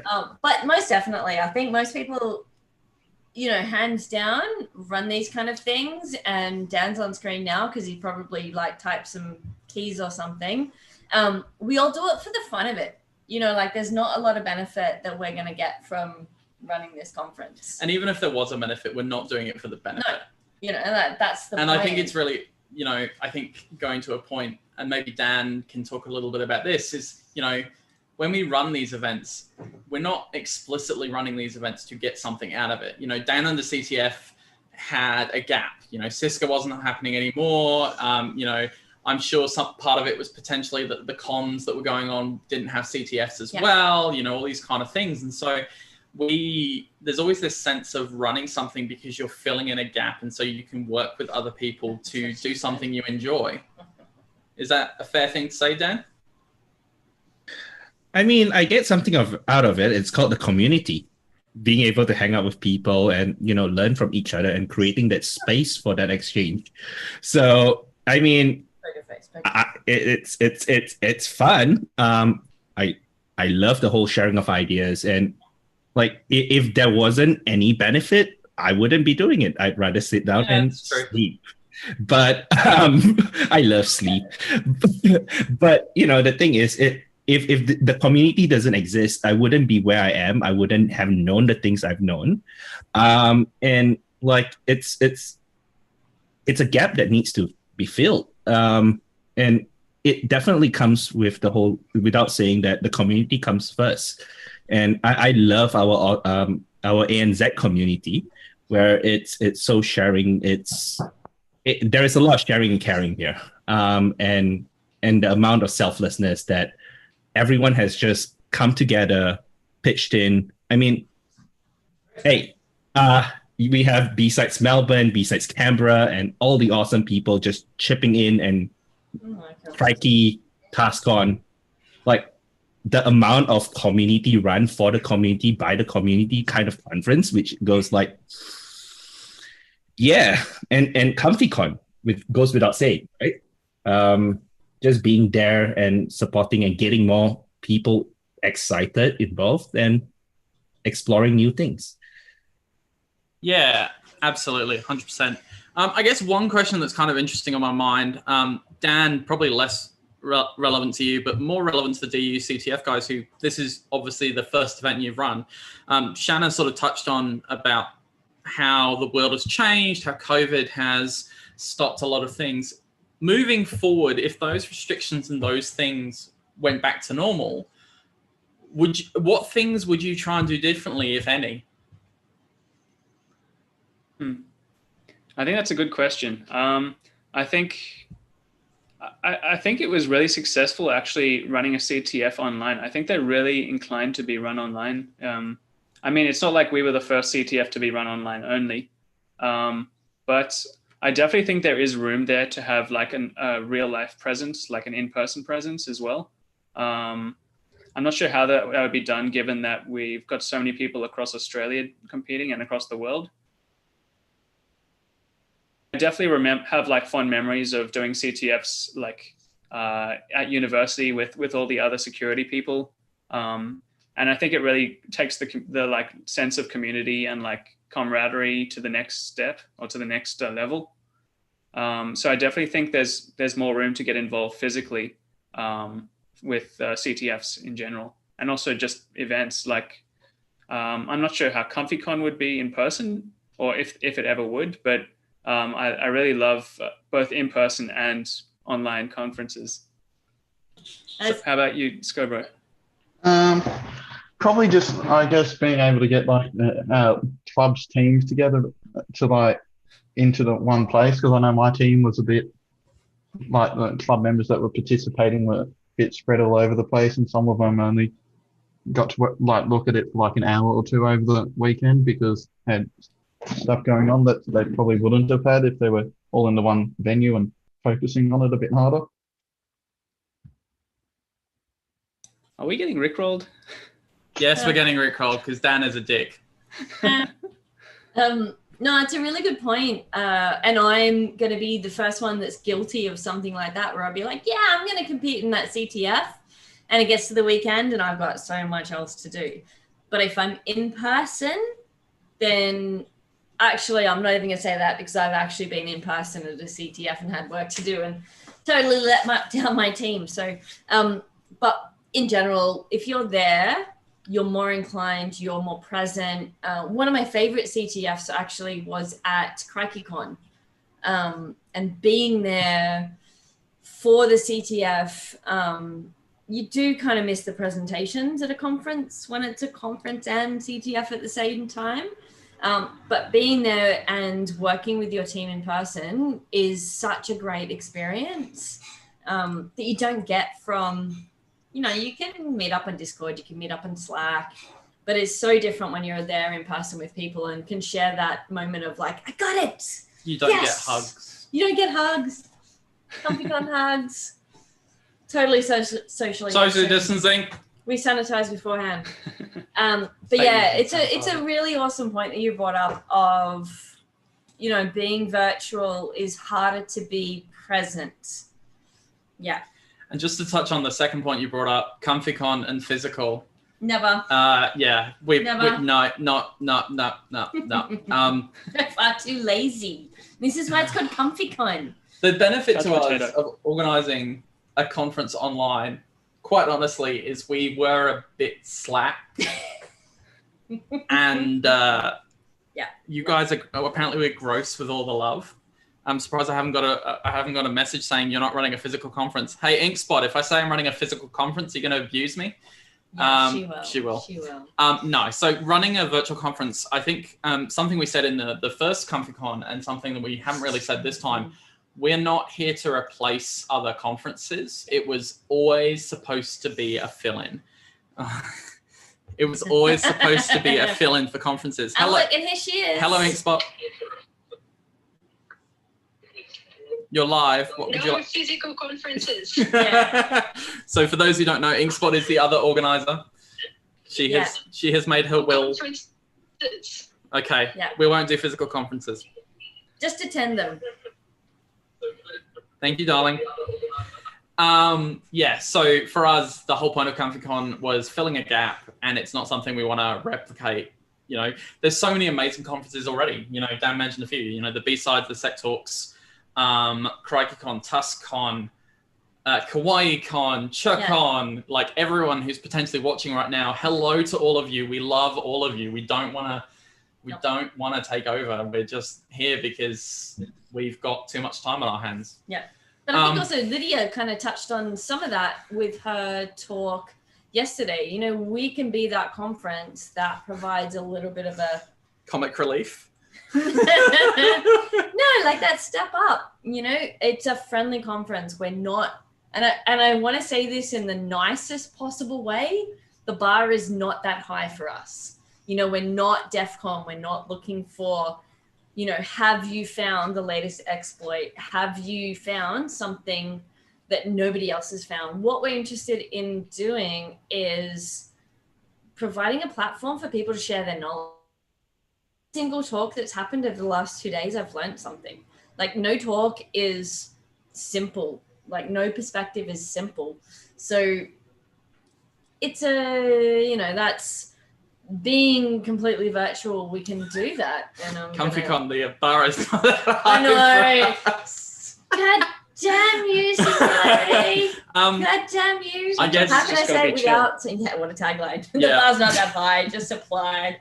I guess the interesting perspective on this one is probably you, Dan, and I will, you know, obviously go to you because you have run physical cons and physical events. You have run virtual events. I guess if I was to put you on the spot, what is your preference? Oof. I mean, so taking it on both sides, virtual is definitely cheaper to run. And I think to the initial purpose of this panel, I guess, like it's easy to run a virtual conference or a virtual event. Get a few mates, pull up Discord, pull up Zoom, away you go. Easy. I mean, there's a lot more that goes behind running virtual conferences and stuff. And like amazing Brian is running ops behind the scenes. And so many other amazing people come together to put on virtual conferences. But it's easy to get started. It's easy to turn on a cam and go, hey, let's talk about a topic. And you can get started. Physical though, getting a space, that gets costly very quickly. There is a lot of cost involved with the bookings, the insurance, the especially if you're collecting money, right? Because you need to cover those costs. Yeah, the logistics of making sure that, you know, nobody does bad things in while they are attending your conferences, because there are liability issues and concerns there. And then making sure your there is a lot of logistics that goes on in making sure you have food to eat or there's food around there. Booking in the venue, making sure the AV works, making sure the slides system, whatever the venue uses, work.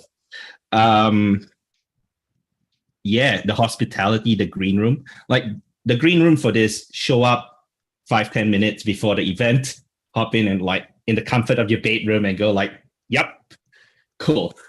I'm on stage now, broadcasting to the world. But in the physical, being there, it's a whole day commitment probably. If you're out of state or overseas, it's a 2 to 3 day commitment. You have to fly in, book a hotel, leave. The cost adds up. Like say for example, AppSec Day, the margins aren't great, right? There is practically no margin, if that's a way to put it, right? We're an open source org. I'm not afraid to share the numbers. It cost us about close to it cost us about like $200,000 to put on AppSec Day last year. And we barely made that back. So that's the outlay for a physical event. I mean, yeah, you could always grab a few people, head to the pub, and have an open mic. That's cool. Maybe start there. And a lot of conferences start there. So, yeah, I mean, and then it grows and grows, but there is definitely that difference. And scaling online, it's just something else. I mean, 10,000 people could be watching this right now, and it scales pretty much the same. I think the comment I made was something about our limit is the heat death of the universe last time we did this, because unless Google's going to break, we'll be fine. Yeah. I have one last kind of controversial question to make, that, particularly 6 months ago when these virtual cons first started, there was some talk about, well, there goes budget for in-person conferences. Do you think that the emergence of virtual conferences will start to mean that conferences will stop happening? It's an open question to the floor. Yeah, 30 seconds for each of you. For me, I don't think so. I think it's definitely more of a compliment. Like I've had a lot of good experiences at physical conferences, and I love virtual conferences too, but I love them for like the talks that they bring and the content and that sort of thing. You can build a great community around that, but I don't think that's a good replacement for meeting people in person and getting to know them. Yeah. Skybro, how about you? Yeah, definitely. Like, as great as online was, I mean, all us down under people are planning on meeting up again at like B-Sides Canberra next year, because you just can't replace in person. Yeah. Like, they complement each other, but we'll all be there. Yeah. And Dan, how about you? Physical. So speaking to vendors, sponsors, etc. It's still a physical thing, and that's just from answering Shana's question about budgets and stuff. Yeah, economy is tight, so definitely feeling that. So all the vendors, sponsors out there, hit me up. Definitely looking for all the help that we can get. And yeah, there is still something about that physicality, that spontaneity, right? And being able to interact with somebody. There's nothing like holding something in person, right? Or somebody just going like, hey, look at this. This is awesome. What is that? Whether it is, in person with a friend, or like with, a speaker or someone, the impromptu moments. Like, if I can just draw, like, in summary, the online presence is very intentional. Like, you have to, sorry? The description I used last time is the hallway conversation. Like, every time we go to B-Sides Canberra, I will bump into Damo, or I'll bump into somebody else who I haven't seen for months. Name dropping. I am name dropping. Damo, if you're watching, hello. He's on Twitter. Is he on Twitter? Did like my tweet. Those things are very hard to replicate in that online space. Completely agree. Yeah, and it's very intentional, right? So the whole spontaneity, or even like you're drinking a beer on the bar and like a conversation's happening there, like, oh, that's cool. And you just shimmy over there and join that conversation. Like things like that is just really hard to do in a virtual setting, even in Discord, right? That awkwardness when you see somebody just off cam, off mic, just lurking, like that lurk. Yeah, it feels very uncomfortable very quickly. But in person, it's not that awkward, especially when you're in a conference. You go like, hey, I'm just hanging, I'm just chilling, and just having those conversations, and being like, hey, I heard you mentioned that. That's pretty cool. Had this problem. What are your thoughts? Right? And being able to go like accidentally running through, some of the best minds in the topic. It's like, oh yeah, cool. I created this. And it's like, wait, what? You created the standard, or you created this amazing tool? Like I ran into the person who created one of the creators of Proxmark, sorry, at a conference. I'm like, bloody hell, you worked on the Proxmark? It's like, cool, that's awesome. And being able to do that in a virtual conference, yeah. And one person talking at a time, right? In Discord, especially, like even at DEF CON, in the DEF CON Discord, when everyone is like super amazing, you could only have one person talking at a time. And there's only so many rooms. So there can only be so many conversations happening at once. In a conference, well, walk a bit to the side, further away, and have those conversations. So I think physical will be back, but how that would be back would be very interesting, especially with COVID restrictions, especially for 2021. So a bit self-serving, but support your con organizers, your meetup organizers. It's if you have a talk, like what Lydia said, just submit or just approach them and like, hey, I want to do a talk, and have that conversation, because we are always looking for people to share their perspectives with the wider community. So far, Dan has called out for his sponsorship. He's called out the people that talk at his conferences. This wasn't an opportunity for you to advertise. White Hats needs sponsors and speakers too. Look, I think what we'll do is we're going to end here, but we're going to end with a line from Singularity on Discord, I think he's been the poignant comment person of the weekend. He has. In my honest opinion, we've been able to do chat rooms and video chats and live streaming for a while. Physical and virtual cons are complementary, not mutually exclusive. Can we follow up? Sure, you can give the rest line. Of him, of saying that, but it was actually before that. Was it before that? Yeah. He actually also said, and he's probably going to now start DMing me. Oh, I can't even find it on that list. Maybe he edited. Nah. That DMs are more socially acceptable. Yes. No, yeah, it's weirder to DM than it is to actually go and talk to someone in real life. Which I responded with, as long as it's not outside the bathroom. Because, gotta say, I've had some of those really good experiences at conferences. Good thing about conferences, though, in security, when you're a female, there is no line at the bathroom.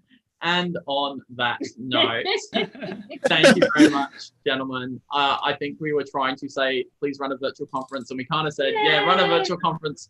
But also physical conferences are, I don't think the word is better. I think physical conferences are complementary. Part of our life. Thanks, Sam. So thank you, Benny, Scobro, and Hoodie Pony for coming along. We appreciate everything from you. Thank you. No worries. And now we reach a world first. A world first pièce de résistance. Pièce de résistance, as the French would say. I'm not French.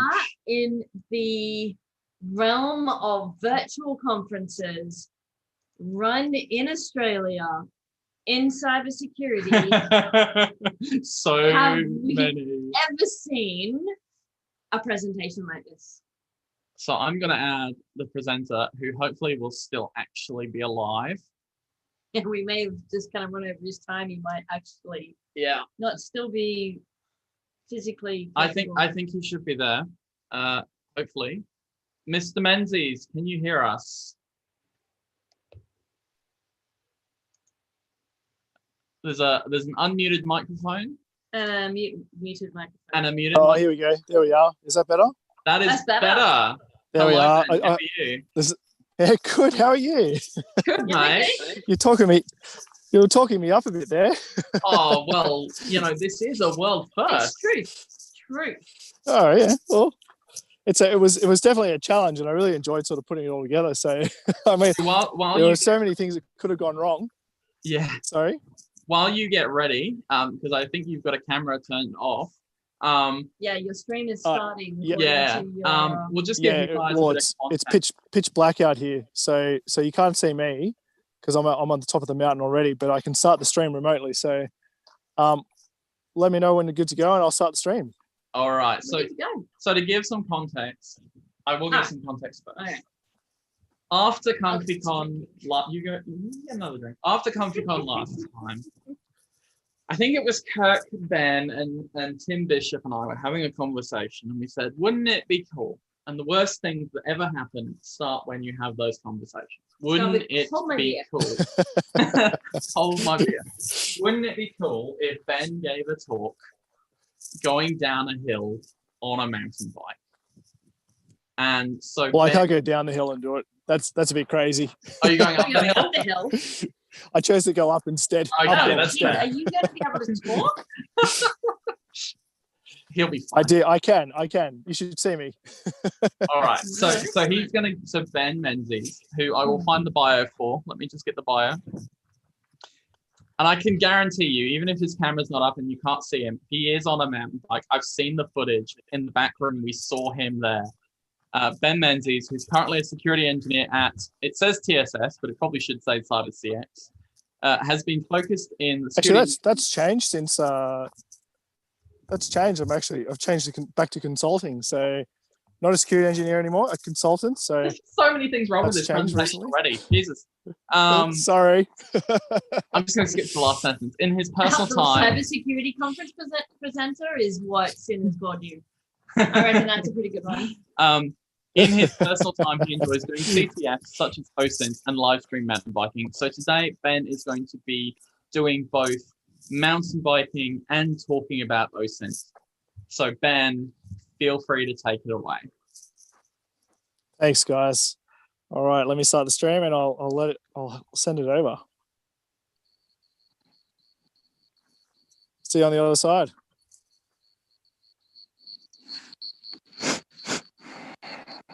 Oh, we know he's in Australia because there's cicadas. Well,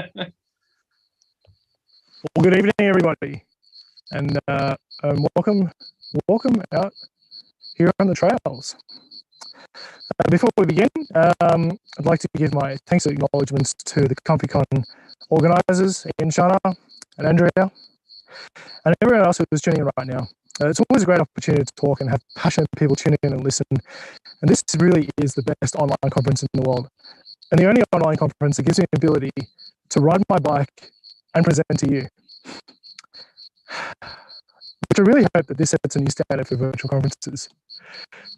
Now, before I begin, I will make it known that I have pre-recorded this. I haven't had a whole lot of reliability streaming this live, even though I've gone through multiple tests and lots of different engineering. It just hasn't been reliable enough for a conference talk. Another acknowledgement here for the traditional custodians of the ACT, the Ngunnawal people. I acknowledge and respect the continuing culture and the contribution they make to the life of this city and this region. So let's begin. So, this is practical OSINTing, and this is really the beginning and beginner type OSINT. This isn't anything really technical or anything deep, dark. This is just a way to get your teeth into OSINT and really get an idea of what we can do with it. And maybe a few of you, hey Skitty, come to join the talk. Maybe a few of you have tuned in thinking, what is OSINT? Well, OSINT stands for Open Source. Oh, thought it was chasing me. Open source intelligence. There's a few spiders and kangaroos out tonight. Spiders just like that. Oh man. All right, this is all recorded, so no breaks in the record. Oh my god. Go back to where I was.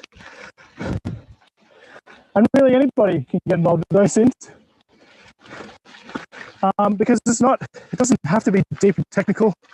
It can just be basic research is the thing. But I've chosen the topic practical OSINT. Why practical OSINT? But it's not technical. And that is what I'll be helping you discover today about just how powerful, oh, I can feel the spider web, just how powerful, accessible OSINT is for everyone in this community. And you don't have to be in cybersecurity to give OSINT a go. Because this isn't just for red teamers, hackers, people in hoodies. This is for everyone. And can also be for the good of our community. But I also want to help you understand some practical boundaries. Looks like we've got a lot of friends tonight. Oh. The practical boundaries of OSINT. There are more boundaries, like ethical boundaries, but this talk is only focused on practical. We're not looking at using tools like Google Docking, which is a technique, or tools like Notego. We're really here to help you reach your potential by helping you think differently, changing your mindset. This isn't always about finding people. Hosting can get a really bad rap. Sometimes, a bit jumpy. Spiders and the kangaroos have got me on edge. It isn't always about finding people. It can often get a bit of a bad rap. People like to call it stalking. You know, looking up your exes on Facebook or whatever be you. We're not here today to do that. And I certainly don't encourage that. But today, we want to think differently. We want to create an objective. What? That's the spider. Sorry, bro. We'll just move you over there. There you go. You can attach yourself to that one. We want to look at the objective. We want to understand where we can pivot on our intelligence. We want to be able to analyze the data. So we analyze the data and then we pivot. And if we can't pivot any further, or we don't need to, we can report. And that is just a simple workflow. Collect, analyze, pivot, or report. For example, you wanted to find a new house to live. It doesn't have to be to buy, it could just be to rent. Each to their own. You could be looking for a new mountain bike. You might be looking for trails and scenery, like so. Or you might be looking for a new car, a job, or even my personal favourite, finding missing people. Wow, the spiders are out tonight. Okay, come on, mate. I don't want to disturb you too much. This could be a scary downhill ride. Oh no, I'm ruining his web. I think we're good. Oh, there's another one. And yeah, my personal favorite is finding missing people, something that I can contribute to the community and the wider community for good. And hopefully helping people reunite with their missing loved ones. Just give me a moment here.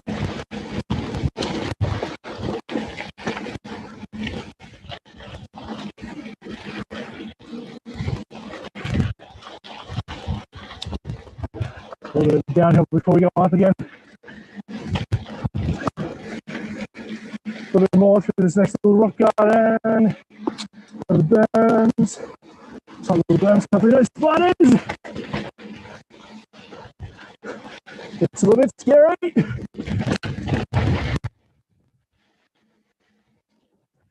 All right. Connections between your objective. Identifying all the links and feedback loops between all that data. And before we talk about these three objectives, which is the car, house, and job, you need to move away from the excitement of new. Don't think about, has your car got a subwoofer? Has the house got a spa for skinny dipping? Or has your job got ping pong tables and bean bags to code on? Instead, think about the practicality of these objectives to fulfill your requirements and have confidence in your choices. So let's begin by talking about the car practicality. How's it footing? A lot of people get really excited about this sort of stuff. What's not to get excited about, right? New car, go fast, probably nicer than your other one. It's not your mum or dad's, whatever it is. And you can lose a bit of focus sometimes thinking about how powerful the engine is, how many speakers it's got. Maybe you're more into environmentalism. Is it electric? Is it a hybrid? Or how many Ks 10 litres can it get? But we need to think about this in a practical sense. And using our recent minds, I want you to focus on two little topics here about cars. That's recalls and reliability, and any history that the car may have. And all this stuff can be found online. You probably, maybe, who knows, back of your head right now, your mum and dad, they're probably saying the same things. Don't buy a car that goes fast. Get a car that's reliable. And well, what the hell is reliable, right? How do we find that out? Well, where we can begin, or actually where we can compare these questions, is the same questions that we can compare in our cyber threat landscape. And that is, your car becomes a vulnerable asset. Oh, Skippy. It becomes a threat to your finances and a risk to your mobility. You need to think about all these things. And these are really good examples on researching on this data. So, a great place to think and begin for recalls, reliability, is to look at the ACCC website, which is a government website. And by the way, government databases, which are freely available, there's no dodginess to this, have a wealth of information. And you can find out a lot, but be careful about your ethical boundaries when you are looking through these government databases and researching, getting deep into that research. But think about going to the ACCC website and looking up your car make and model. And you can look up any car make and model and immediately find out through their search bar at the top what recalls have occurred on that particular car. It's very, very easy. You can look at them and understand what they are, and then you can determine, this is your analyze phase, whether those recalls are easy to deal with, or whether they could be potentially deadly. Another part is understanding reliability. And it's difficult. It's really, really difficult to understand reliability with cars because you can go onto the car forums, Reddit, anything like that, and ask questions and research. And you may find there's a little problem called information bias. And that is where people tend to prefer cars and will talk good things about them, or even the car manufacturer is trying to protect their brand. Luckily for you and for all, ACCC also provides media releases that can cover your car brand, make and model even. And you can find out through media releases what issues that they've had with companies, whether or not they've had to find them, take them to court, or whether they've actually acknowledged that these problems exist with the car. Because sometimes car manufacturers will hide information just so they can sell you a car. So yeah.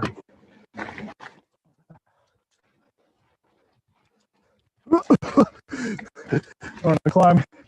Yeah, we can make this easy. And we'll change some gears. And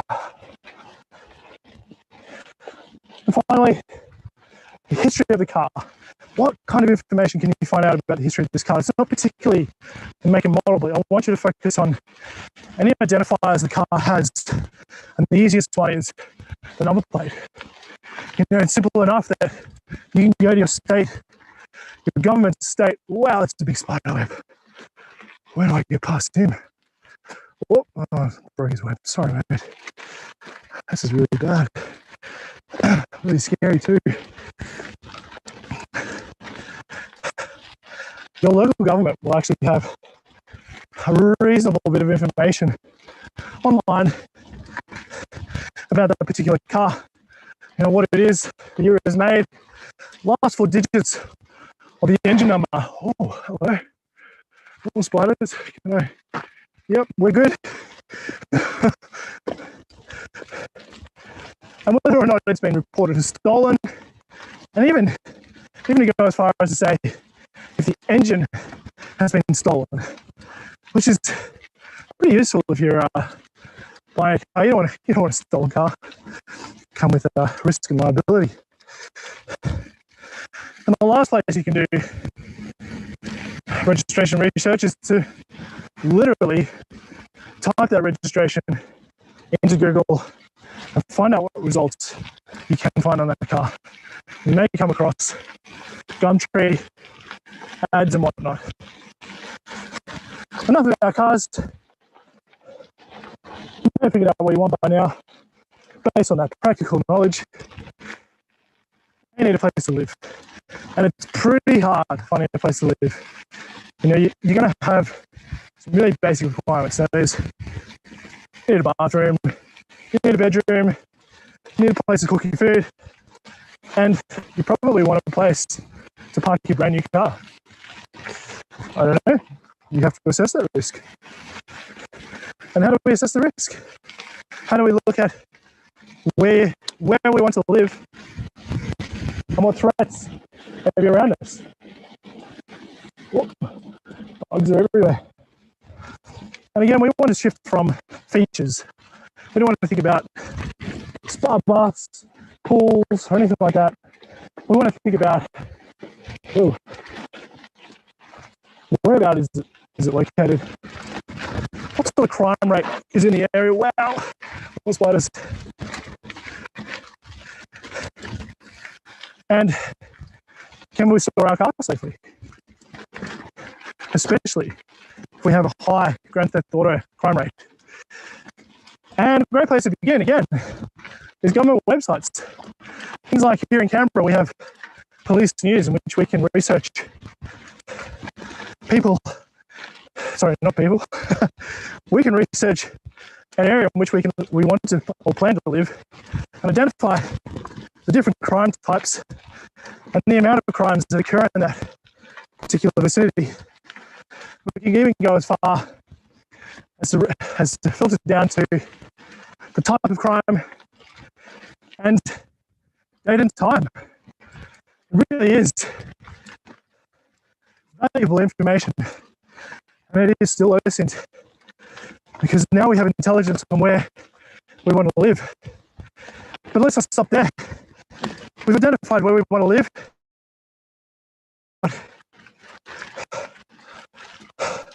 Well, we've identified what we want to lose, sorry. We've identified the crime rate. Now we want to think about our requirements.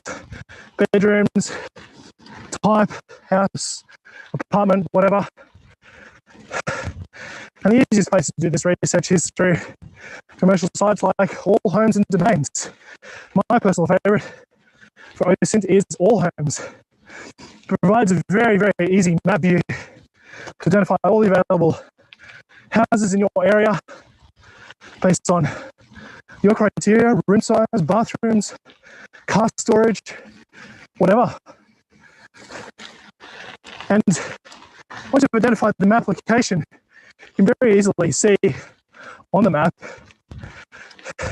how close it is to local mountain biking trails. Where do we have? I think I don't want to hit your web. Oh, you're running away. How do we get around this one? Oh, breaking it. I really don't want to break them. I'm not here to. I'm not going to say that on a conference. You guys can imagine what I might be saying next. All Homes provides wealth of knowledge on their website. Not only can you find where you might want to live, you can easily see who lives around you based on historical data that they provide on their website. The price, images, you never find out who it's sold to, but you can find out who it's sold by, which agents. Maybe you can identify which agents are best to go through in that area based on their popularity. And of course, more importantly, I think I may have said this before, how close is your house to local mountain biking trails, eh?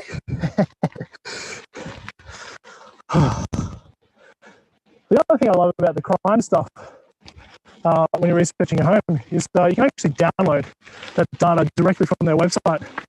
So you can do deeper technical analysis on crime rates in your area. And I understand that Victoria has a pretty good website for identifying crime as well. So check it out. Whoop. There we go. Another great way to research your area is to actually look at Facebook Marketplace and filter on the area you plan to live. And you can actually see who is selling things in your area. And once you identify an item that's being sold, you can even click on that profile link and view the people you may be living by next to. Snapchat offers another feature in which you can just filter to an area, find out what Snapchats are going on. And another favorite of mine is to actually do the same thing on Gumtree. The difference with Gumtree as opposed to Facebook is not only can you get the name from their Facebook profile, Gumtree may even provide an email address and a phone number. But caution, if you contact them, you have stepped outside the boundaries of OSINT. The rule of no touch. And instead, you have now entered the realm of social engineering. Be careful of engaging. Anyway, I'm a bit downhill again.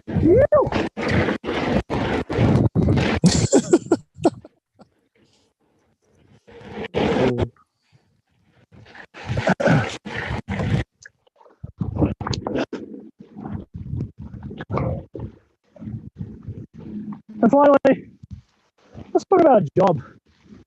We're into the job here. I'm hoping at this point, I've been able to change the way you think about OSINT. Instead of it being about features, whoa, this is spider. Instead of it being about features, think about your requirements. But this time, you already know what your requirements are for a job. You already know what you can do. This time I want you to focus on the people. Because when you're finding a job, in my opinion, the most important thing is the people that you work with and how you build those personal connections with each other, form friendships at work. So we're not here to dig up dirt on a local company or a big company. We're here to find out who may work there in your area and in your state. Who can you connect with? Who can you relate with in a company so you can form good friendships? Not with spiders though. Oh man. Or kangaroos, they get a bit close sometimes. So we're shifting from picking up dirt, like we might do in a car, to finding people. This time we want to find people, but for a good purpose. No other purpose. Again, social media is a very powerful tool in that sense. You can find out a lot of intelligence through it, but we're going to start with LinkedIn. This is the professional network. And LinkedIn is the easiest professional network research ever, or for the moment anyway.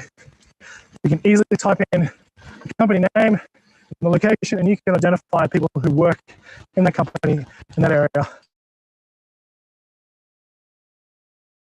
You can take that intelligence further into Facebook, Twitter, Instagram by easily researching through each one, typing in a name. Or you can use a better tool called WebMe. WebMe, WebMi.com. Type in the first name and last name, and you'll be given a central location on anything that can identify to that name and a place. Very, very useful tool. But again, I'm not diving too deeply into finding people here, because once you have identified who they are through their online presence, you can identify drinks they may enjoy, whether they have family, hobbies they have, things they may have done on the weekend. And that will provide you with the most powerful conversation starters and the easiest way to build any relationship in a workplace. The biggest caveat to LinkedIn is you cannot click their profile. As soon as you click their profile, you give away the fact that you have viewed their profile. And once you have an idea of all the people that work in this workplace, you can actually start creating a mind map. You've got your objective. You can create links to Facebook, Twitter, Instagram.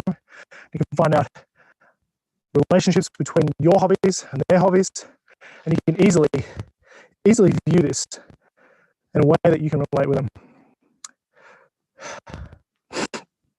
And this will give you the most confidence in finding any job. Whenever you meet with a recruiter, whenever you meet with a new person, if you already know a little bit of information about them, you have and you're more likely to get that job if you can connect with them. So this is the top of where I want it to be. And I will conclude my speech here. Thank you for listening. I hope I didn't run too much over time. I can talk a lot.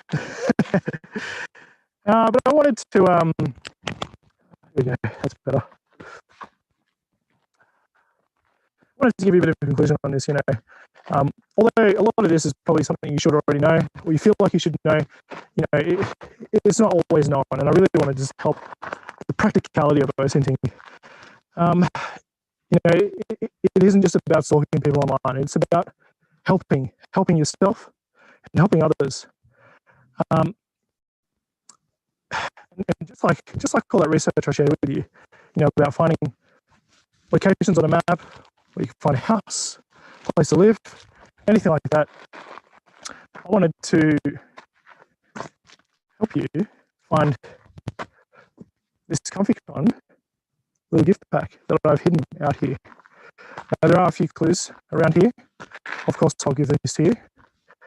I won't make this impossible. This is beginner OSINTing. So take a look around, and I'm going to go find a place to hide this. Where? Ooh, have a look at here. We're going to hide this under a rock so that this doesn't go missing. Let's just have a look. So here we go. We're going to put this. Hope there's no spiders. Oh, there's quite a lot of spiders under there. Okay, all right. And bugs. There are a lot of bugs. Let's find a new spot. We don't want to make this too difficult. Too difficult. We could hide it under all this scrub. Be careful when you're coming out here, by the way, if you are your fingers too deep, you may come across some creepy crawlies that you probably don't want to. There we are. That's pretty good. That's pretty good. That's going to be hidden well for anybody. Can't easily find that. Can I get a rock or something? Good. Yes. This one doesn't have any bugs in it. There it is under that rock there. And here is everything you need to find that. Right there. Again, thank you for tuning in, listening to this. I will conclude this speech with an actual live ride down the hill. You can talk to me. Well, actually, Ian and John are talking to me when I ride. Yes, I hope that you found this interesting and you learned a lot from this, and I hope that you make the right decisions with OSINT. It really is a skill for anybody, and it is very valuable for everybody. And I encourage you, if you really do enjoy this, I really encourage you to check out Trace Labs. Trace Labs has missing persons OSINT CTF that runs once a year in different areas, but they also have ongoing missing persons to find online. So check it out, get involved in the community, and see what you can contribute to the missing persons. Thank you very much.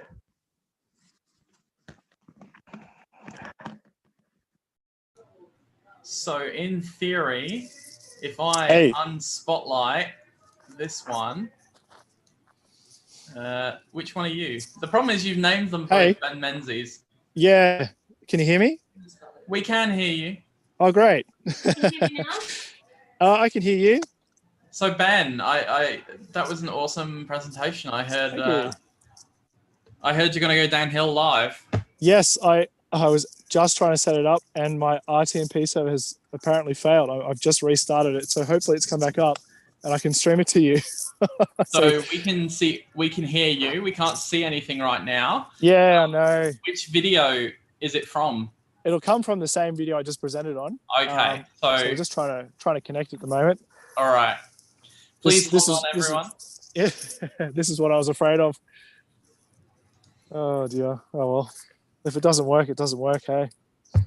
That's all right. But I think it's fair to say that was the world's first I think it was the world first presentation going up a hill on a mountain bike on a hill in Canberra given to a ComfyCon conference. Is that a hint you just gave away? Did I give away that it was in a certain location? I might have done. Yeah, that was a hint. Maybe. Yeah, maybe. All right, here we go. GoPro starting up.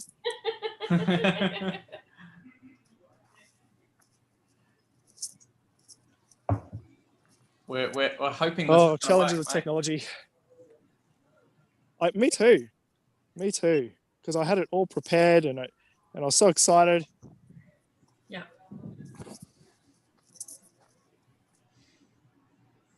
We're just connecting. You're just connecting. Drum roll, please. Hopefully it doesn't fail. Okay. Are you too high? It depends on where I am, I suppose. High above me. All right. We just got to wait a second. All right, Ben. Oh no. This is your moment. It looks like after all of that, my technology has failed me. I just can't reconnect to my server. Oh, that's a damn shame, mate. That is a damn shame. It is. I'm very disappointed, but I got to deliver the speech nonetheless, so I'm happy with that.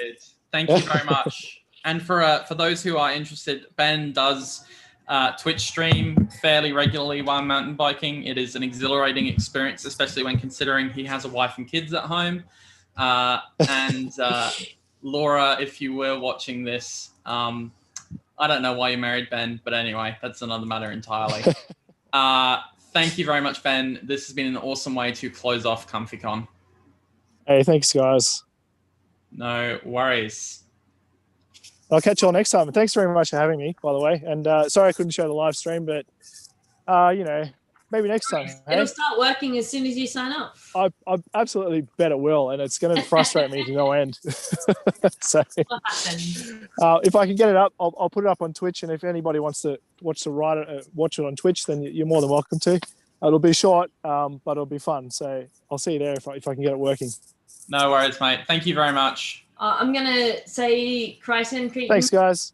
I'm pretty sure that there were many tendies and nuggets eaten earlier that were sacrificed. I reckon that we did a good job of the sacrificing. Yeah. So, that is the last talk of ComfyCon 2020. We should play that. Summer edition. That, when you like the exit song.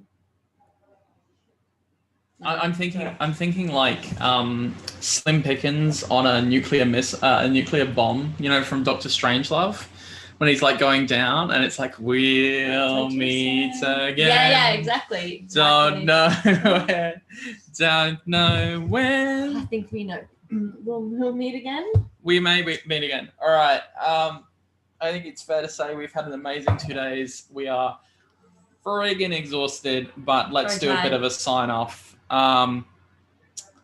We've had 2 days of amazing talks. We've had some really awesome keynotes. We've had some great workshops. We have had some awesome training. We've had a lot of really good community discussion. I think is the other part of this. It's really awesome is everyone getting together in the community, chatting together and, asking questions and all that kind of stuff. We had a competition. Mm-hmm. I think that's it. We had a religious debate about nuggies versus tenders. We've had amazing shit talking. Yeah, we have. That's been consistent. And, a physical meeting instead of just over virtual. We've had free KFC. Yes, thank you again, Lydia, for the free KFC. Look, I think thank you very much to everyone who was a speaker, everyone who was a workshop attendee, everyone who was a workshop organizer. I'm going to point at these guys to tell these guys need to come into the room right now as well, because otherwise we're going to get angry at them and they're not going to like it. Drag them in anyway. Drag them in.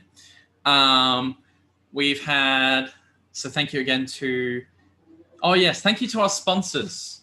Yes, again, I want to make a really important point, which is we ran this on pretty much no sponsorship.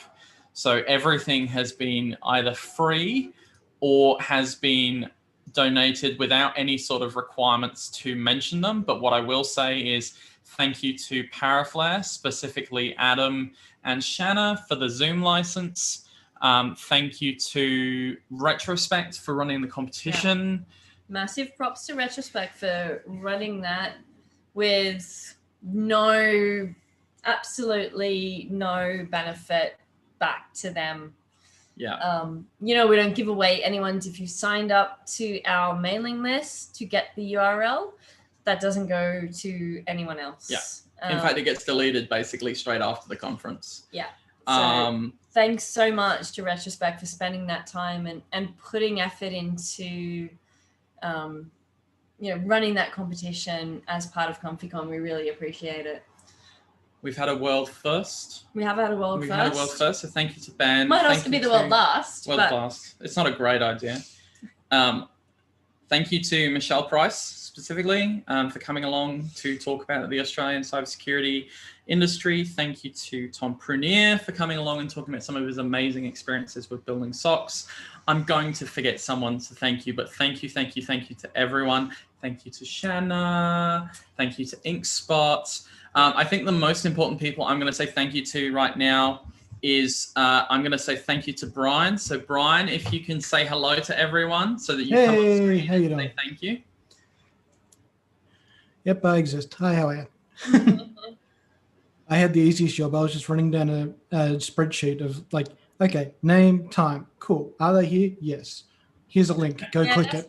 But it was a very tiring role. That was the one we did Yeah. last year, and it was not last year, last time. Very tiring. Kirk, who was also one of our speakers, please say hello. Please take your bows. Thank you for having me. And I forgot an attendee who joined late because he's always late. Bloody Dan. And of course, the other of the gruesome twosome, shall we say, between Brian and Dan is Dan. So when he comes up in a second, when we can see him on the Zoom screen. Oh, hey, I totally recognize Brian. I've seen that face with my eyes. Wow. Amazing. Seeing people in public. Hey, Sin, are you drinking wine as well? Yeah, Sin, tell us what you're drinking. Dan, please take a second to say hello and take a bow as well, please. Hello. Thanks, everyone. Cheers. Cheers. Cheers. Been massive help this time with ComfyCon. Last time, Ian and I did the speaker wrangling as well as the emceeing, which was ridiculously tiring and exhausting. So having Dan and Brian in the green room to actually make sure the speakers were there, that they could run their tests, that they could actually do what they needed to do, meant that Ian and I could sit back and drink and not worry this time. So thank you. You could drink. I could drink. You could drink. And I could get drunk and not have to worry about anything. This has been amazing. Thank you, guys. I hate you so much. Thank you to InkSpot, who is listening. Thank you. Thank you for looking after the puppers while I'm gallivanting halfway across the country. Next time we'll be together, InkSpot. InkSpot will also do a lot of work over the coming weeks to split up the videos. Yes. That's all her. She does amazing amounts of work. All of the design, the ComfyCon logo, Yeah. T-shirts, everything that you see is all in InkSpot. Yeah. Speaking of merch, please feel free to go buy merch to celebrate the event. Again, we make no money on it whatsoever. We don't want to make money. Any money that we spend on the conference basically comes out of my wallet and moths fly out of it every time I open it. So please feel free to go take advantage of that. And look, I think that is basically everyone. I think so. And all of the speakers. And all of the speakers. You know, who gave their time over this weekend to share their knowledge and share their experiences. Some of them first timers, some of them not first timers, but everybody's had something to share and everyone's had something to give, which has been really, really appreciated. And we're really thankful for the support that we can actually put together 2 days of talks where we did 2 or 3 sections of fur babies. Yeah, Because we actually, did not have any time between the talks. no, we It's had been so many amazing. good talks that we didn't need to have fur babies. I know that's more disappointing to some people, but you know, that's just the quality and caliber we managed to get this time. Yeah, so thank you everyone who submitted, thank you everyone who presented, and thank you everyone who watched, and all of those people who will watch in the future, and we hope to be here again sometime TBC next year. next year, not in Not in summer. summer. We'll work it out. All right, before we fall asleep, thank you very much. Enjoy. Don't cause too much trouble. Bye-bye. Awkward dancing. Awkward dancing. Remember to like and sub. Dance, dance, dance, dance. Dance, baby, dance.